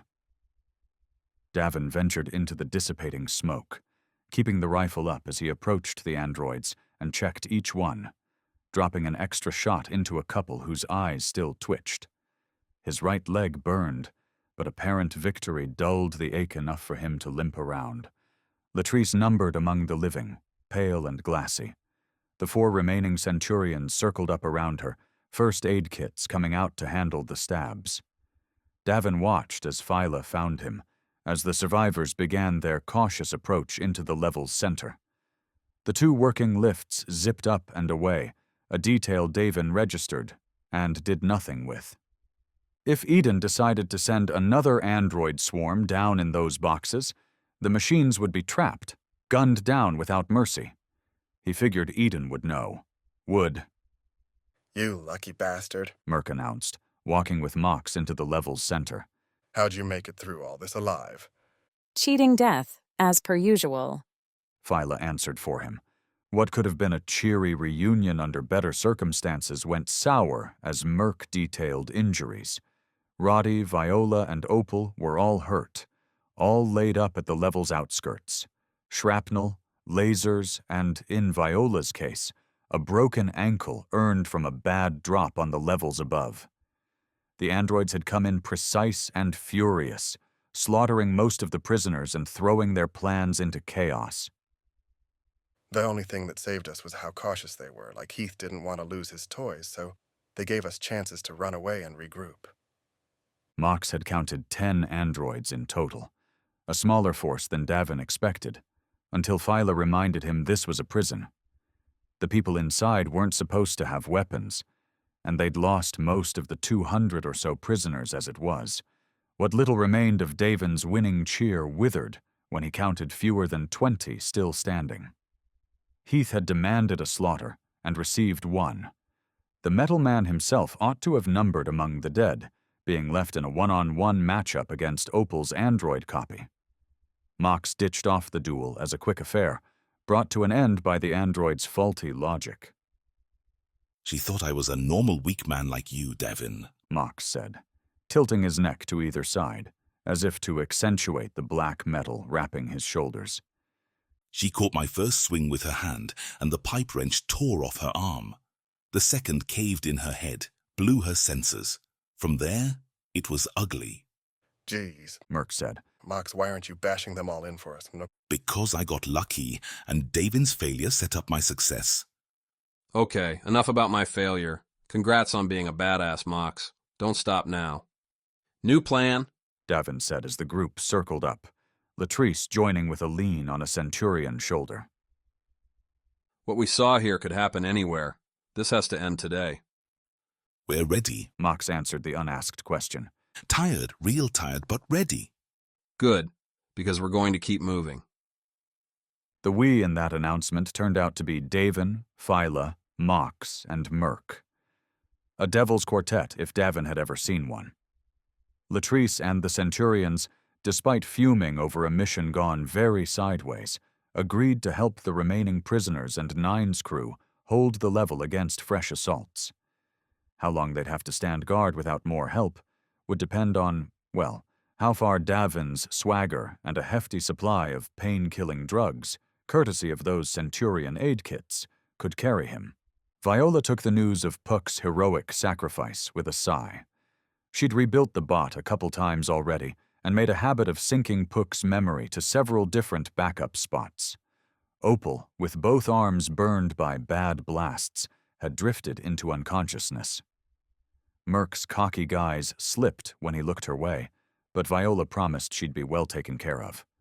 Roddy, like Viola, had minor injuries, but Davin figured the guy would be about as useful in the coming mission as a drink of cold water. As for the quartet, they stocked up on what they could. Some leftover nutrient goop shuttled down prior to the fighting, stolen rifles. Mox hefted one of the android heavy cannons for himself, and a couple of those Centurion aid kits. There was no fanfare when Davin, leg-wrapped and creams applied, said it was time to go. Eden hadn't sent the lifts down, wasn't responding to calls. Not a surprise. Aya might be watching their every move with popcorn in hand, debating with Heath about when they could declare victory. Davin hoped she'd choked on a kernel.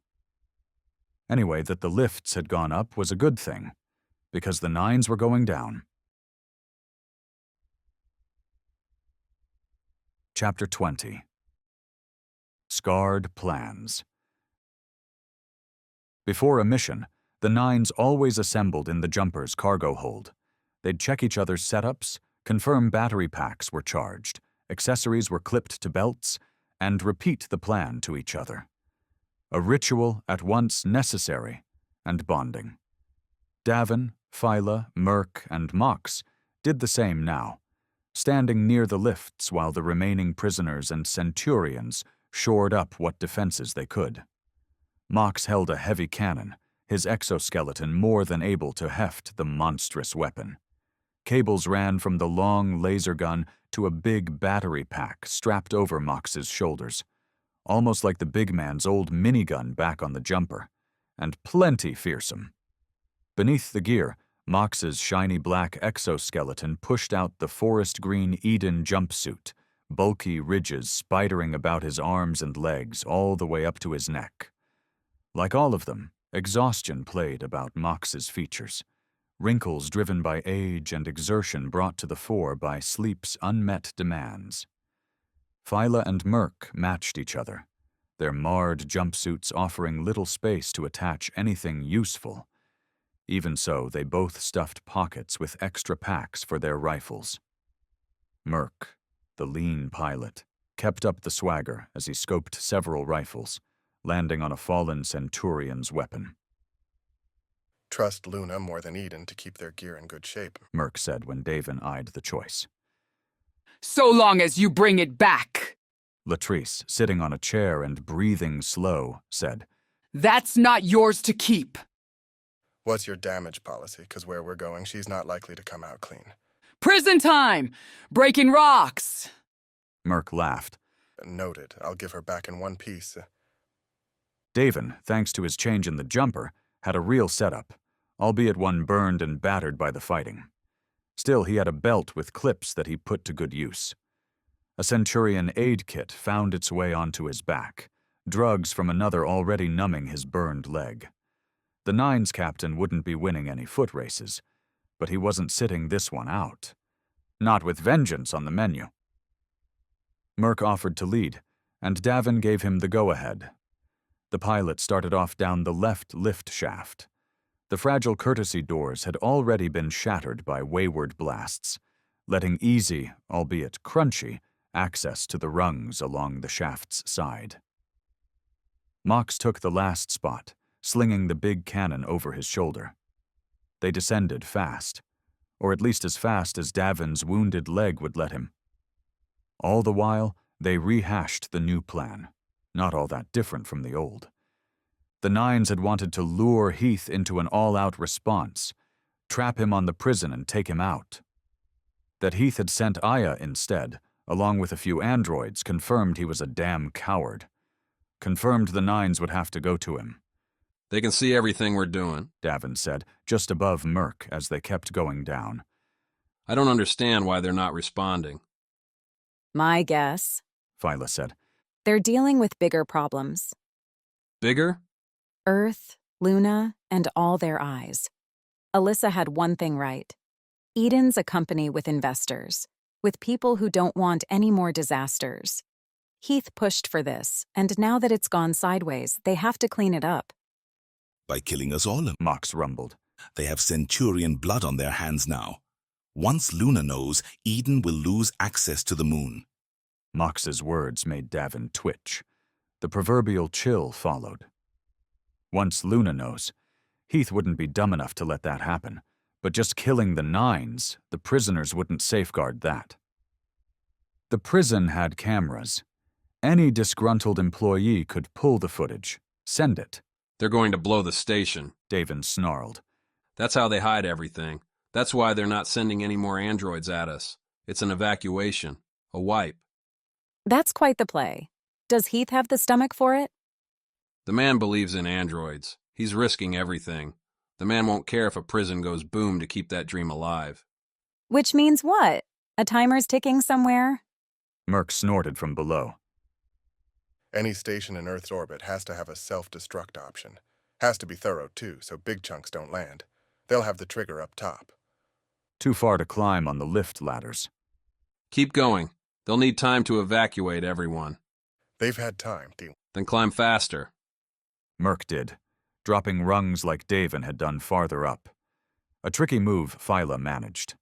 Davin tried, but his leg flared at the hard impact several rungs down, and his arms, already feeling like lead weights, burned. Mox didn't bother to catch himself, simply jumping into the shaft's middle and plummeting the last few levels to the station's bottom. He landed with a loud crunch, the exoskeleton catching the weight and converting the kinetic energy into the power all that metal needed to keep moving. The lift doors down there were already gone, courtesy of Davin's earlier escape, and Mox ran through as the rest caught up with him.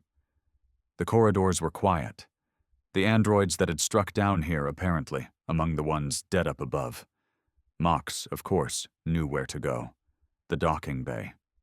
The corridor's silence spread to Davin and the others. The white metal walls splattered with Eden posters offered no evidence of war, no stink of burned bodies or curling smoke. Groans, screams, and shouted orders swapped with the space station's gentle thrum. The trio walked quietly after Mox, giving room for the last few hours to fill the gaps. The first body was a shock. Always. Davin had seen his first at a far too young age, bumbling around Vagrant's Hollow until a fight's noise drew him, Phyla, and Lena. A little too much anger, a knife's quick cut, and a person's life ebbing out onto the dusty street. He'd stared then, but learned soon to look away fast. Less chance of nightmares that way. Now, though, Davin was seeing carnage by the dozens. Europa, Ganymede, this damn space prison. How many ghosts would he collect before all this ended? Snack break, Merc offered, nodding his head to a closed door on his left. The sign outside suggested a break room, and Mox opened it with a single smash.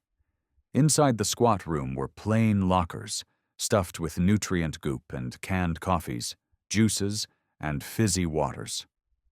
A plain bump in an otherwise absurd day. Not that the crew enjoyed it.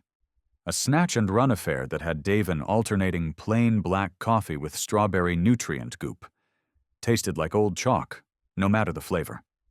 They hit the decontamination docking bay several minutes later. Nary an alarm or call from Eden to explain themselves, to cease, to offer terms of surrender. Davin cursed and Phyla asked why. Because they really did leave. I keep hoping people aren't going to be so heartless, but here we are. They're willing to let us die for their jobs, their dreams. Screw 'em. The decontamination bay gave Davin exactly what he expected. A thick door, and a warning that the atmosphere inside had been compromised.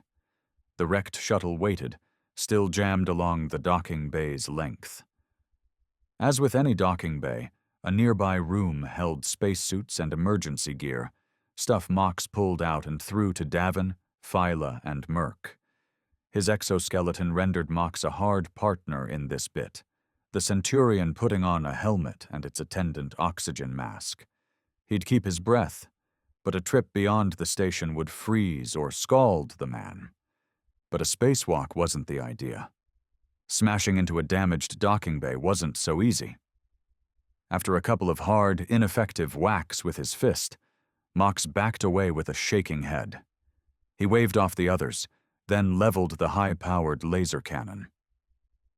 Don't you dare miss, Merc said, taking cover behind Mox along with Davin and Phyla. His voice puffed into their ears on the near-field comm relay connecting each of the suits. If I do, I'll make sure to hit you. But the doors made easy targets, and the white-hot cannon melted through resistance meant to seal oxygen, not repel an energy assault. Hissing began, and ears popped as Mox burned a line along one side, severing the sliding door's connection to the walls around it. This time, Mox's fist warped the door, bending it far enough with a second swing to let a careful walk through. Davin, witnessing the whack through a thick helmet, announced pole position. He bonked off the metal with that same helmet on the step-through, but avoided any ruinous tears from the torched, battered door. There was debris everywhere, but otherwise the docking bay remained peaceful enough. The lights had died, replaced by headlamps on their helmets. Davin didn't stick around for a thorough inspection, instead loping along to the damaged shuttle. The craft had smashed so hard into the station, the front end looked like a snub nose. Davin angled towards the rear, where, outside of laser scoring, the vehicle was intact. Its boarding door hung open, the panel popped out by the crushed roof, and on the ground. You really did a number on this one. Remind me never to let you fly again, Davin. Lot of enemy fire. Not my fault. I would have dodged it, right, Phyla?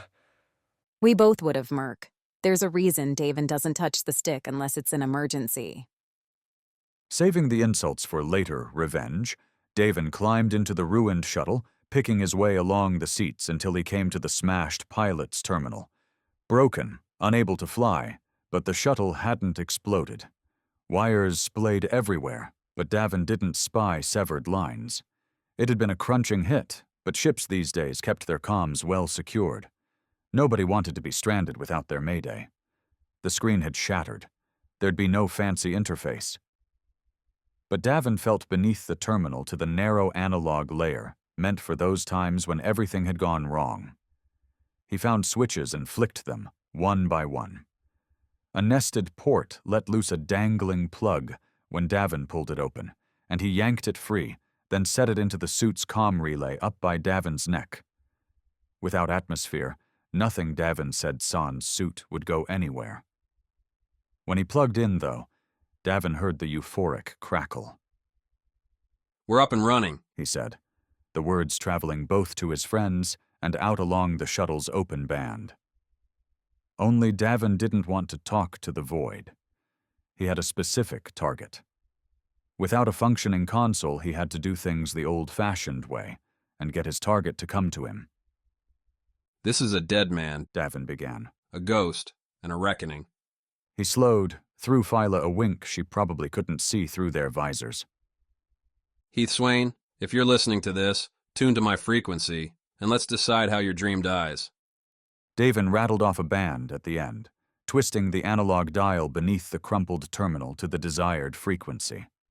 Now, to wait, all while the space prison's presumed destruction ticked closer. Think he'll answer? Merc asked, hanging with Mox at the shuttle's back. Very ominous, though, Davin. That's the idea. Heath's the kind of guy whose imagination will create a worse picture than anything I could say. A man so warped by a singular obsession that any threat to it would drive him beyond rational response. And Davin did have a good threat. He could dance back to that open band and deliver what had happened on the space station to everyone within hailing distance. Out beyond Mars, that might not amount to much. Around Earth, Davin would have an audience of billions, and most wouldn't take kindly to a story about androids massacring prisoners. So when Heath's voice crackled over the comm, tired and angry, Davin couldn't help but grin. As negotiating positions went, sitting aboard a busted shuttle that, itself, was crash-landed into a space station likely to self-destruct, offered little. Being an underdog put Davin right where he belonged, though. You'll tell Aya to stop the space station from blowing apart, and then you'll send us a proper pickup, Davin said, taking care to talk evenly, cocky, as if this was all expected. Because you'll reveal my little subterfuge, Davin. Is that your threat? Glad we're on the same page. Behind Davin, Merc, Phyla, and Mox waited. Their oxygen tanks, small and meant for quick in and out action, dipped lower. As low as the station's blow-up clock? I'm waiting, Davin spoke again, as Heath hadn't. Agree to the terms, or I start talking. And if I play it slow, Davin? If I keep you bantering long enough for the station to explode, tell me why that won't work. Because I have insurance. Heath laughed. You have nothing, only... Davin opened up the comm, back to the wide band. Hey there, this is a Centurion squad on Eden's prison. We're in need of rescue, and Eden set the station to self-destruct. Please advise if you're able to assist. A little nudge, and a spin back to Heath's frequency. How'd that play? Davin asked the void, hoping Heath waited on the other end. Now you blow this up, people are going to ask questions. You want me to get them asking the right ones? What happens, Davin? I send the shuttle, leave the station spinning, and then what? Where do you go? You bring us to your frigate. We have a nice chat. Settle all this. A final meet, on my frigate. Davin, that's foolhardy, even for you. My problem, Heath. Your solution. Davin stared out the crunched cockpit. Shattered glass, bits of his own blood among the shards. His cool wavered. How close he and the Nines, how close Phyla had come to dying because of this man. He needed to take a shot, needed to... Davin, do you know what I will do to you? You will land on our frigate, and we will capture you. I will make androids in your likeness, and they will crush your little friends. One after another, they will look at who shot them, choked them, broke them, and they will see you. I don't know your dreams, Davin, but I know your legacy, and I will ruin it. Good. Send us a lift up top, then we'll catch a ride your way. I'll be waiting, pal. Davin closed the comm channel, nodded back towards the docking bay. He's a monster, isn't he? Merc cracked as they left the shuttle. Almost makes me wish we had Bosser back. I don't, Phyla said. Bosser was smart. Heath's a moron with Eden's cash in his pocket. And a whole bunch of androids. No. 4-9 and 3-12 were better. Not sure why, but these all seem off. Deadly, sure, but with the numbers we've been up against, we should have been immolated by now. Been thinking about that, Mox said as they made it through the ruined bay, back to the corridor. Betting it's on purpose? Getting philosophical now, Mox. Practical. Androids used to just kill, now Heath has them doing more. Lying, giving speeches, working in teams rather than as lone bounty hunters. Davin wasn't savvy enough with tech to know whether any of that might twist an android's combat effectiveness, but if Heath was screwing up his battle bots, all the better. The foursome played pitch and catch on that idea while they walked to the lift. The box was already waiting for them, doors open, not a single dead body in sight. What a treat. One sarcastic remark from Merc, comparing lifts to climbing the rungs, and the quartet hit the station's top level. Any access locks had been removed, the keypad giving them a cheery green light. That freedom extended off the lift, too, into the cramped warren usually dominated by Eden admins. Empty now, Davin and the others explored. Mox went towards the docking bay to wait for Heath's shuttle, while Davin, Phyla, and Merc broke towards the prison's control center. Thankfully, Eden's signage was up to the task, and a couple of short hauls brought them to the prison's brain. Not unlike a starship bridge, the circular room had terminals everywhere. Also like starship bridges, where so many spent so many hours, slices of life abounded. Family pictures flashed by on digital frames, plants and their attendant growth lights lingered in nooks, and a board assigning workday music choice responsibility, upcoming birthdays, and a word-guessing riddle in dry marker completed the picture. Never like seeing this, Merc said, as Phyla went right to the central terminal and started tapping away. What, plants? Davin asked. All of it reminds me that our enemies aren't just faceless losers that deserve a laser. Doesn't mean they didn't choose to get in our way. Even as Davin said the words, Zoli came to mind. She wasn't here anymore. They'd splashed by her assigned bunk and it had been empty, and that didn't bode well for her. Heath and Aya didn't seem the type to forgive anyone who went against them. And Davin hadn't even paid her yet. I get we're supposed to be heartless in all this, Merc said. That's the soldier's job, right? Fight the war, win it for everyone else to benefit? But man, it'd be nice going up against pure evil sometime. Like in those movies, the bugs, aliens, whatever. Guilt-free, you know? Like the androids? Hell yes, give me more of those. You'll get your chance, Phyla said, glancing back from the terminal. There's a shuttle coming into the bay now. The self-destruct. Not seeing it. They've left these terminals unlocked too, so they want us to know. Heath's keeping his word. I'm sure he'll twist it. Then we'll twist it back after he's gone, Merc said, patting the rifle slung over his shoulder. Come on, let's go see our ride. Davin asked for a minute and received it, taking Phyla's spot at the terminal and tapping around until he found the prison's broadcast system. Opening it wide, he sent out a message telling the Centurions, Latrice, the Nines, and whomever was left of the prisoners that the 2 working lifts were clear. They ought to take a ride up here, get some better medical help. And Viola, Opal, there's a ship waiting for you that I'm betting you'll be happy to see. The jumper's here and you're sending us in a shuttle? Phyla snapped as the trio walked back towards the docking bay. Why? Because we jet out in the jumper, Heath's going to blow my baby apart. We'd never get onto his frigate. Get a full crew on the jumper, though, and we might give that frigate a beating, Merc mused. This close to Earth, fry those engines, and it's going to sink into atmosphere fast. Davin squinted at the pilot. Didn't you just get done saying you didn't like killing people? A lot of paycheck pushers on that frigate, Merc. They deserve to die for Heath? Merc sighed. This is too messy, Davin. I just want to get Opal out of here and lay low for a while. Have a Stardust martini and watch Saturn's rings.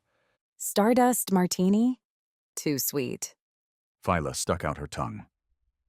Give me something that burns, and I'll join you.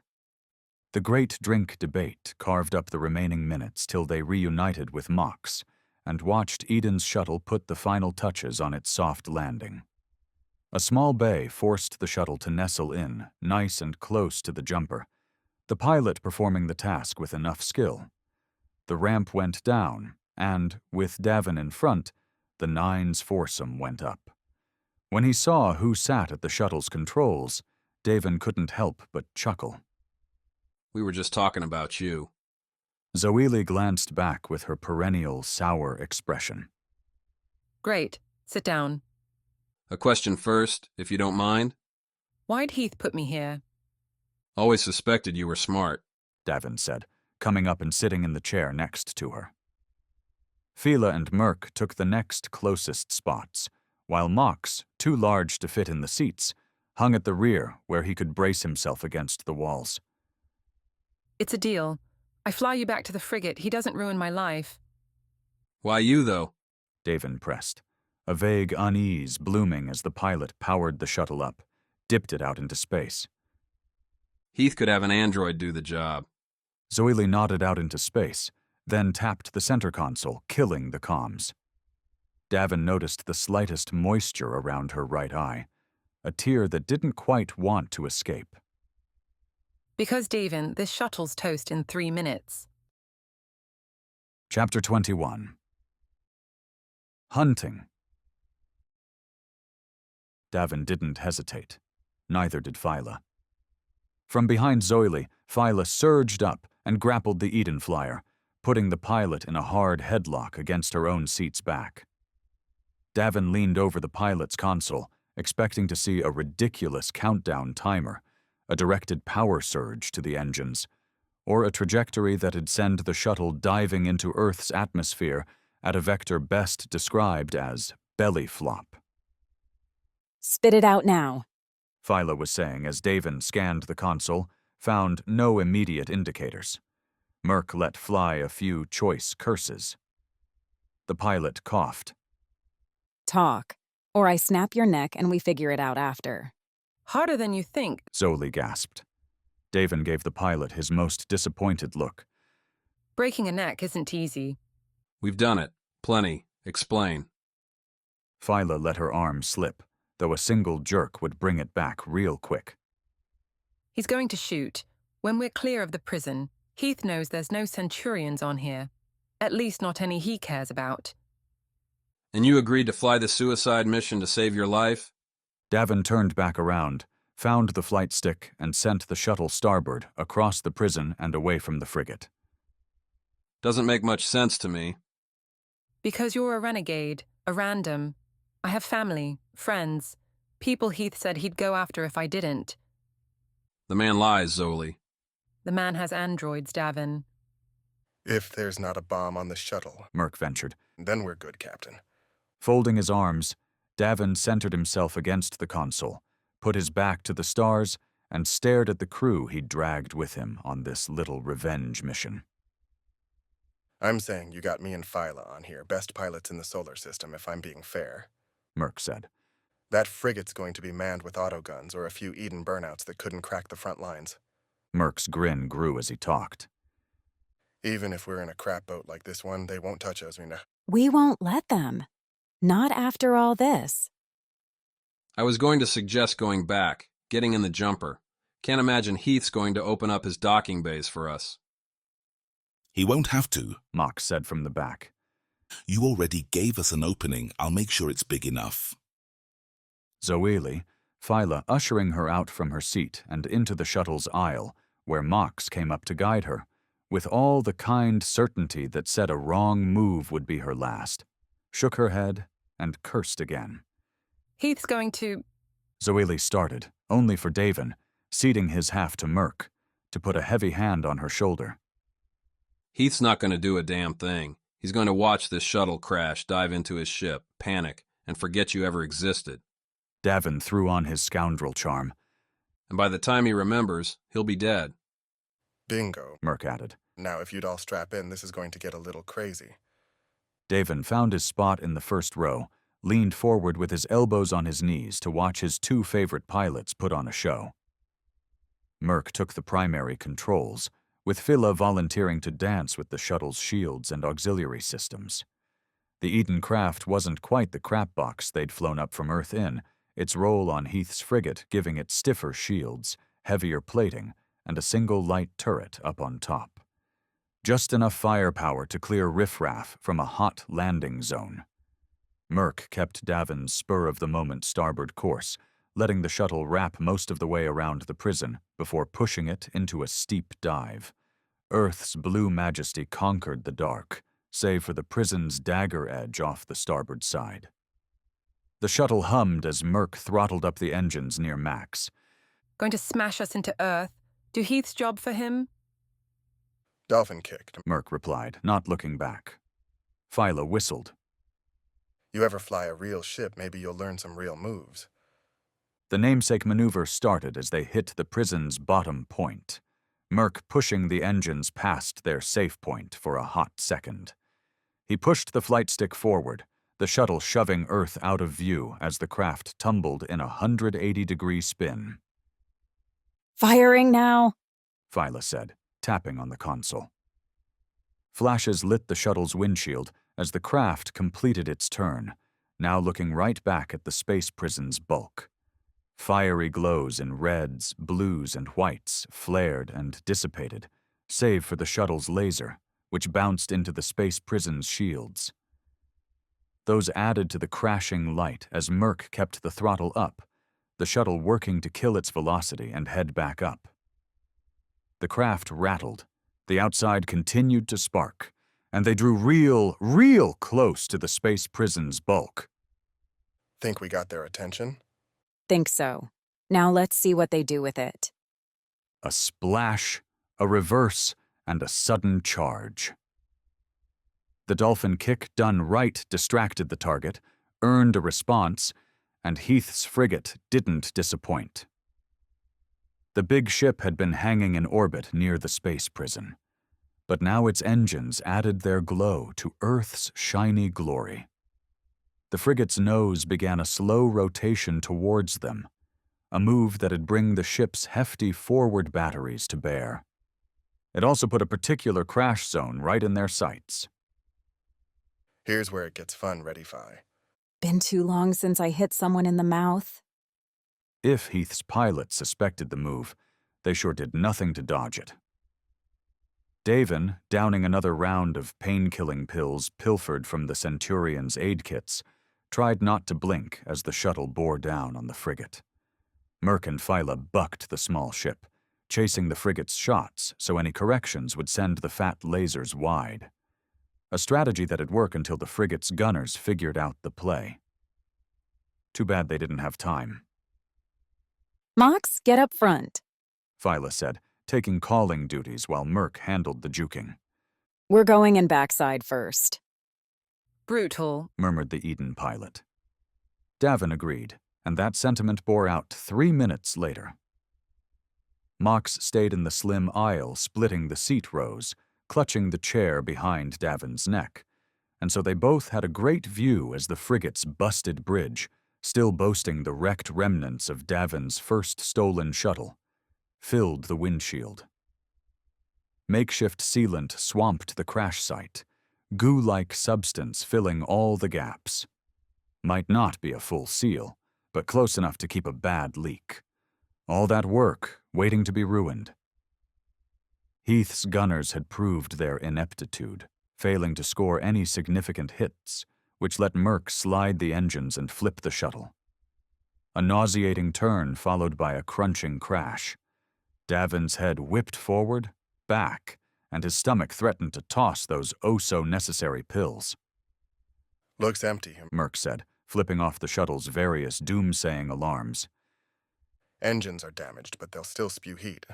Fire anyway. We scorch the room. You're insane. You might blow us all apart. Androids don't need air to breathe. Heath might have sent them in here. You'll do better if they're all melted first. Believe me. Davin nodded, felt the shuttle hum as Merc turned up the main engines while firing the maneuvering jets in reverse. The craft tried to shiver free, might have if Merc hadn't kept pushing it into the frigate's thicker hull. The scraping sounds tore at Davin's ears. Flames licked the forward windshield before dwindling oxygen stole them all away. Think that's all the burn we're going to get, Merc said, killing the thrust before the shuttle forced through a rough escape. Not seeing anything out there, though. Then mask up and let's get off this boat.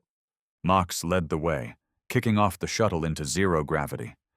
Everyone else followed, including the Eden pilot, who wore the shuttle's only emergency evac suit. The bulky things made fighting hard, made a sudden, back-stabbing change of heart harder, so Davin pushed the donning and told her to go behind Mox, with Davin at her heels. Merc would bring up the rear, rifle ready. The same thick doors Davin had conned his way through last time stared at him again, the bridge around them now thoroughly destroyed. The combined wreckage of 2 shuttles and a few dozen terminals drifted around, illuminated by sputtering lights left by repair crews. If Davin had been worried about mashing some innocent engineers in the landing, he found no evidence there'd been anyone here. The only blood left in the place lay splattered on the right side, a remnant from Davin's own collision. Quiet, Mox said, bounding towards the door. Gravity's absence came as a surprise. Big ships like the frigate could rotate when they wanted to keep boots on the ground. Imperfect, but more practical than the other main solution scattered throughout space travel in magnetized clothes and shoes. The jumper kept things floaty, so Davin and the Nines adapted well enough to the weightless drift. But Zoe flopped around in her suit. Merc couldn't suppress a laugh. Focus, Phyla said, her voice coming through the comms into their ears. Mox made a good point. No alarms, no crew, rescue or otherwise, coming through to shoot us. Means Heath is nice enough to let us leave vacuum. Break us through, Mox. Working on it. Phyla threw Davin a glance, which, even with the oxygen mask taming the worst of her suspicion, had an obvious tint. This ambush was already too easy.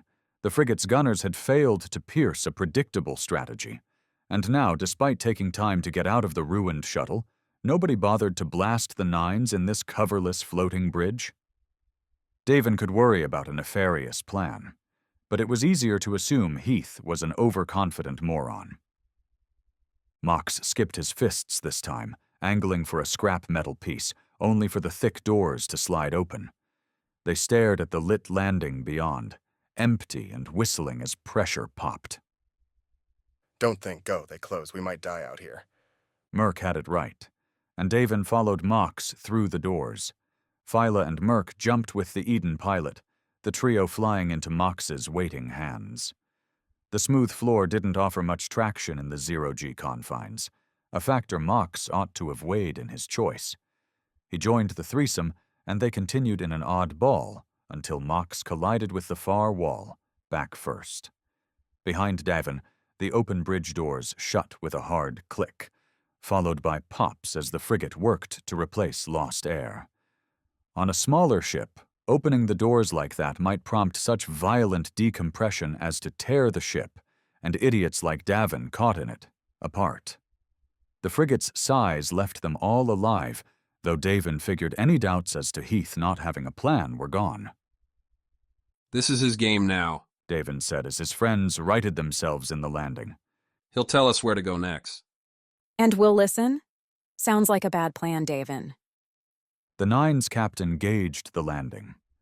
2 lifts, both shut with red keypads.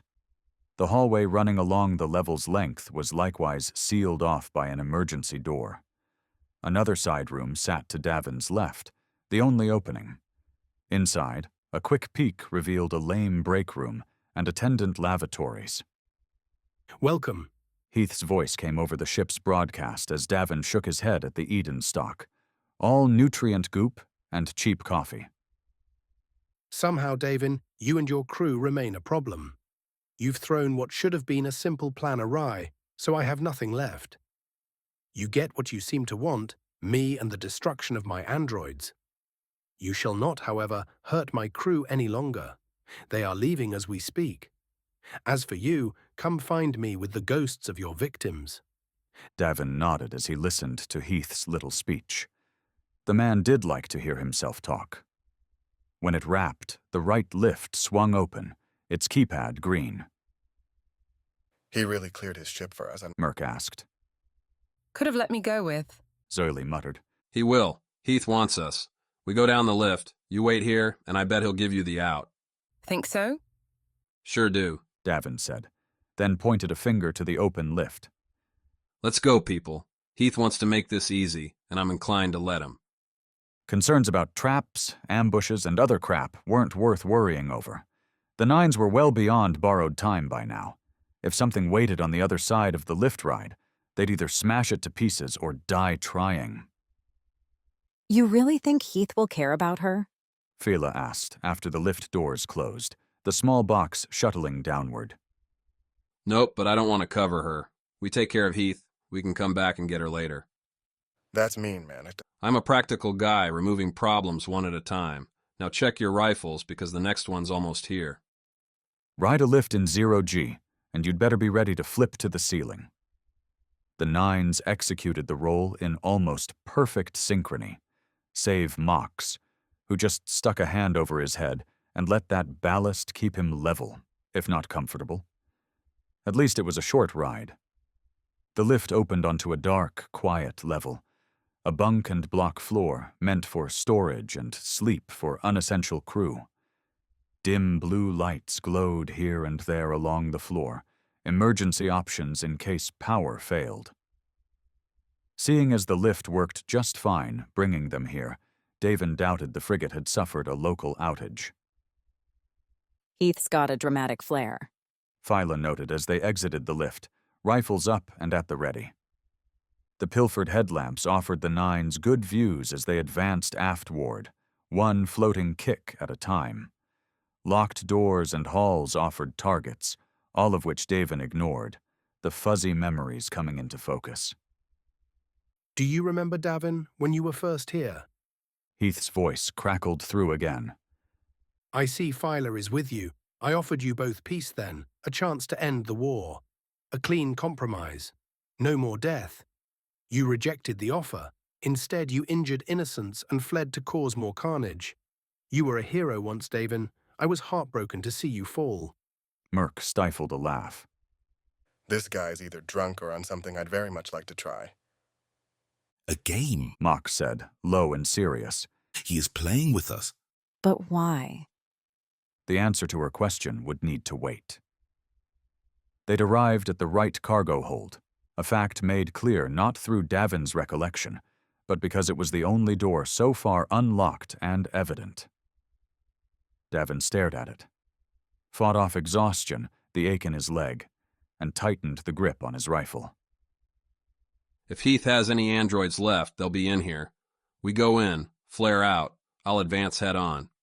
No, Captain, you go right, I take the center. Mox patted the hefty cannon, and Davin couldn't deny the logic. He kicked off a step, let Mox get into position, then punched the big button on the keypad. The door whisked open, revealing more dark blue diodes, stacked crates, and a single form far back amid the stacks. Davin caught a glimpse as Mox's headlamp found the silhouette, the flash revealing an Eden uniform and nothing more. Too fast to catch anything else, but after the ship's eerie emptiness, it was nice to confirm they weren't alone. Davin mimed zipped lips, flicked his left hand forward. Stale air and spaceship sounds filled in the senses. He slipped right, his knee continuing its dull protest. Crates, bins, and lockboxes stuffed metal shelves bolted to the floor and ceiling. Little lips kept the containers, each section labeled with a number and a name, in their spots. Shadows stayed steady around Davin's headlamp as he advanced, rifle raised. Phyla tailed him, while Merc held the exit, watching for any retreats or come-from-behind attacks. Side-eye glances confirmed Heath's obsession with Bosser's first android attempt had been all-consuming. The boxes held parts, from extra limbs to early processors and Plaskin molds. The names, Davin realized, weren't the owners, but the android models. 2-6, 1-3, and so on. A mechanical life litany that offered up unsettling questions. Were these boxes all that remained of the bots? And wasn't that a good thing? Even strides eventually brought Davin to the first turn, a hard corner. He steadied himself, waited for Phyla to tap his shoulder, and the pair did what they'd done so well. Davin swung out low, dipping with the rifle up while Phyla came after, aiming high. Headlamp beams illuminated a box-filled length all the way to the back wall's gray blot. Not a thing waiting for them. Blue-white flashes lit leftward, rapid for 2 seconds before cutting out. Metal tore, a curse echoed, then a thump. Go back, Davin whispered. I'll keep on. No damn way. We're together. Phyla's tone brooked no argument, so Davin gave none, advancing as he rose back to standing. 2 strides brought him to the next cross, an intersection he traversed with another low swing, though this time Phyla kept her aim down the long passage. Nobody in the cross, but Davin did spy something bulky on the ground, way back in the center. A moment's squinted inspection confirmed Mox's laser cannon, ripped apart and tossed on the ground. How had there not been more noise? Either way, Davin hadn't come all this way to lose Mox. Chasing an ambush was a sure way to get yourself killed, though, so he pulled away, motioned Phyla to keep going towards the back. His steps went faster now, every footfall padding out his sure reasoning on the split-up, the rationale that Mox could handle himself better than any of them. That Merc would see anyone coming and do what exactly? Davin broke into a run, Phyla whispering his name, frustrated but keeping up. As he passed the intersections, Davin wheeled with the rifle, keeping on the move. Nothing for the first 3, and with one more until they hit the rear, Davin's light found a mark. Heath Swain, standing over a senseless Mox. The metal man's huge frame lay face down on the floor, headlamp blasting into the ground and haloing the pair in white. Heath turned, saw Davin's look, and as the Nine's captain sighted the rifle, the man ran forward, towards the exit, over Mox. Cut him off, Davin snapped, heading towards Mox. Android heads, some with skin and some without, leered from their containers. Not a welcome addition to his nightmares. Davin crouched as he neared Mox, the headlamp showing emptiness all the way down the hall to the room's far side. He swerved as he reached the big man, sending light down the middle towards the exit. An empty exit, no Merc in sight. Keeping his left hand on the trigger, Davin felt for Mox's head, his breath, hot, thin, alive. Whether Mox had been thumped hard on the head, drugged, or stunned, Davin couldn't tell. Any relief came and went. Orange flashes to Davin's left, suggesting Phyla had found someone to shoot. Hang tight, Davin whispered into Mox, starting off down the center passage. A loud crash to Davin's left had him swiveling as he hit the next intersection. Launched in the loose gravity, Phyla flew hard and smacked the rear wall. He spun the opposite way. The wrong body floated towards him, kicking off the shelves in near silence. Aya catapulted herself into a straight-line dive at Davin's midsection, a move that might have worked if Davin hadn't been playing the game for so long, hadn't learned to trust instinct. Instead, he had 2 long seconds to draw a bead, 2 long seconds to sight and pull the trigger. Zero gravity could be fun, but if you bounced the wrong way, there wasn't a damn thing you could do to change your path. And Aya's path was dead in Davin's sights.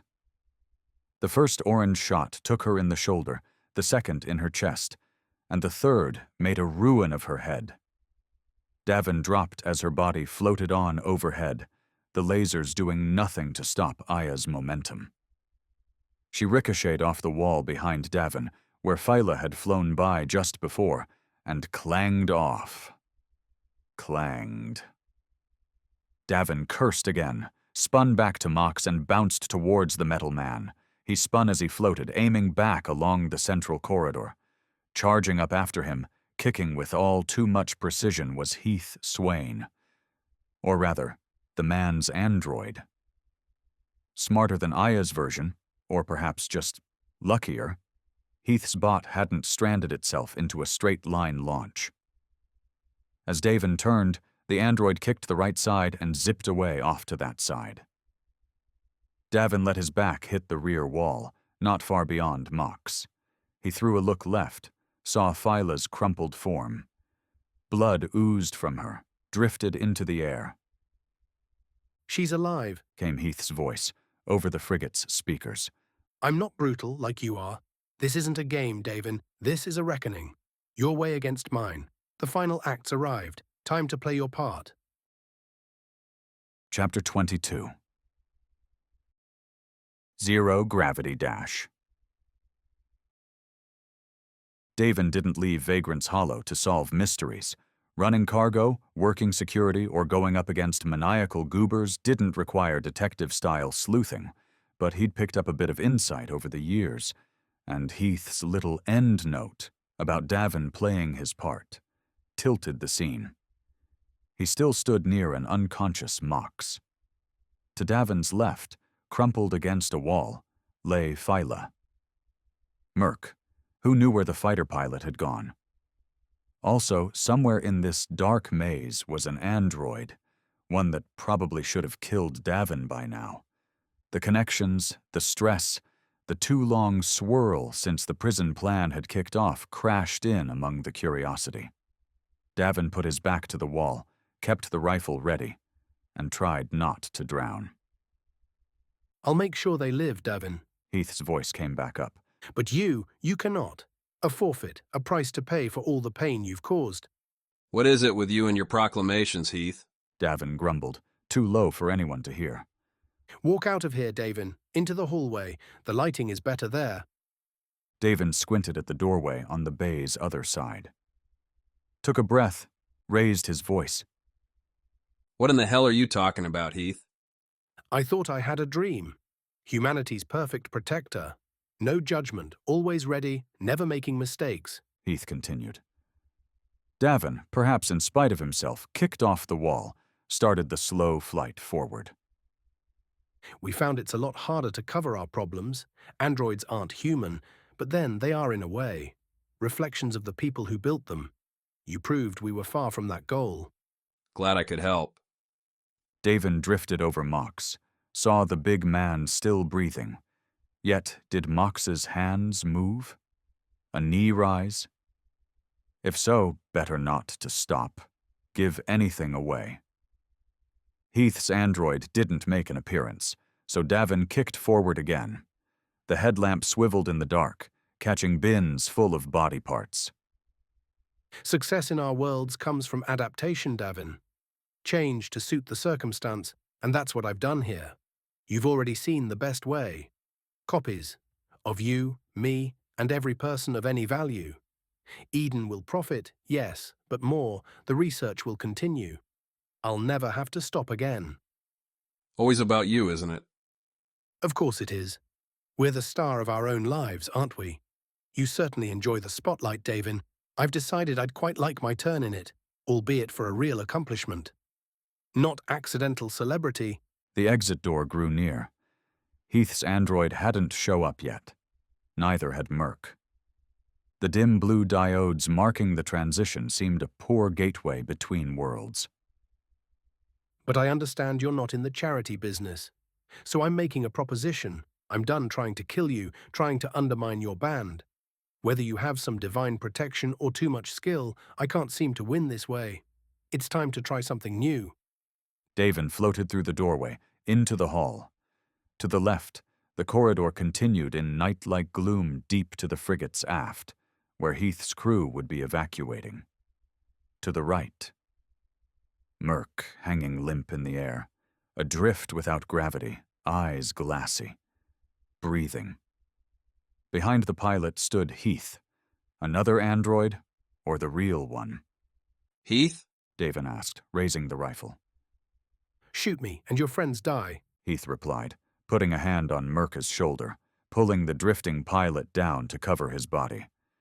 We'll fire on the prison, obliterating it too. You'd start a war with... I don't care, Davin. I don't care. I'll be dead if you do that anyway, and the people on my team believe in the same dream I do. The hair on Davin's neck rose. Androids didn't have dreams. If Heath was out here, then his android definitely waited back in the cargo chamber, angling to make a move. Then what's your play? Shoot me, said Heath. Only not the Heath by Merc, but the android, the one floating out next to Davin in the doorway. The robot had his hands raised. Do that, and your friends get to live. Now, the real Heath said. No more talking. Shoot, and your nines survive. And me? You'll be charged, convicted, and killed, Davin. But I think you knew that coming out here. So go on. Press the trigger, save your crew like you've always done. Easiest request ever. Davin pulled the rifle's trigger, lanced another brilliant orange bolt right into the android's chest, right where Heath had moved the processors. The android didn't scream, moan, or twitch. Those connections severed in a millisecond, 0G keeping the machine afloat as its joints went limp. And now I have you. Murder, cold blood. That wasn't, Davin said, swiveling and putting the real Heath in his sights. This might be. Heath shoved Merc ahead, the unconscious pilot hitting Davin's weapon and knocking aside his aim. Davin elbowed Merc aside, pulled up the rifle. Heath, kicking, flew fast down the frigate's cargo corridor. The man banked right, rebounded off the wall to cut across into the lift, and Davin shot again. Hit again, hard to tell how bad, whether Heath's insides were molten mush, or if Davin had grazed the man, seeing as Heath's momentum kept him right on floating into the lifts. Sparing a pitying glance for Merc, Davin kicked after Heath, bounding along the hallway, angling left, and seeing one lift door close, and another one open. Eden soldiers, armed, armored, and with weapons out. What might have been a tidy exit from the lift was complicated by gravity's absence, their kicks and pushes bunching them up. Davin, flying into the landing lobby, fired at random. The rifle spat, scoring hits on the ground, the lift doors, and the ceiling while Davin tried to right himself. He imagined it looked either ugly or hilarious, depending on the perspective.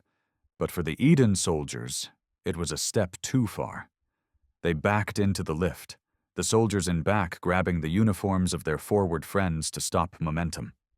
Davin hit the wall between both lift's feet first, bunched his legs and kicked back towards the corridor. He flipped again off the jump, spraying more shots at the lift and the 6 or so bodies crowded inside. If the first round went wide by chance, these went wide by choice. Heath's crew had been undertrained, had been toyed with, and were working the paycheck game. If they shot back at Davin, he'd do what he had to. Until then, like Zoli, these morons deserved to go home to their families and find another job. I'm such a saint, Davin muttered, angling his hit on the corridor's wall to kick back down towards the cargo bay. Greeting him, looking at the smoking corpse of Heath's android, was a bleary Mox. He had Phyla under one arm, Merc in the other. Tired eyes asked the right question. All is set up, Davin said. We gotta go aft to the other lifts. You didn't get him? I had a shot, I took it. Probably ruined his day. Not his life? A man can dream, Mox. The exoskeleton gave Mox a hefty edge when it came to launching down a long hallway. Doorways gave kickoff points, Davin following the metal man's lead as they zipped along like a pair of discount superheroes towards the frigate's aft end. Every few breaths, Davin would squeeze a few bolts back down the corridor without bothering to look. If he hit anyone without aiming, their luck was so bad they deserved it. Otherwise, the cautious batch would hopefully stay away. That strategy didn't work for the frigate's aft lifts, whose own class of dubious recruits came drifting into the corridor ahead, just as confused as their counterparts. Mox, flying at them like a reckless meteor, drew panicked fire. Davin saw bolts bounce beneath, above, and around his friend, who took to pinballing off both walls, the floor and ceiling, every bounce serving to pick up speed. You're gonna overshoot, Davin yelled as they neared the lifts, the Eden soldiers dropping back into cover. Better than being shot, Mox roared in reply. The frigate's absolute aft lay beyond those lifts. Another bulk room probably devoted to more cargo. Food, uniforms, the like. The engines and open space would be beyond those walls. At Mox's speed, he might just find out what would happen if he... Keep going, Davin yelled after his friend. Don't stop. Davin didn't either, bounding with abandon. The Eden soldiers must have seen Mox go by, must have thought the danger was over because their rifles nosed into the corridor. Tough to do a snap turn without gravity. Tougher still with Davin triggering warning shots their way. Those tentative pokes dashed back, and Davin flipped them the finger as he sped past the lift landing.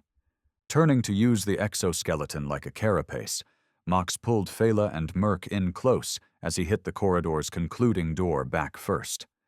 The portal crumpled, blew off sparking hinges, the flashes bright amid the deep blue diodes.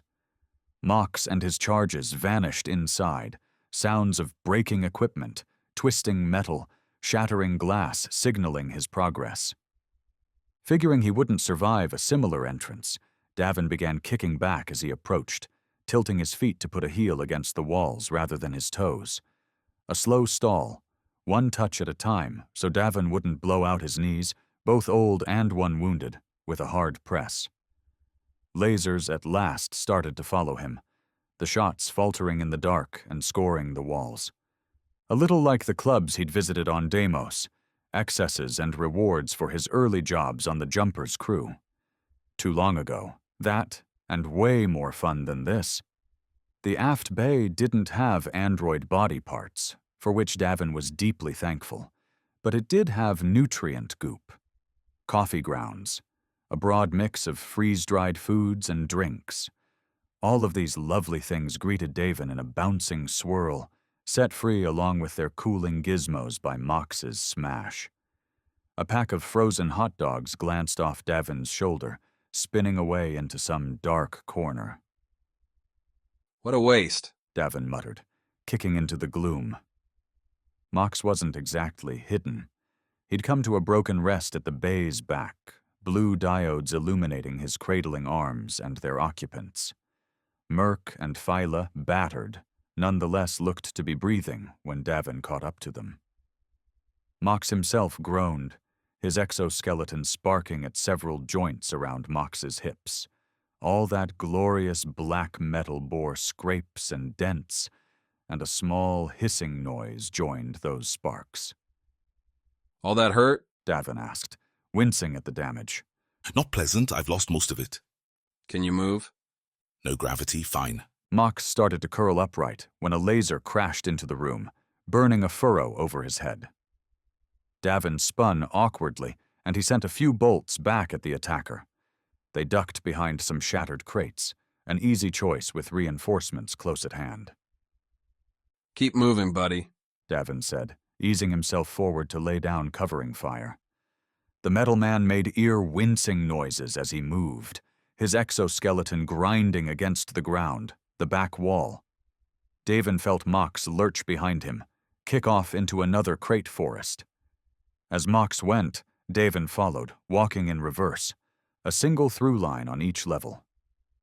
Davin knew Heath's frigate by now, understood the cargo bay they were in had a single exit, one that'd be swarming with Heath's cleanup crew. An all-out charge by one man, admittedly a fearsome and incredibly skilled one, didn't pitch good odds. We need another way out, Mox said, voicing the obvious as they reached the bay's aft starboard corner. Remember that prison break? Which one? Minor Prime. Though we did break out of Eden Prime too, didn't we? What's with prime names and prisons? Seems a weird coincidence. Focus, Davin. Sorry, adrenaline. Davin's heart was bopping along to a fast beat right then, scurrying about as Davin chased shadows with the rifle's point. Eden's grunts were playing smart tactics, though, advancing slow, easy. The sort of play you'd make with your marks trapped. If only. How much do you trust our friends? Davin asked. Viola Opal? With my life. Good man, Mox. Me too. I say we give them a chance to prove it. Davin. Time to see if these Eden soldiers have any spines. My guess is no. Don't get yourself killed, Davin. The captain threw his man a wink, one shadowed by several wide orange lasers. Get himself killed? Not a chance. Chapter 23. Flawed Victory. If you wanted a spectacular light show, just get yourself attacked by a couple squads of feckless Eden soldiers. They seem to think their best odds lay in blasting every swirling bit of food let loose in the frigate's back bay, the flashes well wide of Davin, Mox, and the still senseless Phyla and Merc. Davin had his own rifle ready, angled back towards the approaching Eden soldiers, and found no curses coming to his lips, no sarcastic quips either. Mox had crashed in here thanks to gravity's momentum, and Davin had followed. No other exits meant they were trapped. Meant he'd have to find a new gambit. Think I've still got it? Davin asked his friend. Mox, wincing at the continued sparks coming off his busted hip and the exoskeleton attached to it, only gave a dire chuckle. I'll take that as a yes. Sure, Davin. Any further conversation, any reminiscing over past choices in their long intertwined lives wasn't going to happen here. Every breath came with burning bits as molten cargo and ash drifted by. The Eden killers were closing, and they wouldn't keep missing forever. Then wish me luck. Davin threw the rifle as he took the first floating bound away from Mox. The weapon drifted free, floating up and away, a modern white flag. The soldiers shot at it, one getting lucky. Sheared in two with the shot, Davin's rifle popped like a tiny star, as good a signal as any for the captain to announce himself. We surrender, Davin called out into the laser-scarred bay. We're unarmed. His voice, like a light to insects, drew the Eden soldiers around him. Almost a dozen nozzles, some glowing hot from recent fire, angled towards Davin's face, his chest, his legs. Some soldiers drifted in the air, catching themselves on friends or battered shelving. It was, Davin considered, the most surrounded he'd ever been. Kill him, came the words before Davin could find a leader to address. Heath's voice poured from the frigate's intercom, with the bland certainty of someone bored with apparent victory. He's a danger to me, to you, to this company. A little murder, Heath? Davin stepped on the Eden captain's words, trying to get in front of any deadly instincts. Still a crime this close to Earth, so far as I know, and there'd be a lot of witnesses. When Heath didn't reply, Davin realized the speakers didn't go both ways, not without Davin scooting himself closer to the mic, back near the bay's door. Orders are orders, one soldier said. I say we off him. You know who this guy is? He stopped Bosser, said another, drawing Davin's nod and a single pointing finger. It's been a while, but we'd be in trouble if this ever got out. Eden won't help you either, Davin said. A good captain sensed the momentum shifting, shoved it right along. They're a big company. You're a few soldiers. They'll cast it as a bad lot, let you rot in that space prison I just left, and that place isn't any peach, let me tell you. More nervous shifting. Too many fingers were too close to their rifles, though. Davin needed to end this, call it before someone did something stupid. Take me to Heath, Davin said. The man wants me dead, let him do it. Then he's holding the risk. Illustrate the danger and deliver a solution. The tried and true methods of a smart man like himself. The Eden soldiers were all too happy to take him up on it. The escort all the way to Heath was not done quietly. Mox, Phyla, and Merc were shepherded in behind Davin, while Heath narrated the floating procession with demand after demand to just shoot the nines and get it over with. If only he'd kept those androids around. The Eden commander waited on the frigate's secondary bridge, the same small one Davin had visited earlier in his more reckless one-man assault. Back then, the frigate had been scurrying to deal with the shuttle crash. Now most of the bridge was empty, and Davin was even more exhausted. Heath wasn't alone, joined now by his right-hand lieutenant and another one of her android copies.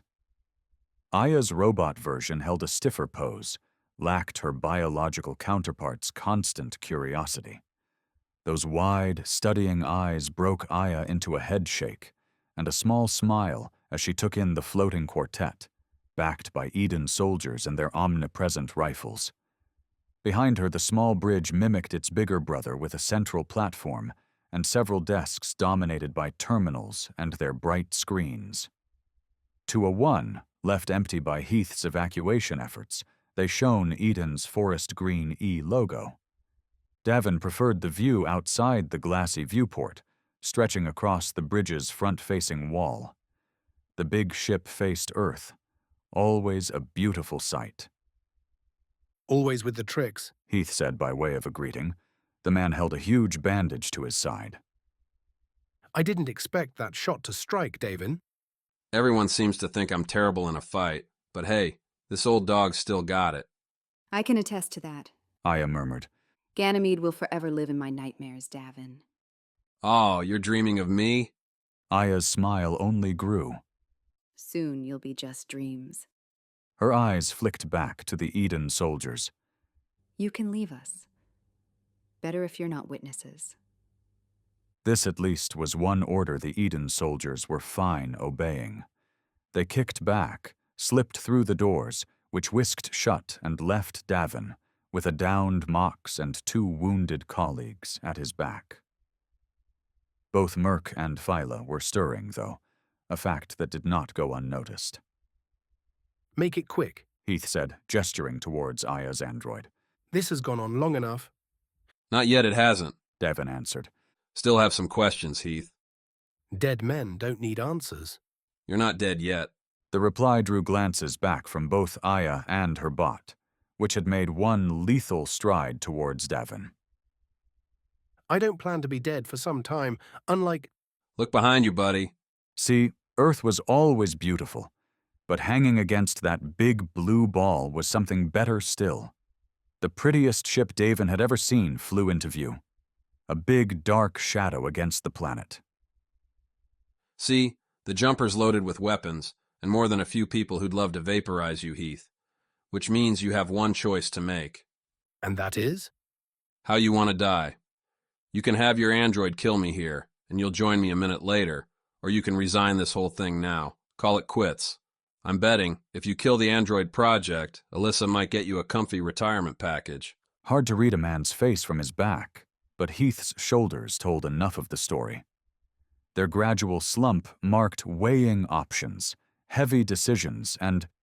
You're already dead, Heath. Aya said quiet. Davin killed you, remember? This was the plan. Not the real me, Heath mumbled, his hand pressing into the bandage. The video undercuts Davin. You take the reins in public, and I... Heath turned his head, sharpened a look Aya's way. Whatever words he might have said next turned into a gurgle as Aya's android grabbed Heath's throat, tightened its grip, and broke the man's neck. Such a tragedy.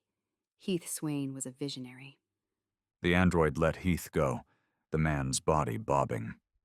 Gravity really did make things better. Davin folded his arms. Well, not what I expected. Can't say I'm too torn up by it. Then your offer stands? Aya asked, turning back to Davin. You walk into the sunset, Heath takes the blame. The blame. The focus. You've already cost me enough. Aya spread her arms, as if to show off a body rendered scarred, though the Eden uniform covered it. All save her face and its plaskin repairs. We were scientists, Davin, in search of perfection. Heath lost the way. I haven't. Before Davin could reply, Aya gave another order, one picked up by her android and acted on. The machine turned to the standing terminal, always a feature of these central platform bridges, and tapped away. What are you doing? Davin asked, plenty relieved to get away from Aya's meandering. Showing you this isn't a trick. A face appeared on the screen, a cityscape visible in the background. Alyssa, looking far from tortured, bright, healthy, and wielding a placid smile. Davin, Alyssa said. I've been waiting for this call. The words warped the Nine's captain. He thought Alyssa had been captured, killed, or, at best, escaped to a squalid hideaway in the remaining bits of the rainforest. Yet none of those things appeared true. She seemed to be fine, to be comfortable, to be in a place where— Why? Davin asked, his voice almost breaking with the question. What is all this? Why is all this happening if you're there? If you're okay? Aya told me. Alyssa answered without hesitation, as if Davin's question had been expected, planned for.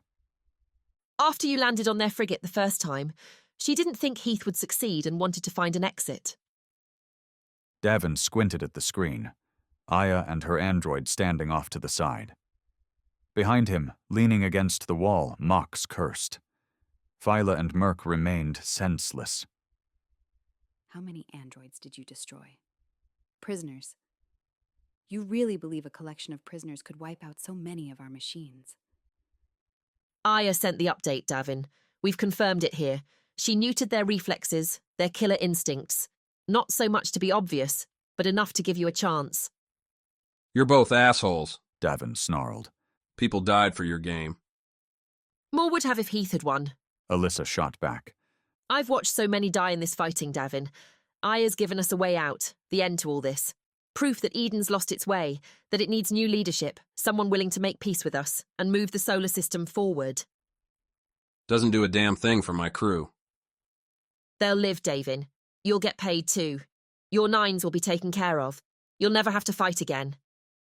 Alyssa tilted her head. This is the only choice now. The war's over. Say yes, Davin, and get yourself a drink. The urge to raise his hand, send a signal to the jumper to annihilate the bridge, rose up, a tempting wraith twisting behind his eyes, but a whimper chased the thought away. Phyla, waking up, coming back into the pain. He owed her, owed his crew, owed, if Davin was being perfectly honest, himself. What's going to happen?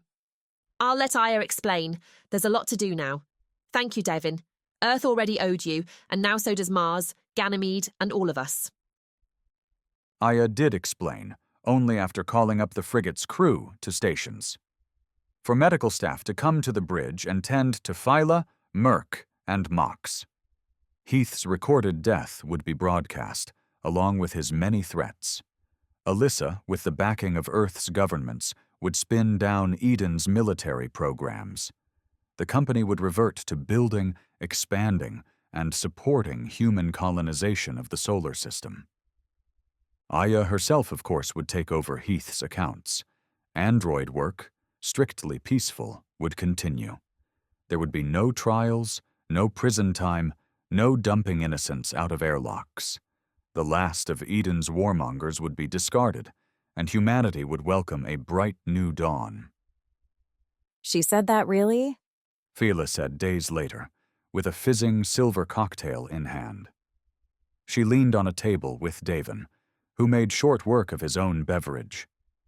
Neil's looked as it always had, the tumbling psychedelic backdrop as good as any to welcome Fela back to normal life. More than once, Davin said. Alyssa repeated it too. It's like a chance at peace turns everyone into walking cliches. But not you. One of a kind, just like our crew. The Nines were there too, mucking up the dance floor. Opal and Merc swung each other around with precision, while planets and stars whirled beneath their feet. Viola and Roddy played budding romance's first beats, with Pook, rebuilt, hovering overhead. Mox would be showing up any minute, exoskeleton back in working order with Latrice in tow. I don't believe them. The war might end, but the fighting won't. There's too much money in it. Davin nodded, swirled his empty glass on the table. One thing I can't quite place, you know. What's that? Alyssa dragged us all the way to Quito, only for us to get caught. She escapes, gets her little ducks in a row, then right when we're ready to blast it all to hell, she shows up again. Not a damn scratch on her. Davin? Fela warned. You go digging too deep that direction, you might find things you don't want to know. Like maybe certain people aren't who, or what.